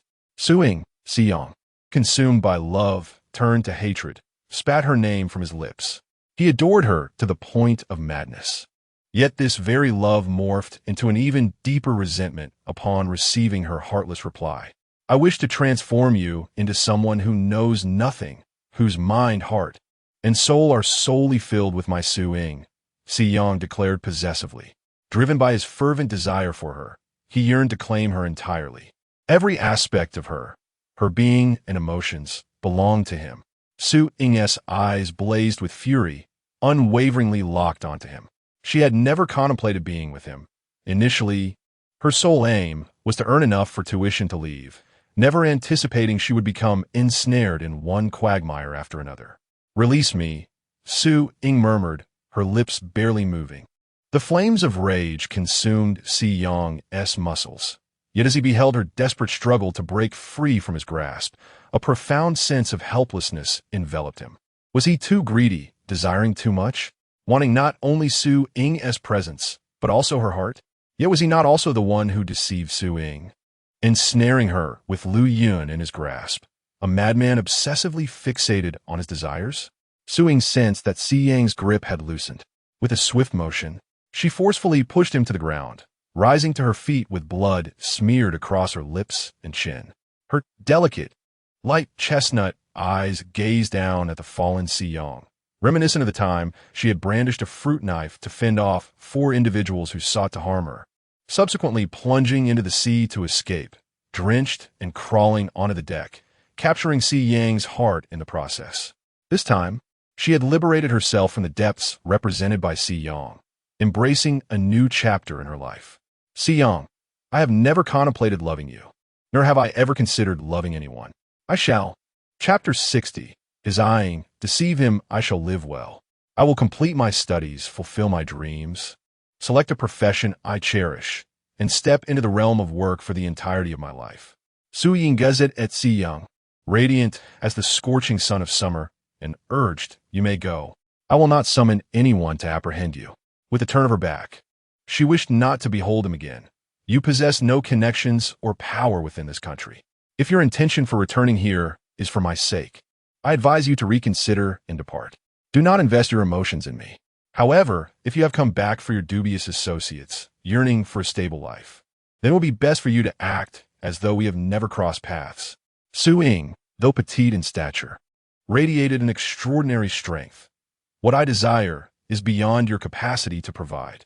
I shall not, and cannot, harbor feelings for you any longer, nor will I allow you to manipulate and control every aspect of my life. The senior she once trusted and relied upon was no longer present. All that remained was a figure named Lu Yun, beset by morbid desires, masquerading as a woman of delicate charm. No one could wield the safety of her senior as leverage against her. There would be no one who could imprison her with whispers of her senioress affairs. In this world, the only person she needed to care for was herself. Si Yang, whose obsessive love had twisted into hatred, felt the pain of that fall awaken him, allowing him to see Su Ying in all her resplendent glory. Deep within him, the intricate threads of affection surged wildly, and he chuckled softly as he unsteadily rose from the ground. I still love you, even more than before. Si Yang's gaze, filled with an obsessive fervor, fixated on Su Ying, capturing her essence within his eyes. Su Ying furrowed her brow, poised to speak, but Si Yang's next words halted her. You do not love me. That is of no consequence. I shall relinquish my fixation on your feelings, but mark my words, one day, I will make you fall in love with me. You will come to see me as the one you cherish. With that declaration, Si Yang turned and departed, gently closing the small door behind him, granting Su Ying a moment of tranquility. Su Ying stared, somewhat astonished, in the direction of Si Yang's exit. Was it merely her imagination? Why did she suddenly perceive that Si Yang had changed in some way, yet remained unchanged? Miss Su, is everything all right in there? Zhang Xiang inquired anxiously at the door. Oh no, if anything were to happen to Miss Su, the young master would undoubtedly unleash his wrath upon him. It's fine. Su Ying reassured herself, pondering that perhaps the commotion from when she had pushed Si Yang, causing him to fall, had been too loud, and she had inadvertently toppled a chair. Oh, that is a relief. Zhang Xiang exhaled, relieved. The young master was an unequivocal madman, only managing to masquerade as a normal person in the presence of Miss Su. To the young master, Miss Su was a being whose essence could neither be scrutinized nor touched by anyone. Should he fail to safeguard her, the young master would surely go mad with rage. Meanwhile, in the room awaiting Si Yang, Su Jiang was filled with trepidation. He had heard rumors that Miss Su was now associated with Liu Xiao, a figure no one dared to challenge, nor did anyone possess the capability to confront. Upon his arrival in the country, the boss sought out Miss Su. Should Mr. Liu's associates become aware of this, their prospects of remaining in the country would be severely compromised. With a creak, the door swung open, and Si Yang stepped inside. Boss! Su Jiang exclaimed in astonishment. The boss had returned so soon? He had anticipated that, given the boss's pathological desire for control, he would take a considerable amount of time before reappearing. Su Jiang, how old are you this year? Si Yang inquired, his gaze shrouded in ambiguity. Su Jiang was taken aback by this unexpected question, but answered sincerely, 25. Do you have a girlfriend? Si Yang pressed. No, Su Jiang shook his head, feeling a twinge of disappointment at the mention of the topic. Years spent abroad, coupled with his work commitments, had left him little time for romance. Not to mention the sensitivity of his job. Si Yang continued, let us reestablish our business in the country, transitioning to legitimate avenues. What do you think? Really? Su Jiang's spirit soared. That would be wonderful, boss. If so, we could not only return home more frequently, but also lead a proper life. Indeed, Si Yang responded indifferently. Now, let us venture out to socialize. Yes, Su Jiang replied eagerly, though he was uncertain about the sudden shift in the boss's demeanor. He suspected it was closely tied to Miss Su. Miss Su, you truly are our benefactor. Su Jiang's appreciation for Su Ying surged to an all-time high. As Si Yang stepped out to mingle, his eyes sparkled with clarity, beneath which lay a profound and unhealthy obsession for Su Ying. His desire for control and possession mirrored his frenzied devotion and fixation on Ying, which remained unchanged. However, he loved Ying deeply. He was willing to make certain behavioral adjustments, all for the sake of being genuinely together with her, hoping that she would reciprocate his affection. Si Yang melded into the crowd, embarking on the development of domestic influence. Meanwhile, Su Ying inspected the marks upon her lips in the restroom. The conspicuous injuries caused her some distress. Concealing them would prove challenging. Fortunately, Mr. Liu held no particular interest in her and would likely not inquire about the origin of her wounds. A small fib would suffice. With a smile, Su Ying exhaled in relief. Once she returned home that evening, she would resume her studies. It had been several days since she last contacted Xue Qiao, and she was sure her friend was worried about her. Late at night, after the banquet concluded, Su Ying, dozing on the sofa, vaguely heard a knock at the door.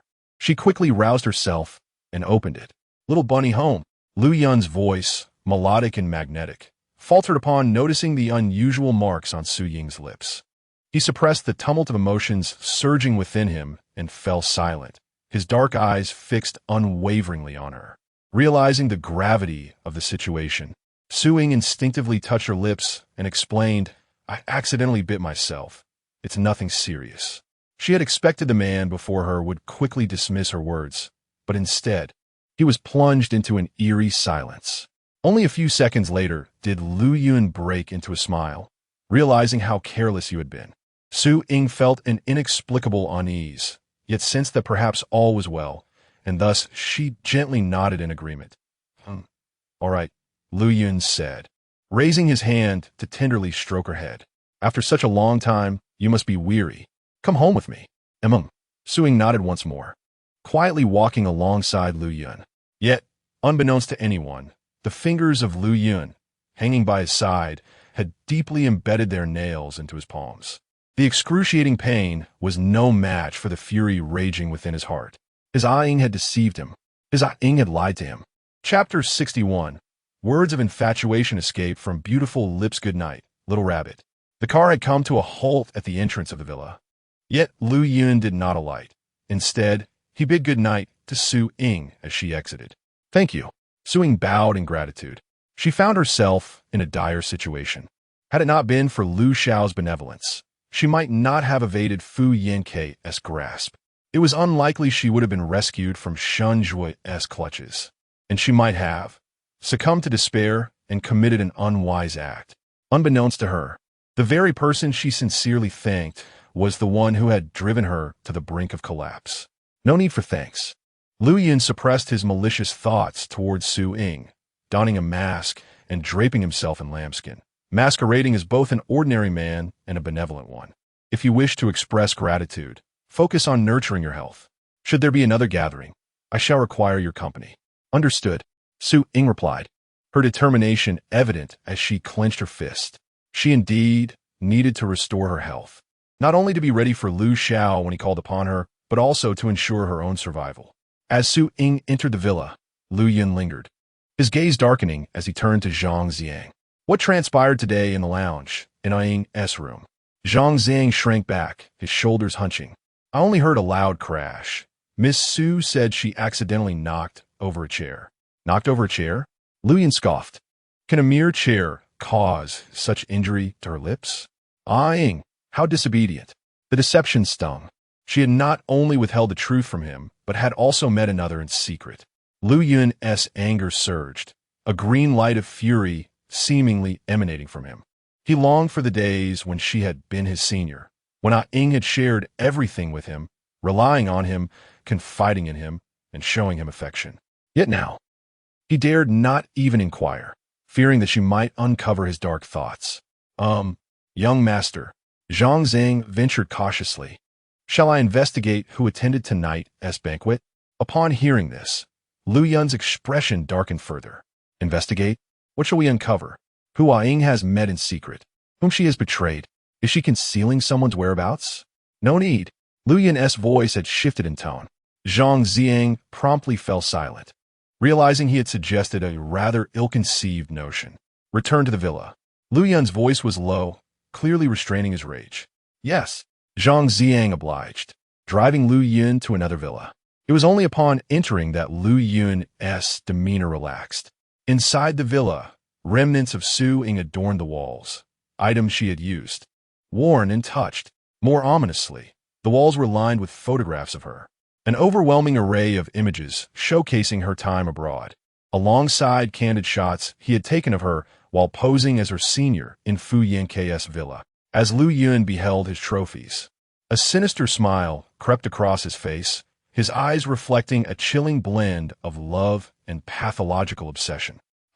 Lu Yun pressed his face against a large photograph of Su Ying hanging in the center, his elegant lips whispering intoxicating words.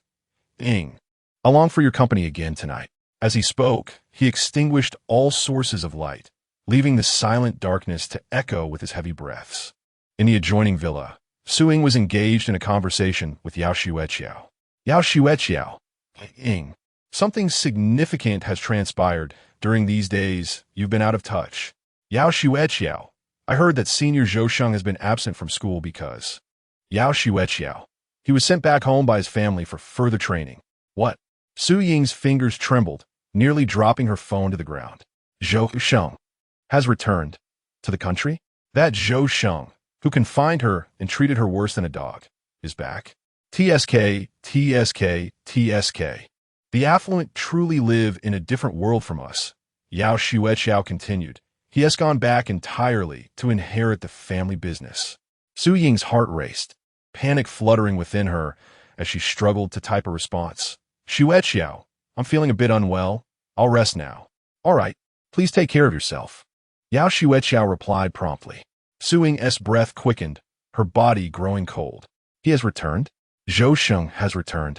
The news spun wildly in her mind. She never anticipated that even in her homeland, she would encounter Si Yang, and now Zhou Sheng would re-emerge in her life. No need to panic. No need to panic.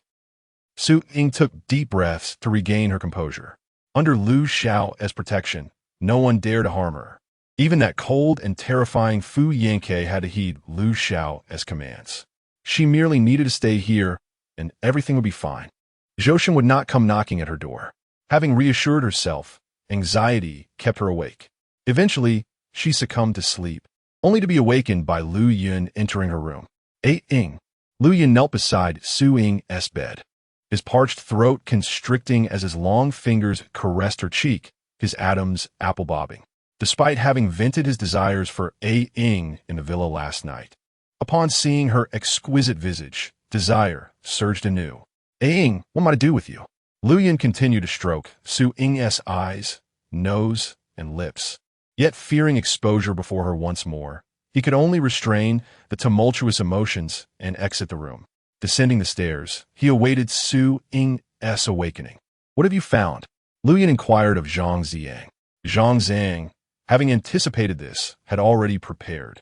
Although the previous day, when he mentioned searching for someone, the young master had been furious, he understood Su Miss' significance in the young master's heart. Upon returning home, he immediately set about investigating. Zhang Ziyang reported, "Young master, I have discovered that those likely seeking Miss Su include not only Fu Yanke, but also Zhou Sheng, who has recently returned to the country." Zhou Sheng? Lu Yun's gaze darkened ominously. Zhou Sheng had yet to settle accounts regarding the imprisonment of Ying, and, astonishingly, he still dared to seek her out in secret. Lu Yun, having justifiably inflicted harm upon Su Ying's lips, mistakenly attributed the act to Zhou Sheng. "Young master, there's another matter," Zhang Ziyang spoke. "Last night, someone from the Shun family also arrived. It is said that the young master, Shun Zhua, is being kept under watch by the ancestral head of the Shun family, awaiting the consultation of a renowned foreign psychiatrist. It remains unclear who visited from the Shun family last night. There are likely individuals being groomed anew." Lu Yun, completely captivated by Zhou Sheng's presence, paid no heed to the Shun family, dismissing them entirely. Indeed, Lu Yun remained blissfully unaware that he had successfully overlooked the correct answer. Meanwhile, on the other side, Chapter 62 Wei He's lips were suddenly stained with a vivid crimson. In his room, Zhou Zheng gazed vacantly into the void, his eyes filled with a dazed longing. Ying, his beloved Ying. He had seen her, yet she was perfectly fine. She did not require his rescue at all. His parents, under the mistaken belief that he was entangled with a distracting woman abroad, hastily brought him back to the country for cultivation. Though under watch, he felt a surge of joy. At last, he had a means to ascertain Ying's circumstances. However, he never anticipated that he would overhear such explicit details about her at the banquet. Ying had been taken away by Fu Yanke. Not only had she been captured midway by Lu Xiao, but she was also whisked away by his friend, Shun Zhua, whom he had requested to help him find her. Even Lu Xiao, with his relentless pursuit of the Shun family, was unwilling to release her. Ultimately, this led to a collapse of emotions, spiraling into a mental breakdown that necessitated the assistance of a renowned psychiatrist from abroad. Ying, Zhou Zheng's gaze was hollow and weary. "Why must you be so enchanting, so alluring? You compel everyone, one by one, to fall for you." His fingers clenched tightly, producing an unsettling sound. The bitter pangs of jealousy surged within him like boiling water, searing his heart. "Ying, it would be best to confine you, to chain you within a room." Zhou Zheng murmured softly, raising his head. "Only then would you obediently comply, never straying from my side, and prevent others from becoming enamored with you." In his heart, a frenzied scheme began to take shape. Meanwhile, at the Shun family ancestral home, the moment the door rang, the head of the Shun family hurried forward, anxiously inquiring of the person before him, "Dr. Wei, how is my son? Does he require treatment abroad?" Before him stood a man clad in simple black trousers and a white shirt, his exposed arms exuding strength and allure. His eyes, imbued with gentleness, radiated a serene and refined aura. The natural smile gracing his lips endowed him with an exceptional charm and an innate ability to inspire trust. Rest assured, although young Master Shun is experiencing a breakdown and some mental instability, with proper treatment and care, he will recover.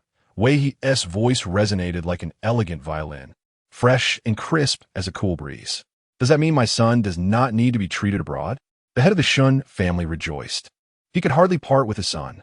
Well, Wei He chuckled softly. I need to converse with a woman who has caused young Master Shun to become this way. The Miss Su Ying he keeps mentioning. The head of the Shun family's expression darkened. Dr. Wei, it would be best to avoid any contact with that woman. Not only did she seduce Fu Yanke, the president of the Fu group, but she also entangled herself with Lu Xiao and, subsequently, turned my son into this. The head of the Shun family was filled with resentment. What more is there to discuss with such a base individual? Upon hearing this, Wei He merely shifted his gaze. There is no need for concern, Shun family head. I simply wish to ask her a few questions to understand what transpired during her last encounter with young Master Shun. There will be no excessive engagement. The head of the Shun family exhibited a slight relaxation in his demeanor, yet there lingered an air of helplessness. However, this woman has enticed young Master Lu and has been living in his villa, enjoying his patronage. Because of her, young Master Lu has even expressed his displeasure towards us, leaving us unable to facilitate a meeting with her. That is of no consequence. All you need to do is inform me of the villa she resides in. Wei He replied, a subtle smile gracing his lips. The head of the Shin family pondered for a moment, then said, I shall have someone investigate. Please wait here. With that, he turned and exited the room. Wei He, maintaining his smile, leisurely settled into a chair. His curiosity piqued. He found himself greatly intrigued by Su Ying. How fascinating it was to encounter someone capable of igniting the latent psychological complexities within Shunjua, provoking a complete emotional upheaval. Not only had Fu Yanke and young Master Lu succumbed to her allure, but two others had also found themselves irresistibly drawn to her. Ah, he mused. This return to my homeland promises to be more captivating than I had anticipated. I hope this woman named Su Ying does not disappoint. Having interacted with countless individuals, Wei He had encountered numerous psychological aberrations. He had successfully treated many, and it was evident to him that Shunjua was not merely a victim of emotional manipulation by a woman, as his father had suggested. Rather, he was inherently part of a pathological spectrum, his previously well-controlled afflictions triggered by this one individual, rendering him unable to restrain himself any longer. Only one type of person could transform a psychological anomaly in such a manner, one who was perfect in allure and astonishingly pristine.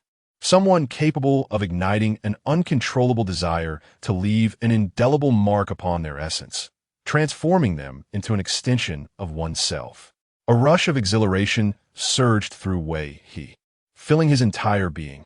His fingers trembled as he hastily lifted a teacup from the side table, draining its contents in one swift motion, the excitement causing a faint flush to color his cheeks. A healer cannot heal themselves. He had long sought such an individual.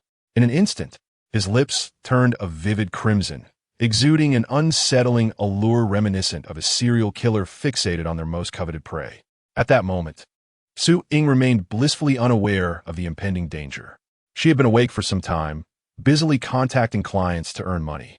Although she had benefited from young Master Lu's assistance, granting her a temporary sense of security, she understood the futility of placing her safety entirely in another's hands. She had to prepare herself to depart at any moment and to live independently. Exercising her wrists, Su Ying began to paint with meticulous care. Young Master Lu was considerate, providing her with all the clothing she needed, along with various electronic devices for her studies and pursuits. It was as if he were attuned to her desires, ensuring she lacked for nothing. In her past life, her college entrance examination results had been stolen, yet she had not surrendered. Instead, she had turned to art, ultimately achieving a modest success within the field that allowed her to support herself. In the days that followed, she had experienced much, but she had not neglected to take time to familiarize herself with the prevailing artistic styles in the world around her. At this moment, she could finally put pen to paper. Su Ying was immersed in her artwork, so focused that she failed to notice when the door swung open. Lu Yun was astonished to find that Su Ying had already awakened, but soon his attention was captivated by the earnest expression she wore, leaving him utterly enchanted. His dear Ying was truly delightful. As he pondered this, his gaze fell upon the drawing tablet she cradled in her hands. A smile graced his lips. Aang had confided in him her desire to earn money through her art.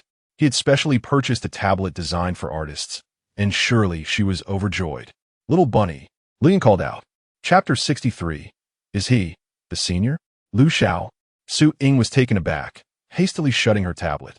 Unbeknownst to her, she had become completely transparent before Lu Yun, her secrets laid bare. Even the survival strategies she had painstakingly accumulated throughout her life were known to him in their entirety. "Let us go out for a meal," Lu Yun said gently. "Okay." Su Ying awkwardly got out of bed to join Lu Yun for dinner. She hadn't anticipated that someone as busy as Lu Xiao would take the time to invite her to eat. "What were you drawing just now?" Lu Yun casually inquired. "What?" Su Ying wished to conceal her activities. "Drawing." Lu Yun tilted his head to look at her, his long lashes framing beautiful eyes that sparkled with a hint of teasing. "What is the matter? Don't want me to know?" "No, not at all." Su Ying had intended to hide her identity as an artist, but now felt compelled to confess. "I've taken on some commissions to earn a little money." "Earning money?" The smile on Lu Yun's lips dimmed slightly. Ying had previously mentioned that the most crucial aspect of living independently was financial stability. Was she preparing to leave him? His tone remained gentle, yet his eyes were icy, devoid of warmth. "So, you intend to leave here?" "No." Su Ying felt a pang of embarrassment, as if Lu Yun had caught her in the act of plotting an escape. It was evident that Lu Xiao treated her well, offering her meticulous care and kindness. Yet, she was secretly considering such actions. "It's just that I worry I might leave here one day, so," Su Ying explained. Lu Yun's expression shifted to one of understanding, and his smile returned. He halted, turning to face Su Ying, and spoke to her in the most tender manner. "If you wish, it's perfectly fine to stay here for a lifetime." Su Ying found herself enveloped by the warmth of his gaze, feeling as if she were under the watchful eyes of someone who would forever protect her, providing her with an endless sense of security. But she, even though she resembled the rabbit he cared for, she was ultimately not that rabbit. Their encounters had been few and far between. While a moment of closeness might have seemed insignificant, the increasing frequency of such tenderness made her question his intentions. Why was he so considerate and kind to her? As Lu Yun gazed at her unwaveringly, Su Ying felt her fingers twitch slightly, and she offered him a serene and gentle smile. "Thank you. Later, could you draw a portrait of me as well?" Lu Yun asked. "Sure." Su Ying nodded with a smile, though a faint suspicion began to form in her mind. Was he the senior? She was not naive. The moment Lu Xiao had grasped her hand at the imperial performance, she had experienced a strange sense of familiarity. Yet she had dismissed it. Even after inadvertently discovering the true identity of the senior's partner, she had not connected the senior to Lu Xiao. Lu Xiao had rescued her on several occasions. Yet she was reluctant to accept that he was her senior, and even more so to believe that the senior she had cherished, depended upon, and trusted wholeheartedly would re-enter her life under a different guise. However, both the senior and he shared the surname Lu. The senior's true identity was that of a man, and he was one who donned a mask, unwilling to reveal his true self. Such revelations were enough to provoke her thoughts. Su Ying gazed at the mask upon Lu Yun's face, contemplating the opportunity to unveil the visage hidden beneath. Should her suspicions prove incorrect, she would offer an apology. But if her conjectures were indeed accurate, the mere thought sent shivers through her body. She was filled with trepidation. If her assumptions were correct, then she had been cohabiting with someone entirely unlike the character in her books, a madman of a truly perverse nature, for days on end. Su Ying took a deep breath to calm herself. Presently, she was devoid of funds. Even if she were to discover that Lu Xiao was indeed her senior, she had no means of escape. Until she amassed enough money to flee, she must maintain a facade of normalcy in her interactions with him. After dining, Su Ying began to paint Lu Yun. Her artistic style was remarkably distinctive, yet she deliberately slowed her pace. It was only when she suggested resuming the next day that Lu Yun consented to take his leave. As he exited the villa, he glanced at the sun setting on the horizon, feeling a twinge of regret. Having spent only a brief time with Aang, Lu Yun was somewhat discontented. Were it not for the fear of her discovering his true identity, he would have wished to remain by her side indefinitely. Unbeknownst to him, Su Ying was already harboring doubts about his identity, and had begun to hasten her artistic endeavors upstairs, preparing for her departure. Before long, a new artist emerged online, captivating a multitude of fans with her swift and uniquely vibrant style. Yet, her identity remained a mystery. All that was known was her name, Guqiren Yao. Meanwhile, Wei He, upon learning the location of Su Ying's villa from the head of the Shun family, departed with a smile of delight, his emotions heightened with unprecedented excitement. He had long sought someone flawless, and he hoped this Su Ying would not disappoint him. Confined within his room, Shanzhua incessantly murmured Su Ying's name, as if she had abandoned him. In a state of despair and helplessness, he curled up in the corner that afforded him a semblance of safety, whispering, "Ying, I'm not insane, do not forsake me. Ying, I'm not insane, do not forsake me." Outside, the head of the Shun family, listening to his son's lamentations, was infuriated. He could hardly fathom what sort of woman Su Ying was to have transformed his precious son in such a manner, inciting Lu Xiao to launch an attack against the Shun family for her sake. The head of the Shun family, beside himself with rage, called Li Ku, his voice laced with frustration. "Li Ku, how is our new collaborator, Si Yang, faring?" "Rest assured, sir." Li Ku reported that although Mr.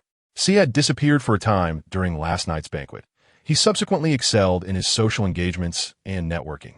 "I believe that in due course, with his assistance, the Shun family will return to its former glory." The head of the Shun family felt somewhat relieved. Unbeknownst to him, the partner he is currently relying on, Si Yang, is in fact a rival to his son, the Zhou family. Zhou Sheng has endeavored to position his most trusted confidant, Zhang Xiang, close to him. Zhang Xiang observed him with a hint of confusion. How could the young master appear so drastically changed from before? Moreover, he seemed utterly unconcerned and indifferent towards Miss Su now. In the past, had not the young master been anxious to rescue Miss Su, to love and care for her? What had altered so drastically? Just then, Zhou Sheng uttered words that left Zhang Xiang agape, nearly causing him to stumble and fall. Chapter 64. Is young Master Lu actually Miss Lu? Please procure a vial of tranquilizer for me, Zhou Sheng remarked coolly. Zhang, taken aback and sensing the gravity of the situation, cautiously inquired, "Young Master, do you intend to deal with Miss Su, who is reportedly residing at young Master Lu's villa?" Zhou Sheng gazed out at the scenery, affirming his intentions without a moment's hesitation. Zhang was left speechless, his mind swirling with questions. The young master had reverted to that frenzied demeanor, planning to imprison Miss Su. Observing Zhou Sheng's even more intimidating aura, Zhang hastily complied and set off to fulfill the task. Although he was unclear about the sudden transformation in the young master's demeanor, he understood the necessity of his actions. Otherwise, he feared the young master might embark on even more reckless endeavors. Go to the vicinity of their villa and gather intelligence, Zhou Sheng instructed. Document the terrain and the guards. When the time comes, ensure a decisive strike. Understood, Zhang responded before departing. Zhou Sheng's dark eyes radiated a chilling intensity. "Ah Ying, if you continue to misbehave, I will have no choice but to employ methods that ensure your obedience. Only then can you remain by my side, free from the affections of others. Ah Ying, you are mine, now and forever." In the dead of night, Su Ying was deeply immersed in slumber. Unaware that two figures were approaching the villa she shared with Lu Yun. Inside the villa, Lu Yun leisurely poured himself a glass of red wine, donned a comfortable robe, and settled onto the sofa, swirling his drink while fixated on a large photograph of Su Ying that hung prominently on the wall. His lips curled into a smirk as he sipped his wine, his gaze entranced by Su Ying's radiant smile in the photograph. The thought of her residing next door, nurtured under his care, filled him with exhilaration and satisfaction. Soon it will be time. Although his identity as her senior had been revealed and he had failed to win Ying's heart, his persona as young Master Lu was gradually earning her trust. He believed it would not be long before Ying was wholly his, ensnared in his embrace, allowing him to cherish her entirely, now and forever. He was willing to lead a life of normalcy for her sake. Lu Yun continued to admire Su Ying's photograph, oblivious to the figure hidden nearby, who was watching him in shock. "Lu, young Master Lu, is young Master Lu actually Lu Yun?" Zhang exclaimed. his hands trembling around the camera, struggling to comprehend that the object of Zhou Sheng's infatuation was a man, the very young Master Lu, feared by all, whose mere presence rendered others breathless. What was happening? Wasn't Miss Lu supposed to be marginalized by her stepmother, abandoned by her biological father, living a solitary and pitiful existence abroad? How could she possibly be a man, let alone the fabled young Master Lu? They all believed that Lu Xiao wore a mask due to severe, unsightly scars on his face. Little did they know, he was actually Miss Lu, the less favored and marginalized member of the Lu family. Zhang, swallowing hard, trembled as he captured the scene before him. His original intention was to survey the surrounding terrain on the orders of his master, but unexpectedly, he recorded Lu Xiao drinking while admiring a photograph of Miss Su. Even more astonishing was the revelation that beneath the mask, hidden from everyone's view, was the face of Lu Yun. What took him by surprise was the fervent love and possessiveness for Miss Su that shone in Lu Yun's eyes. If this information were to leak, it would undoubtedly stun everyone in the country. Soon, Zhang conceived a new thought. This was disastrous. He nervously lowered the camera in his hands. Lu Xiao had mingled with Miss Su for so long under the guise of Miss Lu. If his master discovered Lu Xiao's true appearance, he would undoubtedly go mad. Yet, he couldn't refrain from reporting. Zhang was filled with trepidation. His overly tense demeanor made him oblivious to the fact that someone nearby was observing him. Wei He watched Zhang's silhouette with a smile, his eyes glinting with intrigue. He had not anticipated such a delightful surprise this evening. Not only had he learned about Lu Xiao's intense infatuation with Su Ying, but it appeared another individual was also interested in her. It seemed this person was also scouting the terrain, camera in hand, likely with intentions of whisking Su Ying away. How amusing, truly amusing. The curve of Wei He's lips grew ever wider. Initially, he had thought the one capable of captivating Shenjue to such a degree would be a simple, pure-hearted individual. However, he was taken aback by how many people she had drawn to her. Although he hadn't encountered Su Ying tonight, he was certain she would not disappoint him. Perfect taking advantage of this person's and his accomplice's plan, he could seize Su Ying amidst the chaos. Wei departed first, followed closely by Zhang. Throughout the entire affair, Lu Yun remained oblivious to any irregularities. It wasn't until the following day that Zhang mustered the courage to meet Zhou Zheng. With the developed photographs in hand, Zhang took a deep breath and nervously knocked on the door. "Master, I'm back." Zhou Zheng promptly opened the door, his eyes gleaming with intensity as he inquired, "Why so late?" Zhang dared not elaborate and quickly handed the photographs to Zhou Zheng. "Master, these are the photographs." Zhou Zheng accepted the photos and began to flip through them. With each passing image, the expression on his face grew increasingly grim. The contorted muscles of his face made him look ghastly. Suddenly, Zhou Zheng smashed the photographs to the ground in a fit of rage. His chest heaved as if it might burst. Scattered across the floor were several images Zhang had captured, depicting Lu Yun gazing at Su Ying's photograph. Lu Yun! Lu Yun! Zhou Zheng seethed through clenched teeth. Lu Yun is a man? A man, disguised as a woman, had lingered by Ying's side for an extended period. Who can fathom the extent of his actions toward her? Yet now, under the guise of Lu Xiao, he has once again deceived Ying, who remains blissfully unaware of his true identity while drawing close to him in an intimate manner. Lu Yun, Lu Yun. Zhou Cheng enunciated the name with tremendous intensity, seemingly wishing to tear Lu Yun apart. "Young master, please remain calm." Zhang Xiang had anticipated Zhou Cheng's reaction and hastily interjected, "Young master, the influence of Lu Xiao is beyond our capability to confront. However, we can at least find a way to extricate Miss Su." Chapter 65. Ying was about to engage in an intimate encounter with him, and Zhang felt an overwhelming sense of joy as beads of sweat formed on his forehead. He had exerted every effort to thwart Zhou Cheng's madness. Regardless of whether Lu Xiao was indeed Miss Lu, it could not alter the undeniable reality that he was an untouchable figure within the country. The Zhou family held a commendable reputation abroad and had gained some recognition domestically. Yet they were still in the nascent stages of their development. Should the young master act impulsively and provoke Lu Xiao because of Miss Su, it could potentially lead to the ruin of the Zhou family. However, Miss Su, they could still manage to extract her. At the very least, this would alleviate some of the young master's reckless fervor.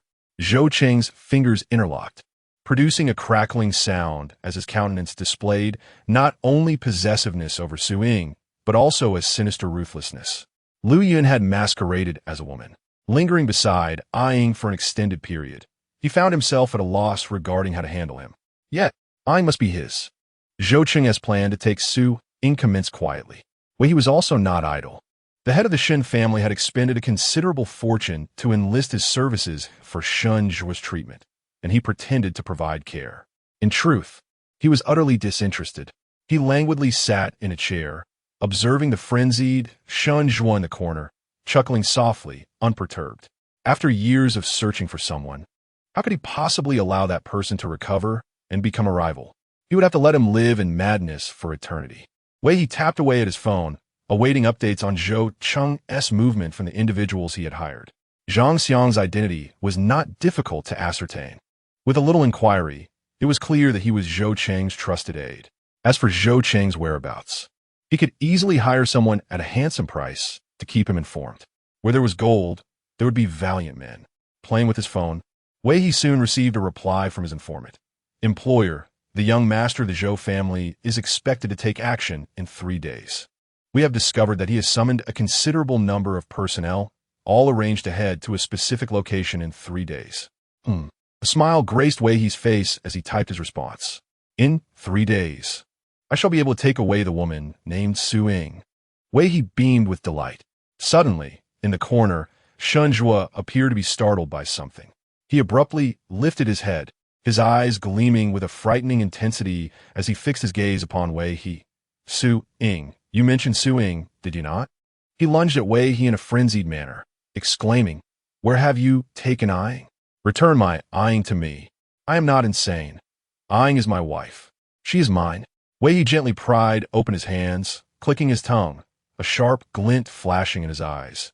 It seems I must deal with you after all. At Lu Yun's villa, Su Ying resumed her daily ritual of painting for Lu Yun. Her lifelike artwork, imbued with her intensely distinctive style, had reached its final stage. It was time to paint the eyes of the character. On the canvas sat a man dressed in a pure white suit, exuding unparalleled grandeur, his face adorned with a pure gold pattern mask, emanating an air of profound mystery. Yet his eyes remained conspicuously absent. Su Ying gazed at the electronic screen in her hand, tightening her grip on the drawing pen. Over the course of 3 days, she had deliberately delayed her artistic progress, having saved enough money and meticulously devised an escape route by midnight. It was time to validate the conjecture that had taken root in her heart.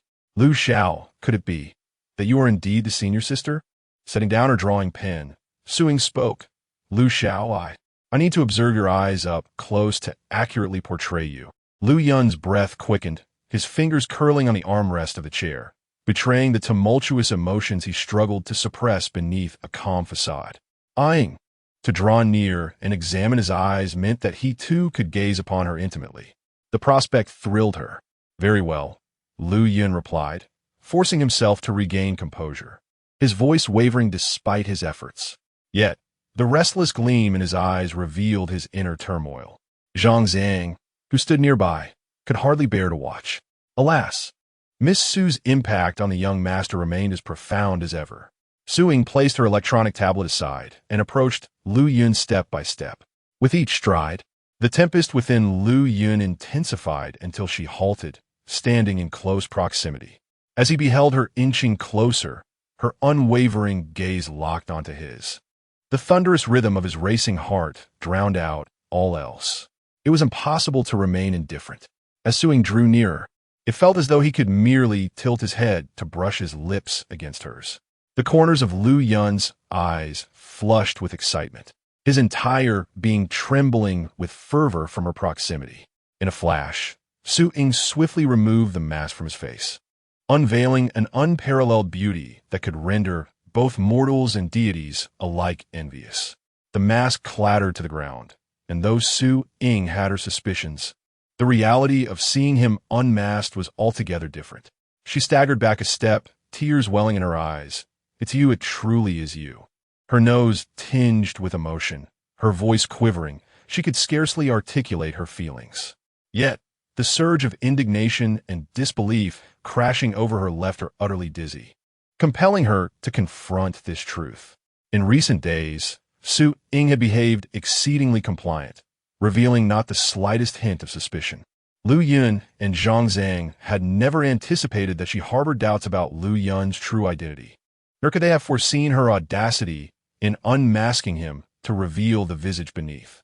Everything transpired so abruptly that as Lu Yun's delighted smile lingered, Su Ying had already staggered back, tears streaming down her cheeks. Zhang Zhang stood frozen in shock, utterly at a loss, while the smile on Lu Yun's face remained. It took on a slightly neurotic quality. He gazed at Su Ying, who, even with glistening tears, appeared breathtakingly captivating. From his throat emerged a low, soft laugh. A hollow, mirthless chuckle echoed, imbued with a chilling and morbid obsession. Ah, I should have anticipated this, my eyeing, so astute. How could you truly live so comfortably and naturally in the abode of a stranger who has only assisted you a few times? It was all to lower my guard, to scrutinize my countenance. Lu Yun rose, advancing towards Su Ying step by step, his lips curling into a smirk. Have you managed to save enough money through your art to live well, even in my absence? His words sent a shiver down Su Ying's spine, leaving her feeling utterly cold. He had seen right through her. Observing Su Ying's expression, akin to that of a frightened creature, Lu Yun's smile deepened. Chapter 66. I can also dress as a woman for you. Ying gazed at Su Ying with a rapturous intensity, taking in every inch of her skin and each delicate feature. Since you know who I am, you must also comprehend the depth of my feelings for you, Lu Yun declared, inching closer to Su Ying. Su Ying remained still, forcibly suppressing all her grievances and sorrow, clenching her fists to summon strength and halt her tears. She regarded Lu Yun in silence. With a gentle touch, Lu Yun wiped away her tears, smiling as he wrapped his arms around her waist, exuding a tenderness that was disarmingly normal, devoid of any hint of madness. He caressed Su Ying's head softly and said, Ying, is it not delightful to stay by my side? Look how normal I am. My only flaw is that I love you so deeply, to the point of developing an excessive, pathological desire for possession. His voice was exceedingly soft, reminiscent of sweet nothings whispered in romance. For a fleeting moment, Su Ying was transported back to the days when her senior would listen to her tales with a gentle, fluid demeanor. Yet, he was not that person. He was the one who concealed all his madness and obsession, the most formidable of yanderes, no matter how convincingly he masqueraded as a normal individual. The sharpness of his short hair and the undeniable aura of authority he exuded could not obscure the madness lurking beneath his stunningly beautiful features. If Lu Yun smiled mischievously, leaning closer to Su Ying's cheek and uttering something suggestive. If you fancy me in women's clothing, I could don a dress and wig, indulging in your desires daily. Su Ying's eyes flared with indignation. Did his mind revolve solely around lust? She had often lamented in her heart the fact that her senior was male, and even more so, that he harbored such twisted thoughts about her. Yet, he had irreparably tarnished the precious friendship she once cherished. Get away from me, Su Ying exclaimed angrily, raising her hand as if to strike him. Lu Yun effortlessly seized her wrist, grinning. Ying, I've been by your side for quite some time now, observing everything. The ways you escape, your methods of earning money, your lifestyle, and even your habit of striking out. I know it all. You cannot evade me. Lu Yun's smile was disarming, merely restraining Su Ying without crossing any boundaries. He dared to act in secrecy, never allowing her to glimpse his depravity. Little did he know, Su Ying was already aware of his clandestine kiss, revealed by Shenjua. Ying, isn't it wonderful to be with me? Lu Yun spoke with an intimate closeness, his tone almost playful. So many have their eyes on you. I possess the power to protect you, to keep them at bay. I would willingly be a normal person for you. Isn't that appealing? Or do you wish to live a life with others who have treated you poorly? You must still remember how they have wronged you. Lu Yun's words stirred Su Ying's memories. The coercive control exerted by Si Yang concealed a deceitful manipulation over her. Zhou Zheng bound her neck with chains, confining her to the bed as if she were a pet he had tamed. Fu Yanke, consumed by lust, exuded a cold, terrifying demeanor. His gaze fixated solely on her body. Shunjua, neurotic and frenzied, lived in a world of his own delusions. And then there was him, Lu Xiao, Lu Yun, the senior who devoted herself to him, sacrificing her own freedom, turned out to be another deranged lunatic. Senior Su Ying's voice was soft and melodic. Her bright eyes filled with tears of hurt and disappointment, tears that betrayed her genuine feelings, unable to be suppressed by the betrayal she endured. Did you find amusement in playing with me? Her once resistant body now languidly surrendered, prompting Lu Yun to notice with alarming speed. Yet he felt no trace of joy. The disappointment reflected in Su Ying's gaze, along with the tears that starkly contrasted with her previous demeanor, instilled in him an unusual sense of panic. You are the first person in this world to have offered me your sincere heart. Su Ying's voice trembled, and I am the one willing to sacrifice my freedom, even my dreams, for you. Lu Xiao, Lu Yun, was it amusing to toy with me? The shift in her dress, coupled with a deepening disappointment and mocking glint in her eyes, sent Lu Yun into a spiraling turmoil. His grip on Su Ying's body loosened. Su Ying, with a light-hearted smile, effortlessly extricated herself from his embrace. She lifted her gaze to the face of one she had once trusted and relied upon, the mockery in her eyes growing ever more pronounced. Do you, in your lofty position, spend every second with me contemplating how to manipulate me? To toy with my feelings? To toy with me? Su Ying laughed derisively.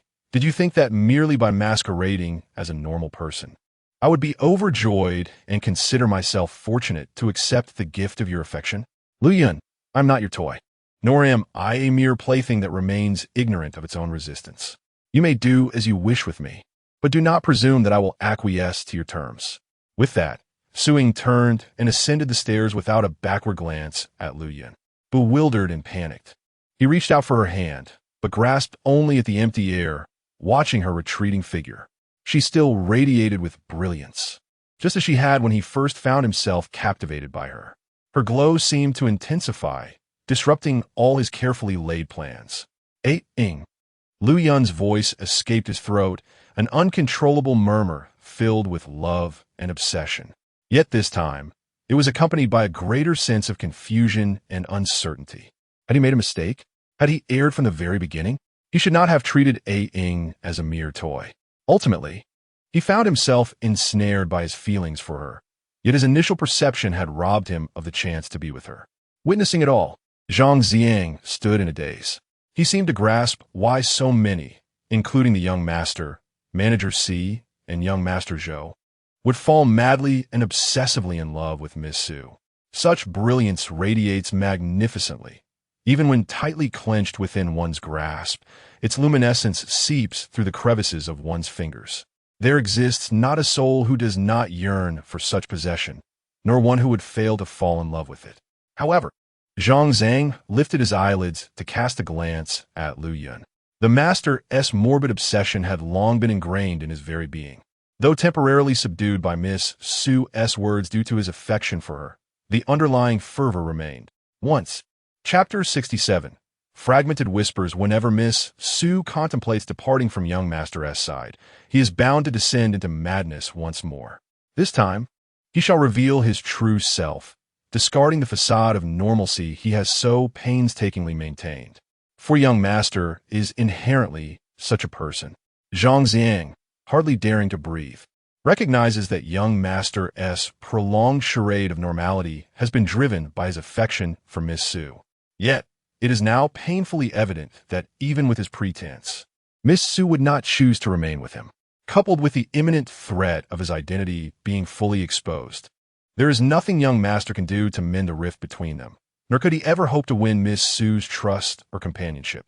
As young Master realizes the futility of his masquerade, what does he ultimately resort to? Merely the unveiling of his authentic self. Soon, Zhang Xiang's suspicions are confirmed.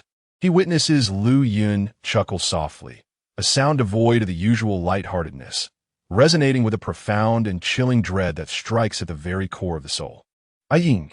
Lu Yun lifts his gaze, his striking visage marred by an unsettling cruelty in his eyes. Since you disdain the persona I adopt in pretense, unwilling to share your life with such a version of me, then I shall be compelled to keep you by my side against your will. Beneath Lu Yun's beaming smile lies a twisted and piercing affection for Su Ying, an obsession deeply embedded within his very bones. You shall belong to me for all eternity. In the room, Su Ying maintains a calm demeanor, yet her heart races with a pounding trepidation. She is acutely aware that this is far from over. The individuals she has encountered, each more unhinged than the last, are bound to provoke Lu Yun's truest nature. The very words she has spoken will surely awaken the depths of his reality. And yet, this is precisely the outcome she seeks. With a soft click, the door swings open, revealing Lu Yun's visage.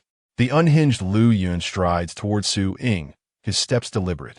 He halts before her, kneeling on one knee, his fingers, defined and veined, tremble as they grasp a lock of her hair that hangs down. He holds it tightly, his gaze unwavering as he locks eyes with the very orbs that have haunted his dreams. Eyeing, do you know? Lu Yun chuckles maniacally. You have appeared in my dreams time and again. Your eyes, in those dreams, possess a beauty far removed from their current manifestation. Su Ying watches him, her heart racing with unease. Your eyes in my dreams are truly exquisite, Lu Yun says slowly, a smile spreading across his face as he rises, releasing her hair. He instead positions his hands on either side of her, encircling her as he draws nearer, with the tenderness of spring's embrace. Fragmented whispers of my name escape his lips as his waist sways, and his cheeks flush with a rosy hue. Lu Yun's words, each articulated with intent, cause Su Ying's face to flush with a mix of shame and anger. Yet, she grits her teeth, stifling the urge to lash out. What she desires is to render him irrational, not to provoke him further into committing even more egregious acts against her. Lu Yun gazed at Su Ying's exquisite visage, a low, husky chuckle escaping his lips. Since you disdain the version of me that embodies normalcy and wish to flee, then for the remainder of your life, you shall belong to me, imprisoned within these confines. Lu Yun's eyes shimmered with an unnatural scarlet hue, ravenously consuming Su Ying's essence. Henceforth, you shall be solely mine. With that, he rose and confiscated all electronic devices from her room, securing the door with a steadfast lock. Su Ying steadied her breath, gasping softly. She lifted her gaze, her eyes radiating a resolute brilliance. Having surmised that he might be her senior, how could she not recall that she had divulged all her means of survival to him? Her intention was merely to lull him into complacency while carving out a new escape route for herself. Turning towards a window, she observed that the number of bodyguards below had noticeably increased. Yet the direction of her escape lay through the neighboring window. She had meticulously prepared everything. The funds she earned through her art had been fully transferred to Xueqiao. Once she managed to escape, she would utilize the remaining cash to purchase the cheapest phone and acquire a card, enabling Xueqiao to transfer the money back to her. In this manner, she would leave no trace for Lu Yun to uncover, rendering him utterly oblivious and unguarded during her flight. Su Ying was resolute in her plan. It was fortunate that she had successfully lowered Lu Yun's defenses, leading him to believe he had fully discerned her intentions, thereby sealing off all her escape routes while inadvertently leaving her this one loophole. As she leaned out to survey the neighboring window she had scouted multiple times, she was suddenly taken aback by the sight of flames erupting from Lu Yun's villa. Her eyes widened in disbelief. What was happening? Before she could ponder the situation, the flames grew increasingly fierce, engulfing the entire villa. Young master, something is amiss. The villa is on fire. Zhang Xiang was the first to notice, alarmed. What? Lu Yun rushed outside, the firelight illuminating his features, rendering him extraordinarily handsome, yet his heart bled with anguish. Ying! All the photographs he had taken of her, along with every cherished item he possessed, were inside. Put out the fire. Lu Yun ground his teeth. Yes. Zhang Zhang hurriedly summoned assistance to extinguish the flames. The inferno intensified, threatening to spread to the villa where Su Ying resided. Lu Yun, with no time for deliberation, dashed upstairs to rescue Su Ying. However, the insidious flames swiftly ascended to the second floor, consuming everything in an instant. Lu Yun frantically called out Su Ying's name. recklessly charging towards the upper levels in a desperate attempt to bring her to safety. Aying, aying, aying. His voice tore at his throat in a primal roar, yet he was forcefully restrained by Zhang Xiang and several bodyguards, dragged outside. Young master, do not venture further, Zhang Xiang implored, his heart heavy with despair. The fire is too fierce. Get away. I must save Aying. Lu Yun bellowed in fury. Yet Zhang Xiang resolutely blocked his path, exclaiming, Young master, you cannot sacrifice your own life. Have you forgotten what you promised your beloved? You still owe her vengeance. Zhang Xiang's anguish cry jolted Lu Yun back to reality. He gazed at the collapsed ruins before him, sinking to his knees, his eyes bloodshot and filled with despair, his hair disheveled, utterly bereft of the former noble demeanor that once characterized the esteemed Lu Xiao, who stood at the pinnacle of power. It is I. Lu Yun's heart felt as though it were being torn asunder, the pain rendering him breathless. It was I who caused Ying's demise. It was I who confined her within those four walls. It was I who, in the name of love, sealed her fate within. It is I, it is I. Lu Yun emitted a heart-wrenching whimper, his voice dripping with anguish, bending his back and causing his shoulders to tremble uncontrollably. Every bone in his body felt as if it had been ground to dust, leaving him drenched in sorrow. Chapter 68. Remember my name. Lu Yun's fingers curled and twitched incessantly. If given another chance, he would never have confined Aying. He would certainly grant Aying her freedom. He loved Aying, but in the end, what did he truly love about her? He had only led her to a fiery demise. Aying overwhelmed by immense sorrow, Lu Yun fainted completely. Young master, Zhang Xiang exclaimed in shock, hurriedly rushing to the rescue. With the collapse of the villa, all traces of Su Ying's presence within it vanished entirely. Meanwhile, Su Ying, tightly bound within the car, glared furiously at the man in the driver's seat. Her hands and feet were restrained, and tape was firmly pressed over her mouth, rendering her speechless. Who was this madman? Where had he emerged from? Su Ying struggled to rise. Wei He, whose presence radiated a chilling yet gentle aura, heard her movements. He glanced at the rearview mirror, locking eyes with Su Ying, and chuckled. Su Ying, I advise you to be compliant. That way, I can take you away sooner, Wei He remarked, unable to free herself. Su Ying could only pant in frustration.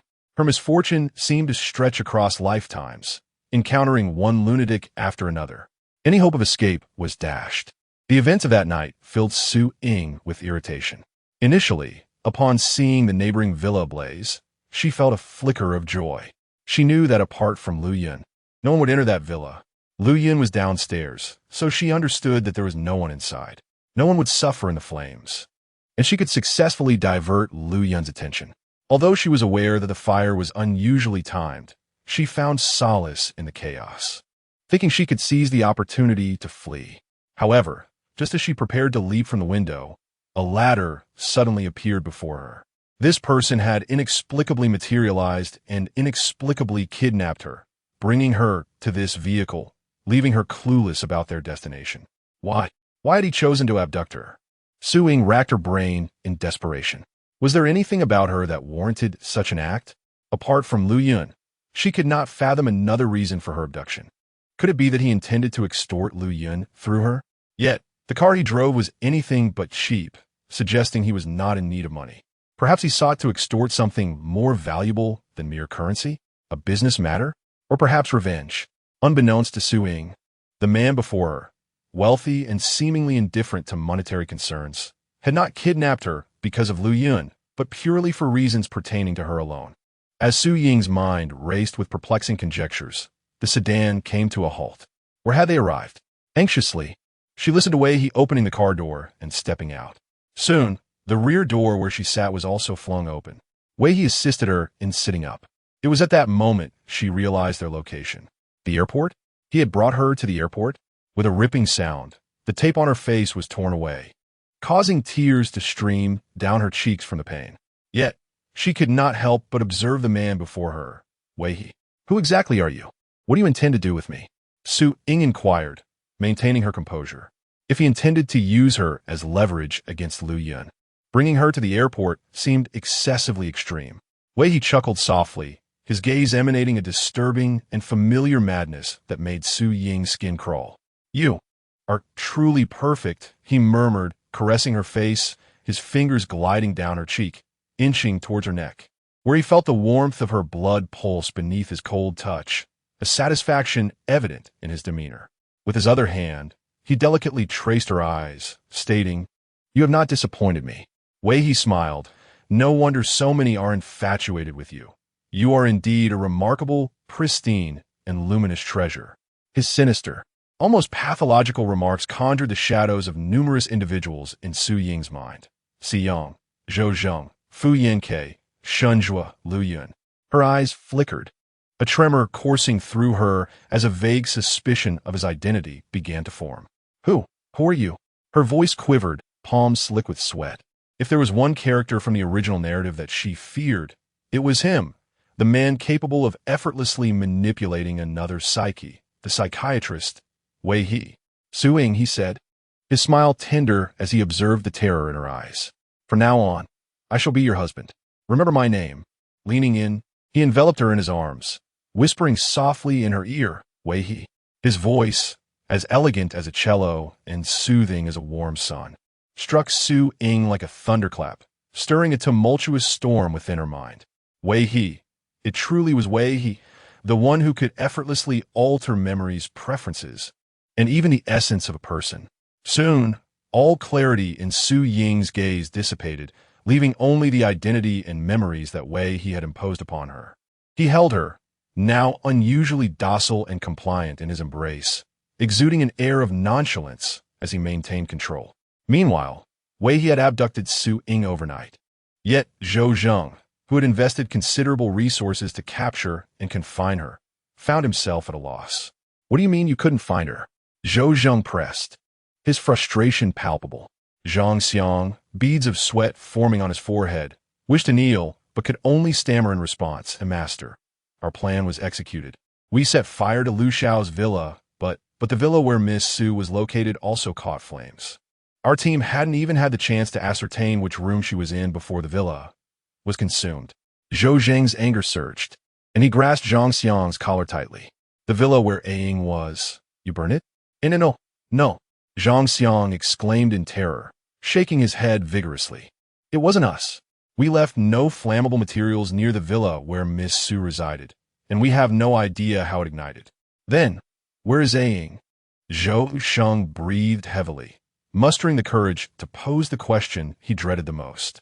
Upon hearing this, Zhang's anxiety intensified. "No, we haven't found him. However, our people witnessed Lu Xiao lying unconscious on the ground." Unconscious. Zhou Sheng murmured to himself. What could possibly render someone as audacious as Lu Yun, who disguised himself as a woman to remain by Ying's side, in such a state of unconsciousness? Surely, it could only be. Chapter 69. The man before her was Wei He, her husband. Was there only death? Ying, is she dead? Zhou Cheng felt a surge of blood rushing backward, his chest heaving with a tumult of emotions, the metallic scent of blood permeating his throat. He gripped the table desperately, striving to maintain his composure as he inquired, "Have you confirmed Ying's condition?" "No," Zhang thought. The flames were too fierce. "Our people haven't even caught a glimpse of Miss Su." Zhou Qing exhaled a tentative sigh of relief. "That's a good sign. Keep your eyes on Lu Yun's movements." "Yes," Zhang replied promptly. Zhou Qing's fists clenched tightly. If Ying were truly dead, there would surely be a body. The absence of her presence now was, in fact, the most favorable outcome. Ying, you must be safe. If anything were to happen to you." The very thought of this possibility rendered Zhou Qing's breath increasingly erratic. "If you were to suffer harm, I would never forgive myself." Unbeknownst to anyone, the inferno that reduced the villa where Su Ying resided to ashes was ignited by another person entirely, a person they had no inkling of, Wei He. At this moment, Wei He had already whisked Su Ying away on a private jet, far from the country and heading abroad.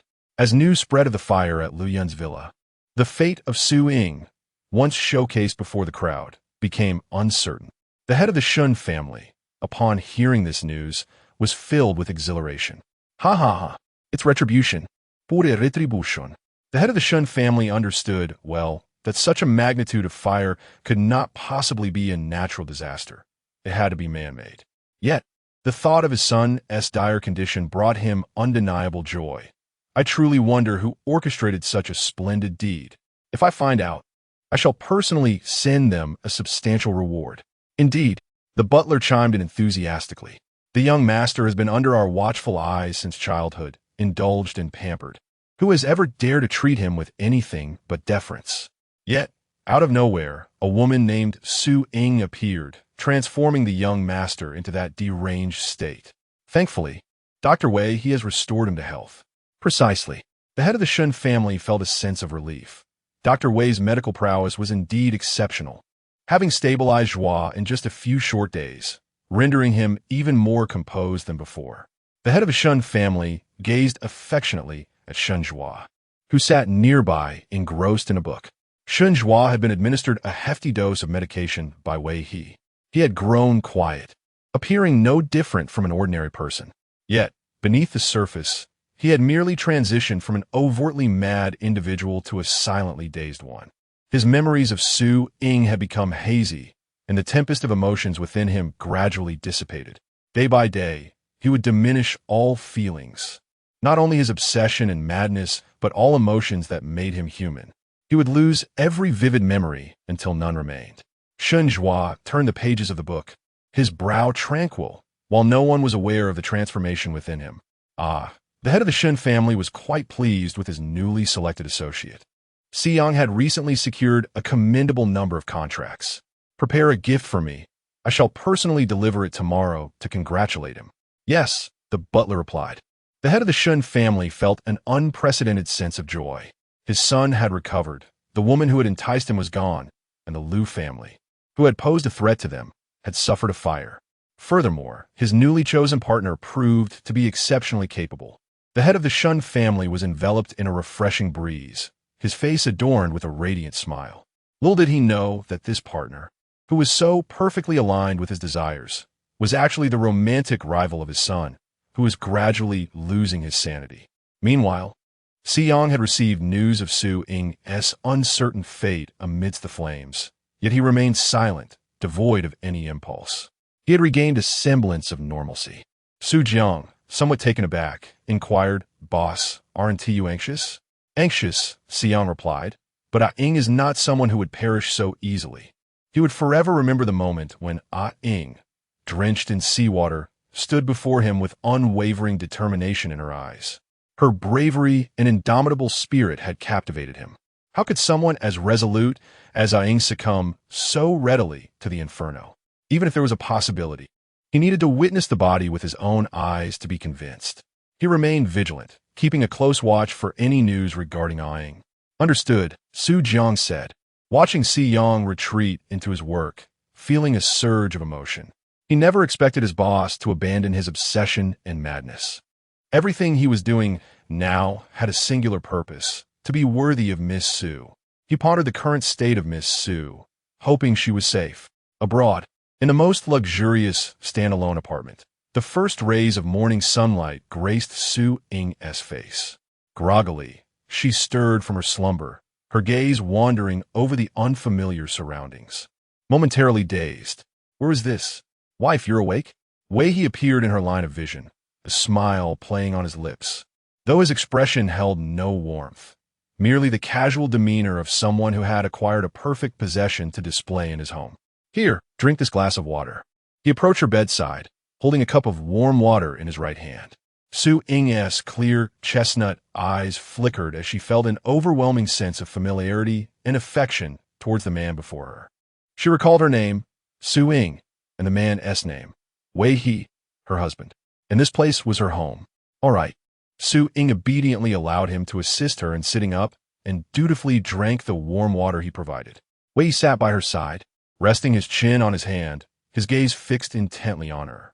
Within the warm water, he had dissolved something that would further deepen her impression and feelings of marital affection towards him.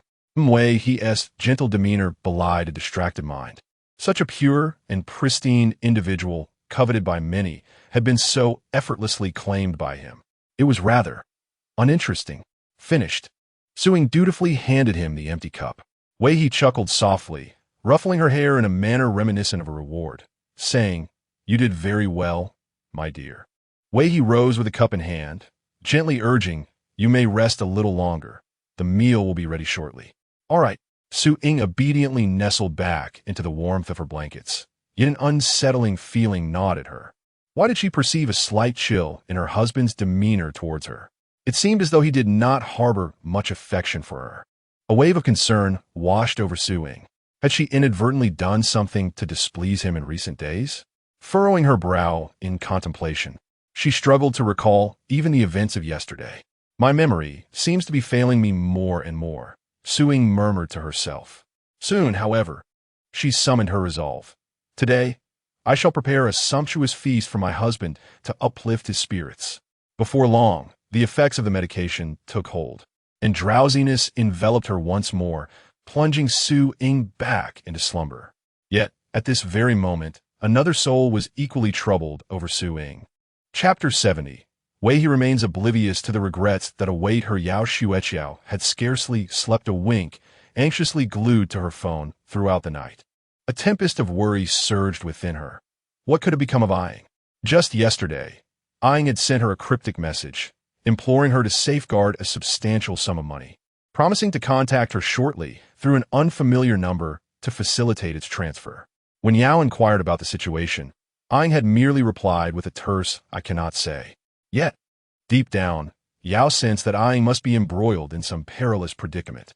Otherwise, why would she hastily entrust her with such a large amount of money? But why had no word from Ying reached her until now? Yao's unease escalated, gnawing at her heart. Could it be that Ying had encountered some misfortune in the interim? A wave of panic washed over Yao. No, she had to find Ying. With no parents to lean on, Ying had navigated life's challenges alone. If anything were to happen to her, Yao was the only friend who might come to her aid. Gritting her teeth, she dashed out of her room, phone in hand. "Hey, where are you off to in such a hurry, Xueqiao?" A classmate called out, bewildered. "To the police station." Yao Xueqiao shouted back without glancing back. Meanwhile abroad, Su Ying had awakened after an additional half-hour of restless slumber. As she surveyed her surroundings and the familiarity of her room intensified, she instinctively donned her clothes and stepped out of the bedroom. "Husband," she called softly, her voice imbued with an affectionate tenderness. "Is breakfast ready?" Wei He, standing in the kitchen, lifted an eyebrow as he brought the cooked porridge to the dining table. "It's ready, my dear," he replied, donning a courteous smile. Yet his gaze towards Su Ying was devoid of warmth. Su Ying was indeed a woman of pristine perfection, making it no wonder that she garnered such attention. However, as Wei He watched her diligently sipping her porridge, offering him a sweet smile, a growing sense of disinterest settled within him. She was simply too dull. Was it her fault for being so immaculate, to the point of having nothing to offer? Unbeknownst to Wei He, Su Ying's transformation stemmed from his psychological manipulation, which had stripped her of her essence, leaving only a docile and compliant wife of his own making. "Husband," Su Ying ventured cautiously, her mind preoccupied with his distant demeanor. "I could prepare a sumptuous lunch for you this afternoon. What do you think?" "No need," Wei He replied gently, his demeanor still exuding affection as if Su Ying were his beloved wife. Yet the underlying chill in his words was unmistakable. "I have work to attend to later, and I shall be having lunch at the office. You may eat by yourself. Could I bring it to your office instead?" Su Ying's beautiful eyes sparkled with urgency. Why was her husband growing increasingly aloof? She was determined to rekindle his affection. Wei He paused, offering a resigned smile. "Do as you wish." Wei He, utterly disinterested in Su Ying, had no apprehensions about her discovering that she was not, in fact, his wife. Su Ying quietly exhaled in relief, her expression remaining as gentle as ever. Wei He tilted his head to regard her. This Su Ying was precisely the woman he had spent years searching for, one capable of effortlessly inciting the fervor of madmen and igniting all their morbid impulses. She was pure, clear, and radiant, a stark contrast to them, evoking an innate desire to possess and cherish her. Yet, how was it that once he had her easily within his grasp, he felt no desire at all? Confounded, Wei He chose to dismiss the thought. After dining, he bid Su Ying farewell, stating, "Wife, I am off to work." "Alright, Sujin Nadith," only to suddenly recall a question as he departed. "Husband, where do you work? I seem to have forgotten in my moment of joy." A tinge of guilt washed over her. As a wife, she felt utterly remiss, allowing her husband to grow indifferent towards her, even forgetting the nature of his work. Creu Mental Health Institute. Wei, he replied casually. Okay. Watching him leave without a trace of longing, Su Ying felt a rising tide of unease. It seemed her husband was becoming increasingly indifferent, as if he could manage without her. No, I must not succumb to despair.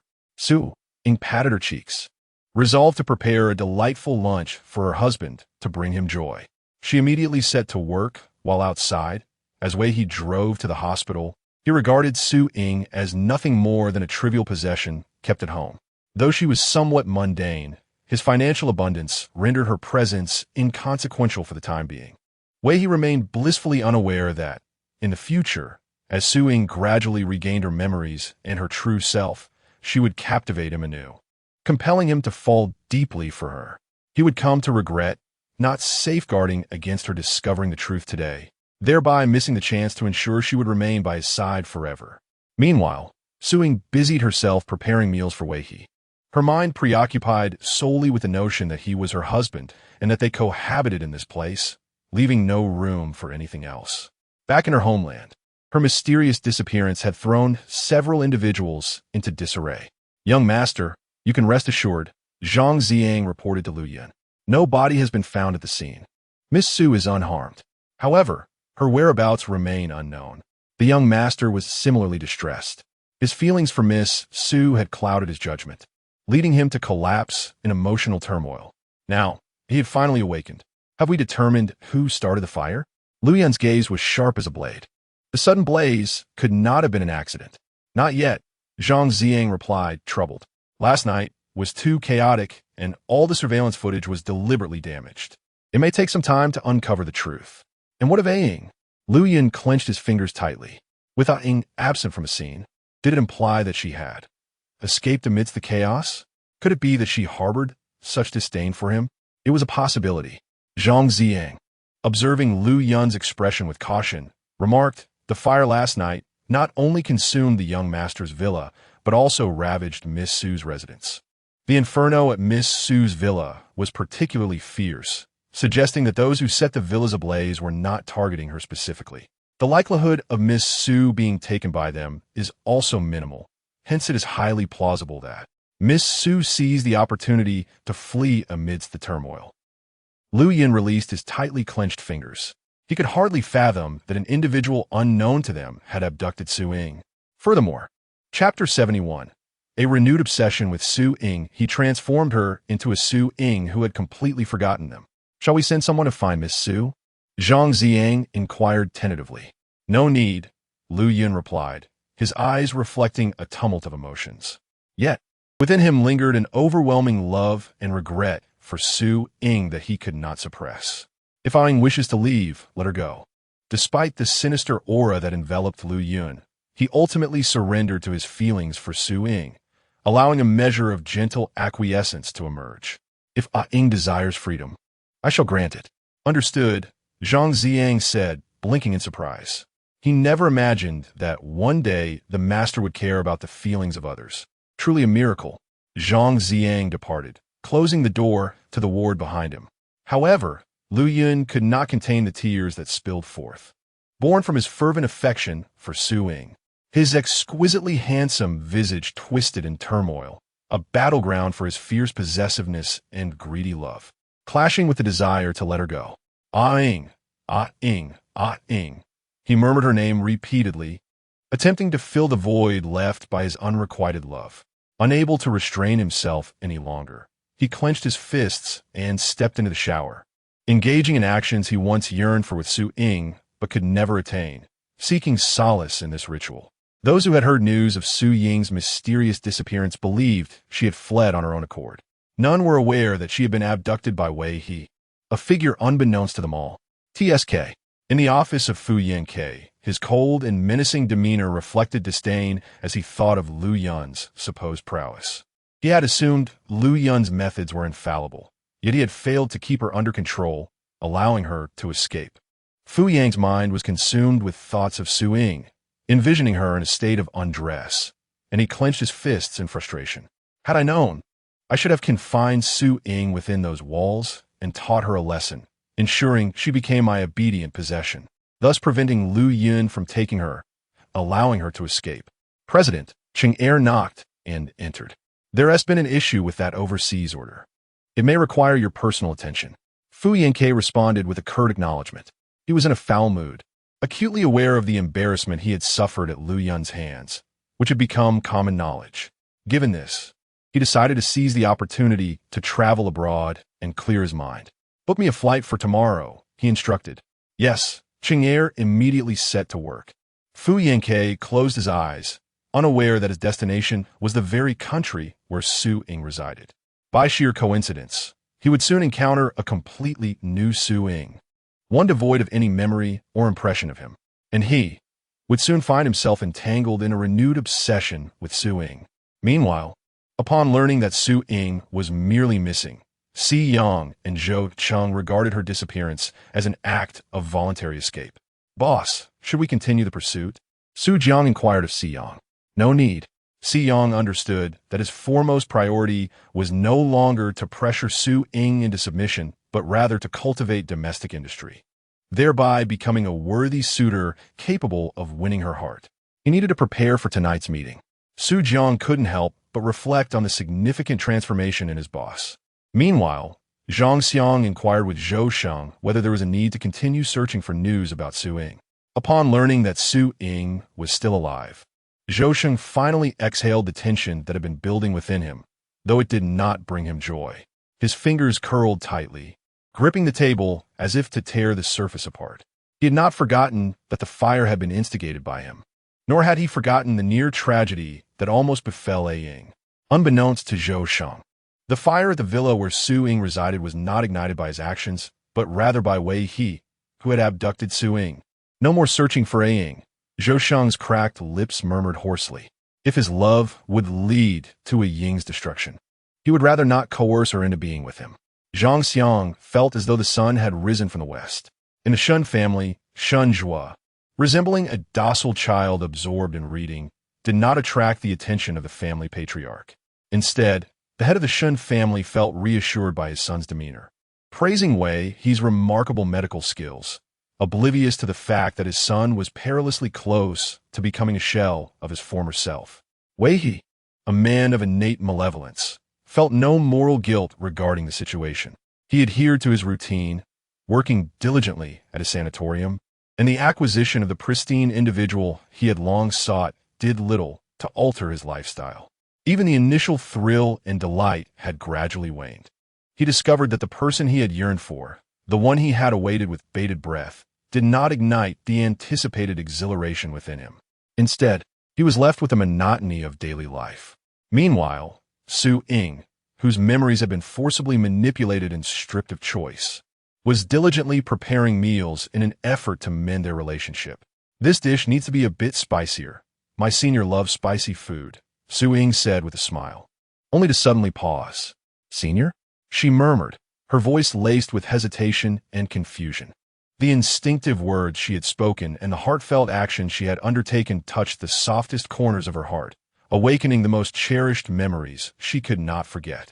Su Ying lifted her gaze, seeking to recall something in detail, but in that moment of reflection, it felt as though a fog had clouded her mind, causing her to forget what she had just said and done. She hesitantly glanced at the food in her hands and remembered she was preparing a meal for her husband. Wei He, oh dear, she exclaimed, shaking her head in a fluster. I'm making dinner for my husband. How can I lose focus? She hurriedly continued stirring the vegetables, pouring her heart into the cooking, the earlier occurrences already forgotten. Within the confines of the sanatorium, as a frequent visitor to the hospital, Yu Chaoling found himself standing before Wei He's office door. With a nod of acknowledgement, the two exchanged pleasantries, their relationship having evolved from that of doctor and patient into genuine friendship over their prolonged acquaintance. Yu Chaoling, with his refined and gentle visage, greeted Wei He warmly, inquiring about the matter he had been searching for, which he had mentioned was in the country. Have you found it in the past few days? He asked. Wei He tilted his head slightly, crossing his legs, his face marked by a sickly demeanor and a touch of madness, revealing a rather disinterested obsession. I have found it, Wei He replied, but it is entirely different from what I had anticipated. Chapter 72. Who took away eyeing?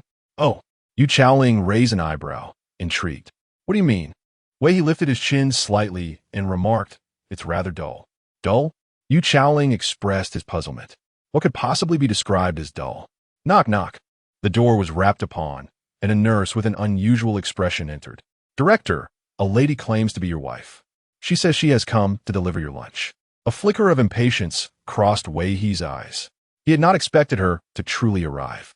For him, Su Ying had become a burdensome enigma, too hot to handle, yet impossible to cast aside, as she was someone he had gone to great lengths to bring into his life. Allow her in, Wei He instructed. Despite his annoyance, he felt compelled to shoulder the responsibility of caring for her. As he had anticipated, accommodating Su Ying at home was more than manageable. However, it would be far preferable if she could be more understanding and simply remain indoors, refraining from disturbing him. Yes. The nurse, astonished, closed the door to summon the lady. Director, you really did marry? Observing Wei He's agitation while feigning nonchalance, Yu Chaoling suddenly grasped the situation. What Wei He saw was not an object, but rather a person. With trepidation, Su Ying entered Wei He's office, clutching a food container, apprehensive about facing his displeasure. Husband, Su Ying began, only to be choked by her own words as she noticed Yu Chaoling. The latter, with a demeanor of cultivated grace and a reassuring presence, rose at the opportune moment to assist Wei He in maintaining the facade. Sister-in-law, you have arrived. Being a year younger than Wei He, addressing Su Ying as sister-in-law felt just right. However, he could not resist offering his judgment of her. Having spent considerable time in Wei He's company, receiving his treatment, Yu Chaoling was acutely aware that Wei He and he were not fundamentally different. Both were afflicted by madness at their core. Upon seeing Su Ying for the first time, he understood precisely why Wei He sought her out. Yet, as Wei He had remarked, such a person was pure, albeit excessively dull. Su Ying was utterly clueless about the identity of the person before her, struggling to recall anything. Each time she attempted to remember, an invisible barrier obscured her thoughts, rendering her unable to grasp anything. Who are you? Su Ying asked, her expression one of distress as she abandoned her efforts to think. I am Yu Chaoling, a patient of Wei He's and also his friend. Yu Chaoling replied with a smile. His demeanor exuded the grace of a gentleman, leaving no room for criticism. Oh, Su Ying nodded, appearing to understand. Yet her hands instinctively tightened around the food container. Why did she always feel so hazy about everything, utterly unfamiliar with her surroundings? Aside from knowing that Wei He was her husband, she seemed to possess no knowledge of anything else. You have arrived at the perfect time. With such thoughts swirling in her mind, Su Ying nonetheless forced a calm smile, attempting to mask her anxiety. I prepared a bit more food. You can join my husband and me for dinner, she stammered, realizing she was at a loss for how to refer to Wei He in the presence of others.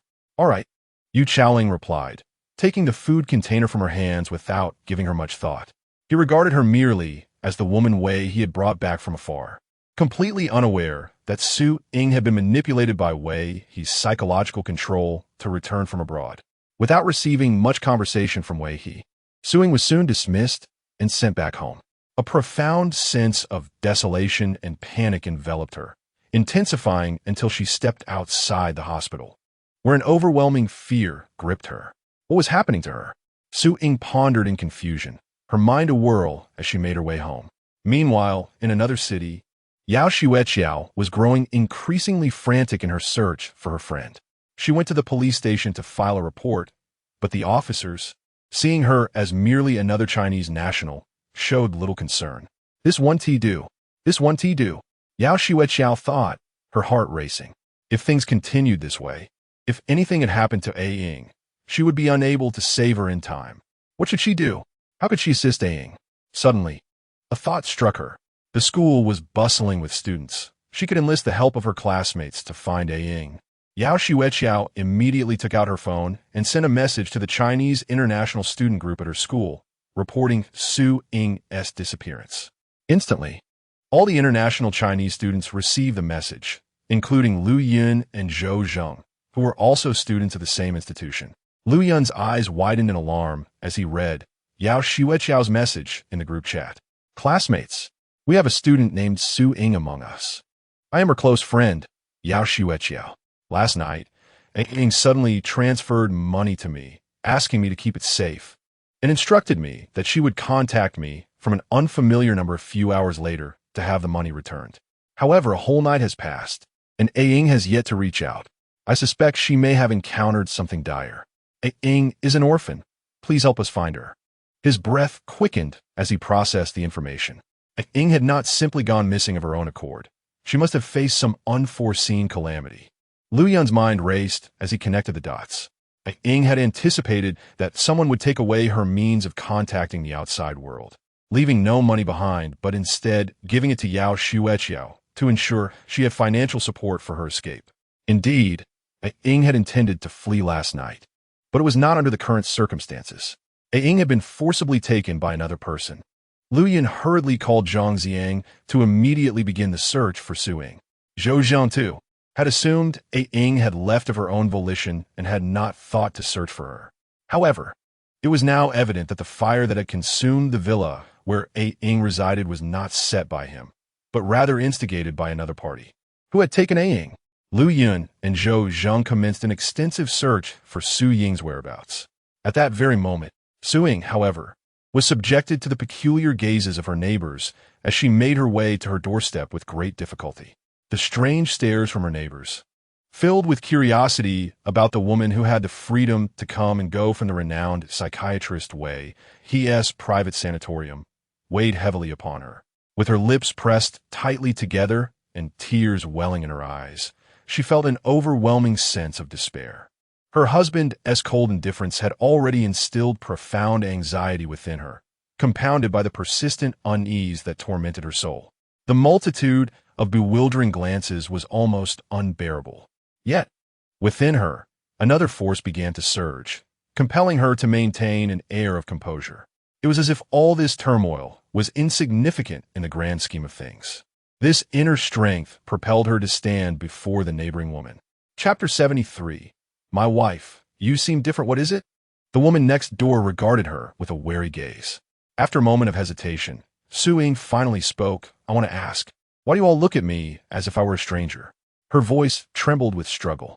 She had indeed noticed Wei He's unusually cold demeanor towards her. But why? He had always been so gentle with her, his tone and attitude imbued with intimacy. They were, after all, the closest of spouses. A stranger? The neighbor's lips curled slightly, as if she had heard jest. You are a stranger, and you expect us to look at you otherwise? What? Su Ying felt disoriented. No, she had lived here with her husband. They had resided here for. Suddenly, she felt as if her thoughts had frozen. She could not recall how long they had been living there. Desperately, she searched her memory, but could only grasp the fact that Wei he was her husband, and this was her home. Beyond that, there were no other recollections. Not even memories of her past interactions with Wei He. Tears welled up behind Su Ying's eyes. Facing the woman's hostile gaze, she quickly composed herself. I apologize for the intrusion. With that, she feigned calmness as she opened the door and stepped into the room, searching every inch for traces of her existence. Yet, there was nothing. There was not even a marriage certificate with Wei He, nor a single photograph. This place, which felt so familiar to her senses, was devoid of anything other than the daily necessities she required. What on earth was happening? Standing in the center of the room, her limbs felt icy. A profound confusion sprouted within her heart, igniting a glint of alertness in her eyes. In the early morning, the medication Wei he had administered was already being absorbed into her system, enhancing her capacity for thought rather than dulling her perceptions as the drugs typically would. This was not right. Su Ying surveyed her surroundings once more. If she truly was married to Wei He, and this was indeed her home, how could there be no photographs of them together? Perhaps an unsettling thought struck her. She and Wei He were, in fact, complete strangers. Suddenly, she recalled Wei He's profession, which she had learned while delivering his meals. He was a psychiatrist. What were psychiatrists most adept at? Was it not issues of perception and memory?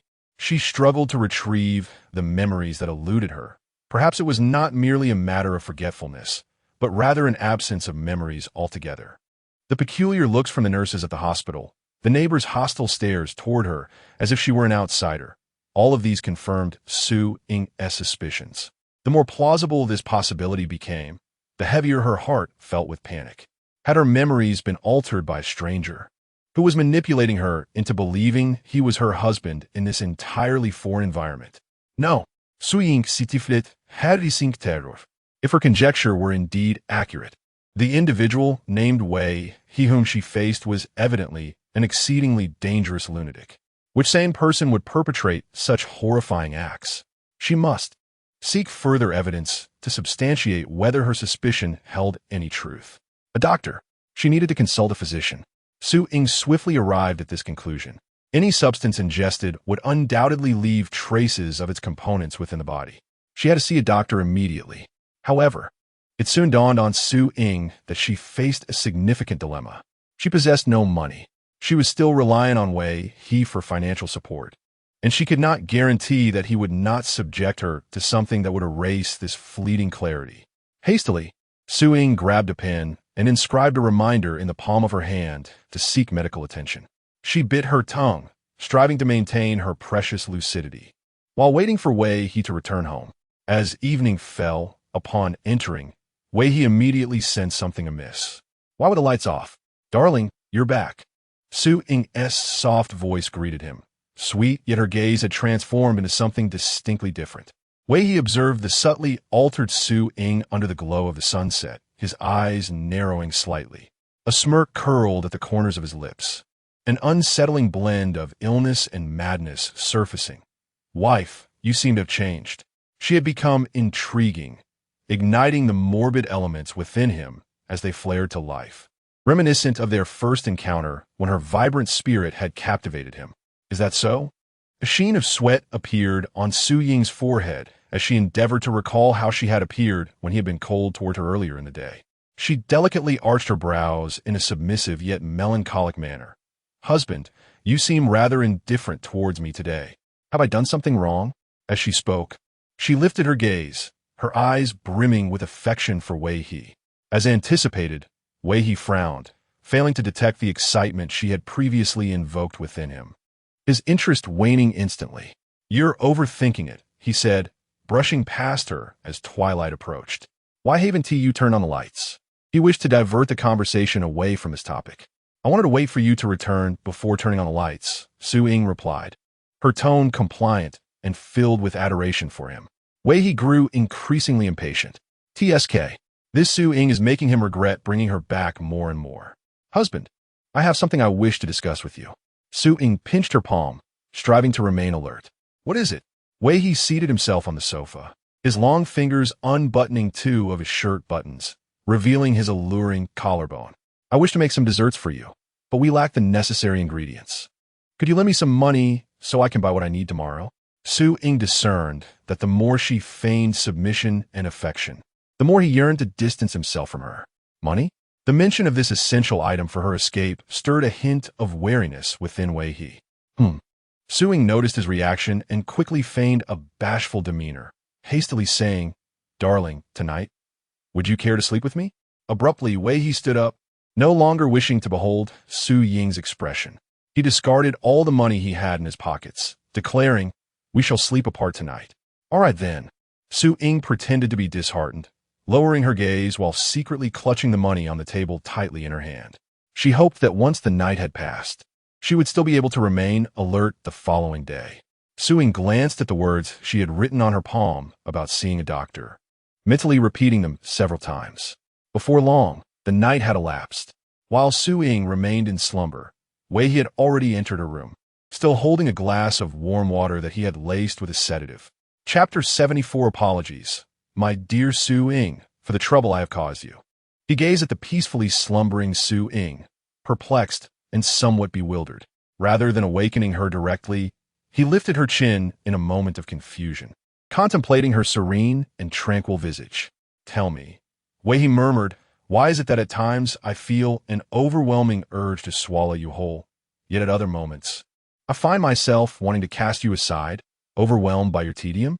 Regardless, Wei He continued to observe Su Ying. You are, after all, the one I have sought for so many years. I shall keep you by my side and care for you. With that, he adorned his expression with a blend of coldness and tenderness. My dear, awaken. Su Ying stirred from her dreams, her eyes fluttering open to meet Wei He's gaze. This time, rather than trust and dependence, a sense of wariness engulfed her. However, she quickly adopted a smile that mirrored his husband. Wei He replied indifferently. I prepared warm water for you. Su Ying clenched her palm tightly, striving to retain a fragment of awareness. All right. She understood that resistance was futile, especially when faced with someone capable of manipulating memories and engaging in such erratic behavior. She needed to lower his guard and discreetly execute her plans. Obediently, she consumed the water and soon succumbed to sleep once more. Wei He casually placed the cup aside and observed her for a while, unable to fathom the reason behind his fluctuating feelings for her. Ultimately, he relinquished the pursuit of answers and departed, disinterested in investing further effort into her. Half an hour after his departure, Su Ying awoke. Dazed, she surveyed her surroundings, a wave of injustice washing over her as she realized her husband had left without a word. Did he not desire even a moment of companionship? The pain in her palm compelled her to pay attention. What could be ailing her hand? She looked down, puzzled, not recalling any injury. Yet as her gaze fell upon her palm, memories began to resurface. To see a doctor, she repeated the words etched in her mind, instinctively opening the nearby drawer. Inside lay several bills. Changing into more practical attire, she took the money and ventured out, inquiring about the nearest pharmacy. Upon arrival, she meticulously described her symptoms to the pharmacist, concealing any mention of Wei He. The doctor assumed she was merely unwell and prescribed her medication. Eagerly, she consumed the medicine, and at long last, her muddled mind, hindered from recalling the past, began to piece together fragmented memories. She remembered. Her name was Su Ying. She was ensnared in a blazing inferno, deceived by Wei He, who drove her to the airport and employed sinister methods to erase her memories, leaving her with only two fragments, that he was her husband and his name, Wei He. Indeed, her mind had been thoroughly cleansed under his manipulation.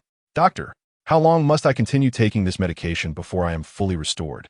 The doctor replied, the medication you inadvertently ingested has not caused significant toxicity. You merely need to take 2 pills morning, noon, and night for 4 to 5 days to achieve complete recovery. Thank you, doctor. Su Ying committed this to memory and hastily departed with her medication. Shortly after her exit, a curious pharmacy staff member approached the doctor. Doctor, what ailment did that lady have? The doctor gave her a sidelong glance and asked, What of it? That lady is the wife of the renowned psychiatrist, Dr. Wei He. I am merely curious. Why didn't she consult Dr. Wei for her illness and instead came to the pharmacy? The staff member chuckled.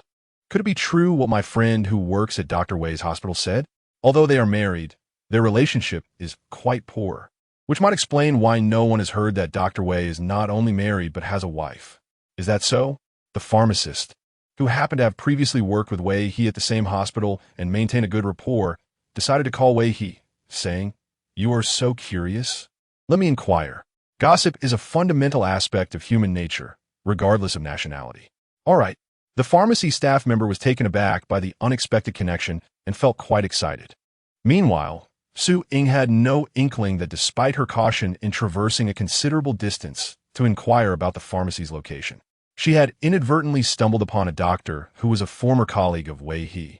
The phone call was quickly connected, and the doctor jestingly relayed everything to Wei He, but did not receive an immediate response. After a considerable wait, just as doubts began to arise about whether Wei He had hung up, a soft chuckle reached his ears. The doctor heard Wei He say, Apologies, my dearing. I have troubled you. Soon after, their light banter concluded, and Wei He ended the call. The pharmacy staff member mused, It seems Dr. Wei truly loves his wife. Otherwise, he wouldn't speak with such tender affection. Indeed, the doctor quipped, My ears are nearly pregnant from all this sweetness. Unbeknownst to Su Ying, as she walked down the street with her medication, she had unwittingly revealed her situation. She was still contemplating how to cope with Wei He. All her funds had been spent on medicine, and to escape from this madman, She needed to secure a job, one that would not expose her to his grasp. That place, she could no longer remain there. Otherwise, even if she found a hiding spot for the medication, his relentless dosing would prevent her recovery. She had to return immediately to retrieve her clothes and then flee. Su-Ying hurried toward the place she had thought was home just yesterday.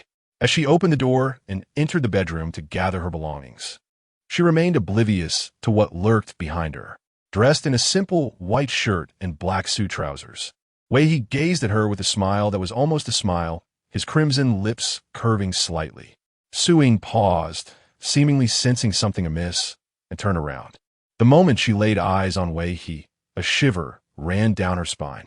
In just one glance, she comprehended that Wei was aware of her knowledge of his true nature, as well as the charade they were both performing. "My dear, it appears you haven't gone to procure the ingredients for the dessert you promised me today," Wei remarked with a smile, drawing closer to her step by step. Though his expression appeared perfectly normal, it concealed a tempest of restrained emotions within. This turmoil was stirred by Su-Ying. Chapter 75, The Broad Palm, glided along the hem of her garment, deeply stimulated and captivated by the true self that Su-Ying had concealed yet inadvertently exposed. Such a person was precisely what he desired. Su-Ying was indeed pure and clear, yet she was excessively mundane. The Su-Ying manipulated and brainwashed by him was a docile version that wholeheartedly believed herself to be his wife. However, this version of Su-Ying felt insincerely fabricated.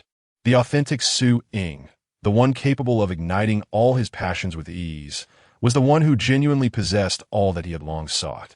Her bravery, intelligence, and resistance against all injustices, these were the attributes he truly yearned for in a partner. He laughed with exhilaration, causing Su-Ying's hair to stand on end, a chill seeping into her bones. She swiftly cast her gaze around the surroundings, and as Wei closed in, she could only retreat step by step. It was only when her back pressed against the wall that she came to a stark realization.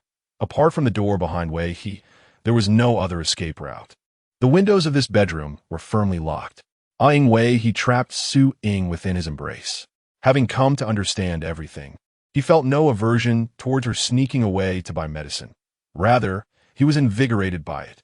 He sensed her panic and the subtle tremors of her body as he grasped her waist, smiling as he said, "What are you afraid of? Rest assured, I will not hold it against you for procuring medicine behind my back." He reminisced about other memories. On the contrary, he tenderly caressed her cheek, his eyes crinkling with delight. "I shall no longer drug you. You need only finish the medicine you bought, restore all your memories, and return to your former self. I will cherish you dearly." Su-Ying's tense spine straightened. She remained silent, her quiet demeanor betraying her stance. She refused to engage with him, even more so to maintain any form of connection. Observing her, Wei chuckled softly, bending slightly as he rested his forehead against her shoulder. His heated breath cascaded over her neck, and she could hardly fathom that his reaction to her behavior only heightened his excitement. "Eyeing, are you choosing to sever our relationship by refusing to speak with me?" Wei's hand had already slipped beneath her clothing, his broad palm tracing along the hem of her garment, brushing against her waist.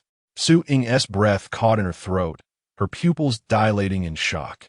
She had never anticipated such an advance from him. His words dripped with ambiguity, his deliberately lowered, sultry tone enticing her further as he leaned in, his lips grazing her ear, whispering tenderly, "Have you forgotten that last night you asked me to sleep with you?" As his hand moved higher, Su-Ying, in a moment of urgency, pressed down on his hand just as it was about to reach a more sensitive area.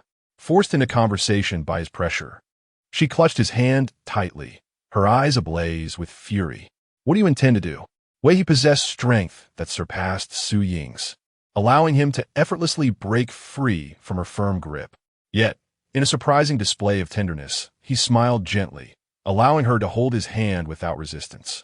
Instead, he seized her hand through the fabric of her clothing, conveying his possession. Naturally, he claimed her as his own. The disparity in their strength made it clear to Su-Ying that resistance was futile. However, she soon devised alternative means of defiance. Feigning casualness, she remarked, "Dr. Wei, if circumstances permitted, I would not be averse to being with you." Wei was momentarily taken aback, clearly unprepared for her words. Yet, an undeniable thrill coursed through him. The prospect of being with someone he desired, sharing mutual affection, brought him joy. Regrettably, Su Ying coldly released his hand, pulling it away from her collar, declaring, "You have single-handedly buried this opportunity." "What do you mean?" Wei He, caught up in the moment, felt led by Su Ying's words. "Your brainwashing has been remarkably effective." She laughed. "Yesterday, I genuinely treated you as my husband, consumed by thoughts of how to please you and ensure your warmth towards me. Alas!" She locked her gaze with his, a chilling smile gracing her lips. "You are a truly despicable person. Upon realizing that I, under your influence, am not the person you desire, I have no inclination to even acknowledge you. I suspect if an unforeseen event were to befall me, you would not care, would you?" "Ha!" Wei He scoffed, unfazed by her words, feeling justified in his actions. "Do you believe?" Su Ying's lips curled into a radiant yet provocative smile, captivating in Wei He's eyes, that someone like you deserves love from others? You. Wei He, enraged and humiliated, felt the sting of her words, veins bulging in his neck. He seized Su Ying's throat with one hand, as if such an act could negate her previous statements. Yet, Su Ying's smile remained undiminished, her chestnut eyes brimming with mockery. She silently conveyed to him that his actions only validated her assertions. As Su Ying's cheeks flushed crimson, Wei He released his grip on her throat. She collapsed to the ground, gasping for breath. "Ha!" Wei He looked down at her, astonished that this person, who ignited all his fervor and revealed the darker facets of his nature, could so easily strike at his most intolerable truth. "Do you think that by saying such things, I will let you go so easily?" Wei He knelt beside her, forcing her to meet his gaze. "You will not escape." He felt no affection for Su Ying. His obsession stemmed from her qualities that stirred his innate possessiveness. These were the very things he yearned for yet could not attain. "You will remain confined within my grasp for all your days." Wei He's voice was icy, his tone even more ruthless. He forcefully released her chin and stood up. Unbeknownst to them, a solitary figure stood at the threshold of their home, eavesdropping on their conversation with remarkable clarity. This observer also discerned the myriad emotions playing across Su Ying's visage throughout the exchange. In his eyes, an unprecedented fervor had ignited, illuminating his gaze with an extraordinary brilliance. Seizing the moment as Wei He turned away, he hastily concealed himself. It was only after Wei He had departed that he dared to re-emerge at the entrance of Wei He's abode. Breathing heavily, his cheeks bore an unusual flush. He had found her. He had discovered his muse. Chapter 76. He hid a woman in his room while undergoing treatment from Wei He. Yu Chaoling did not return home directly after an abrupt departure midway through the session. Instead, he trailed closely behind Wei He, captivated by a rare expression of excitement bordering on madness that illuminated Wei He's face. Driven by curiosity, he followed him, only to stumble upon an unexpected revelation. Su Ying, this woman who suddenly appeared as Wei He's wife, was, in fact, neither his spouse nor the woman he had sought from afar. She was a victim of his psychological manipulation, a mind-controlled individual he had brought back. Yet, she was undeniably the embodiment of his muse. The figure who had quietly listened to his melodies in his dreams, always just out of focus. The muse that had governed his emotions for years had finally emerged. Clearing his throat to regain composure and conceal any signs of his abnormal state, Yu Chaoling unlocked the door to Wei He's room and stepped inside after having meticulously crafted a key. Su Ying, who had been struggling to open the window, was startled by the sound of the door. How could Wei He return so soon? She had anticipated a longer absence following her earlier provocation. With determination, she seized a knife from the kitchen, aware that her safety was at stake in Wei He's presence. Finally, the door swung open. Clutching the kitchen knife tightly, she prepared herself to strike if Wei He dared to make any overt move against her. However, the unexpected arrival of Yu Chaoling took her by surprise. He exhibited no reaction to the knife. In his eyes, the mere prospect of being with Su Ying, the muse that had long danced in his dreams, was worth any sacrifice, even death, provided it was shared with her. Maintaining his composure and donning the familiar gentle smile he reserved for others, he addressed her. "You are." Su Ying, piecing together memories from the previous day, began to recognize Yu Chaoling, recalling him as a friend of Wei He. "You, Chaoling?" Her guard immediately rose again. "What are you doing here?" Yu Chaoling fought against the impulse to embrace her, knife in hand, and reassured her, "Miss Su, rest assured. I'm not of the same ilk as Wei He. I understand that you have been brainwashed by him. I know you yearn for freedom and wish to escape his grasp. I can help you." His words were sincere, yet the amnesiac Su Ying, having only recently regained her memories, was unaware that he was not only akin to Wei He, but also a manifestation of the same madness in a different guise. "Help me?" Su Ying was skeptical. "How can you assist me?" Yu Chaoling smiled gently. "With Wei He absent, you can accompany me to my home for a temporary refuge. Today, I shall assist you in obtaining a temporary identity card to purchase your flight tickets, and tomorrow, I will ensure your departure from this place. Additionally, I will provide you with a sum of money." Su Ying felt a stirring in her heart. With her memory completely erased, she found herself unable to substantiate her identity with the fleeting fragments of recollection she could muster. Moreover, without an identity card, her options for escape were severely limited. Rather than remain here, subjected to Wei He's madness, it seemed far more prudent to depart with the seemingly benevolent Yu Chaolin. Ultimately, her situation could not possibly worsen. Unbeknownst to Su Ying, she had already endured a relentless cycle of torment from a lovesick individual. Little did she expect that the kind-hearted Yu Chaolin before her was, in fact, another lurking harbinger of misfortune. "What are your conditions?" Su Ying hesitated to inquire. Yu Chaolin perceived that she had taken the bait. His brows arched slightly, projecting an air of utmost virtue as he replied, "Helping others requires no conditions." "Very well." Su Ying set down the kitchen knife, took the medicine, and chose to leave with Yu Chaolin. He successfully whisked her away to his residence. "Please rest in my bedroom," Yu Chaolin instructed. "I am a violin instructor, and shortly, I shall have students arriving for lessons." "Thank you." However, Su Ying hesitantly interjected, "Is there something to eat? I haven't had a meal all morning." "My apologies." Yu Chaolin chuckled sheepishly, retreating to the kitchen to prepare a bowl of noodles for her. Just then, the doorbell rang. "He has arrived," Yu Chaolin said. "You may eat first. Once you finish, simply wait for me to return." His words were somewhat rushed. He harbored a desire to prevent anyone other than himself from laying eyes on Su Ying. Assuming he was merely concerned about his lesson being delayed, Su Ying promptly carried her meal into the room. She was genuinely ravenous. The overwhelming mental fatigue and physical exertion had left her body on the brink of collapse. As Su Ying casually closed the door, she failed to notice that it did not latch completely, leaving a narrow gap. The door opened, and Yuan Qinghan instinctively raised a warm and cheerful smile. "Teacher." However, confusion swelled within him. Today, his instructor had opened the door considerably later than usual. "Qinghan, you've arrived." Yu Chaolin maintained his ever-gentle demeanor in front of others. Yuan Qinghan nodded with a smile. Yet his eyes began to scrutinize the surroundings of Yu Chaolin's abode. The tantalizing aroma of food wafted through the air, and the absence of dishes on the table and in the sink indicated that there was indeed another presence in the house, which explained Yu Chaolin's delayed response. "Ah!" A flicker of excitement ignited within Yuan Qinghan. Who could it be? Who was worthy of hiding from his invariably amiable teacher?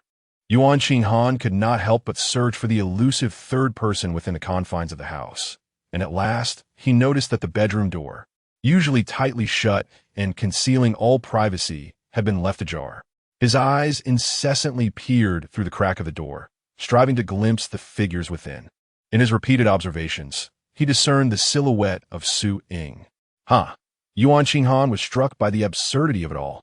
Confronted with Yu Chaoling, who wore the smile of an exemplary student, he felt an almost uncontrollable urge to unravel.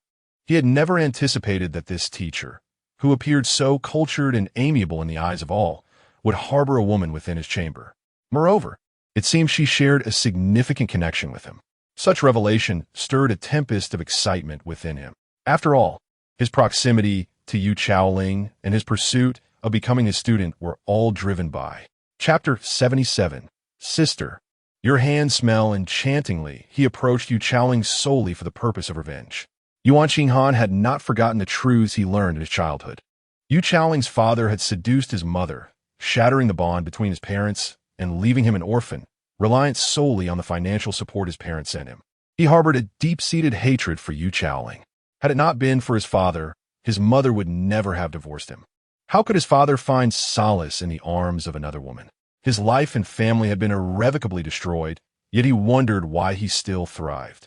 Since his mother had been lured away by his father, he resolved to ensnare this woman hidden away in his gilded cage, ensuring that Yu Chaoling tasted the bitterness of betrayal.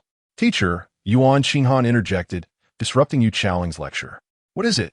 Yu Chaoling remained oblivious to the seething animosity harbored by this student who was plotting his revenge.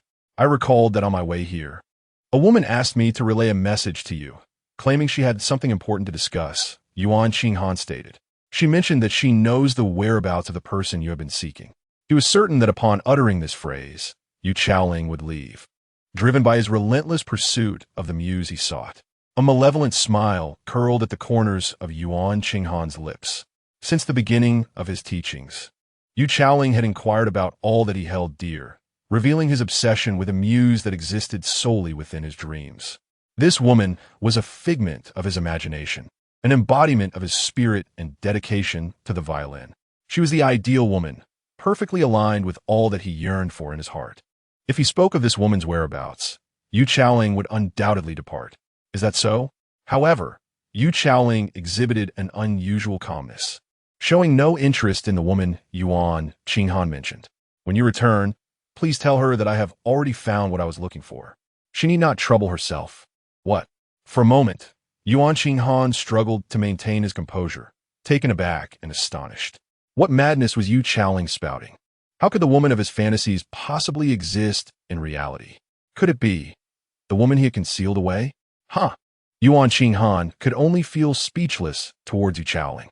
This lunatic truly believed that a woman from the real world could be the one from his dreams. Yet, perhaps it was for the best. It indicated that the woman hidden in his bedroom held significant importance to him. Taking her away would only serve to intensify his torment, driving him to the brink of despair. The wicked smile at the corner of Yuan Qinghan's lips vanished, swiftly replaced by a facade of difficulty. Teacher, only you can convey this message to that woman. It seems she exerted considerable effort to locate you. I might find it somewhat awkward to relay this message myself. Yu Chaoling furrowed his brow, inquiring, where is she? What is her name? She is the woman selling flowers at the west corner of Huajie Road, Yuan Qinghan replied. The matter of Yu Chaoling's search for his muse was not a secret. The neighbors, recognizing his amiable demeanor, had indeed been assisting him in his quest for the muse he spoke of so fervently. The flower-selling lady, despite living the farthest away, was the most compassionate, and it was she who had introduced him to 5 or 6 muses. As expected, upon hearing Yuan Qinghan's words, Yu Chaoling's brow furrowed even deeper, clearly overwhelmed with irritation. Very well, I shall make a trip, Yu Chaoling declared. You stay here and practice. All right. Yuan Qinghan quickly acquiesced, yet his thoughts were entirely consumed by Su Ying in the bedroom. If Yu Chaoling's father had seduced his mother, then he would seduce his woman. Yu Chaoling closed the door behind him and departed. After a brief moment, Yuan Qinghan set down his violin and approached the bedroom door, gently pushing it open. Su Ying had just finished her meal and had not yet had the chance to examine the medicine she had purchased when she heard the sound of the door. She turned around, her nerves taut upon realizing the visitor was not Yu Chaoling. Who are you? Su Ying inquired. Yuan Qinghan beamed a radiant smile, his sunny disposition akin to a gentle morning sun. Madam, I am the teacher's student. He has stepped out for a while and entrusted me with your care. Student? Su Ying relaxed her guard, quickly processing his words. You are mistaken. I am not your teacher's lover. Is that so? Yuan Qinghan's smile grew even more enigmatic as he approached her. Indeed, Su Ying was unaware of the intentions Yuan Qinghan harbored and felt no wariness towards his proximity. So, Yuan Qinghan unexpectedly crouched down, and suggestive smile gracing his lips as he leaned closer. Should I call you sister? The ambiguous distance and address made Su Ying, no matter how trusting she wished to be, aware that something was amiss. What are you doing? She raised her hand, attempting to push him away. However, Yuan Qinghan seized her wrist, grinning. Sister, your hand smells delightful. He brazenly inhaled the scent of her hand, his gaze intensely fixed on her as he pressed his lips against her fingers. Su Ying felt a sudden rush of heat envelop her, and in a state of panic, she hurriedly pushed him away. Rising to her feet, her cheeks flushed. "What do you intend to do?" Yuan Qinghan chuckled lowly, unmistakably signaling his intentions towards Su Ying. She was utterly bewildered. What was happening? Her memories were a blur, only recalling being taken away by her spirit manipulated. The only support she could rely on was Yu Chaoling. Yet this student of Yu Chaoling, Su Ying felt a mix of embarrassment and distress. Was it possible that this student had been involved with the woman Yu Chaoling brought home all those times? Unbeknownst to her, Yu Chaoling's romantic history was a blank slate, and she was unaware that he had never had a woman. She had no knowledge of his fervent obsession with the muses of his dreams. She merely assumed that Yuan Qinghan's adeptness at seducing women was the result of practice with Yu Chaoling's lovers. Yuan Qinghan rose again, closing the distance between them, his voice alluring. "Sister, do you not enjoy my ardent advances?" He grasped her delicate waist, his fingers caressing her softly. The desire for vengeance against Yu Chaolin stirred within her, as the softness in her grasp added a tinge of temptation. "I too can be gentle." Yuan Qinghan curved his lips, directing his breath towards Su Ying's face. "Student, you have truly misunderstood." Su Ying, embarrassed, curled her toes against the ground, gently extricating herself from Yuan Qinghan's embrace. "My relationship with Teacher Yu is not what you presume." To prevent the alluring Yuan Qinghan from making any further advances, Su Ying clutched her medicine bag, striving to assert her clarity, and quickly added, "Look, I am unwell. I am experiencing some temporary memory loss. I am merely a friend of Teacher Yu. He is aware of my situation and is just assisting me." Yuan Qinghan paused for a moment. Chapter 78. She remembered the senior Yuan Qinghan's smile, faltered slightly, as Su Ying retrieved the medicine from her bag and placed it directly before him, allowing him to scrutinize the detailed instructions on the box. Indeed, it was for treating transient amnesia and detoxification. She was truly not the muse that Yu Chaoling had described. Yuan Qinghan was unaware that Su Ying had been ensnared by Yu Chaoling's misconceptions. He mistakenly believed that it was he who had misjudged the situation. He adjusted his attire, concealing his exposed collarbone, and offered a polite, demure smile. "I apologize for the misunderstanding. She was not Yu Chaoling's woman, and he would not tarnish her reputation so easily. Yu Chaoling was a scoundrel, and his women must surely follow suit. If defiled, then so be it. But if she was not..." Yuan Qinghan observed Su Ying's subtle sigh of relief, his lips parting slightly. "Very well. You." Su Ying had never encountered someone like Yuan Qinghan before. His demeanor appeared clean and pure, radiating warmth and cheerfulness. Yet his actions were audacious. "What's the matter, sister?" Yuan Qinghan smiled broadly, his eyes curving like crescent moons, as if nothing had transpired moments ago. He remained indifferent to how others perceived him. Even if he were to be branded with infamy and reek of disgrace, he would still seek to avenge Yu Chaoling. Ahem. Su Ying dare not look at him any longer. "I need to take my medicine. Could you fetch me a glass of water?" "Of course." Yuan Qinghan promptly stepped aside, and Su Ying took the opportunity to wash the dishes thoroughly. Her curiosity about Yuan Qinghan deepened. He was indeed an odd student. Not until Su Ying had consumed her medication and returned to her bedroom did Yuan Qinghan resume his feigned violin practice. It was then that Yu Chaoling returned. He quickly noticed the peculiarities in the kitchen without much scrutiny. "Teacher, you're back." Once Yuan Qinghan learned of the relationship between Su Ying and Yu Chaoling, he abandoned any intentions of seducing Su Ying and instead sought to provide an explanation for his earlier actions. "Your friend mentioned needing water and medicine, so I attended to her." "Attended to her?" Yu Chaoling's face twisted in a manner entirely different from what Yuan Qinghan had anticipated, making him realize that Su Ying was not merely a friend to Yu Chaoling, at least not in Yu Chaoling's perception. "Yes." Yuan Qinghan maintained a smile, concealing any signs of deceit. "How exactly did you attend to her?" Yu Chaoling's tone was nearly accusatory. Yuan Qinghan blinked, replying, "I'm merely..." Yu Chaoling, realizing his reaction was somewhat excessive, quickly suppressed his emotions and interrupted Yuan Qinghan. "Never mind. Let us conclude today's lesson here. You may leave now. Yu Chaoling's expression was devoid of emotion, starkly contrasting with the gentler demeanor Yuan Qinghan had previously encountered. Instead, there was an unsettling fervor about him. Yuan Qinghan pondered deeply. It seemed that in that woman's eyes, she and Yu Chaoling were merely friends. Yet in Yu Chaoling's view, she was likely the muse he had longed for in his dreams. Ah, how intriguing. Having uncovered another facet of Yu Chaoling, Yuan Qinghan smiled innocently. Very well. He departed with his instrument. Yet shortly after leaving, he concealed himself not far from the scene to observe closely the relationship between Yu Chaoling and that woman. Inevitably, a thought arose within Yuan Qinghan's heart. He hoped that the woman was not Yu Chaoling's lover.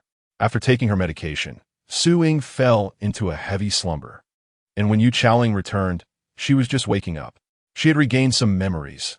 Within them, she referred to an indistinct woman as her senior. She felt a deep trust and reliance on her, confiding everything and shedding tears in her embrace during moments of sorrow. Yet why? Su Ying's eyes, clouded with confusion, wandered to her chest. Why was it that when she recalled her senior, the emotions that surged within her were not limited to trust and reliance? There was also a heart-wrenching pain and a sense of despair that nearly left her breathless. Why are you crying? Yu Chaoling's gentle voice resonated before her. It was then that Su Ying realized he had returned, standing before her, wiping away her tears. With no one else to turn to, Yu Chaoling's outstretched hand during her moment of crisis made her perceive him as a trustworthy individual. I remembered some things, but for some reason, those seemingly beautiful memories now seem to bring me the greatest anguish. Is that so? The concern on Yu Chaoling's face dimmed significantly. His gaze shifted to the bedside table, where a bag of medication lay, treatment for Su Ying's ailment. That bag of medicine could restore his muse's memory. If she recalled everything, she would no longer need him, nor would she depend solely on him. You must be tired, Yu Chaoling said. I have some desserts in the kitchen. Why don't you have some?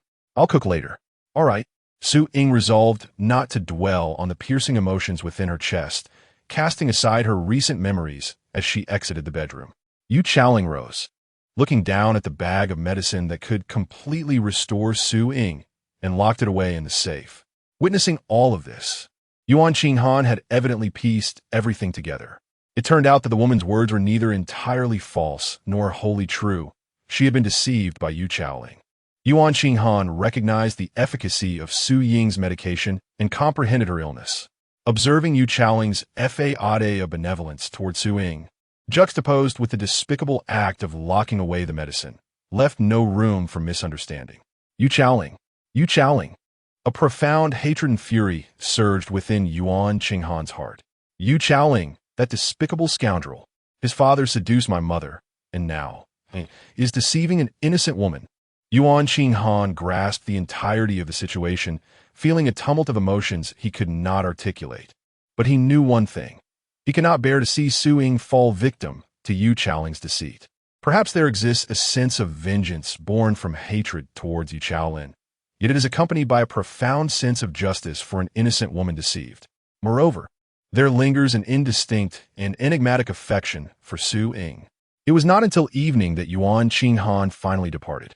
Meanwhile, Wei He, preoccupied with thoughts of Su Ying, concluded his workday earlier than usual, eager to return home. However, upon entering the desolate emptiness of his abode, the excitement that once illuminated Wei He's face vanished, replaced instead by a simmering frustration. Had she escaped? How could she have possibly left? How could she have departed from this place? Chapter 79, she hastily pushed away Yu Chaoling, while Wei He radiated an aura of coldness, inquiring about Su Ying's whereabouts from one person to another. Yet, no one witnessed her escape. Wei He let out a derisive laugh. Ying has no memory and is unfamiliar with this place. How could she possibly slip away so effortlessly? Someone must be assisting her, someone quite familiar with this locale, and who harbors intentions towards her. Who could be? Wei He's expression contorted with frustration. At Yu Chaoling's residence, having finished dinner, Su Ying had yet to tidy up the dishes when Yu Chaoling spoke. Tonight, I shall sleep in the study, and you can take my bedroom, he stated courteously. Let me take the study instead. You should have the bedroom, Su Ying quickly replied. She felt it was already quite an imposition to be staying at his home. How could she impose further by suggesting that he sleep in the study while she occupied the bedroom? There is no need for such politeness. Yu Chaolin replied with an exceedingly gentle and courteous smile. You have been weary for so long. You deserve a proper rest. How could his muse sleep in the study? Naturally, she should be in his bedroom, his very own bedroom. The thought of Su Ying resting in the same bed where he had slept night after night filled him with an uncontrollable excitement. Well, fine then. Seeing his resolute stance, Su Ying ceased her objections, her mind only occupied with one thought. Yu Chaolin is truly a wonderful person. With that in mind, she expressed her gratitude once more. I will trouble you with a matter of my ID card. Not at all, Yu Chaolin replied with a friendly smile, though he had no intention of assisting Su Ying in acquiring her ID card. Oh, the medicine. Su Ying suddenly recalled that she had yet to take her medication and hurried to the bedroom. A subtle change flickered across Yu Chaolin's smile. Indeed, a few minutes later, a somewhat distressed Su Ying emerged empty-handed. Chaolin, she called out, I can't seem to find my medicine. Could you take me to buy some more tomorrow? Of course. He responded readily, pleased that Su Ying harbored no suspicions. Oblivious to the frantic search of two individuals back home, Su Ying enjoyed a restful night. However, they were at their wits' end trying to locate her. Wei He's efficiency was remarkable. He had meticulously erased all traces of Su Ying's abduction, leaving no remnants behind. Having learned through a school group chat that Su Ying had not left with Lu Yun and Zhou Sheng, their hearts raced with anxiety, fearing for her safety. Amidst such turmoil, Fu Yanke, who had already arrived in Su Ying City, found himself fortuitously lodged in a hotel near the very street where she currently resided. The renowned Wei He's search for his wife soon reached Fu Yang's ears. Did you hear? That illustrious psychiatrist, Wei He, revealed just a few days ago that his wife has vanished. Vanished? How could that be? Could it be that she ran off with another man? Who knows? Surely not. Dr. Wei is young, wealthy, and handsome. His wife would not so foolishly abandon him for another man. I have heard whispers that the couple's life is far from harmonious. Just a few days ago, someone spotted his wife wandering despondently down the street after delivering him a meal. The gossip is rampant. And even though Fu Yanke wishes to remain uninformed, he has inadvertently learned quite a bit. He remains utterly uninterested. Little did he expect that the subject of their gossip would be Su Ying. The following day, Su Ying awoke, and due to her failure to take her medication the previous night, she could not recall any new memories. However, without Wei He administering any drugs, she experienced a semblance of recovery. Su Ying felt elated. Seizing the moment during breakfast, she shared this delightful news with Yu Chaolin. I believe that after a few more doses of medication, my memory will be completely restored. Chaolin, shortly, I will need you to accompany me to purchase the medicine. Clang! The soup spoon struck the bowl. The steaming dishes lost all their appeal at that moment. Yu Chaolin's appetite evaporated in an instant. Su Ying, perplexed, asked Chaolin, what is the matter? She remained oblivious to the disquiet in front of her. Ying. Yu Chaolin suppressed the tumultuous emotions within him and raised his gaze, revealing eyes filled with affection for Su Ying. Su Ying was taken aback, momentarily at a loss for words. Yet, Yu Chaolin had already moved closer to her side, his demeanor soft and sincere as he confessed, Ying, in truth, I am your friend. I fell in love with you during our time together, but I never dared to tell you. Ying, could you have pity on me and be with me? His heartfelt declaration left Su Ying utterly bewildered. What was happening? Was Yu Chaolin truly her friend? Or merely someone with whom she had shared a long-standing and close bond? Ying, As Su Ying remained oblivious to the unfolding situation, Yu Chaolin gently enveloped her in his embrace. His actions were tender, yet his words continued to weave a web of deception around Su Ying. I have never dared to reveal this to you. I feared it would tarnish our relationship, but I simply cannot wait any longer. Ying was the woman of his dreams, his muse. With Su Ying currently suffering from amnesia and unaware of anything, he pondered if he could mentally manipulate her, administering drugs to make her his wife. Then why could he not do the same? Yu Chaolin selfishly wished to possess Su Ying just as Wei He had. transforming her into his muse without affording her the opportunity to contemplate or respond. Su Ying, thoroughly stunned by Yu Chaoling's words and actions, had yet to comprehend the situation when her gaze drifted toward the entrance. The closed door had been opened at some point, revealing Yuan Xinghan, who had whispered sweet nothings to her the previous day, standing at the threshold with an inscrutable expression. Su Ying was suddenly more flustered than ever. She hastily pushed Yu Chaoling away. Instantly, Yu Chaoling's eyes darkened with a flash of hostility at her abrupt action. "Chaoling, your student has arrived," Su Ying said in a flurry of panic. Upon hearing these words, Yu Chaoling's expression brightened considerably, yet he still turned away with a hint of displeasure. "What brings you here? I believe class has yet to commence," he remarked. Interrupted in his embrace with Su Ying, Yu Chaoling momentarily relinquished his effort to maintain the image of the cultured and modest gentleman in the eyes of others. His entire demeanor radiated an unmistakable urge for Yuan Xinghan to depart swiftly. "Teacher," Yuan Xinghan suppressed his animosity towards Yu Chaoling and his disdain for such petty behavior, and once again donned a harmless, sunny smile. "The principal of our school has asked me to summon you. He mentioned that he has discovered the whereabouts of your parents." In an instant, Yu Chaoling's expression underwent a profound transformation. Chapter 80. The damp male ghost is what you said. Truly real? Yu Chaoling's eyes quivered. "Indeed," Yuan Xinghan affirmed. Yu Chaoling, being a senior to him at school, was privy to certain undisclosed aspects of his life. His parents had been missing for many years. With this revelation, he would undoubtedly leave. Upon hearing Yuan Xinghan's confident response, Yu Chaoling lost sight of his muse. He burst through the door, leaving Su Ying alone in the room. Caught in a wave of embarrassment, Su Ying was suddenly enveloped by an unsettling calm. What was happening? She lowered her gaze, perplexed. Over the past few days, she had been subjected to the arbitrary choices of both Wei He and Yu Chaoling, only to be discarded by them. Yet, why did she feel as though she had endured such experiences before? "Miss Su," Yuan Xinghan rushed to stand before her. He knelt on one knee, his eyes reflecting a blend of obsession and concern. While Yu Chaoling is absent, let's depart. His hair slightly obscured his face, revealing a pair of pitch-black eyes.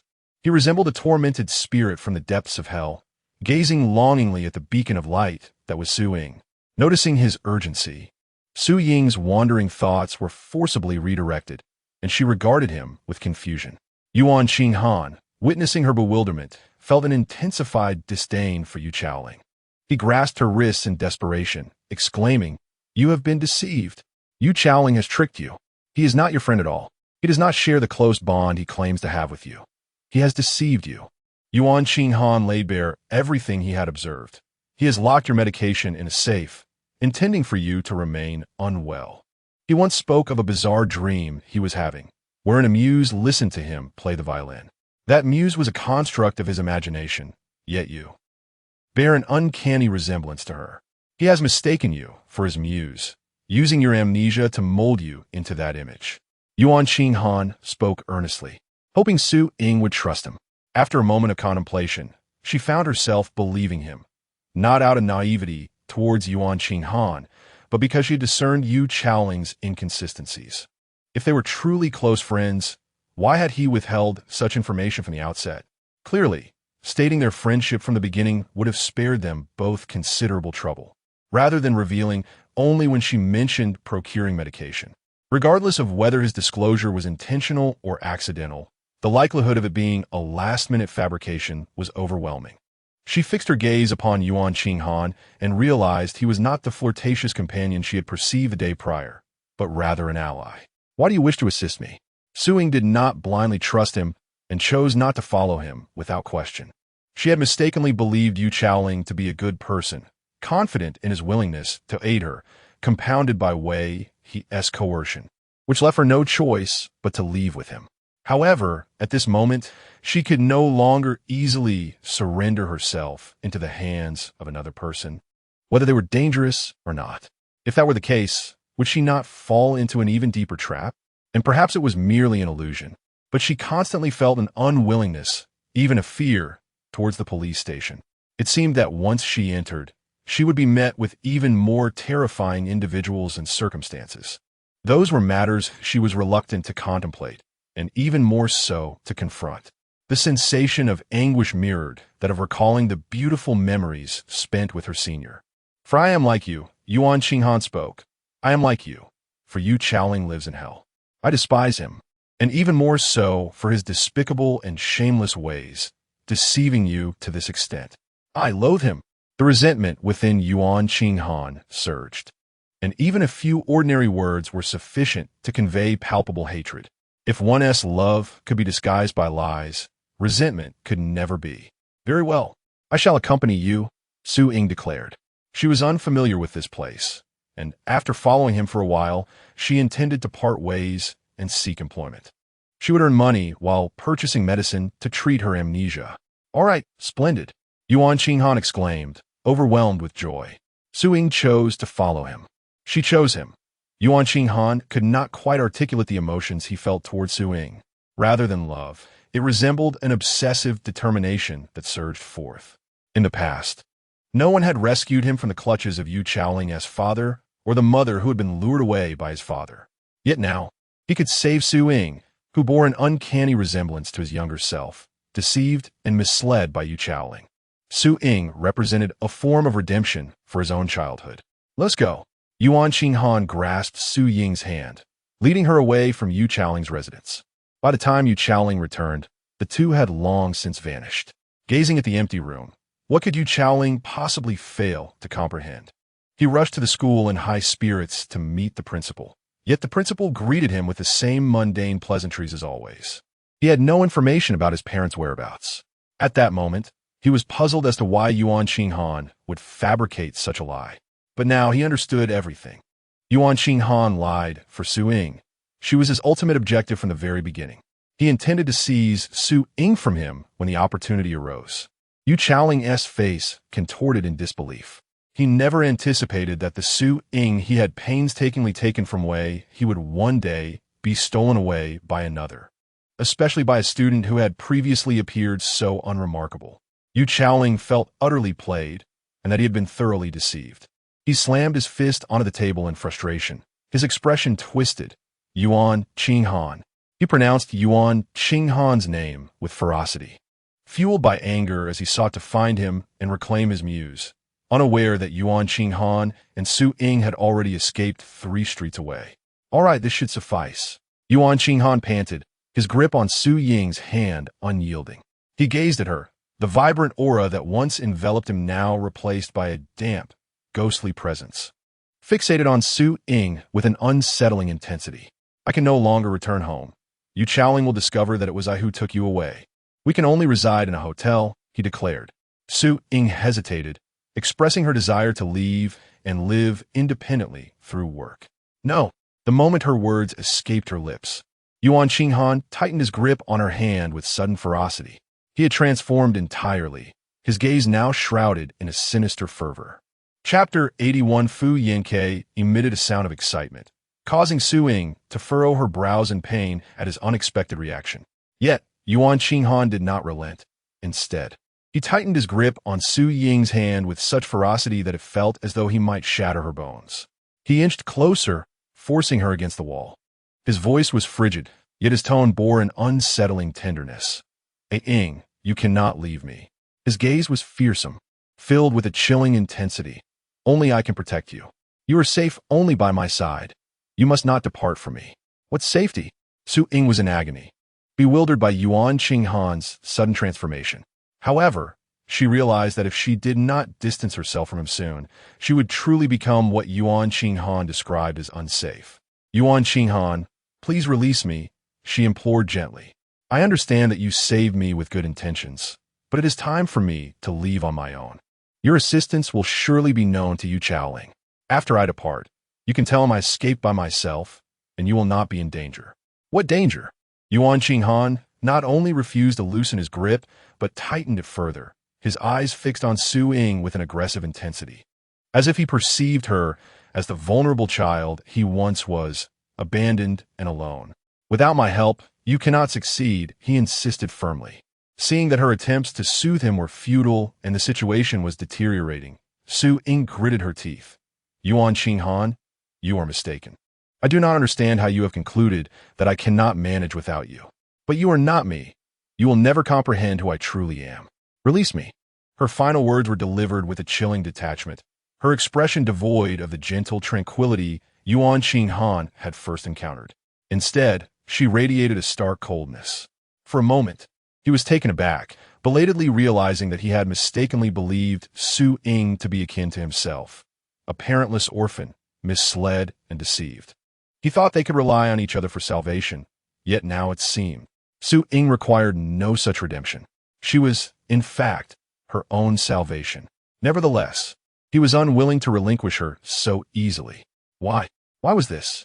Her circumstances and experiences were undoubtedly far worse than his own, her memories erased. Deceived by that hypocrite Yu Chaoling. Yet, why did she remain so composed and unflinching in the face of such adversity? She seemed utterly indifferent to her dire situation and the actions taken against her by Yu Chaoling. Her gaze was solely fixed on her own relentless journey through life. "No, you should not be this way." Yuan Xinghan gazed intently into Su Ying's eyes, hoping to catch even a hint of fear or trepidation. This was a completely unfamiliar place. She had lost her memories and had even been misled by Yu Chaoling. "You should not remain so indifferent. You ought to unravel, to weep, to lament." Su Ying was engulfed in agitation, no longer wishing to engage in conversation with Yuan Xinghan. Impatiently, she extricated her wrists from his grasp. Observing Yuan Xinghan's bewilderment, she remarked, "Yuan Xinghan, do you believe that everyone possesses an abundance of time? I have no leisure to dwell on painful emotions, nor the luxury to harbor resentment towards anyone. Nothing and no one shall compel me to linger for even a moment of time or sentiment on their behalf. Only I, am destined to traverse my own life. I seek only the life I desire." With that, Su Ying turned on her heel and departed without a backward glance. Life may appear interminable, yet it is, in truth, fleeting. She has come into this world once, to experience this singular existence, not to squander it on trivial individuals or matters. She lives for herself. Su Ying strode forward with determination, devoid of sorrow or despair, embodying unwavering resolve. Yuan Xinghan stared vacantly at her retreating figure, a profound emptiness washing over him, an unfamiliar sensation of having lost track of his own actions. Gazing after Su Ying, amidst the chaos of darkness and hatred, a glimmer of light began to emerge. It dawned on him that one could live in such a manner. His feet shifted slightly, and an urge to reach out for Su Ying stirred within him. Yet, he understood that, regardless of what he might say, she would neither listen nor care. Yuan Xinghan's heart raced.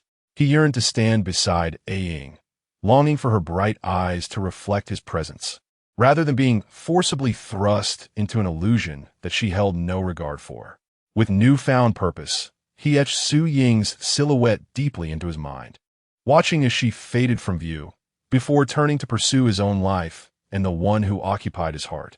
Unbeknownst to Su Ying, her resolute approach to life had transformed Yuan Xinghan's previously desolate and self-destructive existence as he sought out establishments that were hiring. "Su Ying?" A familiar yet strange voice echoed from behind her. Su Ying turned to confront a remarkably handsome face that stirred a sense of inexplicable familiarity within her, questioning, "Do you know me?" Fu Yanke paused, taken aback by the intriguing words that escaped Su Ying's lips. Observing her bewildered expression, he realized she was not lying. A delighted laugh slipped from his lips, uncontrollable in its excitement. His cold, desire-laden gaze landed upon Su Ying once more without reservation. How splendid! Everyone believed Su Ying had vanished of her own accord. However, they were unaware that she had merely lost her memory, for reasons unknown. She seemed entirely oblivious to his identity. This was absolutely marvelous. Fu Yang's body trembled with exhilaration at Su Ying's unexpected appearance. Nothing could bring him greater joy than the present circumstances. With Lu Xiao absent, Su Ying finds herself bereft of memory. This presents an opportune moment for him. He has long harbored desires for her body. "Miss Su, do you not remember me?" Fu Yanke feigned a benevolent demeanor, chuckling, "I am your friend." Another so-called friend. Su Ying felt a sense of exasperation at the repeated encounters, with so many individuals claiming to be her friends. Moreover, a glint of shrewdness flickered in her eyes. Could it be that this person views her as a fool? Chapter 82. Fu Yanke was nearly grinding his teeth in frustration. His earlier candor, devoid of any pretense, left no doubt about the thoughts swirling in his mind. What sort of friend? Surely, she must be his adversary. Who gazes at a friend with such lewdness? However, Suing turned her gaze thoughtfully, formulating a new strategy.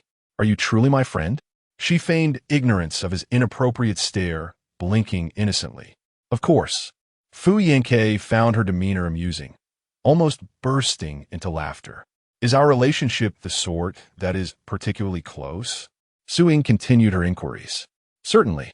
Fu Yanke chuckled softly, envisioning Su Ying in his embrace, yielding to his whims. Then, Su Ying smiled coyly, extending her hand. Give me 10,000 yuan. In cash. The crispness of her voice nearly led Fu Yanke to believe he had misheard. His expression froze, a fissure of disbelief forming. Did he hear correctly? Su Ying was asking him for money? Why? Su Ying appraised him from head to toe. Given your attire, you should possess considerable wealth. Surely, you can spare 10,000 yuan? Or perhaps, we are not as close as you claim? Her skepticism irked Fu Yanke. Why did she always defy logic? In the past, when she had her memories, he felt powerless against her. Now, even with her amnesia, he found himself equally at a loss. And this was the second time, for entirely different reasons. Indeed, Fu Yanke gritted his teeth, surrendering all the cash he had on him. I do not carry much. This is all I have. Before him, Su Ying counted the bills with deliberate care. 5,600 yuan, she declared, stuffing the money into her pocket. That should suffice. Fu Yanke frowned. Is that insufficient? Also, what is my name? Where do I reside? Who are my parents? And what brings you here? Seizing the opportunity, Su Ying pressed on with her inquiries. Fu Yanke, exasperated, found any wicked thoughts evaporating as he coldly replied. Your name is Su Ying. You have no family. You are an orphan, studying at a prestigious university abroad. As for why you are here, I do not know. Listening to Fu Yang's response, Su Ying nodded slightly. Although her memory had not fully returned, she had pieced together much. For instance, the truth of her orphanhood, that she had parents. She would not have been taken away by Wei He for such an extended period without anyone coming to find her. As for studying abroad, there was likely truth in his words. She seemed to possess an innate obsession with education, and the fervor within her intensified upon hearing him speak. She believed that once she completed her medication and regained her memories, everything would fall into place. But for now, her priority was to distance herself from the person before her. After all I've said, shouldn't you treat me to a meal? Su Ying continued unabashedly. What did you say? Fu Yanke had never been this infuriated. Who speaks more? How so? Su Ying crossed her arms. Aren't you supposed to treat me to dinner? Your good friend has encountered an unexpected situation. Is it too much to ask for a meal now? Shouldn't you? Su Ying's moral persuasion left Fu Yanke momentarily bewildered. Yet, he could only endure, for he was the one who initially exploited their friendship to mislead Su Ying. If he were to declare that they were not friends, she would undoubtedly flee at once. With so many people around, he could not simply take her away in public. Fine, Fu Yanke replied through gritted teeth. Excellent. Su Ying nodded in satisfaction. Wealthy, generous, and so easily deceived.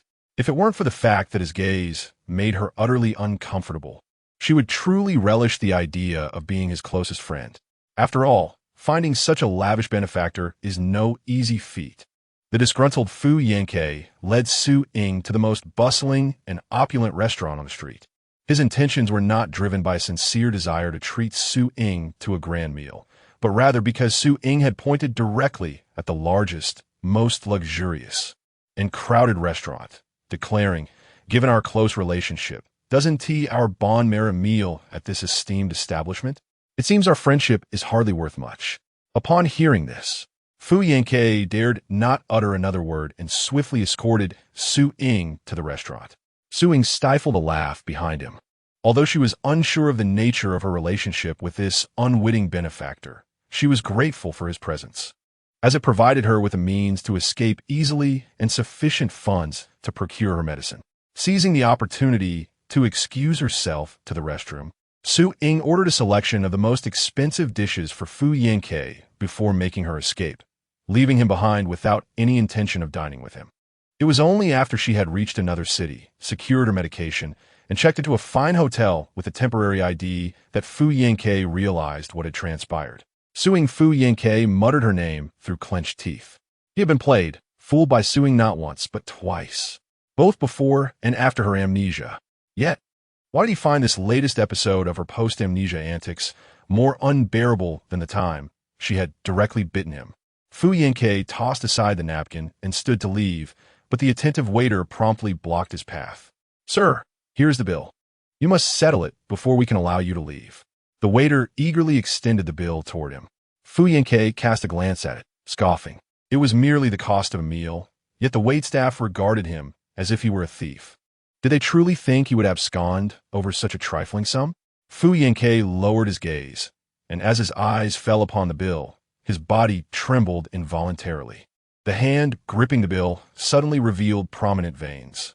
The amount inscribed on the statement was not merely the exorbitant prices of the several dishes ordered by Su Ying before her departure.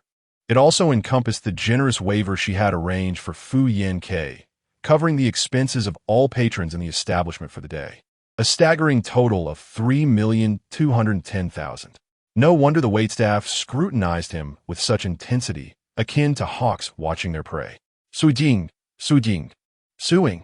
Fu Yanke repeatedly muttered her name in exasperation. Yet, he maintained an air of nonchalance, dialing his assistant's number to request the card for payment. He exuded the demeanor of a seasoned executive, accustomed to such predicaments. A few waitstaff. Chapter 83. Lu Yun endured the pain in her heart, while several waitstaff sighed in relief. Initially, they were incredulous when they heard the lady mention that the gentleman would cover the bills of all the patrons today. However, after she instructed them to take a photo and search for his information, they were convinced. A prominent CEO in Huagua would surely not abscond without settling the bill.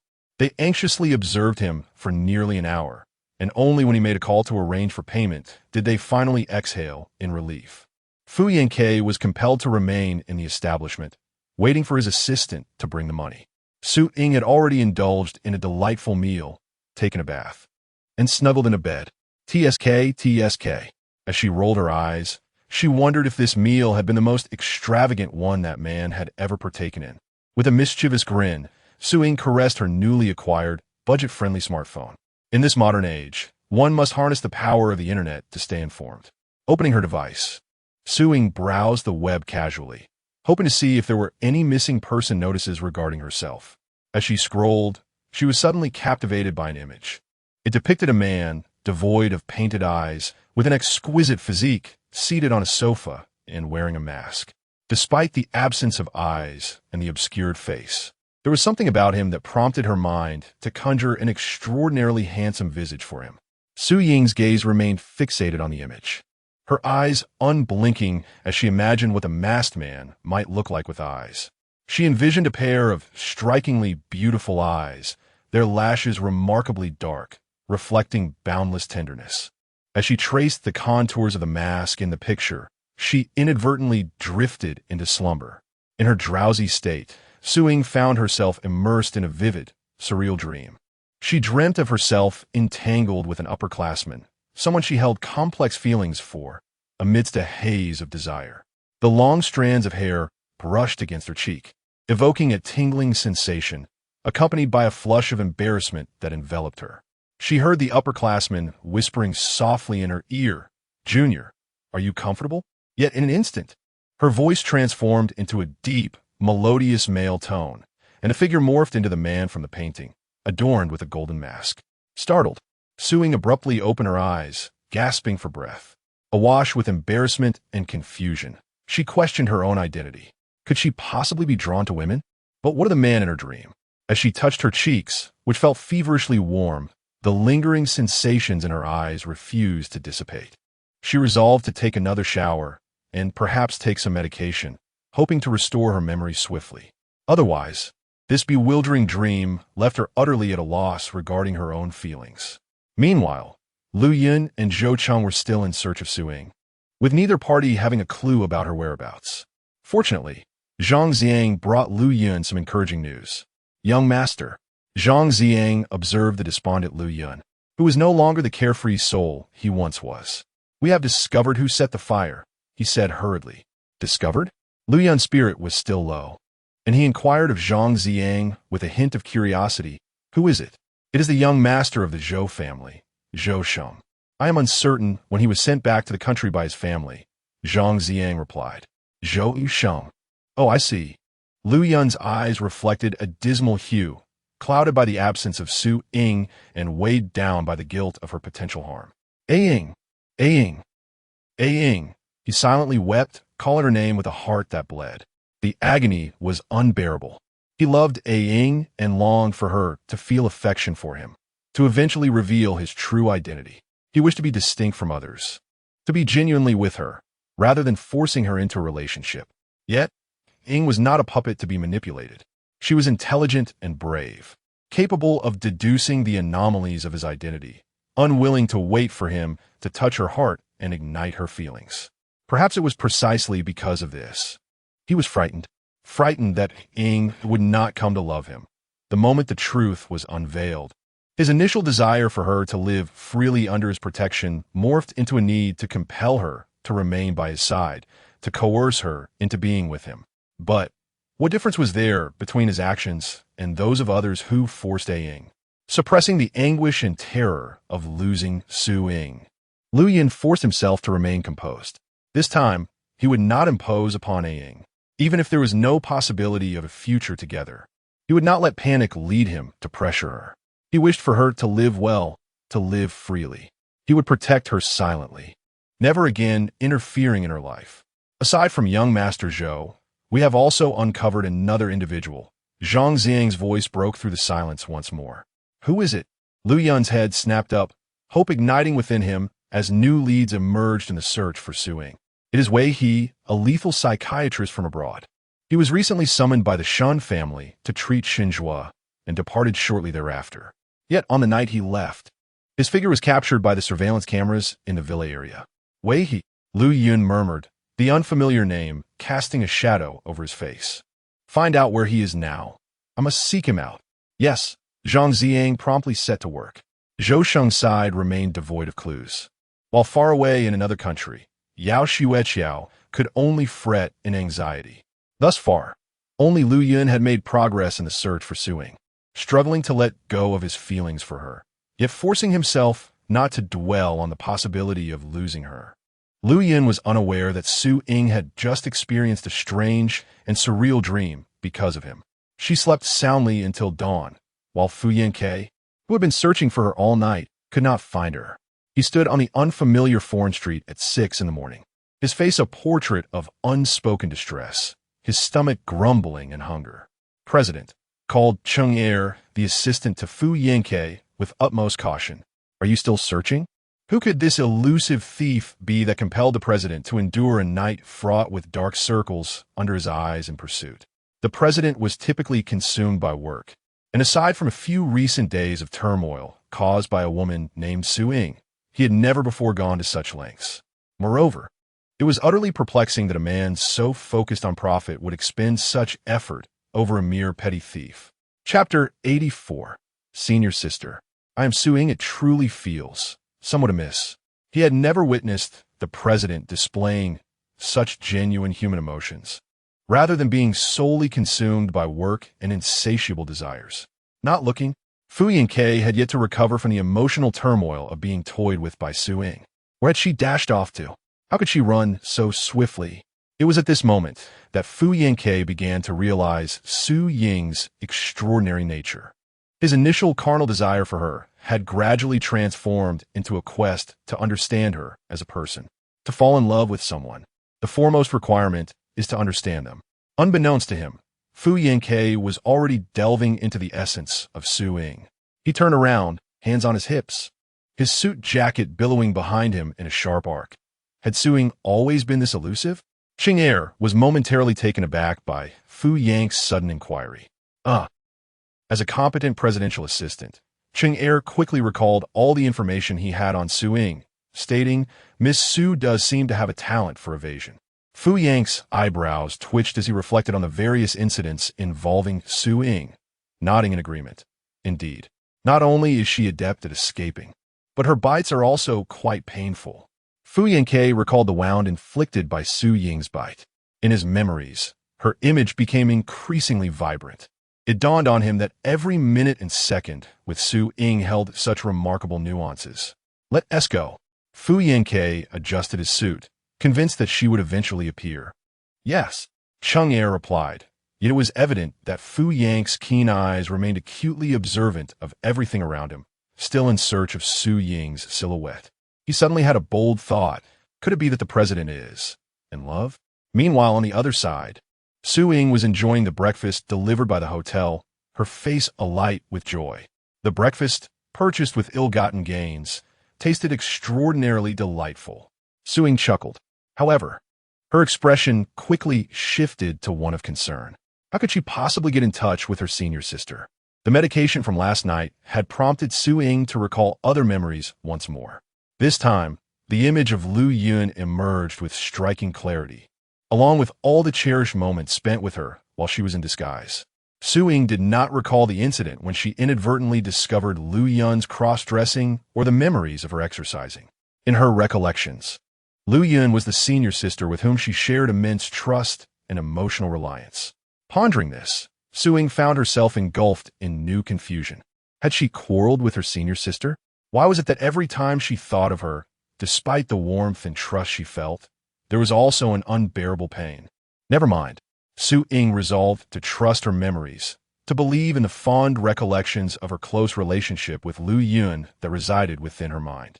Perhaps it was due to some quarrel or conflict between her and her senior. As Su Ying pondered this, an idea struck her regarding how to reach Lu Yun. Eureka! With a surge of joy, Su Ying recalled that the school's website contained contact information for the teachers. I could contact a teacher and have them reach out to my senior. Without hesitation, Su Ying resolved to connect with the one person she instinctively called senior, someone she held in profound trust and reliance, even amid her memory loss. The very fact that her body responded to the thought of her senior, despite her amnesia, indicated the depth of her trust. It was clear that reaching out to her senior could only yield positive outcomes. Before long, Su Ying acquired Lu Yun's contact details, and, through the teacher, she conveyed a message assuring everyone that she was safe. Upon seeing the announcement in the school group chat, a collective sigh of relief was heard. Lu Yun felt a slight easing of his heart, yet it was swiftly overshadowed by a profound sense of melancholy. The realization that Su Ying preferred to contact the teacher rather than any of them, even her friend Yao Xueqiao, signified her intention to sever ties with everyone. Yet, perhaps this was for the best. As long as Su Ying was safe, happy, and free, he could find solace in that. Ding! The notification tone chimed, and a new message appeared on Lu Yun's phone. "Senior, it's Su Ying." In an instant, Lu Yun's heart felt as if it were being tightly squeezed, leaving him breathless. His eyes widened, and his mind became a muddled haze, incapable of rational thought. Was it a scam, or, regardless of his thoughts, his fingers uncontrollably accepted Su Ying's friend request? Soon after, in a bid to verify her identity, Su Ying sent a voice message. Lu Yun, trembling with anticipation, opened the audio file. He was filled with both excitement and trepidation, excited that it was indeed Su Ying, the one who had wholeheartedly trusted him, who regarded him with intimacy and warmth, yet fearful that it might merely be a deceitful message from someone aware of their past. After all, his beloved Su Ying had already been lost to the consequences of his indiscretion on that fateful night. However, as the melodious and gentle voice emanated from his phone, Lu Yun realized that the Su Ying who had once completely trusted him had truly returned. Tears of joy and sorrow streamed down his face. "Senior, it's Su Ying." Those simple words, delivered in a familiar tone, were enough for Lu Yun to recognize that the owner of the number was indeed Su Ying. After the initial joy of reunion, a wave of anxious caution washed over him. Controlling his trembling hands, Lu Yun typed a question. "Ying, why do you call me senior?" Su Ying, perplexed by the message, replied, "Senior, what else would you have me call you?" She sent a voice message, muttering in confusion. Why would Senior say something so puzzling? Suddenly, the peculiar dream she had experienced the previous day surged into her mind like a vivid flash. Su Ying's skin instantly flushed with warmth, transforming to a delicate shade of pink. Her ears burned with embarrassment, and her cheeks were further adorned with a rosy hue. Her eyes widened in disbelief. Could it be? Had she truly shared that kind of relationship with her senior? Or had they reached a level of intimacy where they exchanged endearing nicknames? It's nothing. Ying, where have you been these past few days? Lu Yun keenly sensed that Su Ying seemed to have forgotten certain matters. Otherwise, she would not have spoken in such a lively manner. Upon seeing Lu Yun's message, Su Ying silently exhaled in relief. She hurriedly recounted her recent experiences, including the incident where she had been abducted by Wei He and subjected to mental manipulation. Wei He? Lu Yun's eyes darkened as she typed the subsequent words. Chapter 85. Fu Yanke and Ning Yuan. Su Ying's inability to recall anything. Isn't he that renowned psychiatrist abroad? Wei He? Yes, that's him. Su Ying sent a voice message, inquiring if her senior knew him. No, I don't know him personally, just heard of him. Lu Yun's fingers flew over the keyboard, yet a murderous intent flickered across her face. Wei He had indeed committed such an atrocity against Ying. Had it not been for Ying's strong will, she might have remained ensnared in Wei He's grasp, destined to live her life as his puppet, one that Wei He loathed yet controlled. Wei He. Lu Yun's thoughts spiraled in a rage as she recalled Su Ying's recent tribulations. Suddenly, an idea struck her, and she hastily messaged Su Ying. Ying, where are you? Send me your location. I'll come to fetch you. After sending the message, Lu Yun hesitated. In what guise and identity would she present herself to pick up Ying? As her senior in female attire, or? Lu Yun gazed at her reflection in the window, falling into silence. Ding dong. Another message from Su Ying arrived, containing a precise location. Wait for me, Lu Yun typed softly. Reading Lu Yun's reply, Su Ying felt an overwhelming sense of security. For some inexplicable reason, she had unwavering faith in her senior. On the other side, having set down her phone, Lu Yun immediately summoned Zhang Ziang. Upon hearing Lu Yun's account, Zhang Ziang was taken aback. In just a few short days, Miss Su had endured so much. For an ordinary person, such extreme circumstances would have likely led to a breakdown. Yet, Miss Su not only persevered, but also managed to secure herself in a relatively safe haven. Clearing his throat, Zhang Zhang finally regained his composure and asked, Young master, what appearance do you intend to adopt when you go to retrieve Miss Su? He subtly inquired if Lu Yun required a set of women's clothing. In response, Lu Yun uttered words that left Zhang Zhang astonished. Moreover, Lu Yun had not forgotten about Wei He. Her voice was as frigid as a winter's night. Wei He's hospital must be closed down. Understood, Zhang Ziang promptly replied, setting out to take action. Having received Lu Yun's message, Su Ying felt an unprecedented sense of ease as she awaited his arrival. Though she was an orphan, she found solace in the presence of her senior. Su Ying harbored extraordinary feelings for Lu Yun. After taking her medicine once more, she drifted into a deep slumber, anticipating Lu Yun's arrival. This time, she dreamt not, but instead, her mind was flooded with other memories. When she awoke, she took a moment to gather her thoughts. She opened her phone, gazing at the album where she had saved an image of the man adorned with a golden mask, momentarily lost in contemplation. So, you are real. Her voice softened unconsciously. The memories she had regained were all connected to this enigmatic figure in the golden mask. She recalled how she had repeatedly fallen into peril, only to be rescued by him. Dinkling, the hotel room's phone rang, interrupting Su Ying's reverie. She quickly answered, her heart filled with trepidation. Is it true that you've arrived so soon, Miss Su? The hotel staff inquired respectfully. There is someone claiming to be your friend waiting for you in the lobby downstairs. Could you kindly ask for his surname? Su Ying inquired cautiously. He said his surname is Fu, the staff replied. Understanding dawned upon Su Ying, and her expression relaxed instantly. A smile graced her lips as she said, All right, please ask him to wait a moment. I shall come down immediately.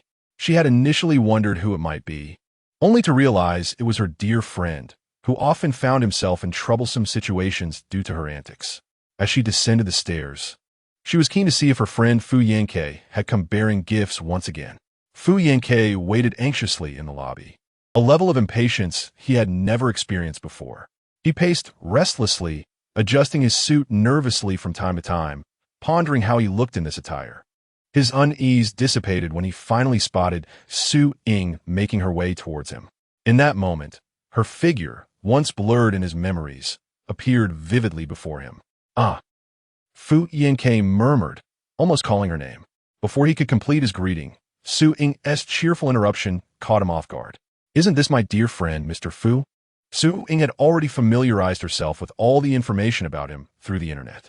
Her smile, though warm, bore an air of distance, reminding him that they were not as close as he had hoped.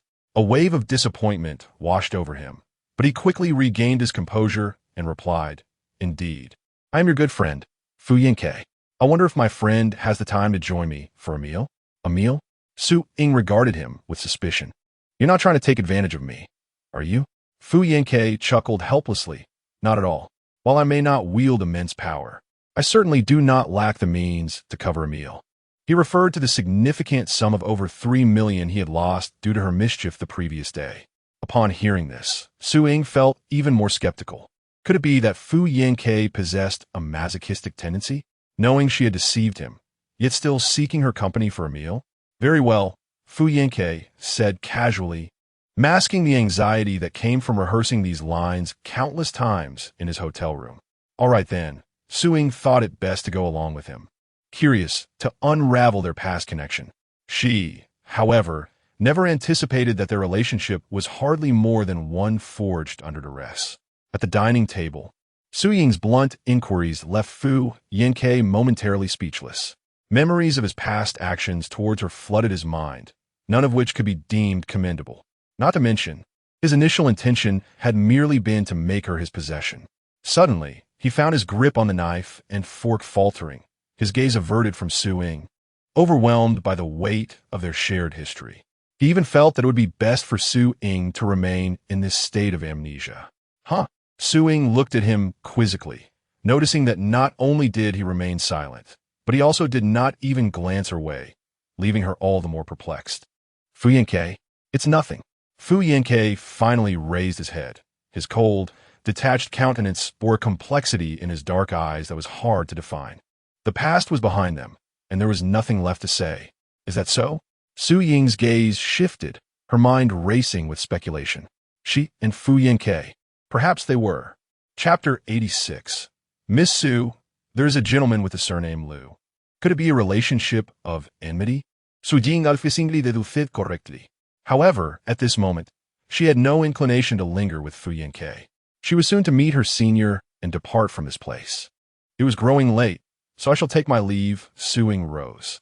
Her abrupt movement alerted Fu Yanke, who looked up and beheld the transformed visage of Su Ying, now entirely different in his eyes. In a gentle tone, he inquired, "Where are you going?" "Of course, back to the hotel," Su Ying replied with a cheerful smile. "Thank you for the meal today." With that, she vanished from sight. In that instant, it felt as though all strength had been drained from Fu Yang's body, leaving him utterly motionless. Meanwhile, Su Ying, filled with anticipation for her reunion with Liu Yun, arrived at the hotel. It was not until after midnight that the hotel staff called once more.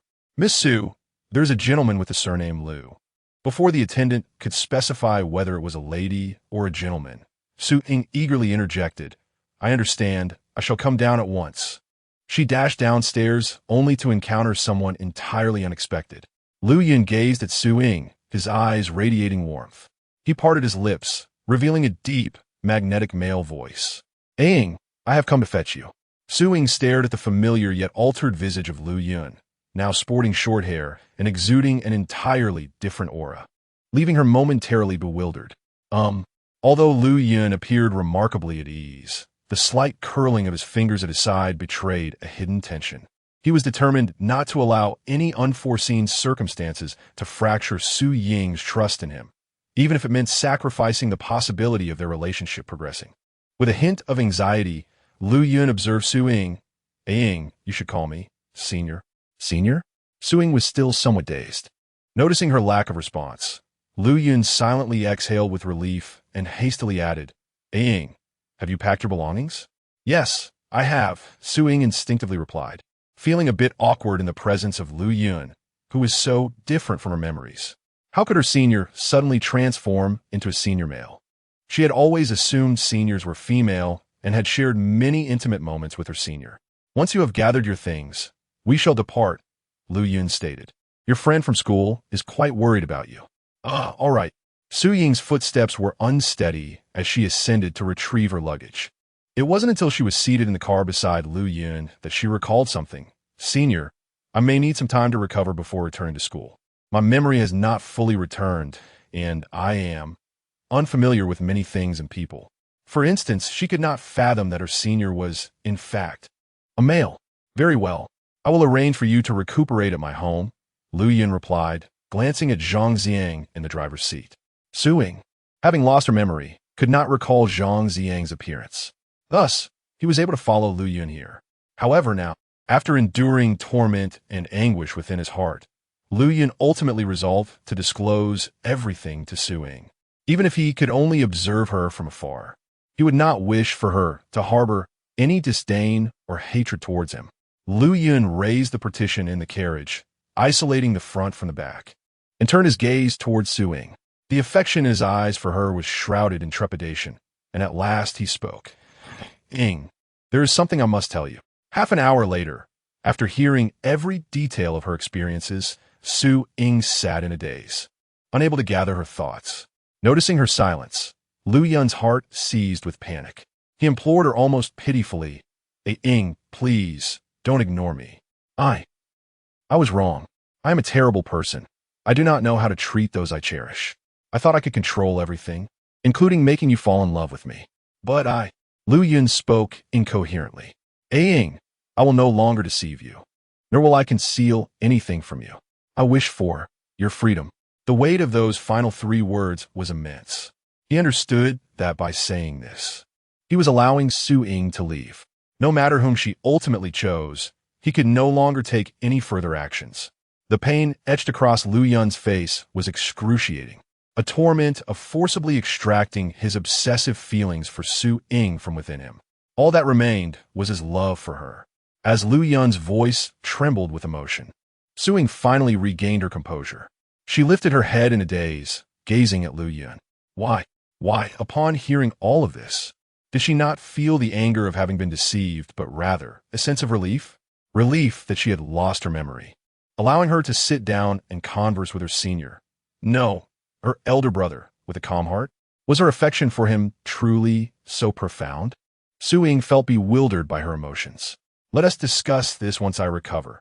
Elder brother, she softly suggested. All right, Lu Yun responded, elated by Su Ying's reply.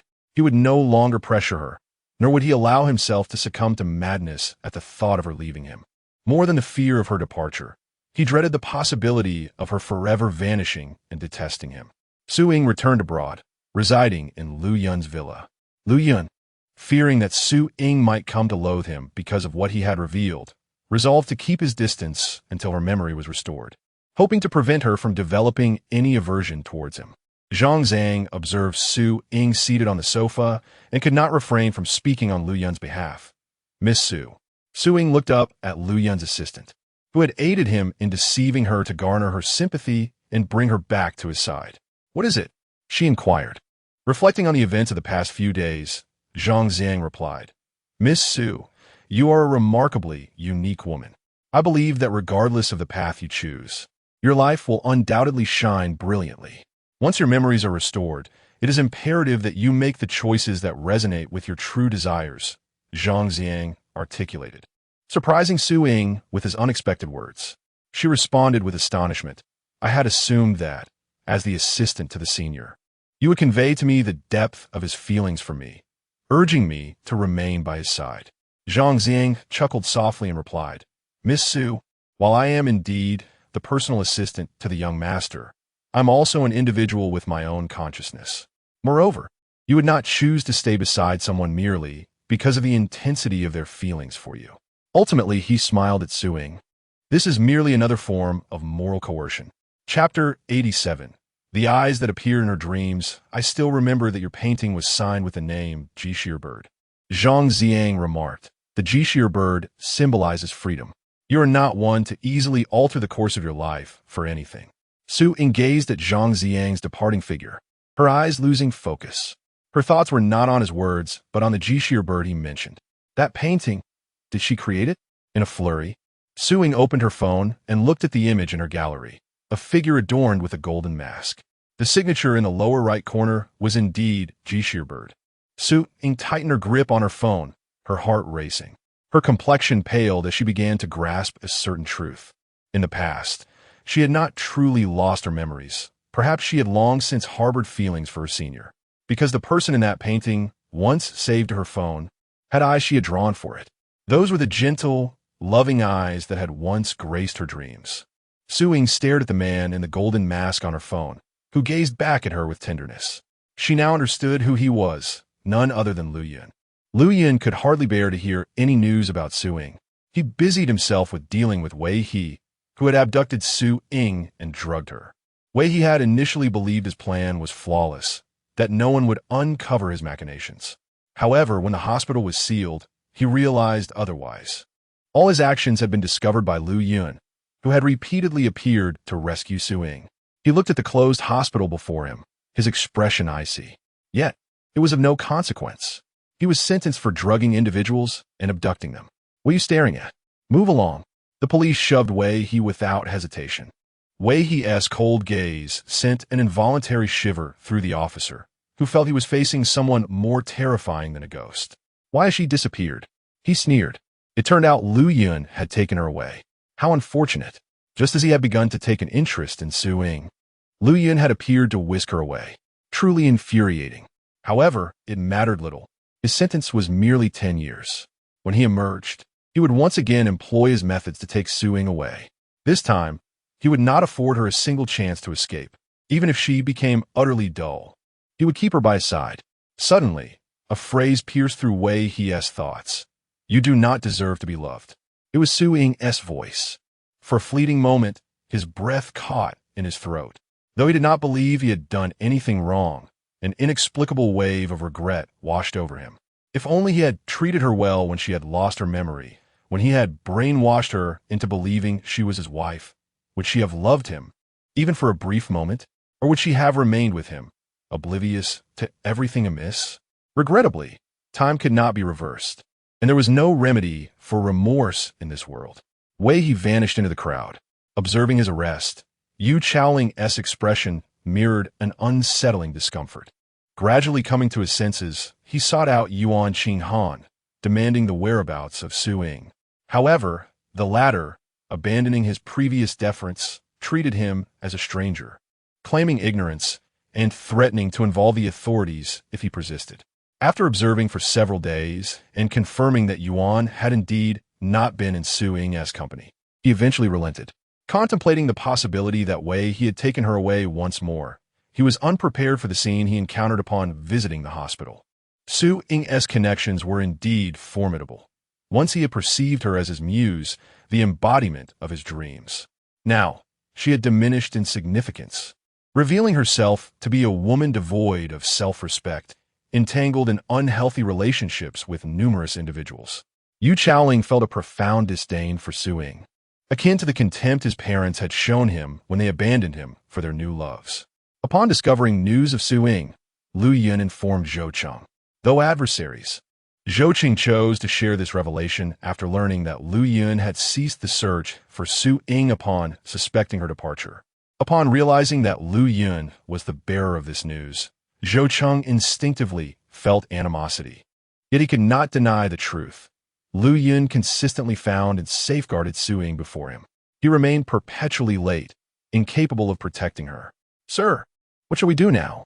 Zhang Xiang, observing Zhou Cheng's silence upon receiving the news of Su Ying's presence abroad at Lu Yun's residence, expressed deep concern. Keep me informed about Ying's whereabouts, Zhou Cheng commanded. Understood. Zhang Xiang hesitated. Are you planning to? No, Zhou Cheng replied, relinquishing his obsession with Su Ying. I merely wish to know that Ying is happy under Lu Yun's protection. His attempts to confine her had only brought her harm. What purpose did such love serve? Her happiness was all that mattered. 5 days later, Su Ying regained all her memories. Sitting alone in Lu Yun's private residence, she radiated a serene smile. She understood that she had finally attained true freedom. She was both a character within a story and an individual named Su Ying. Throughout her journey, she had encountered many people and experienced numerous events, yet her feelings and unwavering dreams remained unchanged. Su Ying dialed Lu Yun's number. He fumbled to answer, breathless and hesitant to speak. "Senior," she began, never having relinquished her freedom for anyone, with Lu Yun in female attire being the first. "Yes." Lu Yun gripped his phone tightly. "I'm going back to school," Su Ying declared with a smile. "I will fulfill my dreams. I intend to pursue the career I love and embrace the life I desire." Senior Su Ying's gentle demeanor invites you to rekindle your acquaintance and journey to school together. Lu Yun's breath momentarily halts. A single word escapes from her lungs. "All right." Su Ying embraces her newfound freedom. Lu Yun presents herself in male attire, assuming the role of Su Ying's friend while embodying the identity of her identical twin brother. She sheds her disguise, ceasing to hide, and together with Su Ying, steps into an entirely different life. She is like a fleeting breeze, briefly gracing their existence, softly intertwining with their lives, yet eluding their grasp. Nevertheless, she has tenderly transformed their lives. She forever remains herself. Postscript. Although the modern narrative has concluded, it is, in truth, merely the beginning. I initially envisioned a conclusion where A Ying finds companionship with a certain male lead, yet I realized that this would not be fitting. A Ying will not linger for anyone, and her relationship with Lu Yun remains purely platonic. However, the unfolding story may take unexpected turns. It is not officially concluded. As indicated in the following section, please await the epilogue. Emphasis, please await the epilogue. The alternate ending set several years later will be revealed in the epilogue. Tomorrow, we shall embark on the ancient narrative. Anticipate with eagerness. Chapter 88, Ancient Chapter. The princess selects her companions, the 8 male protagonists entangled in emotional turmoil. 1. Lu Yun, the Southern Kingdom's princess, age 15. 2. Xiyang, the Southern Kingdom's grand tutor, age 21. 3. Zhou Sheng, the distant cousin, age 17. 4. Yuan Qinghan, son of a wealthy merchant from the Southern Kingdom, age 15. 5. Yu Chaoling, the court musician of the Southern Kingdom, age 21. 6. Fu Yanke, emperor of the Zhou Kingdom, age 23. 7. Shun Zhua, a young general of the Zhou Kingdom, age 17. 8. Wei He, a wandering physician, age 21. "Miss, please wake up." Chuntao shook Su Ying's shoulder with urgency. "Have you forgotten that you must enter the palace today? It is the day His Majesty selects a companion for the princess." With a start, Su Ying leaped from her bed in a state of panic. "Oh no, how could I forget such an important matter? The current emperor, despite having 11 princes, possesses only one cherished daughter, whom he dotes upon immensely. It is said that the princess desires a companion for her studies, prompting the emperor to issue an edict summoning all eligible young ladies of the capital to the palace today for her selection. The consequences of tardiness were all too clear. "Chuntao, please help me with my hair," Su Ying exclaimed, flustered. Of course. Chuntao promptly began to style Su Ying's hair, her nimble fingers working quickly. Yet, she couldn't suppress her grievances. "Young Master Yuan is rather inconsiderate. Knowing full well that you were to enter the palace today, he still insisted on taking you to the music hall to hear Master Yu's performance." Yawning, Su Ying defended Yuan Qinghan. "Qinghan and I have grown up together. We're simply accustomed to spending time together. This cannot be blamed on him." "Not blame him?" Chuntao retorted, still filled with discontent. "Although you and young Master Yuan are childhood companions, neighbors who have played together since infancy, you are now blossoming into womanhood. Yet he still drags you about frivolously. And to a music hall, no less. Does he not fear tarnishing your reputation?" "Ultimately, it was my choice to accompany Qinghan," Su Ying replied as she rose. "All right, I must be on my way now. Hey, miss, you haven't had your breakfast," Chuntao called after her retreating figure. "I cannot eat. If I delay any longer, I truly will be late." Su Ying hurriedly bid farewell to her parents. Upon exiting the courtyard, she encountered Yuan Qinghan, standing beside the carriage. Yuan Qinghan effortlessly drew the attention of passing young ladies. Their eyes sparkled as they gazed upon this young master, who had captured the hearts of many in the capital. Dressed in a robe of azure bamboo, his hair adorned with a jade crown, he possessed striking features reminiscent of resilient pines. The smile gracing his lips was warm and unspoken. However, upon catching sight of Su Ying, his expression dimmed slightly, and the clarity of his smile took on a hint of sharpness. "Qinghan?" Su Ying exclaimed with delight. "What brings you here?" Yuan Qinghan gently ruffled Su Ying's hair, his eyes crinkling with a smile. "I am here to escort you to the palace. Is it not the day you are to be selected as the princess's companion? You know?" Su Ying blinked in surprise, having never seen you show interest in such matters before. "I know everything about you." Yuan Qinghan smiled, though a hint of bitterness lingered at the corners of his lips. "I am also aware that you are destined to be selected as the princess's companion. After all, the decree for selecting companions to enter the palace was specifically requested by the princess for Ying, for you." Yuan Qinghan concealed his bitterness, unwilling to reveal his less favorable side in front of Su Ying. "I shall escort you to the carriage," he said. "All right," Su Ying replied cheerfully, climbing into the carriage without hesitation. Worried, Su Ying's parents followed them outside and were somewhat surprised to see Yuan Qinghan. "Qinghan, what brings you here?" Su's mother pondered for a moment before realizing, "Are you here for Ying? "Qinghan, you dote on Ying too much," she added. "Mother," Su Ying exclaimed, peeking her head out of the carriage, "you don't care about your daughter, yet you're so kind to Qinghan." All right, it's my fault," Su's mother chuckled indulgently. "Ying, be careful in the palace. Regardless of whether you're selected, do not forget to eat." "Yes," Su's father chimed in. "Make sure you don't go hungry." "Okay," Su Ying replied with a smile. Yuan Qinghan bid farewell to Su's father and Su's mother with a bow before driving the carriage away. Su Ying waved at them until they were out of sight. Once the carriage vanished, Su's mother finally voiced her concerns. "Do you think Qinghan has feelings for our daughter?" "I believe so," Su's father replied. "After all this time, Qinghan has never shown affection for any other girl. He is either playing with our daughter or on his way to play with her. But our daughter is already betrothed to her cousin, Sheng." Su's mother fretted. "In a few days, Sheng will come to visit us and will stay in the capital for a while. Do you think, with these children gathered together, there might be trouble?" "Fear not," Su's father reassured her. "Our daughter is always well-behaved and sensible. There will surely be no problems." "That is true," Su's mother nodded. In the palace, Su Ying was led by a young eunuch towards a grand palace. Though she had never entered the palace before, she sensed that something was amiss with the path they were taking. Curiously, she inquired, "Eunuch, is this road the one for selecting companions?" The young eunuch chuckled amiably. "Miss Su, you have already been selected. This path leads to the Baohua Palace." "Baohua Palace?"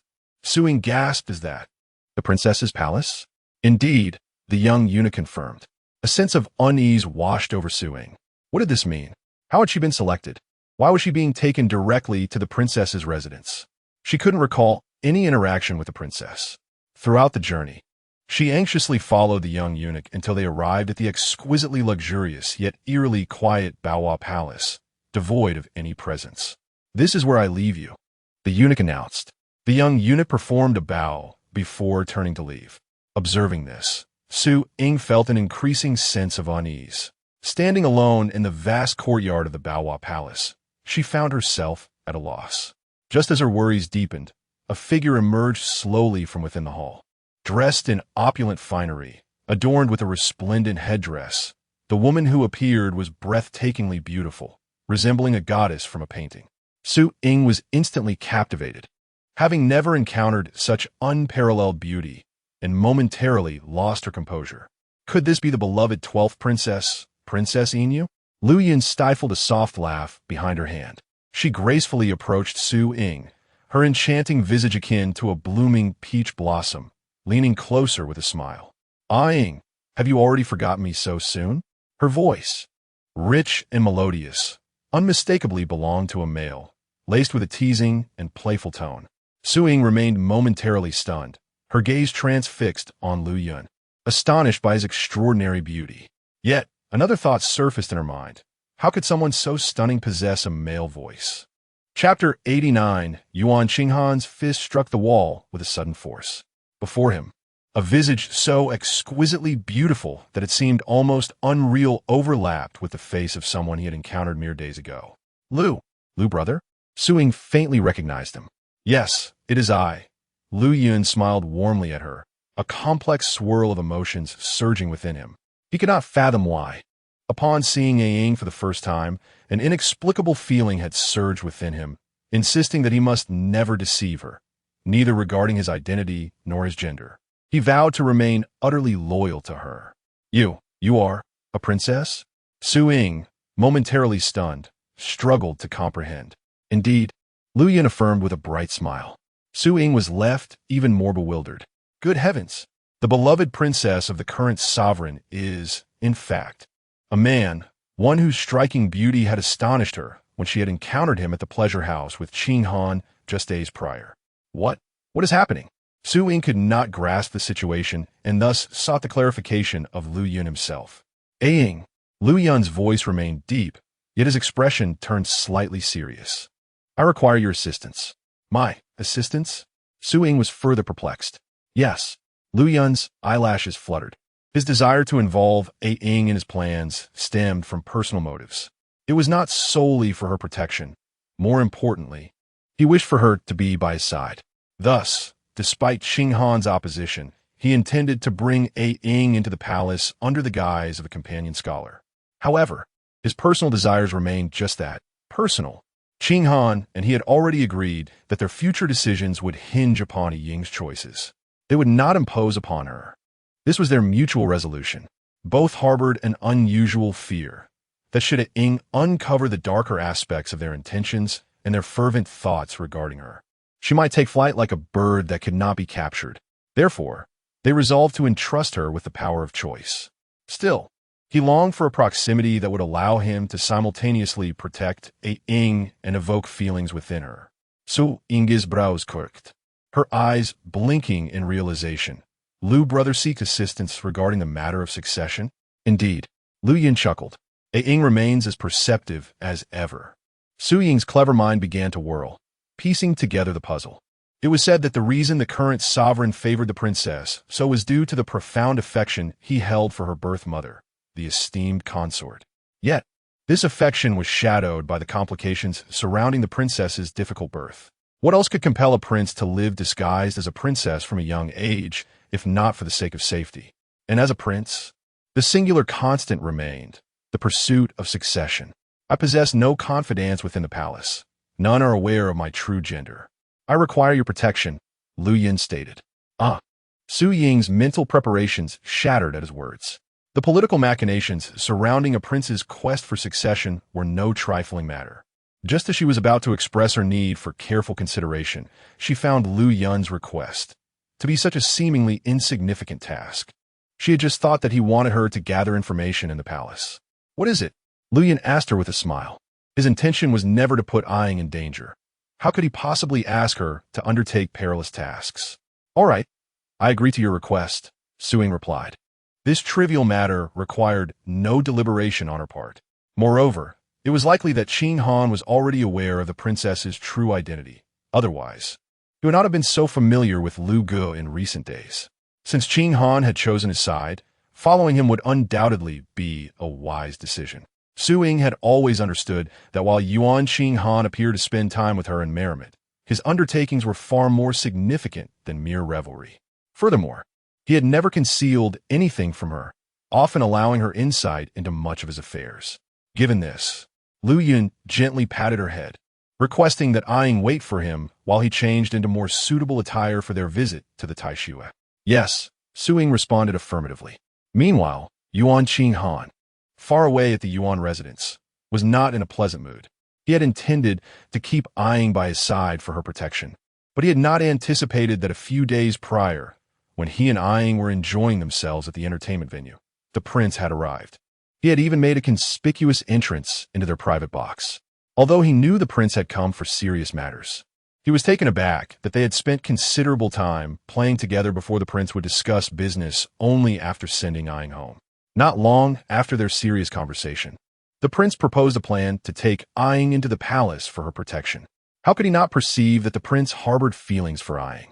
Yet, It was he who had grown up alongside Ying. What place did a latecomer have in this regard? The prince used Ying's deep bond with him as a pretext, arguing that if he were targeted, Ying would be in danger. Although he was reluctant to admit it, he had to concede that the prince's assertion was valid. Keeping Ying near a favored princess with no threat to the throne was indeed safer than having her by his side. However, Ying, whom he had protected since childhood, for reasons unknown, was so effortlessly taken away by someone wielding imperial power. Although they had agreed to allow Ying to choose her own path in the future now, Yuan Han struck the wall with his fist, the frustration and indignation within him surging like a tide that could not be expelled. The impact left a gash on his hand, blood staining the wall. Yet he felt no pain, only a contorted expression on his face. In the palace, when Lu Yun emerged after changing his clothes, he found Su Ying wearing an expression of hesitation. "What is it?" Lu Yun inquired cheerfully. "Lu Gu," Su Ying began, struggling to voice her thoughts. "The reading companions in the palace must reside there. Is it possible for me not to live in the palace and return home every day?" Lu Yun's smile faltered momentarily, his expression remaining impassive. "What troubles you? If I do not return home often, my parents will worry. Moreover, Han will too." Su Ying's bond with Yuan Han, forged through years of childhood companionship, spoke volumes about her feelings for him. Lu Yun heard Su Ying utter the name of another person, even that of his most trusted subordinate, and his expression subtly shifted, revealing a hint of displeasure. Nevertheless, he ultimately acquiesced. An inner voice constantly urged him not to deceive Ying, not to engage in actions that would bring her sorrow. Yet, a sudden fear gripped him.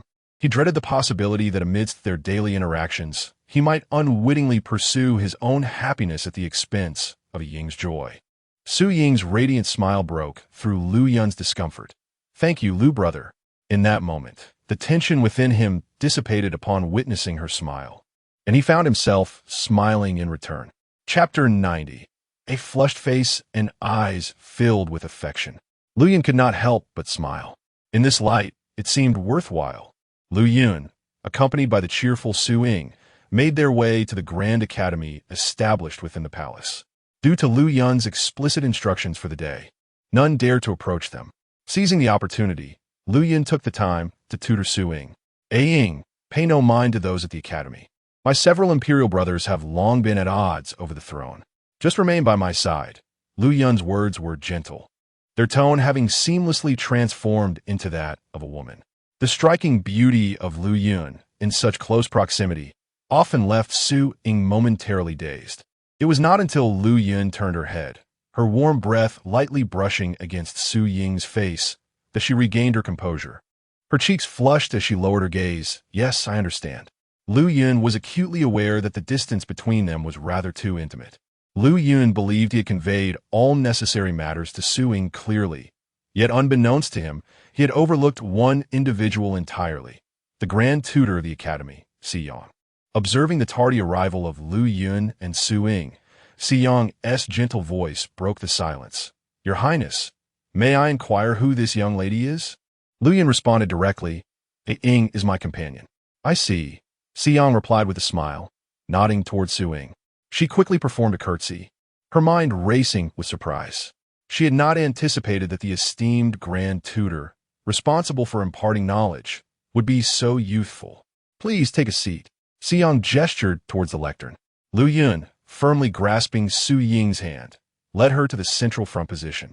Su Ying was somewhat taken aback, but obediently followed Lu Yun's lead. She understood that this action was meant to signal to others just how dearly she was cherished by the princess, thereby deterring any disrespectful behavior towards her.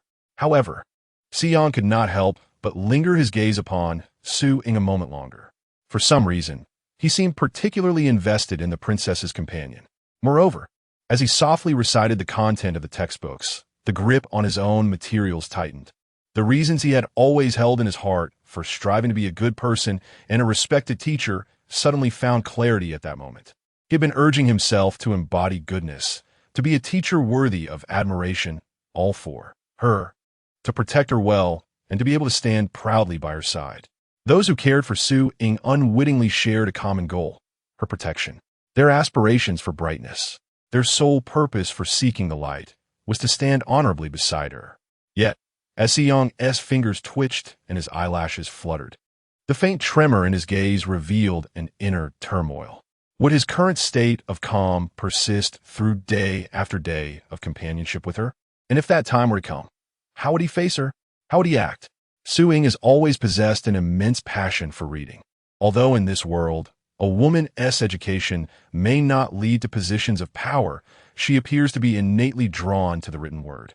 Once she picks up a book, she cannot help but immerse herself fully in her studies. Throughout the entire class, it is Su-ing who demonstrates the greatest diligence.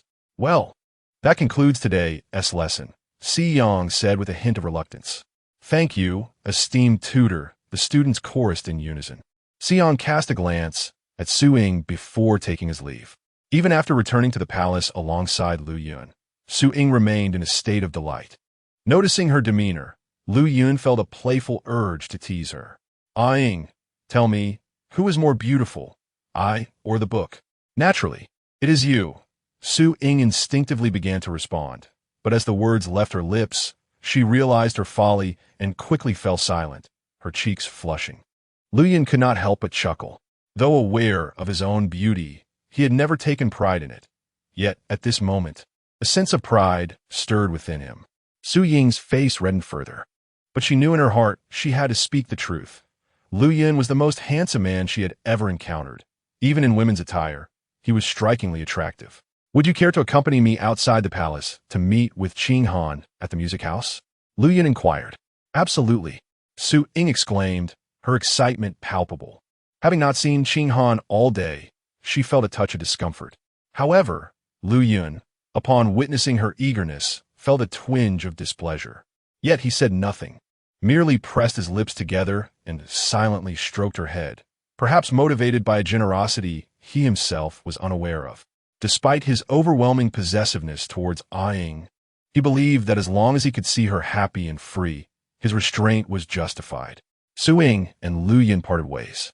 She pretended to leave the palace as usual, while he discreetly made his exit. As soon as Su-ing stepped through the palace gates, she encountered Yuan Ching Han. Upon seeing Su-ing, Yuan Ching Han felt a mixture of joy and nervousness, uncertain whether the prince had made any inappropriate remarks or actions towards her throughout the day. "Ah-ing, did you enjoy your day?" Yuan Ching Han inquired, attempting to mask his anxiety with a casual tone. "Quite well," Su-ing replied cheerfully. "I had a delightful time reading and dining with Her Highness. The food was exquisite." Seeing her maintain her usual composure, Yuan Ching Han felt a wave of relief wash over him. "Ching Han, how are my parents?" Su-ing asked with genuine concern. Although Lu Yun had informed her that the young eunuch who escorted her into the Baohua Palace had subsequently gone to announce her selection as a companion reader to her parents, she still harbored worries. Being their only daughter, especially one born to them in their later years, they cherished her dearly. If they were to learn of her new role, it would undoubtedly cause them distress. "Do not worry," Yuan Ching Han assured with a gentle smile. "As long as I am here, Su Bo Fu and Su Bo Mu will not have cause for concern." Seeing his unwavering confidence, Su-ing pondered briefly and grasped the underlying implication. Indeed, given the circumstances of today, it seemed Lu Yun had intended from the outset for her to act as a companion reader to shield him. As Ching Han undoubtedly serves as a crucial ally on his path to ascendancy, he is well aware of Lu's scheme. After escorting her into the palace, Ching Han will certainly return to her home to comfort her parents. Su-ing waved her hand grandly and addressed Yuan Ching Han. "Thank you for soothing my parents today. Tonight, at Yeowan, I shall treat you to a feast."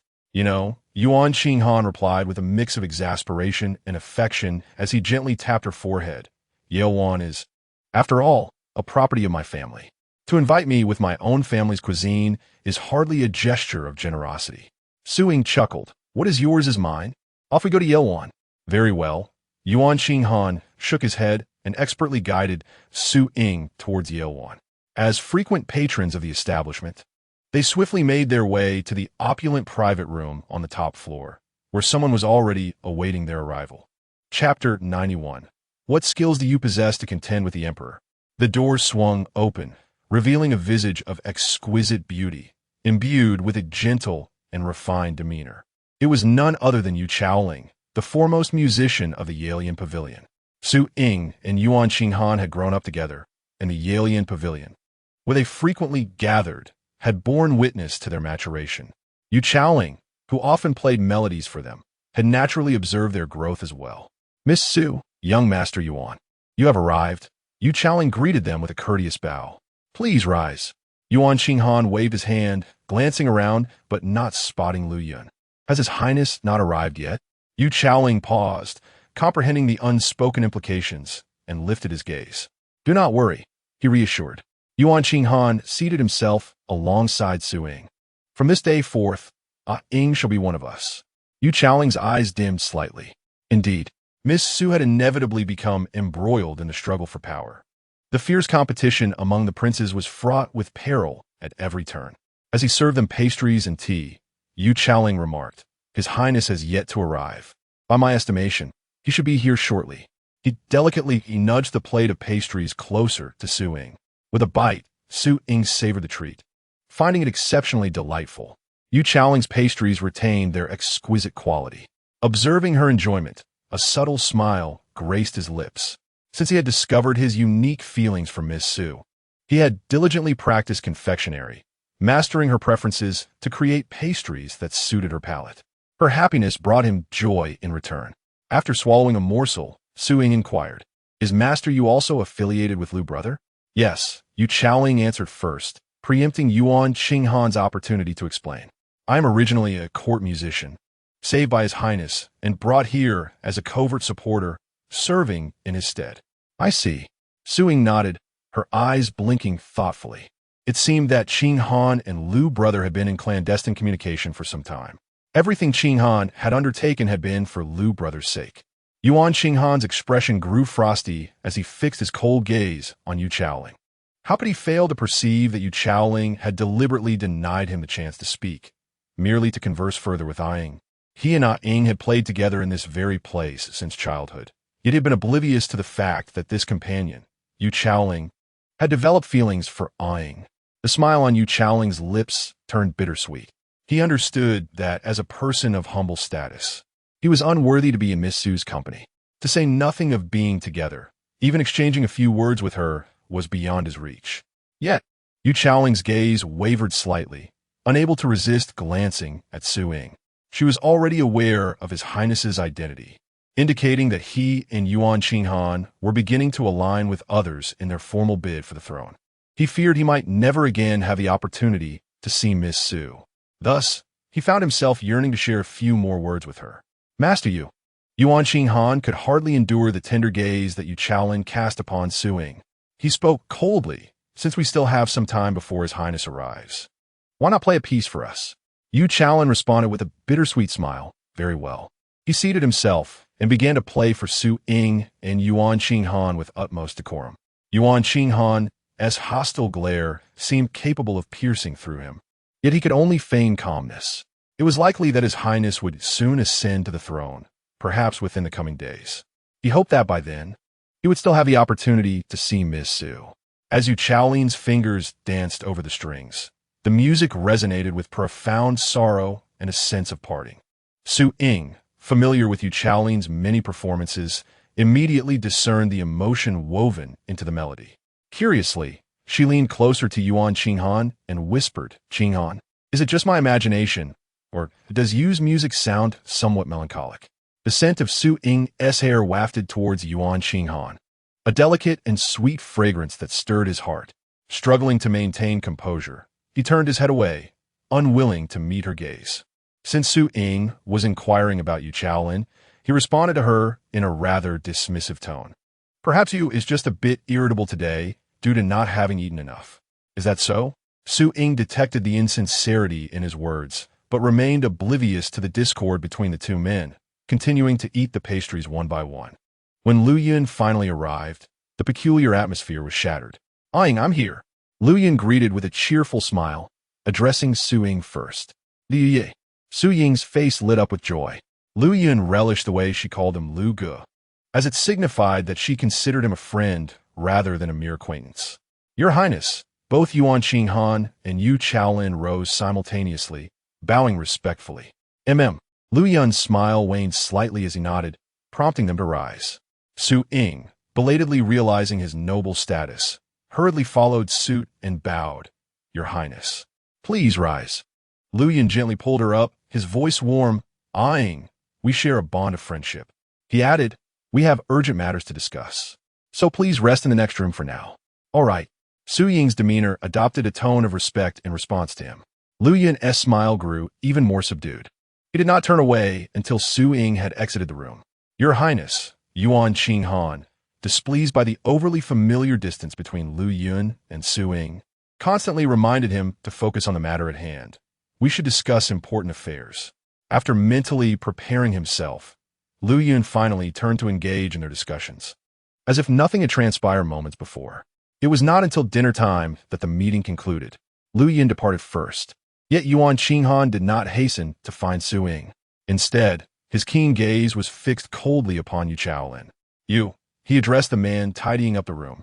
His voice chillingly stern, you ought to be aware of your place. Yuan Qinghan nearly articulated the words that would make him realize he is unworthy of Su Ying. Ying is as distant from you as the clouds are from the mud. It would be wise for you to conceal your feelings for her. Yu Chaoling's self-doubt caused his fingers to twitch slightly. The knuckles of his hand turning pale as he tightened his grip on the zither. Yet, the stubbornness within his heart compelled him to utter words that would provoke Yuan Qinghan. Young Master Yuan, Yu Chaoling began. I am acutely aware of my lowly status and my unworthiness to be associated with Miss Su. However, he had already discerned that His Highness harbored similar feelings for Miss Su. The disparity between you and His Highness is equally vast. I wonder, when His Highness ascends the throne, what abilities do you possess to contend with an emperor of a nation? Yuan Qinghan's expression darkened instantly. Although he had made an agreement with His Highness to allow Ying to make her own choice, the situation weighed heavily on him. Chapter 92. Let her marry her cousin. The desires of humanity are nurtured gradually. No one can assure that the promises made in the present will remain unaltered in the future. This uncertainty is precisely what weighs heavily on his mind. Power possesses an unparalleled ability to corrupt one's intellect, not to mention that it pertains to a position of utmost authority that all must obey. Yu Leshi should take advantage of the available time to contemplate his future path. Yuan Qinghan uttered this remark before departing through the door. Indeed, pondering his future was imperative. Yu Chaoling understood that he was merely a pawn, rendered useless once played. His sole skill lay in music, specifically the guqin, and his only task was to gather intelligence within this elegant music hall. Once His Highness ascended to the throne, what purpose would he serve? What would he possibly accomplish? Su Ying had been waiting anxiously. As soon as Yuan Qinghan opened the door, she sprang to her feet. You have finally arrived. His Highness informed me that it was over, and I thought I could leave immediately. Yuan Qinghan noted the shift in Su Ying's address towards Lu Yun, a smile of satisfaction curling at the corners of his lips. Compared to His Highness, he was, after all, closer to Ying. If he subtly advised her to maintain a respectful distance from His Highness, he need not worry that she would grow estranged from him. We shall depart now, Yuan Qinghan declared. Yes. Su Ying hurried out. Despite having indulged in numerous pastries, her eagerness to reunite with her parents was palpable. She wished to assure them that she had encountered no grievances during her time in the palace. Yuan Qinghan escorted Su Ying to the entrance of the Su residence before promptly attending to his own matters. Su Ying, longing to see her parents, called out to them as soon as she entered the house. Mr. and Mrs. Su rushed out to greet her, both flustered with concern. My daughter, did you suffer any indignities in the palace today? Your mother has instructed the servants to prepare your favorite dishes. Come, let us dine together. Yes. Su Ying cooed affectionately to her parents. You need not fret. I behaved quite well in the palace today, and Her Highness was exceedingly kind, treating me with great warmth. I enjoyed a plethora of delicious foods. Upon hearing Su Ying's words, Mr. and Mrs. Su still felt a weight of concern. They understood that once seated at the dining table, they could share their deeper worries. Dismissing the servants, they engaged in an intimate and earnest conversation with Su Ying. My daughter, the struggle for succession within the palace has intensified. The emperor is advanced in years and in frail health. It is likely that the new emperor will ascend the throne in the coming days. Your mother and I are genuinely uneasy about your association with the princess in the palace, Mr. Su expressed. One cannot predict when discord may arise and ensnare you within its turmoil. Therefore, we have devised a plan for you.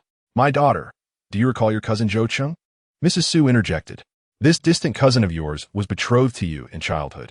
He often trailed after you when you were younger, and our families have maintained correspondence as old friends.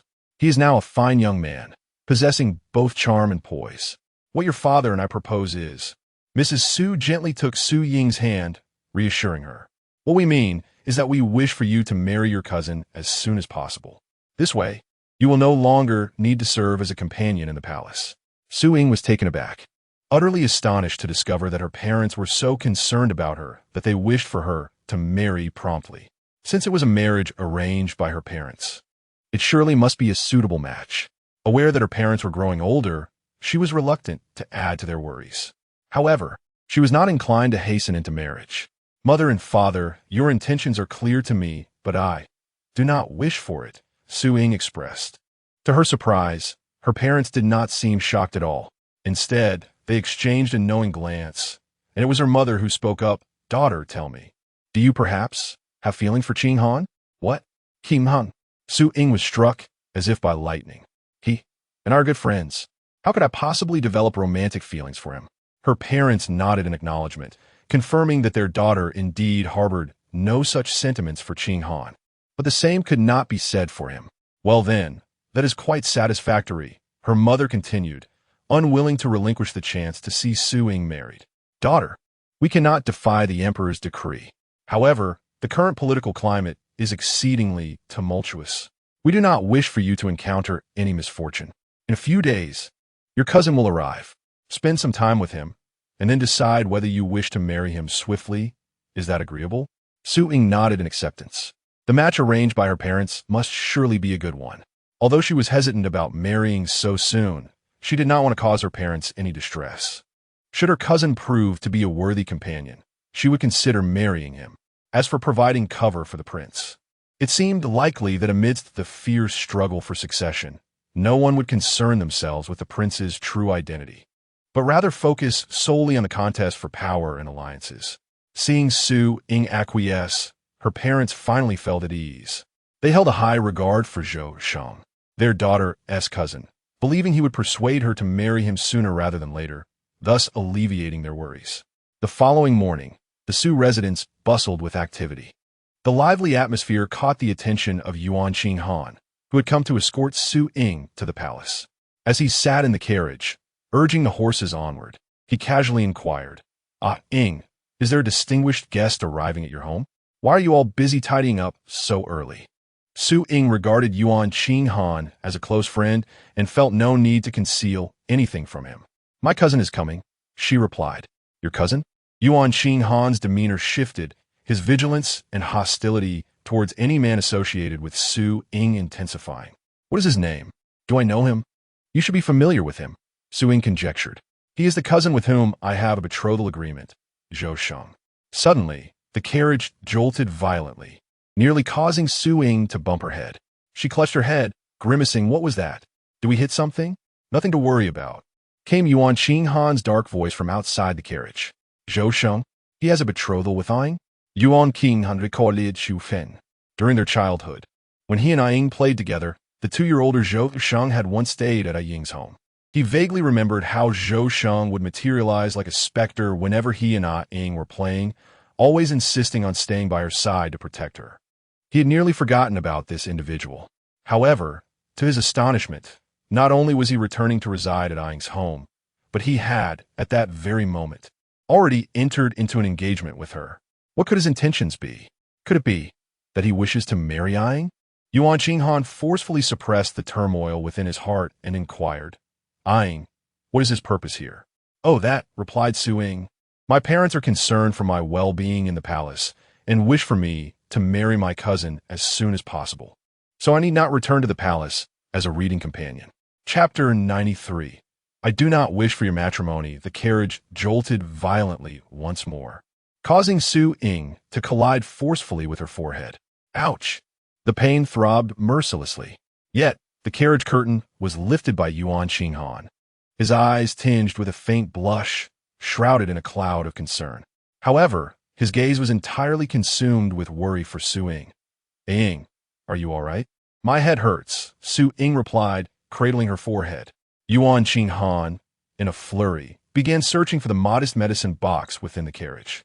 "I shall apply the medicine," he said urgently, retrieving the items. "Okay," Su Ying relented, releasing her hold, revealing the wound on her forehead. Yuan Xinghan, filled with compassion, meticulously applied the ointment. Yet the tremor in his hands betrayed his turbulent emotions. Unable to restrain himself, he asked, "Ying, do you intend to marry your cousin?" "I do not know," Su Ying confessed, her own future weighing heavily on her mind. "My parents are worried that I might encounter misfortune in the palace." Yuan Xinghan's hand momentarily froze as he applied the ointment. Realizing that the prince's intention of keeping Su Ying close to protect her from harm had inadvertently cast a shadow of distress over her. Ying. Yuan Xinghan was reluctant to see Su Ying's relationship with Lu Yun deepen, yet to prevent her from marrying Zhou Cheng. He felt compelled to temporarily place her in Lu Yun's orbit, knowing that the prince's personal guards would always be there for her protection. "Staying close to the prince is your safest option. I am aiding the prince in his quest for the throne. It won't be long before my involvement is revealed," Yuan Xinghan continued. "Since you have always been close to me, should my identity be exposed, you too would attract unwanted attention." Su Ying grasped the implication of Yuan Xinghan's words, yet she found herself in a difficult position. "But my parents are unaware of these matters. Each day I'm away from home, they will worry more." Having finished applying the ointment, Yuan Xinghan fell silent. For the first time, he regretted his earlier decision to ally with Lu Yun, driven by a desire to rise above being merely the son of a wealthy merchant, transforming his family's enterprise into an intelligence organization. If he had not taken that path, Su Ying might never have met the prince through him, nor would she be embroiled in courtly intrigues, facing such dilemmas. Moreover, Su Ying was acutely aware of the perils associated with the struggle for the throne, and her concern for her parents weighed heavily upon her. The competition was fierce, and with her parents growing older, their health might falter from the anxiety of not seeing her. "But Yuan Xinghan grasped Su Ying's hand with urgency. "If you return home, you will be compelled to marry Zhou Cheng." "Indeed?" Su Ying blinked in surprise, questioning, "Isn't that quite normal?" Yuan Xinghan swallowed the words he longed to voice. "I do not wish for you to marry." The mandates of parents and the guidance of matchmakers dictated her fate. Her parents loved her dearly and would surely choose the finest suitor for her. She need not worry. "Enough," Yuan Xinghan said, gazing into Su Ying's bright eyes. Unable to utter another word. "It is getting late. If I do not hasten to escort you to the palace, you shall face repercussions." He lifted the curtain of the carriage and stepped out, resuming his duty of guiding Su Ying's horse. A tumult of emotions swirled within him, complex and ineffable. Just days prior, he had made a pact with the prince, granting Ying the autonomy to choose her own companion. Yet what of that now? A mere engagement could effortlessly usurp his opportunity to stand by Ying's side as her husband. He drove the carriage to the entrance of the palace, bid farewell to Su Ying, and swiftly departed the scene. Su Ying, with a chill on her forehead and a look of bewilderment in her eyes, pondered the sudden urgency of Xinghan. What could possibly be troubling him? Unable to discern the reason, she chose to dismiss the thought. Upon reaching the Baohua Hall, she found that Lu Yun had already gone to the Taishua, even thoughtfully assigning a palace made to ensure she partook of the breakfast she had praised the day before. However, he had not anticipated that Su Ying would be delayed on her way due to her impending marriage to Zhou Cheng. The palace maid at Baohua Hall, upon seeing her arrival, swiftly urged her to dine. Su Ying hastily grabbed a few pastries and made her way toward the Taishua. Halfway there, she nearly choked on the pastry she had rushed to consume. Gulping down her food in a panic, she coughed violently. Siyang stepped forward, approaching her with utmost courtesy. With a gentle pat on her back, he expressed a hint of exasperation. "Miss Su, there is no need to treat me as if I were a tiger or a lion." "Good day, Your Excellency," Su Ying replied, stepping back and bowing respectfully. "I was delayed on the road, hence my tardiness." "Not at all," Siyang replied, noticing her excessive distance, yet refraining from voicing his thoughts. Proceed. He stepped aside to clear the way. Su Ying hurried to the taishiwa, and upon her arrival, Lu Yun's smile instinctively brightened. However, he soon noticed the bruise on her forehead. What happened? He inquired, frowning. With an embarrassed smile, Su Ying explained, it was a bumpy journey, and I accidentally bumped my head. Lu Yun nodded, though concern lingered in his heart. Surely, Qing Han's carriage driving skills were not so poor. Something must have transpired along the way. It was only after class, when they returned to Baohua Hall and found themselves alone, that Lu Yun had the opportunity to voice his suspicions. Yet, before he could speak, Su Ying took the initiative. Your Highness, she began, her bow meticulously formal, a hint of guilt and distress evident in her demeanor. There's a matter I must convey to you. Lu Yun gently took her hands, sensing the gravity in her tone, and withdrew his touch. Speak, he urged. Your Highness, Su Ying began apologetically.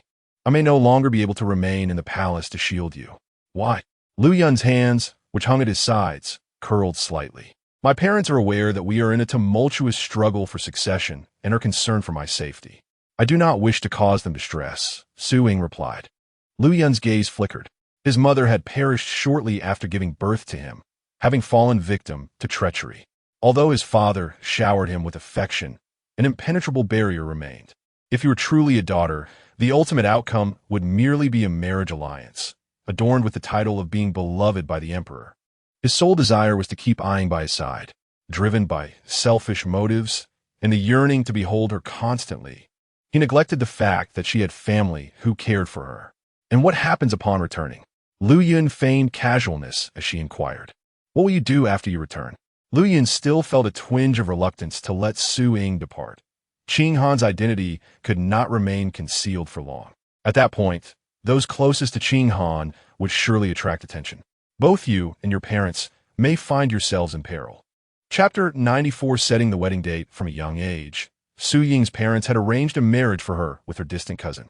Su Ying remarked that her cousin would soon come to the capital, and at that time, she might become his bride and return with him to his hometown. In an instant, Lu Yun's rage surged uncontrollably. The violent impulses within him could no longer be restrained.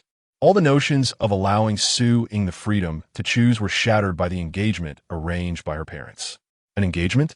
It turned out that a mere promise made by Su Ying's parents could so easily pave the way for him to marry her, to be with her. All the efforts he had painstakingly endured, fearing to upset Su Ying, all the deeds he had done to avoid causing her sorrow. What did they amount to now? Noticing his prolonged silence, Su Ying looked up in confusion. Your Highness?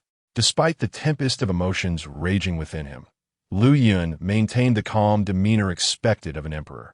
Since you have made your decision, then let it be so, he replied coolly. From today onward, you need not return to the palace. A wave of unease washed over Su Ying. The prince had clearly given his consent, yet she could not shake the feeling of discomfort. With no time to ponder further, she respectfully bowed. Thank you, Your Highness. Observing her polite yet distant demeanor, Lu Yun felt a surge of bitterness threatening to erupt. He turned away, concealing the dark emotions that had surfaced on his face. It is getting late. You should have your lunch, he instructed. Your Highness. Su Ying hesitated. I will come shortly, Lu Yun assured her. Very well. Su Ying then withdrew. Only then did Lu Yun allow his true feelings to manifest, the bitterness within him fully unveiled. If a mere engagement could so easily take Su Ying from his side, then, as an emperor, he could effortlessly command with a decree to reclaim her. He must obtain the throne. Throughout the afternoon, Lu Yun's demeanor towards Su Ying remained unchanged, as indifferent as ever. Su Ying gradually set aside her lingering unease, convincing herself that it was merely a result of hunger. Upon leaving the palace, Su Ying shared this good news with Yuan Qinghan. Upon hearing her words, which included Lu Yun's message that she need not return to the palace, Yuan Qinghan was momentarily stunned. His movements in driving the carriage became stiff. He agreed. The prince agreed, having worked alongside Lu Yun for many years. Yuan Qinghan was acutely aware of the darkness lurking beneath Lu Yun's composed exterior. How could the prince possibly agree? And how could he do so carelessly? What on earth did he intend to achieve? Upon arriving at the Su residence, Yuan Qinghan did not leave immediately, but instead took Su Ying aside to offer her a serious warning. Ying, in a few days, chaos will ensue in the palace. You must wait until the new emperor ascends before you can leave with Uncle Su and Aunt Su. Until then, do not venture outside. Ensure that the servants guard the gates diligently. Do you understand? Su Ying was aware that Yuan Qinghan would not speak without reason, and she nodded earnestly, reassuring him. Yet, Yuan Qinghan remained uneasy, but felt it was inappropriate to voice more concerns. He returned home first, summoning a group of shadow guards to discreetly protect Su Ying and her family around the Su residence. Upon her return, Su Ying conveyed to her parents the news that she no longer needed to enter the palace. Her father and mother beamed with joy, yet Su Ying discerned an unusual undertone in their smiles. Father, mother, is there something joyous you wish to share? Why do you smile so kindly? Before her mother could respond, a gentle voice, like the flow of spring water, emerged from behind her. Cousin, Zhou Xing stood before Su Ying. You have returned. Su Ying's eyes widened in astonishment at the sight of her distant cousin, who had been betrothed to her in childhood, now standing before her, strikingly handsome. Clad in a resplendent silver robe, Zhou Sheng's features were exquisitely defined, embodying a refined elegance. He gently tucked a stray lock of hair behind Su Ying's ear. Cousin, it has been a long time. Su Ying's gaze flickered, and she greeted Zhou Sheng. Having such a husband seemed quite delightful. Observing the pair, her parents felt immense joy at their compatibility, sensing that matters could be settled in the coming days. Su Ying understood that, as a woman, her most crucial task was to find a worthy partner for life. She had initially believed she would remain at home for another year or two before her parents would seek a suitable match for her. However, due to the recent turmoil surrounding the succession, her prospects had arrived sooner than anticipated. Fortunately, her distant cousin, with whom she had a childhood engagement, appeared to be a commendable individual. Very well, your mother and I shall take our leave, her father said with a radiant smile. You should spend more time with Zhou Sheng. Yes. Su Ying's cheeks flushed with a rosy hue.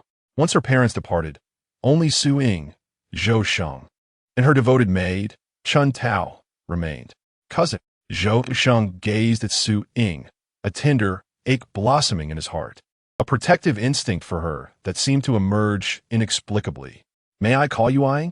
Of course, Su Ying nodded slightly, adjusting her address for him. May I call you a Sheng? Zhou Sheng's lips curved into a gentle smile. Indeed. He could not fathom why.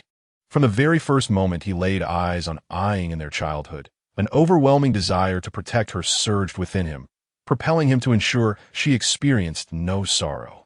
He wished to guard her always, allowing her to flourish freely. It felt as if he had wronged her in a past life, and now the heavens granted him another chance to safeguard her well-being.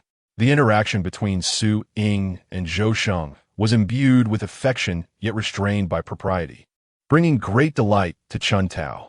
Young Master Zhou and Miss Su are truly a match made in heaven. Look how attentively young Master Zhou treats our miss. Contemplate once more young Master Yuan. Though young Master Yuan and the young lady grew up together, he shows no regard for her feminine status, often dragging her into playful escapades. He seems oblivious to the implications for her reputation. Chun Tao wholeheartedly supports the union of Zhou Cheng and Su Ying.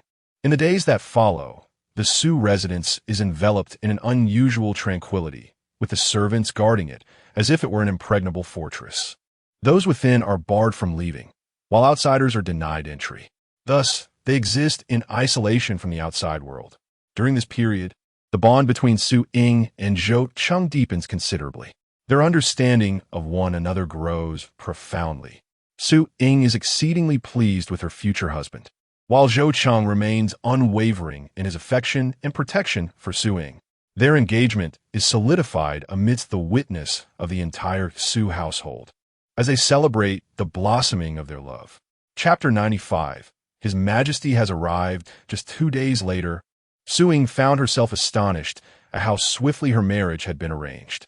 While she harbored a sense of anticipation for her forthcoming marital life, a twinge of worry gnawed at her regarding Yuan Qinghan and Lu Yun's circumstances. It had been many days since she had ventured outside or seen Qinghan and His Highness. She was unaware of Qinghan's current state, nor whether His Highness had revealed anything within the palace. She pondered whether their joint endeavor to claim the throne was proceeding smoothly. She fervently hoped that once all was said and done, they would emerge unscathed. What was she thinking? Zhou Cheng approached her side, ever gentle in his demeanor towards Su Ying. Their relationship had grown profoundly intimate, and she found herself voicing the burdens that weighed heavily on her heart. I worry about Qing Han and some other friends. I'm uncertain of their well-being. Su Ying could not disclose Lu Yun's true identity, opting instead to refer to him as merely a friend. Once the turmoil outside subsides, we shall learn everything. Zhou Cheng reassuringly clasped her hand. Indeed, Su Ying nodded, silently wishing for the safety of Yuan Qing Han and Lu Yun, while chaos brewed in the outside world. Little did she know that the day of her marriage to Zhou Cheng coincided with Lu Yun's ascendance to the throne, donning male attire once more. At the moment the rites were completed and he assumed the imperial seat, much would change.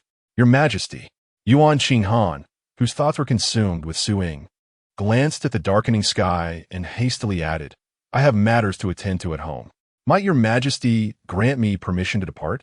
After the palace's situation stabilized, he received reports from the assassins stationed around Su Manor, detailing the events that had transpired there in recent days. He was acutely aware that today marked the wedding of Ying and her so-called cousin. Yet he felt an insatiable reluctance. Ying had grown up alongside him. If she were to marry, it ought to be him.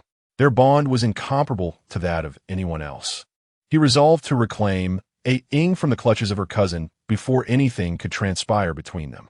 Why the urgency, my dear minister? Lu Yun, adorned in his dragon robe, exhibited none of his former gentleness. A chilling aura emanated from him, instilling fear in those who beheld him. His exquisite features took on an unsettling depth, rendering it impossible to utter even the word beautiful in his presence, leaving only a profound sense of dread. Your Majesty, Yuan Qing Han knelt, urgency lacing his voice. He feared that if he delayed, he would miss his chance.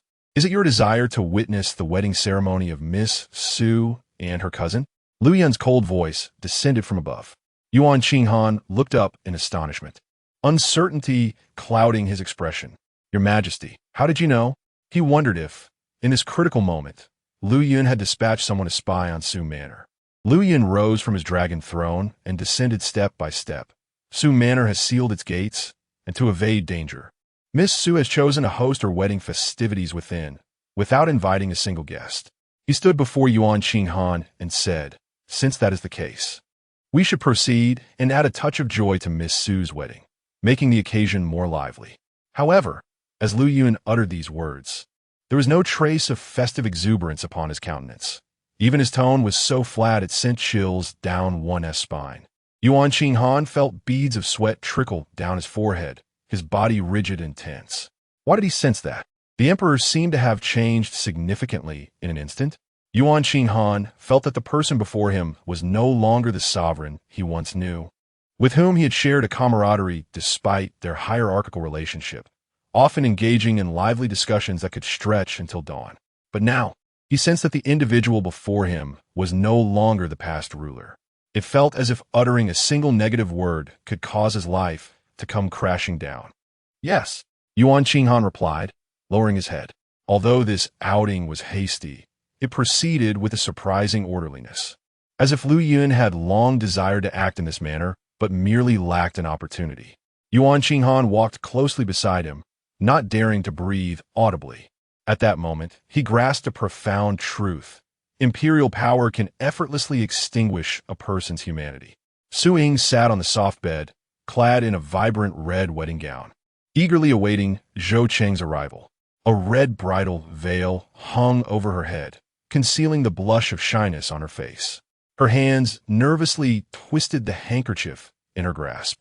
Spring Peach, noticing Su Ying's anxiety, could not help but tease Miss, who would have thought that such a fearless person as yourself would be afraid of the wedding night. Spring Peach, you are being ridiculous, Su Ying replied, her cheeks flushed with both embarrassment and annoyance. Spring Peach covered her mouth with a smile, the happiness she felt for Su Ying shining through despite her attempts to suppress it. Although the wedding could not accommodate guests, the residence was filled with a bustling atmosphere. The marriage was being conducted with great warmth and joy. From this point forward, Miss and young Master Zhou would embark on a life of bliss together. As she pondered this, Spring Peach remained oblivious to the uninvited guests arriving at the gate of the Su residence. Yuan Qinghan, trembling with trepidation, followed closely behind Lu Yun. Unable to decipher what thoughts lay behind Lu Yun's inscrutable expression, which bore little emotion, he was equally unaware of Lu Yun's current feelings. Yet his instincts told him that something extraordinary might transpire that evening. Stealthily, he communicated with the assassins stationed at the Su residence, urging them to act judiciously and ensure the safety of Uncle Su and Aunt Su. He hoped he was mistaken, that nothing would occur that night. Knock, knock, knock. The guards, obedient to Lu Yun's command, rapped on the door of the Su residence. Voices from within quickly responded, "Who is it?" "The Su residence is closed to visitors." "Impudent." The guard's authoritative voice boomed. "His Majesty demands an audience. Do you dare to defy him?" Inside, the sound of hurried kneeling echoed as the servants, startled, dropped to their knees. They hastily sought out Su Ying's parents. Due to the absence of guests at the celebration, Zhou Cheng was merely sharing a simple meal with Su Ying's father and mother. As the servant hurriedly arrived, the three were engaged in a lively discussion about when to set off for Zhou Zheng's hometown. Though the capital boasted a bustling splendor, it was ultimately fraught with complexities. In their advancing years, with wealth and abundance, they yearned solely to witness Su Ying's future filled with happiness. "Master, madam," the servant exclaimed, visibly agitated, "someone has arrived." "What sort of person could instill such fear in you?" Su Fu furrowed his brow, sensing something amiss. It is His Majesty the Emperor." The servant's words struck like thunder, leaving them both in a state of shock. "What?" Su Fu and Su Mu gasped in unison, astonished. Chapter 96. The Massacre at the Su Residence, Your Majesty? Su Mu was bewildered. How could the Emperor arrive at their humble abode? Could it be that the Emperor has been replaced? Quickly, let us welcome His Majesty. Although Su Fu was equally taken aback, his decades of service in government had instilled in him a profound understanding of the sanctity of imperial authority. The three of them promptly rose and hurriedly opened the door to their residence.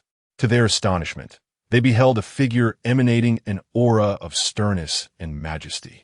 Clad in a dragon robe, Lu Yun, with a countenance as fierce as a lightning bolt, embodied the weight of imperial power, commanding respect even in silence. Beside him stood Yuan Qinghan, a familiar yet strangely transformed presence. Dressed in a blue robe, Yuan Qinghan exuded an air of unwavering composure.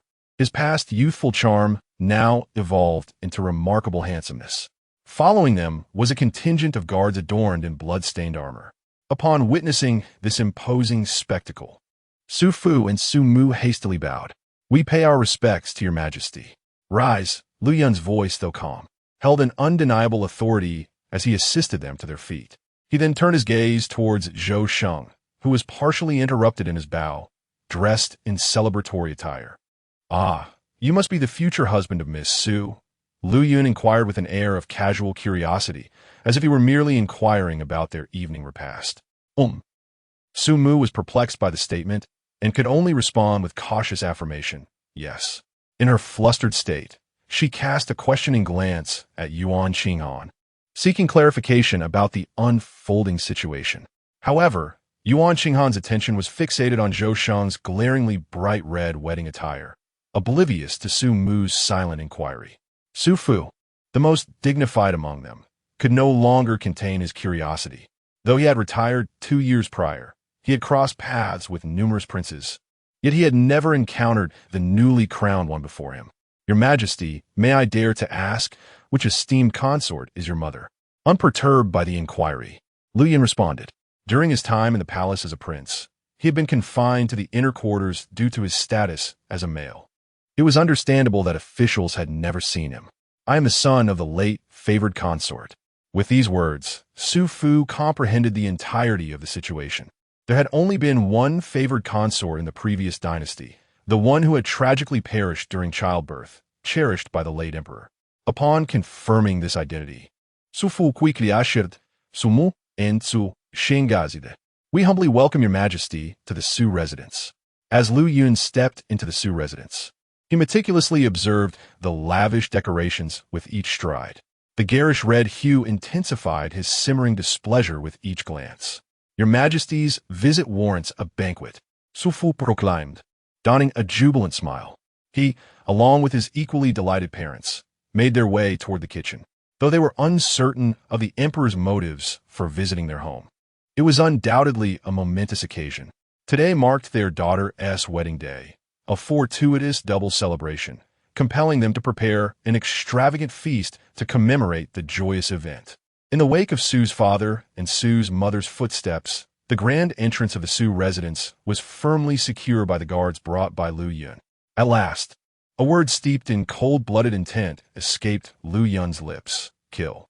The moment those words echoed, not only did Zhou Cheng gasp in astonishment, but even Yuan Qinghan was taken aback. In disbelief, he turned hastily to face the indifferent Lu Yun. Before he could utter another word, Su's parents were viciously struck in the back by swords, collapsing to the ground amidst the screams of the servants. The suddenness of the unfolding events left Yuan Qinghan in utter shock. Yet, Lu Yun spared him no time to process his astonishment. He ordered the guards to seize a servant and reveal Su Ying's whereabouts. With purposeful strides, he advanced towards Su Ying's chamber, casually gesturing to end yet another life. It was evident that the guards had been instructed by Lu Yun earlier to annihilate everyone within the Su household, executing their orders with ruthless efficiency as they sought to eliminate every soul within. Yuan Qinghan found himself immobilized, gritting his teeth. Although he had long suspected that His Majesty's visit was for a significant purpose, he could never have anticipated such direct bloodshed. Not even Su Ying's parents were spared. Seizing the moment while the guards were engaged in their massacre, Yuan Qinghan hurried to check for signs of life in Su's parents and, upon discovering they still breathed, summoned the hidden death attendants who had refrained from intervening due to their allegiance to the emperor. He urged them to rescue Su's parents while the guards were distracted. Soon, his gaze fell upon Zhou Cheng, sprawled on the ground, life uncertain, his red wedding attire stained deeper with blood. He regarded Zhou Cheng with a complex expression. If given the choice, he would prefer not to save him. However, if he failed to act, Su Ying would likely harbor resentment towards him in the future. Despite his reluctance, Yuan Qinghan ultimately beckoned, shedding his own garments to drape over the fallen servant, instructing the death attendants to carry him away. The ground was awash with blood, and no one noticed the absence of 3 individuals. Inside the bridal chamber, Su Ying and Chun Tao were momentarily perplexed by the commotion outside. What could be happening? Su Ying rose, intending to lift her veil. Miss Chun Tao smiled, gently pressing Su Ying back onto the bed. "It would be inauspicious for anyone other than your husband to unveil you." She continued, "Allow me to investigate what is occurring outside and report back to you." Su Ying, feeling both embarrassed and irritated, retorted, "I have no desire to know what is happening out there." Chun Tao's laughter rang out, leaving Su Ying helplessly blushing as she awaited the outcome. As the door creaked open, Chun Tao did not emit even a brief scream before a guard accompanying Lu Yun pierced her abdomen with a sword. She stared wide-eyed, falling lifelessly to the ground, her face still adorned with a mocking smile directed at Su Ying. Her fingers curled weakly, grasping at the earth. Her expression contorted in agony as her lips struggled to form silent words. "Miss, flee." The bizarre sounds left Su Ying bewildered. "Chun Tao? Chun Tao," she called, but received no reply. Su Ying, in a moment of peculiar curiosity, contemplated the removal of her veil. However, just as she was about to act, she noticed a pair of men's shoes before her. Instantly, a wave of nervousness and shyness washed over her, rendering her motionless. The veil obscured her view, allowing her to glimpse only the lower portion of the scene. Yet, she could still discern the attire of the shoe's owner, which was a striking shade of bright yellow. Even the black shoes were adorned with resplendent golden dragon embroidery. The oddity within Su Ying intensified. The intricate design on the shoes. Was that a dragon? How could a person as composed as Ah Sheng engage in such audacious behavior? Lost in her tumultuous thoughts, Su Ying felt her veil being lifted. Chapter 97. Ah Ying, you should address me as your husband. The red veil was lifted with a hint of hesitation. Su Ying instinctively looked up, only to behold Lu Yun, adorned in a dragon robe and crowned with a dragon diadem. Lu Yun gazed at Su Ying, whose visage resembled a blooming peach blossom, adorned with powder and ink, exuding a lively charm tinged with seduction. His breath momentarily caught in his throat. Upon recognizing Lu Yun, especially in his regal attire, Su Ying's heart surged with understanding. She joyfully leaped from the bed, her excitement palpable. "Your Highness, you have succeeded. Is Qing Han unharmed?" "Yes," Lu Yun replied, though he felt a twinge of concern about Su Ying's mention of others. Nevertheless, he couldn't help but feel elated by her joy over his ascension. Moreover, he was the first to be mentioned by Ying. Yet, the reason Su Ying had brought him up first was merely because he stood before her, a detail Lu Yun overlooked. However, it was not long before Su Ying sensed something amiss. She noticed the blood splattered at the entrance, and beyond the wide-open door, there appeared to be someone lying unconscious on the ground. Her brows furrowed in confusion. "What has happened outside?" "Nothing at all," Lu Yun replied, his eyes wide open as he spoke deceitfully. He seated himself beside Su Ying, his gaze solely fixated on her. Su Ying was startled by his actions. Firstly, considering the distinction between their genders and the fact that this bed was meant for her and her husband on their wedding night. She wore the festive robes designated for the occasion. Secondly, Lu Yun now held the esteemed title of emperor, and she, as the daughter of a retired official, could not possibly consider herself as equal. Yet, Lu Yun was quicker to grasp her hands, compelling her to remain by his side. "Your Highness!" Su Ying exclaimed in panic, attempting to withdraw her hands.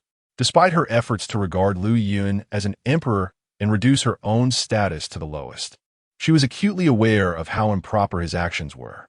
The gesture of grasping her hands was exceedingly peculiar. "What are you hiding from, Ying?"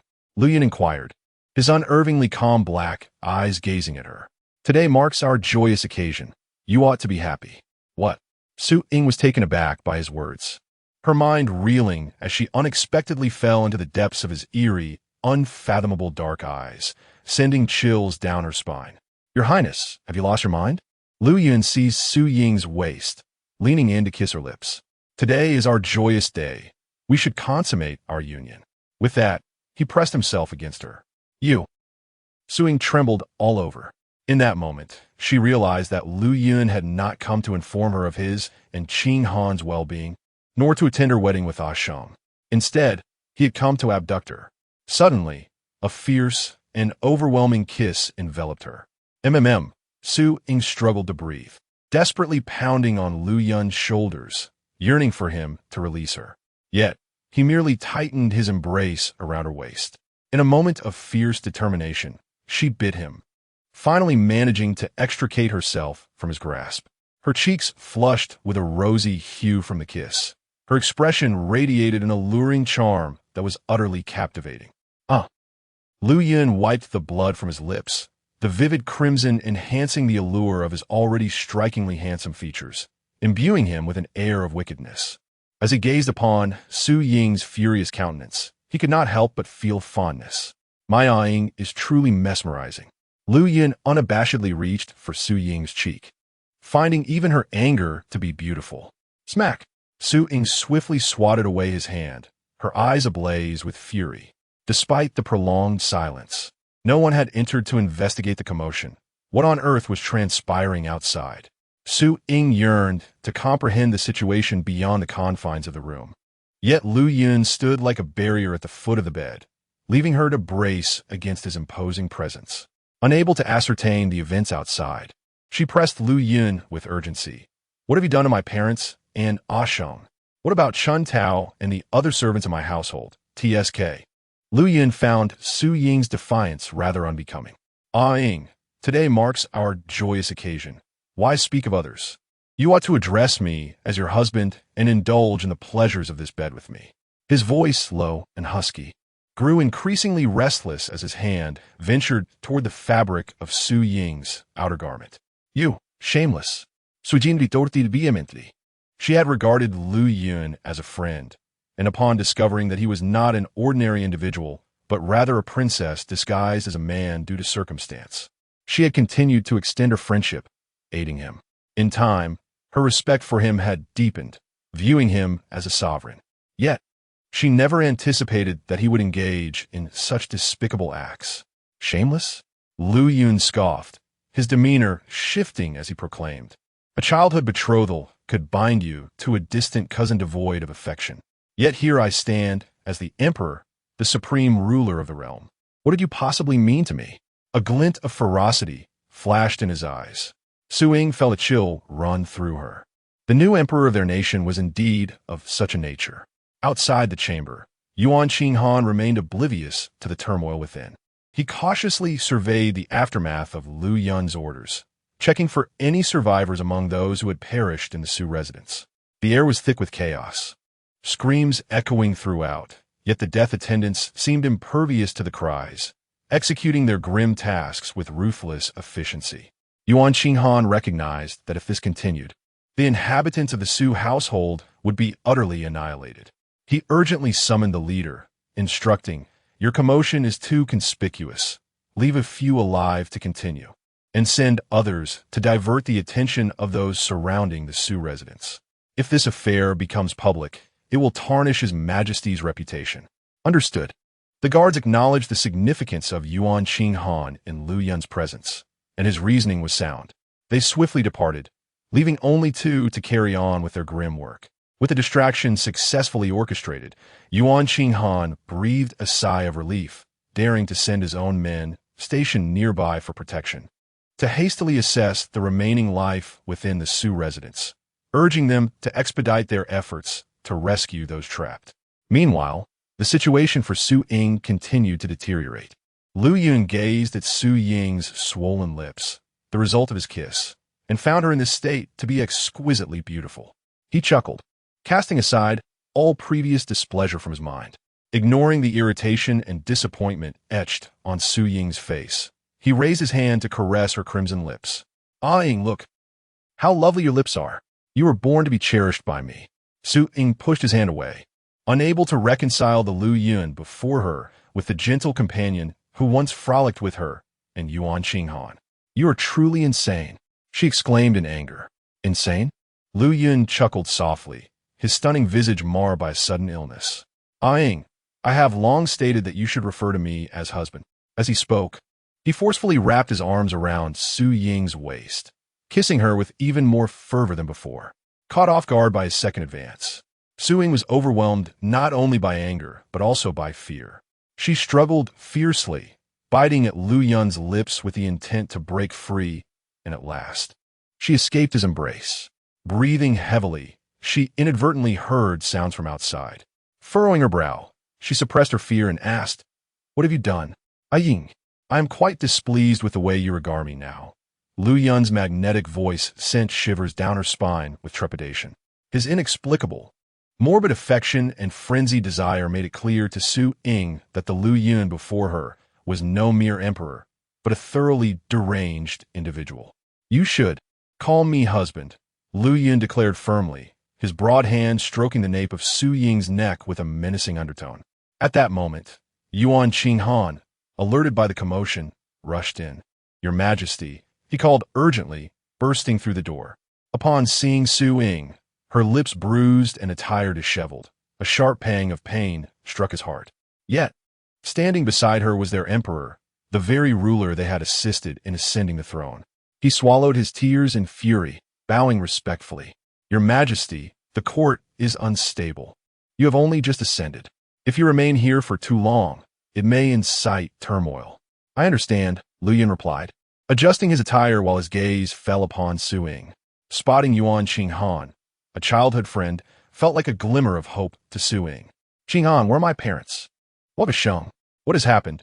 Before she could finish, Lu Yun swiftly covered her lips with his hand, coldly dismissing her anger. "I do not appreciate you uttering the names of others." Su Ying clawed at his hands, tearing at his skin in a desperate attempt to free herself. She realized that Yuan Qinghan would not be able to rescue her, not due to a lack of concern, but because he was powerless. The man before her was the emperor. With one hand gripping her cheek to silence her, Lu Yun used the other to seize a silk ribbon adorned with bright red flowers, binding her hands and feet tightly. With a crimson handkerchief stifling her lips and tongue, she found herself rendered immobile and mute. Su Ying was filled with indignation. Yet, Lu Yun gently draped the veil back over her head, enveloping her in his embrace, transforming her solely into the woman nestled in his arms, his wife. "Let us return to the palace," Lu Yun proclaimed.